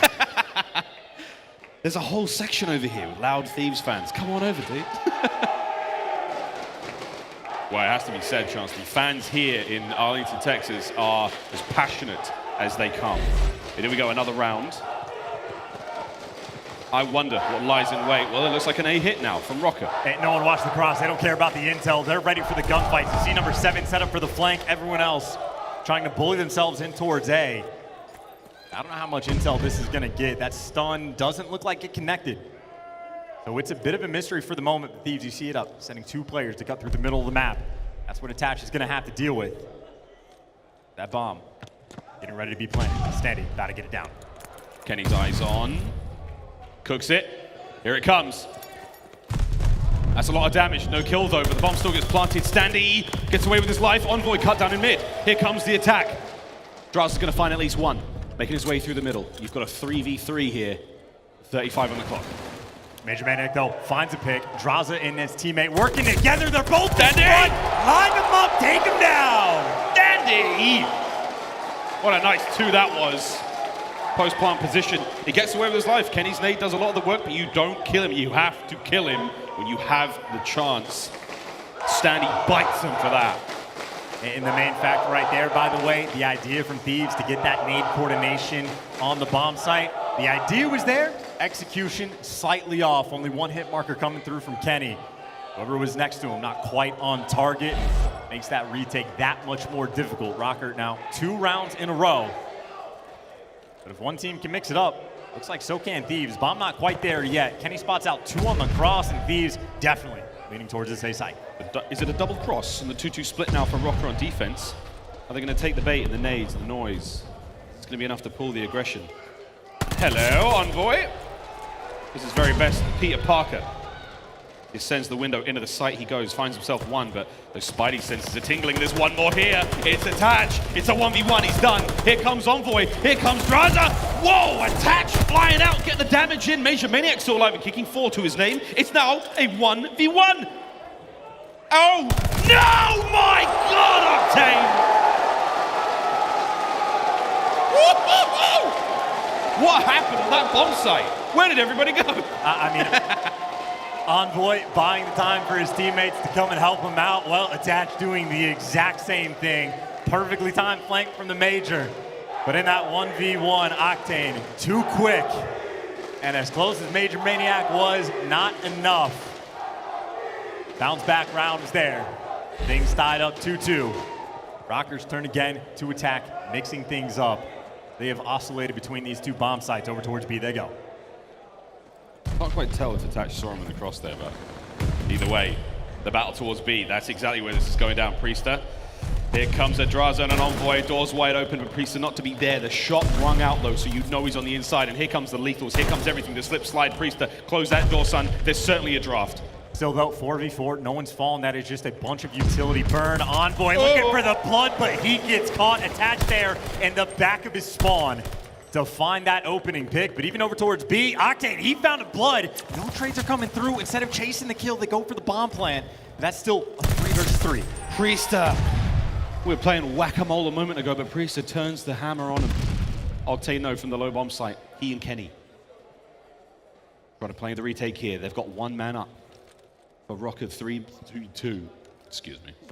Onto the bomb we go. Tagged up. Octane still on 3 spree. Trying to play his life. Can't quite get out in time. There's the kills coming through from Røkkr. It is laser focused right now. And that is just one of those very quick decisions from Røkkr that they can make in S&D that at times sets them apart, right? Octane finds the pick towards outer docks. I'm expecting the guy with the bomb to chase down that kill. Instead, doesn't even expect Octane to go for the reach out, plants the bomb straight away. Just make sure that he's got the MP40. You don't got to go chasing nothing. Play around that site. It is quick decisions like that. Incredibly important in the game mode. Røkkr respond. LA Thieves turn on the bomb. And this might be a bloodbath. Pressure now from Røkkr towards A. The bomb teetering towards B. Attach, what an angle. Damage dealt. Envoy though with quick cook. Here comes Standy to back him up. Tags again, coming on through. That was going to be the stun. Kenny on the outside. Shots from top third. Drazah and Octane get the party started. MajorManiak though, he brought his own beer and he's having a whale of a time. 3v2. Røkkr down a man. I think Priestahh might have been a little bit too slow to try to find this pick on site. Going for the flank. It is a 2 versus 3. Not easy to clutch. He finds the opening pick though. Makes it a 2v2 and he gets out and now he's near his teammate. But Drazah goes hunting. He finds it. But MajorManiak doing the same thing. Him versus Drazah. Will history repeat itself? MajorManiak doesn't get fooled twice.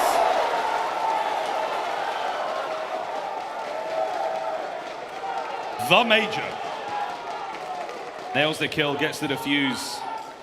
Did Dead Silence play a role there? He was fast moving. So many players in so many situations take their time and hope that the round works out for them. Not MajorManiak. Plays aggressive, makes things happen himself. Playing at a lightning pace in the end, even with the automaton. 2v3 clutch, and again, that right there could be the nail in the game, right? That is the swing round. Instead of being tied up, now a 2-round lead. Much more comfortable for Røkkr. A lot more pressure on the Thieves.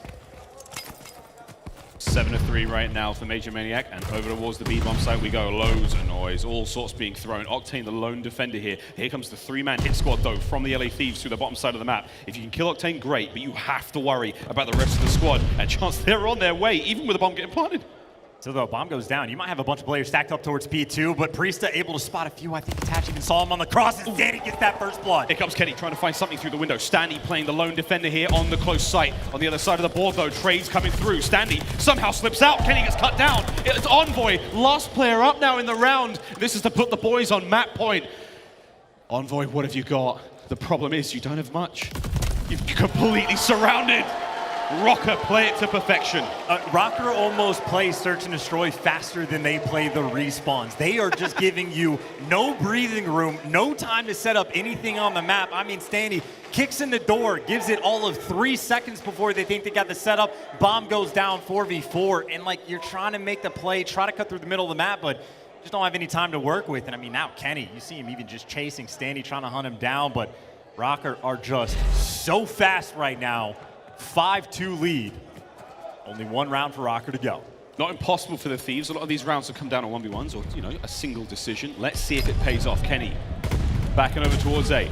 2-2 split once again. Drazah trying to make the entries, and that's a massive opener from Standy. Trading come through again from Envoy. Bomb planted to B. Number 6, though. Number 6 is making the play. MajorManiak again. He might have the AR, but he does not care. And already 1 versus 3 Octane has to clutch up for the team. He's got the bomb down. That is the only thing going for him. He is surrounded. Oh, it's all coming to an end here. Wow, Røkkr. They absolutely strangle him. There's the defuse. With that, the map. We're all tied up 1-1. And hey, the bounce back round, you could not have asked for a better one than Berlin. That is it. Røkkr fans were on their feet. In such a speedy game as well, right? I mean, no time wasted in any of these rounds. Early on, seemed like it was going to be back and forth, but the round where Thieves had that 3-2 man advantage, things could have been tied up, but the clutch was in. As Røkkr fans may be a bit too excited in case they forgot. Map 3, Gavutu. It's the second of the Gavutus here in this series. I will say, this is blowing by. I mean, we got a decent blowout in the first map, Gavutu Hardpoint. Bit of a blowout there on the second of the Berlin Search and Destroy. But hey, that does not deter the LA Thieves fans there in the front row. A quick look at the stats there as a speedy game of Berlin Search and Destroy comes to a close. And MajorManiak, 9-3 for him. That crucial 1v1 round win, he nails it. The other one he loses to Octane. Without that, could have been a lot uglier. And of course, for that control, right, I know there's been a bit of banter back and forth about whether or not Thieves should play Tuscan or Gavutu for control. I do appreciate some analysis that I heard. Maybe it was from the desk. I can't remember where I got it from, but turns out Thieves, they have Octane on their team. Throw him on Gavutu. I mean, why not? 3-0 record on the map, somewhere in the ballpark of a 1.2 KD. So I think right now we're sort of telling the story of map advantages. Well, firmly for Thieves, the expectation at the very least is for them to take the map 3. Of course, Røkkr, I mean, they know this going in. They know what the game plan is. And earlier today, saw them on this very map against the Guerrillas, took them down in a 3-0 fashion. So they got that warm-up game in. Terrifying prospect to be going into a Gavutu control, but we're going to find out who wins this one after the break. Don't go anywhere. Last match of the day. It's bound to be a banger.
The Call of Duty League is brought to you by Mountain Dew. The Call of Duty League is brought to you by Zenny Gaming. Armor your eyes with Block's gaming glasses starting at $24 by visiting zenny.com/CDL. Tied up 1-1 in the series, and things are going great here in Arlington, Texas. But over in Minnesota, hey, we got another Røkkr watch party, and they're cheering away over at the Imagine movie theater. We hope they're enjoying the show as much as we are, and oh baby, what a treat it is. What a load of fun we are truly having here in Texas. We love fun, guys, but one thing we do not love, and we have heard reports of this, we've seen it on socials, we've talked about it to no end. If you are in the crowd and you are calling out play locations in game, and we catch you, and we have cameras everywhere, you will be thrown out. You get one warning, kids, and we mean that very sincerely. CDL is not about that. The players don't like it, the fans don't like it, don't do it. I am your dad. You said it nicely, I'll say it. To any of you morons in the crowd acting like jackasses, stop it. Nobody likes it at all. I know you guys are the guys when I solo queue in ranks on my team dropping donuts. Just stop. It's been a problem forever. Stop. It's annoying. Go away. With that said, let's get into the game. We got the control coming up in just a moment. Hey, I thought that was great. Dude, they're on my team all the time. I swear. And they don't calm, they drop donuts. Yes. Your SRs They get calm tanked. more when they're fans than when they do on my team. And then they dashboard just before quitting out. Always. We know you. We know. Thank you. I love me too. Right, let's get on with this one. Control's coming up in just a brief moment. We're almost ready to rock and roll. Hey, we also have some great news though. Priestahh, not only do we love him here in the CDL, but his family are here as well. Do we have a shot of Priestahh's parents? Oh, there we go. It's Priestahh's fam. Let's get it, P-Dog. Oh, representing. He's been having a great day so far. What a wonderful series. He's got ahead of him. This should be a real treat. And it's not fair. I think the Envoy's parents in the back there. I mean, ooh, is that awkward, guys? Raise a hand if that's a little tense. We can send someone over to help out, but nothing but love here in the CDL. A big old family we are. Gavutu Control, here we go. Chance, it's Gavutu, it's Control. It is an absolute must win. The writing's on the wall here for Røkkr if they don't win it.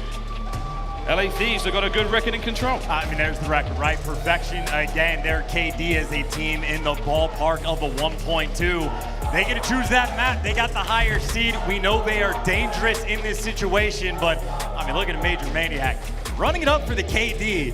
That almost seems unbelievable as well. I know his S&D performance was on point, but he must have had just a tear in the hard points to come back. But not just him. It is Attach and Priestahh as well. They got to be on point on this map with the ARs if they want to take Thieves down, and they are slowly crawling their way up towards B. We got the early B hit. There we go. Priestahh leveling the playing field for a brief moment. Here comes the heavy hit towards B. Oh my word, the members of the LA Thieves are all over it. The kill's coming through. MajorManiak has to go huge here because that first segment of B is gone. I mean, this is quick, too. They got two bodies on point. This only takes, what, 22 seconds to cap, and you still got it. The nades flying through, but they're not connecting. Envoy in a cheeky spot. Kenny watching the flank. Standy tries to find the opening, and Kenny is there. Maybe not to take him down, but Octane delivers. The instant B hit, B secured. Challenge this team on Gavutu. It is never fun. B's gone. Over the way we go. An awkward spawn situation now for Minnesota Røkkr. We've got a few players now spread out. It's all on Attach right now, top boat side, doing the best he can to stay alive. Try to cause a little bit of discord there in the ranks of the LA Thieves from behind. Here come the reinforcements from Røkkr. Standy making his way in. Top green control now his. Envoy on a 3 spree currently, Chance, and he's got this side of the map all his. And keep in mind, this is like the best position we have seen a team on this map outside of the Ravens in that one round from day one. But right now, this is operation. Just do not get spawn trapped, but this might be the setup, right? You were trying to push through Cliff. You can still lose this round, and Røkkr can clutch it. They're finding the kills. You get them stuck in the back of the map, you can still feast on them. Comes the push now. Røkkr trying to make their way out by Attach and Standy. They've set up a sandwich and they're eating LA Thieves alive, trying to make their way out of spawn. Not an easy thing to do indeed. This is symptomatic here of Gavutu. How long, though, is the question. Can Røkkr keep the LA Thieves in this trap for? They've already made it out to the beach side. Now it all comes down to MajorManiak. And they just have so many things controlled, right? MajorManiak over towards beach. He finds one, staying alive for the next, and Attach still finding kills. He gets the glide bomb as well. You give up B in the first 30 seconds of the round, and they still keep a cool head, set up the play, and still keep this trap. Røkkr, talk about a very quick bounce back. And Attach the main reason why he has been frying with this automaton. Yep, still finding them kills, 7 in a row. He's 8-1 overall, and this is looking fantastic despite the early B loss for Minnesota Røkkr. Here comes the pressure though. Envoy from upstairs, that's a big kill. You take care of attach. You've got an open lane to work with now. Straight onto the A zone you go. That's just so fast, dude. They took their time for the setup, but now they're here. 12 lives on 12 in 30 seconds. Røkkr, they can still fight through and try to make this clutch if they can just find the kills, but they don't have the boat control, and Drazah is here. 4 down, and honestly, I mean, you can stack the point. Here comes the stack. First tick gone.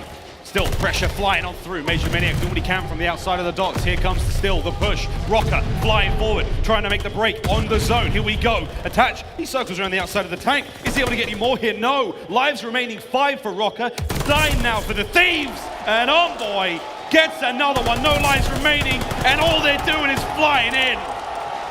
Thieves take round 1. What more could you possibly want out of a round opening on offense? You capture B in the first 30 seconds. First time that's happened this year, by the way. Maybe not quite as cool as when the Ravens did it, but not too shabby. Then Røkkr bounced back, right? You get the glide bomb. You get them spawn trap. Thieves, they took their time. They took the minute to get out of it. Now you can take a big breath because you got the life advantage too. I mean, if there was a slider, if you come into this map maybe thinking 60-40 Thieves, that now for me is at 90-10. That is a phenomenal first round. See if Røkkr can do exactly that on the approach. They've made a really good dent over towards B, though. They've got some space to work with. Attached now from the top boat position. That's 4 clean kills in control. That means a little more than most. Here comes the counterattack, and that is teamwork to a T. Nades up. Attach makes it work out. Kills keep going, and he's got himself those streaks to work with. Here comes the pinch, the reposition. And Dylan Price looking to find a few more hits. I mean, hey, that's a good drive. Oh, yeah, nothing attached. The main guy for the team, trying to keep him in it, trying to set something up on offense, and at least they got, well, now a 4-life lead, but I mean, all that, actually, they're still pouring the pressure. They're going for the 2 front door. He is by himself capturing B. His teammates are winning the gunfights over towards A. And yeah, if I'm Standy, I'm trying to play aggressive, be the cutoff man, but right now, fight's going all over the map. Røkkr trying to put him in a bind. Attaches once again, top boat. He is the captain now and seemingly forever. Live count, though, that's where things get crazy. 17 for the LA Thieves, 24 for Røkkr. Draining B segments now, that's the game plan for the LA Thieves. A is done. 1 minute 53 on the clock, a ton of lives to work with. Røkkr, this is a huge opportunity for them. You know what? Now's the time. Let's go for a quick listen in with Minnesota Røkkr. Stay alive, take me close. There's 2 mid, there's 2 mid. One, Are we streaking? You want me to streak? Yeah, you should. One shot. Yo, close, I need help. All right, one top ring. Two are gonna hit ring. I'll put the guy on point. Ring, Envoy. Ring, one back ring. One back ring. Two in circle. They're still in the circle. They're still in the circle right now. They're double in there. I'm getting on B. Oh, sorry. He went down there ring stairs. I'm on B. Top ring again. Two top ring. Top ring. Let's try to kill Envoy. Okay. I'm Nate top ring. Close. 1913. Ring. Yep. A minute. Oh, he pushed up on the rock. Oh, come on. Behind him. He's close rock. On the rock. Nice. All right. Octane, Kenny, and Drazah. One's deep B. One is on B. Make that dead. B-Rock, I think. B-Rock, okay. Okay. B-Rock, he's low cliff. Kenny, low cliff. I'm looking at him. Nice. One's on the rock. The deep B. Watch out. Yo, defense. Push out. He's laying down. Hold ring. I got crossing. Oh, behind me, ring steps. Running up ring steps. One point. I'm looking at the top ring. Look my deep. Prestinni, I have deep. I'm close looking deep. They're challenging you guys. He's not challenging us. One more mid steps. He got me mid cut. He's going deep. He's going on the back rock, right? Yeah, weak deep. All right, they have 7 lives. I'm taking the right route. 14-7, guys. Coming in, right? I'm looking deep left. I'm looking deep left. Listen, I'm going right. What's that point? Sweet small poke there from Røkkr as they're making progress. That B segment is going to be drained out from Drazah, but chance the kills are so good right now for Røkkr. I mean, it's a massive life advantage. No respawns remaining still, though. This round is not over. 30 seconds. It is not easy to get over towards this B point, but every kill makes it so much easier. Standy the closest one towards the point, but again, just 20 seconds left on the clock. Røkkr, I mean, pressure's still on. You got to go. Got to go. Clock ticking. 15 seconds now to work with. Drazah's in trouble, but the deep defenders now from LA Thieves could be the one. No lives left, 10 seconds. You've got to make the play happen right now. There's a quick contest. Stop the clock for a moment. Here comes the pressure. No kills just yet. Standy looking to make the man happen. Oh, he's in there. No, Drazah back out. We go. Attach takes care of Kenny. At the point, he's somehow holding it down. Octane! He gets 2, but It's all on Drazah now, and that is it. Man, it was not an easy fight on the zone. But an offensive round win goes to Røkkr. Back-to-back offensive rounds. A wild performance on Kuavo. Attached in the first series today, and again, the first 3 maps were the exact same, dropped a 1.36 KD. I don't know what he is now, but he was like 20-6 at one point. Attached, low-key, might be one of the best automatons in the game. I mean, consistently so, 22-7 earning glide bombs. Attached has been on one. Delivers to tie things up. Opening break, standard this time. Thieves, though, now over towards A off the break. Big nameless tweet talking exactly about that. That Attached needs to run an AR, and he's doing great so far. Here comes Drazah. Locking down that A, still keeping the capture alive. Teammates now rocking forward, getting more bodies on the point, a faster capture. Drazah now the point man. In he goes. Trying to now cause a bit of damage on the spawns. Check your corners. There's Attached right off spawn. Envoy now trying to find one more. Saved the day. The crossfire from the teammates coming through, and Attached is going to stay alive. And here we go. One segment down on A, but the pressure from Røkkr still going. Oh, finally, Attached is able to fall, right? You finally get those kills. You will take it. Look at this setup, by the way. It's not just Attached. Number 5, Priestahh, just hanging out in the Thieves spawn. 2 players behind him. They're turning around for him, but boom. Ooh, not free kill number 1. Can't finish it off. Doing a little dance around the back and gets dropped. A big moment for Thieves. Things could have started to spiral out of control, but that doesn't mean they're easy. Still fighting for their lives, just trying to get out of their spawn. Desperately trying. Kenny from a top truck. Uh-oh, Drazah, the literal assassin with a backstab there. Onto Standy. 33 seconds, the clock has been stopped. Drazah could line up a few more. There's the first. Slips on out, Standy. Standy! Brings him down. LA Thieves starting to heat up. Oh, that's what, 7-8 kills in a row right there for LAT. And now they're making it the 2-front war. Anything Minnesota do, Thieves trying to do better. A 3 spree for Kenny as well, and he can play for the kills because time has been stopped. 33 seconds left on the clock. Well, now it's a minute and 33. 7 life advantage, but Minnesota at least clear out that spawn. Attached once again, Attached being the guy to make the play. Forward he goes, driving the tip of the spear now. You have top ring control for Røkkr. Their tactical retreat at this moment in time, just trying to bait the LA Thieves players forward, and now let Attached hit the flank. He's on it now, the shots are out. He may have shot a little early, and that play has backfired. Kenny with a late nade gets it done. Standy though, trying to pick up exactly where he left off, and it's not good. It's 17 to the 10 of Røkkr right now. Down to 9, down to 8. Envoy getting the next one and stopping the clock again. This might be a round that just gets decided by lives. You just stop the clock with 1 man on, look for the crosses, but get taken down because Attached is beaming everything in sight. Get that man in the mix. He's in the mix right now, brought down at range by Octane, trying to find a Priestahh now. Big shots out of both of them, keeping that play alive. Now the clock is open once again. Less than a minute to work with, but 6 lives for Røkkr to the 12 of the LA Thieves, and they've got so much presence across the map. It's MajorManiak though, takes 2 with him, but Octane once again, one of the finest to ever do it. 4 lives remaining now for Røkkr. Well, a little bit better of a situation from Thieves than the Røkkr had last time around, but similar situation. No respawns remaining. Priestahh, he is setting up for the late flank over towards Beach, but the stun is there. LA Thieves read it like a book. And now just 3 lives, 25 seconds for Thieves now in eternity. They have plenty of time to set this up. Here comes Drazah. Finds 1. The opener, 2 members now of Røkkr remaining. It's on Attached and MajorManiak. They've stopped the clock at 21.6. Now you have to find something here, and Octane's got the read. Big shots, but once again, Attached finds a kill. MajorManiak last one up. Can he stay alive? Here comes the hit. Envoy, surely you just drown him out. The last one there. Gun him, bring him down, win the round. And what did we see on the map 1? Attached just putting in an incredible performance, but it didn't make a difference because Thieves on this map simply too strong. Attached, I mean, honestly, this is probably one of the best series of his career, in all honesty. I mean, he's been playing out of his mind to no avail at this point in time. Thieves up 2-1. And as everyone predicted, we go to Kuavo, obviously heavily favored for the offense. Wait a minute, just kidding. An absurd game. But now Røkkr in a tough spot. I don't know if we can make it 4 in a row, but Røkkr's certainly gonna try. Never say never, it is never chalked. 31-16 for Attached so far. Trades abound. Top low position once again for Attached. Cleans up Envoy, finding more and more of these players. Drazah's up next, and these shots are unbelievable. Attached is playing out his mind. Nades up. Oh, Drazah stays alive. Drazah, unfortunately, he nades Kenny, so you've still got presence here on A. The attackers still remain in control of the boat side of the map, but Octane doing the work in the back end. Envoy swabs the deck. With that, forward they go. And literally just playing it right, nullifying attach. Don't chow him, go and kill everyone else, and then just put him in such a bad spot that attach can't do anything. Kills on the boat though. MajorManiak able to pick up the 2, trying to find some sort of an opening, but already Kenny, he's got that wide position. Maybe for a little bit of intel, albeit Priestahh cross low.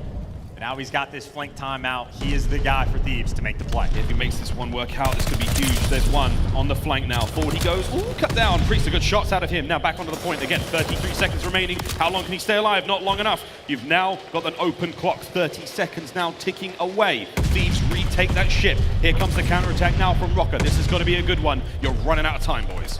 Here we go, though. Stacking up, trying to find these kills. MajorManiak doesn't really find the opener because his teammates are falling around him. Trying to make the play, getting tagged up left and right, and the approach is there, the pistol clean. And now Standy, almost it feels like the next one in line. 10 seconds to go, and Thieves go up 2-1 as they have been dominant on this map. Atat, he's looking to be the hero. Oh, he's trying. No, that's it. That should be the final hit. It could maybe come down to MajorManiak. Oh, they've done it to stop the clock. A millisecond. Can they stay alive? One player left on the point. Standy, stack it up, save him, get in there, help out. As soon as he dies, the map is over. First segment, second segment gone. We're holding this one down, and it is never chalk, friends. Here comes another hit. Priestahh attached, they get the kills. There it is, but they secure the point as the kills come through. The Minnesota Miracle, it is truly never chalk, even with nothing on the clock. Even still, though, a long way to go. Less than 50 seconds in the round. Lives are tied, making advantage Thieves. A long way to go, and they're getting picked apart by nades. It might never be chalked, but it is far from easy. Røkkr looking for the perfection just to force that round 5. They absolutely positively must get themselves on the point. 25 now to go. Kills flying, 7 either side. Kenny gets taken out by a barrel. You've got only Octane there on the point. Here come the reinforcements, though, out of spawn for the LA Thieves. Pressure is on, 15 seconds on the clock, and this is it. We're gonna try to make the play happen. Here we go. Priesthah's made it on the point. We've stopped the clock for now. They got that clearance, and they got the pressure. Number 8, Standy can only pick up 1, but he still got him. 2 players maybe on point. Attach wants to kill, but Drazah picks up 2, shuts him down, and now MajorManiak surrounded, dead and gone. Thieves too strong. And they take him down on control. Truly, I mean truly, typical game though, right? Røkkr finding wins on offense, clutching up on A. I mean, giving it their best, but they just gotta deal with the chuckles because we already know what the story is, man. Gavutu OP for the Thieves. As well as Røkkr played it, Thieves just a little bit better. That truly was a miracle at the 0.0 on the timer. And that 3-1 was a lot closer than it looks. But man, what a control that was. We've seen it all already, man. What the hell's gonna happen tomorrow? Best Gavutu control on the year, by the way. Oh, by far, absolutely by far. The stats, they only tell one part of the story. The highlights will maybe tell another one. Oh boy, this is one hell of a series so far. But Chance, now the dangerous thing again, it's Gavutu on Gavutu. Now that that is done, we go to Berlin for the next hardpoint. The dangerous thing here again, though, this is the scary thing. It's a hardpoint game. Well, Thieves are the best at it. Okay, what, 11-2, 12-2 overall. It is their bread and butter, but they were going to a map that they have played the least. We go to Berlin where, make no mistake, we expect them to be strong. I assume in scrims they are strong on this map, but overall their record, it's only 1-0. So it is truly an unknown quantity in Røkkr. Well, 2-1 on this map, so I don't know, Miles, the potential for Røkkr to pull off the hardpoint win, it's still there. It is certainly there. Here are the highlights. This was one we're going to be talking about for a while. This was, hey, we'll see this one on the flank, right? That was something crazy. What a brilliant display from both teams. Again, continued dominance from the LA Thieves on a map and mode that they seem to have a whale of a time on. But for Røkkr, a team that can seemingly pull miracles out of moments where really no one should be able to. Unbelievable stuff from them. Kill after kill after kill. And just a highlight reel from Attach, especially performance-wise, he has been exceptional today, and as you said, potentially the series of a lifetime. I mean, again, what, a 1.36 KD in the first series that he had. He's doing better now against the Thieves on maps like this. So, I mean, Attach deserves all the credit in the world and then some. And you could break down any number of plays, right? Like, credit to the Thieves as well for the round number 1. Even after they captured B point, they were stuck in their spawn. It took them a minute and a half to get out of it, but they took their time and found the kills and simply just found a way. I mean, these guys are truly menaces on this map, clutching up on the defense when they needed to. I mean, to get 2 offensive wins as well, it is honestly an unbelievable performance, not just out of Attach, but out of honestly almost the entire lobby. Yeah, incredible stuff. That's that. The control is finished. That is a wild one indeed. We were not disappointed whatsoever. Hardpoint Berlin, the records are there. The current form is there. LA Thieves, the writing's on the wall. Surely this is their map to win. Surely it's a 3-1. Surely. Well, I mean, we'll see. Nothing's set in stone, but Drazah is piecing up, by the way. I forgot about that. Couple clutch kills, right? Even the 2 piece he has at the very end of that game where he takes down Attach and only had 4 HP. I mean, that truly was a gunfight that could have decided, maybe not the game, but at least that round, and Drazah delivers. But again, Berlin, an interesting map because it is unknown exactly how good Thieves are going to be on it. Certainly, they're not going to be fearful. They are that strong in the game mode. But if there was a single map where I thought Røkkr actually had an opportunity to get the win, this would be the pick. We will see, though. Again, we know they've been scrimming this one. They know they have the reps under their belt. But in these actual tournament situations or qualifying situations, the record's not amazing. We will see, though. And again, if it has to go to that Game 5, that Bocage, Search and Destroy, that's the throwdown. That's what we want to see. That really will be gloves off, bare knuckles, winner takes all. The loser will go home. We're still playing these elimination matchups today. For instance, the last one of the day. It's been incredible here on the Friday at the OpTic Texas Major. God damn, this has been one hell of an event. We're almost there. Berlin hardpoint. This could be the end of the road. I mean, we'll get there eventually, right? Something that's like another point. We can talk about so many things from that control, but obviously, remember the moment, 0.0 on the clock. We saw it a few times in control last go around. The way the actual timer works in this game, the round ticks don't go through until like the end of the decimal point, right? So until it actually ticks over. So it almost feels like there's that extra 0.1 on the clock. It doesn't actually progress. So I mean, literally less than 0.1 seconds. I mean, nearly frame perfect that Røkkr were able to get inside of the point, and they had it stacked up. Actually, not really stacked up. Standy was hanging about by himself for quite some time, but it is just moments like that where Røkkr, I mean, again, it doesn't matter how dire the situation may be. It doesn't matter if you're going against Thieves into a hard point where it's a must win. You simply cannot count these guys out. Oh, never. Truly, it is never chalked. I mean, in this very venue, they pulled off one of the most miraculous, unbelievable, and unprecedented comebacks in Call of Duty history. For now, in this lower bracket matchup, see how much magic they've got in them as we now descend upon Berlin. One more hard point here in the series, potentially the final map for Røkkr, unless they can pull some craziness out. But for Thieves, you're rubbing your hands with glee right now. Your map, your mode. Surely this is it. And I mean, I'm looking at the players on the Thieves too. It is still just like giggles and laughter and joy. They have so much fun when they're playing on the main stage. These guys have loved themselves some Vanguard, finding that groove, and Kenny, one of those players that we see him smiling all the time, and it's hard not to with stats like that.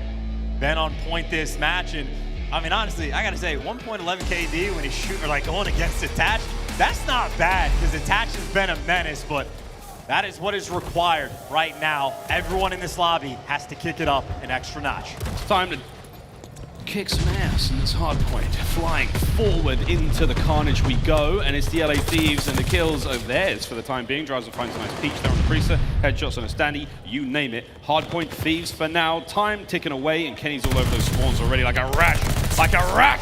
And you're gonna need more than an ointment to take care of those bullet wounds. Oh, good God. I mean, that's as good as it gets, right? Taking full advantage of the fact that you get to that hill first, just picking them apart. Not just Kenny, but Drazah opens up this game with 4.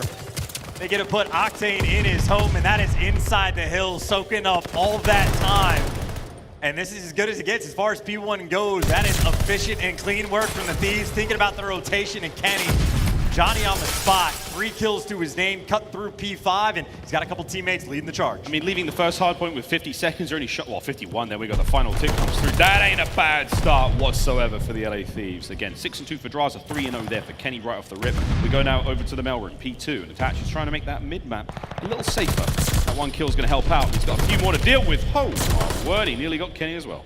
Oh, straight though, super quick as well, right? Because I think Attach, if he was the cutoff man, would have made things impossible for Thieves to get near this point, but he gets dropped. Drazah then picks up 2 and is now just stripping away the time. Drazah finds a third, 9-2 start for him. He opens it up with 4, dies off respawn. He is right back in the thick of things, and you talk about Minnesota, maybe winning that rotation, it did not last long at all. Oh my, it's 5 now for Drazah in a row, 11-2 overall, and he is still helping the team soak up that time.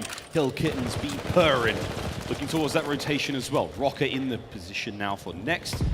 Over by fire chance, but hey man, Drazah's, he's making something happen here. I mean, this is 2 full hills gone, and you have MajorManiak and Standy combined 1 in 10. So, I mean, you have 2 players literally not killing anything in sight, but you got to turn this into a money hill. The Thieves already, they're blocking the spawns over towards docks, and now they're making their approach. It's not just Drazah, he's got Octane with them. Octane now secures the spawns for the team. Reads the guy pushing around back. Drazah can't quite hunt him down, and the spawns actually don't get blocked. As soon as Octane falls, Røkkr right back up. The next lives are there. He ain't dead yet. There we go. Finally brought down. Octane's in on the point. Kills keep coming through. There's already 30 seconds gone at this point. Røkkr managed to get a decent chunk of that, but the war raging now. All comes down to Kenny, last man up, and he's going to try to take as many of these players with him as he possibly can. Rat in hand, over to the sidearm, but MajorManiak there, too hot on the trigger, brings him down. 20 seconds remaining here on next. And MajorManiak goes big, right? 1 in 5, and well, he turns things around, but right now, Røkkr, they are fighting for their lives, even with less than 10 on the clock. Envoy pouring on that pressure, picking up more kills in the feed, and all that's going to do is stagger that push. Strip away an extra few seconds and buy your team that much more time. So number 2, Drazah hanging outside the point. I mean, he's got 10 seconds of bliss with nothing to do. Finally, standing near the point for the challenge. Well, as quick as he is, takes him down instantly. Brainyard, not an easy one to break. Not an easy one to get into. 2 members of the Thieves already deep, 2 on the train side of the map. MajorManiak trying to punch a hole through the front, and here comes Attach on the back line. Burst on Octane. 35 remaining on this one. Again, not a terribly profitable hard point for anyone. All 4 down, though, for the LA Thieves. Close spawn still. It's on Attach and Co now to try to slow them down. Barrels, you name it, nades, throw everything you got of them. Here come the Thieves. And look, Røkkr, they've been playing off the back foot the entire game. That 4 down right there on this hill. Maybe a moment for them to start to turn things around. Standy picking up 3 in the feed, and he is absolutely the player for the team that needs to step it up. But how can you when Drazah has moves like that? 15-7, he has barely slowed down. P5, the 5th hard point, the final in our set, and it's smack bang in the middle of the map. This big old broken building of tanks run through it, and right now Drazah's trying to run through it too. 2 HP, Octane in hill, soaking up time. He's currently sitting over a minute of it, adding to it again. Drazah can't finish anymore, but this is the setup right now from the Thieves. Locking this down, finding the time, streaks for Drazah. Chance, it almost looks too good to be true. I mean, this is one of the hardest hills to actually collect times in, but right now, Thieves, I mean, they put him in the blender for the first 20 seconds. Finally, they're able to fight out of it, and we go back to that sort of stalemate situation, trades back and forth, trying to strip away some time. Of course, with the trades back and forth, Standy picking up 2, it is about that inability to get the collection.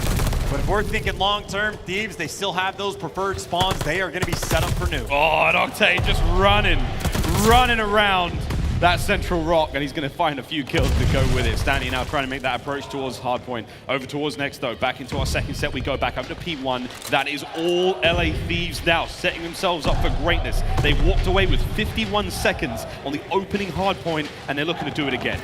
Here we go, though. You need this break, right? Down by 40. This can be turned into a money hill. Important to find them, but the question is, Priestahh, are you going to check your corners? He does, but guess wrong. Octane there, and I think even spot Standy. Looking for the trades inside the room. Standy stays alive for a bit, and honestly buys Attach enough time, but Drazah's there. He's the man that can't be taken down, but he gets dropped. That's the break Røkkr need. That is the break that they get. Break's good, but how long can they hold on for? 2 members of the LA Thieves now up close and personal. Kenny trying to hit flat side. Here he goes. Doesn't win the fight against Attach. A bit of help from Standy. Here comes Envoy in and out. The quick gorilla hit. 21 seconds now remaining on the point, and Envoy is flying round. Octane helps out with a late break.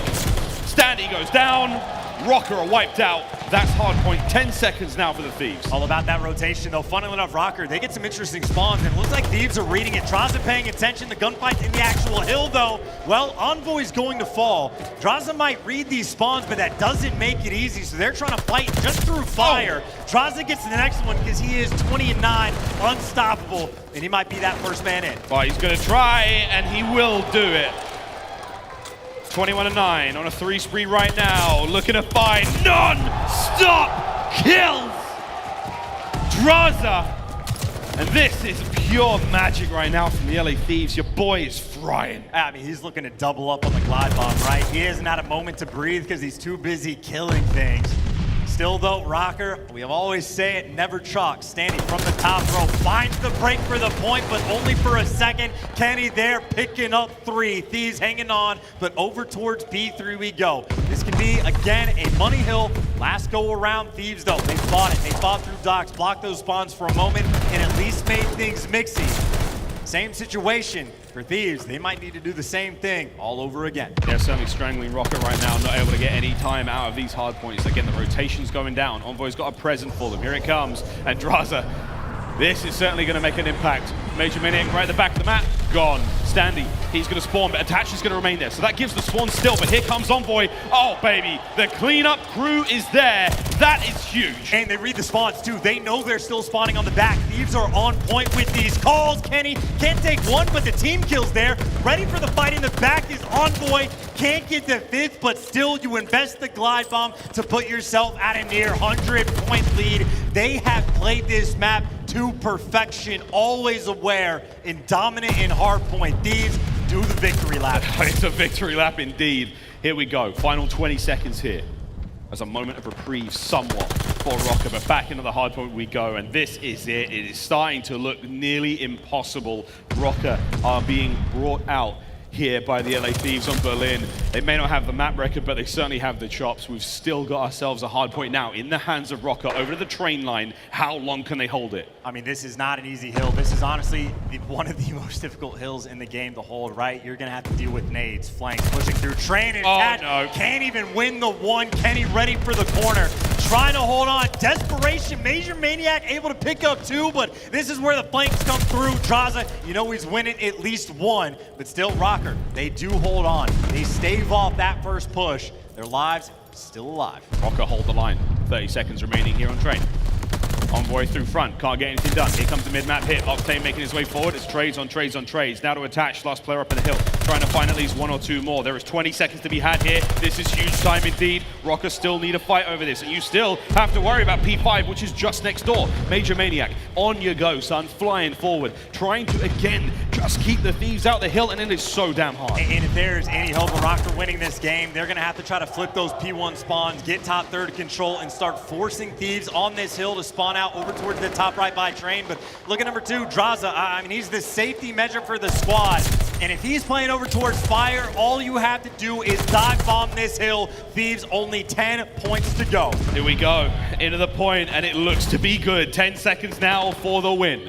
Over to Røkkr for a brief moment. Kenny, it's a little windy in the stairwell. Attach is going to win it. You've got time now going the way of Røkkr once again. Octane brought down. It's 4 down in the feed. But here comes the hit now from Train from the LA Thieves. Still able to get this done, Chance. It is still an open hard point. Keep an eye on Octane, though. Got near a 100-point deficit. Røkkr, well, they've chopped that down to 60, 70, whatever it is, but they are starting to creep up, and there's a 4 down, but again, that is why Thieves put the pressure on the left side of the map to make sure they keep those spawns, but these are the gunfights. Priestahh with 5. If they can get control of this hill, the dream is never dead. That's still a couple of seconds to fight over. Priestahh was worried about that. Here comes the hit. Great awareness, watching the secret door as well. Envoy finding that one, as time and time again, he's been getting the job done from there. You've got yourselves in the hill now for Røkkr. Here comes the shots from Priestahh. 6 now, trying to stay alive, can't get it done. And it's Drazah through the front though. MajorManiak, 5 seconds for the win, has to contest. Octane looking through this one, in they go. No one there to get it done. The Alaskan Assassin leads the lobby and brings LA Thieves the victory, and the writing was on the wall. LA, hard point is their game. Even when Røkkr played out of their minds, even when they had mastered masterclasses of individual performances and found ways to fight. I mean, in the end, in the respawns, not even close. Thieves dominant in the 1-3-4. Hardpoint, too clean, control, played Gavutu as well as you possibly could. And their tournament dream still alive. That 3-1 victory, Thieves, no stranger from it. And look at Drazah. I mean, again, he opened that game up like 9-2, 13-2 at one point. Never slowed down. 35 kills, led the lobby, most damage as well.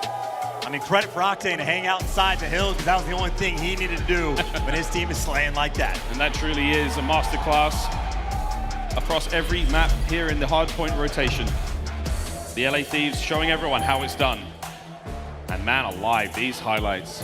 At times it was close, times it was very, very competitive, but I mean, second set, from then on out, LA Thieves were like, all right, cool, we need to hit the next gear. We need to go stronger and faster than we had been before. These guys are the real deal. Let's not take this lightly. And man, did they do that. And it was Drazah leading the kills. Here was the 5. That was a crazy spree indeed. The streaks, the early investment.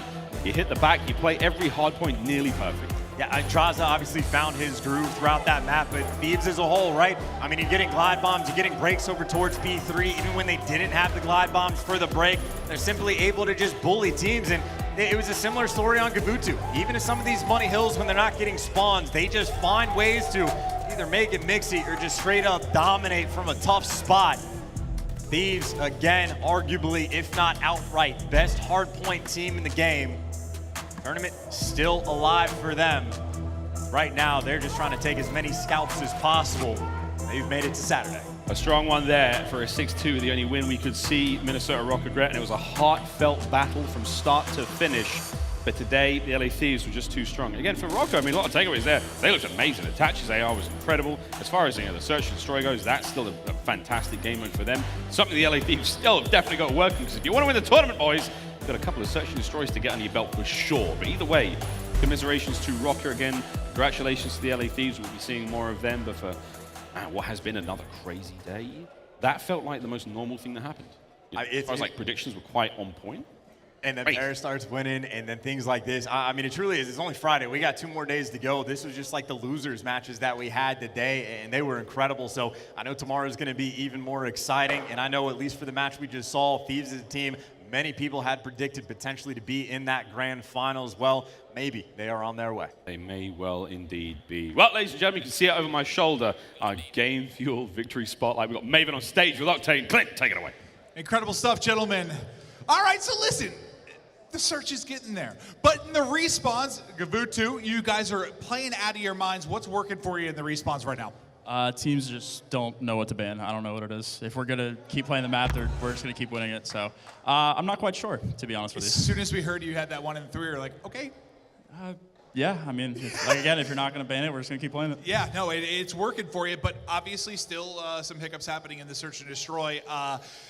You know, you don't want to completely put all your time into that. You still want to make sure your strengths are there, but how can you guys improve that overnight?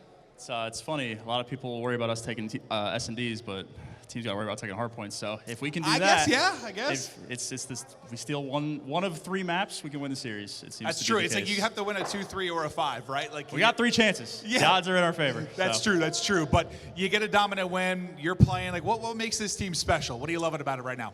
It's so cliche, but it's just the vibe, man. It's at all times. It's just laughter, joy. It's really good. It makes improvement super easy. We're all friends. It's really nice. And you got some fans here. Anything you want to say to the crowd, buddy? Hello. You guys are very loud, and I appreciate it. Thank you very much. Now, listen, you started with a little bump. Obviously, against Ultra, you're starting to bounce back here and find a rhythm, but I'm pretty sure now it is you play loser of OpTic FaZe. It's a marquee match right there. It sure as hell is. You pumped for that one? Who you guys have? FaZe or I'm thinking Thieves. You're thinking Thieves. I'm thinking Thieves. Hey, it's been a pleasure to watch you guys play. You're flying, you're frying. The fans are behind you. Best of luck the rest of the way. You're an absolute beast. It's great to have you back, Handsome Baldy. and talented. Great to have you, you back, sir. Baldy. Over to the desk. That was a great Game Fuel Victory Spotlight. And with Thieves pulling up a win, winning 3-1, Ton, I gotta say it, man. Drazah is looking like a dog right now, ending that map on a high note, and Thieves are looking like the scariest damn team on the bottom side of that bracket. Dude, Drazah is a demon. The guy is absolutely crazy good. Every single series he comes into, he just keeps improving. And look, he was dominant in that game, and what a performance it was from him. Yes, Nameless, man, what are your thoughts right now? Thieves closing out the game with a statement, 3-1 over Røkkr, who started off the day looking really good. Yeah, I mean, they're a nightmare matchup for the majority of the teams we have in the CDL. These guys are incredible at every single hardpoint map, and then, you know, when it comes to the control, they can play both of those as well, right? And then on Gavutu, they have three two-way players, excuse me. These guys can use any weapon. We saw Drazah picking up the automaton, absolutely taking over when he needed to. You can see everybody on this team having their moments in this series. Kenny went off. We saw Drazah go off on that control. It was beautiful, man. This team is just, they're going to bully teams when they play them in respawn. You're right, and Drazah was bullying all day long. And actually, aLLeY, when it comes to the Scump play of the day, I mean, man, Drazah went crazy with his kills. He does, and he always does. Once he hits that demon mode, he actually happens to start off really, really slow, and then something just clicks, and suddenly he's on 4 sprees, 5 sprees, 6 sprees. I mean, just look at here. He's making it look easy on Berlin. Just, I mean, the aggression here, he knows the player is there. He's going to go for the reach out. He knows what corner he's in. He's going to get the kill. That's on the 3 streak. He is 21-9 right now. Have you beat, and the game was only halfway over. You're right. Nameless, man. It's like you're a genie. You called it. You're a fortune teller. You said it in the pre-game that this was going to go exactly how it ended. Yeah, you know, I mean, you look at Minnesota Røkkr, they're probably going to win that Search and Destroy. They're a great Search and Destroy team, but, you know, they try to play them on Gavutu and maps 1 and 3. And the reason being is because Attach is a really good AR player. And, you know, I tweeted about during that series, I just feel like Attach needs to be somewhere as a main AR. He's a fantastic AR player. He's disciplined. He's smart. He plays a little bit slower. And that is going to be the issue that the Minnesota Røkkr have. It's the SMG play on this team. It's going to limit their map pool. It's going to limit them in terms of their pace of play. And versus a team like the LA Thieves, they're never going to win that series just because of how their team comp is set up. Right, though, but we do need to speak about it a little bit more, though, because, right, I don't know if I have a single here. Go ahead, right. The teams, whoever are left, as God is my witness, if you keep picking Gavutu against Thieves, I will get Bryce's barber to head to your team rooms and sort out your haircuts, because I do not know why they keep doing it. You just have to chance the Tuscan. You literally just can't. They're literally impossible to beat on Gavutu, especially with 3 ARs on that team. Come on. Come on. Insane. They even said it themselves. They said, stop playing us on Gavutu, please. And nobody's listening. Nobody's listening. Yeah, they keep testing them. Well, but pick your poison. They're so good at all three of the hardpoint maps, right? So they're gonna have to play when they play a team that's a higher seed than them that gets to pick the control. Then maybe we'll see a little bit, you know, different when if they play OpTic, if they play FaZe, and they play a Tuscan control. But we've seen Thieves play well on that map as well, so it'll get interesting. Yes, sir. Now moving along forward, let's go ahead and talk about the games that happened today. We have Minnesota versus LAG to open things up, and LAG looked as normal as possible as Minnesota had their way with them. Yeah, this kind of surprised me in a way. I did expect Minnesota to probably come on through, but LAG, relatively speaking, you know, they didn't play too badly against London, maybe a little bit. That was a good game. It was a really good game from them. It just didn't get the run that they would have possibly wanted. I expected so much more out of them in this series, and they just came out flat as a pancake. Right, and aLLeY, when it comes to Los Angeles Thieves versus New York, I gotta be honest, New York's struggling right now. That was not looking good, but LA Thieves, as we just saw,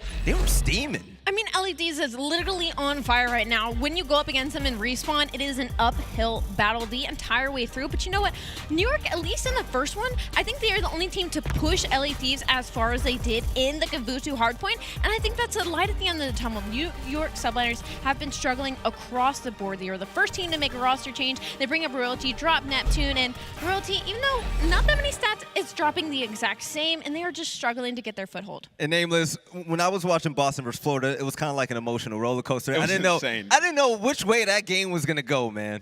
I didn't either, man. It was honestly quite the battle. I mean, we saw some improvements on both sides of things, but we really saw Boston in a tense Game 5 situation. We were, you know, watching to see how Nero would play, how players like Cap would play. Well, Cap had an amazing 1v2, but the story was really all about Methodz. Yeah. He was the guy who took over, who neutralized the sniper on the side of Vivid. They were down in that map, and they had to do something to answer the call, and Methodz was the guy. He played a little bit slower, got that first blood. I think it was 2 rounds in a row he killed him, saw that glint and still took the challenge, and he went off and got the ninja defuse at the very end, right? So that's when you need your veterans to step up, make the big play, and you know, give the confidence to the young guys on the team. You're right, and the biggest surprise of the day, Seattle Surge versus Paris Legion. Ten, you keep looking at me like you got something to say, man. This was the craziest upset that I did not expect at all. I mean, look, I said it was kind of building in everyone's minds. I felt it. Yeah, exactly. I said when I was up there, I've got a weird feeling about this.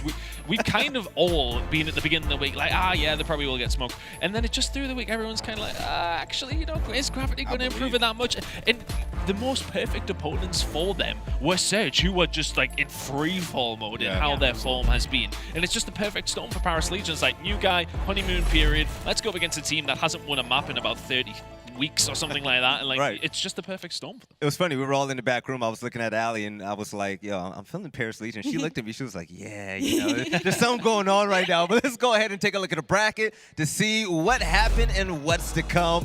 Tomorrow is going to be crazy. FaZe versus OpTic, and then Royal Ravens versus Ultra.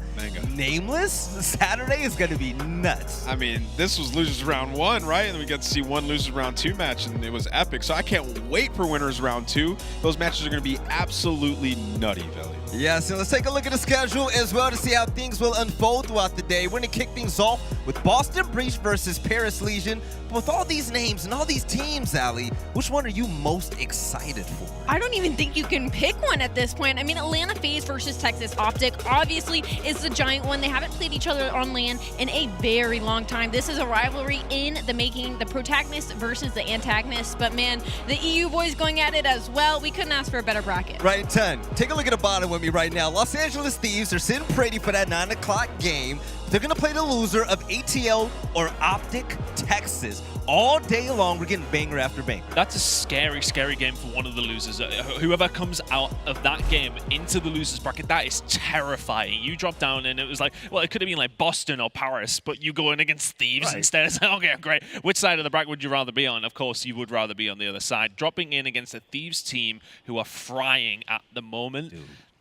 That's scary, man. Exactly, Scary. but you know what? Everything else is scary out there because no matchup is going to be a gimme. And ladies and gentlemen, that is it for day 2. And day 3, it's going to be a good one. With 2 days left to go here at the CDL Major 1, we're going to see the likes of Titans facing off against each other. The best of the Europeans and the best of FaZe versus OpTic Texas. We don't even know what to expect. And seeing teams like Paris Legion just throw a wrench at everyone's pick'ems right there. No one can even try it. But we'll see you all tomorrow for some more CDL action. You all have a great night, and we'll see you later on.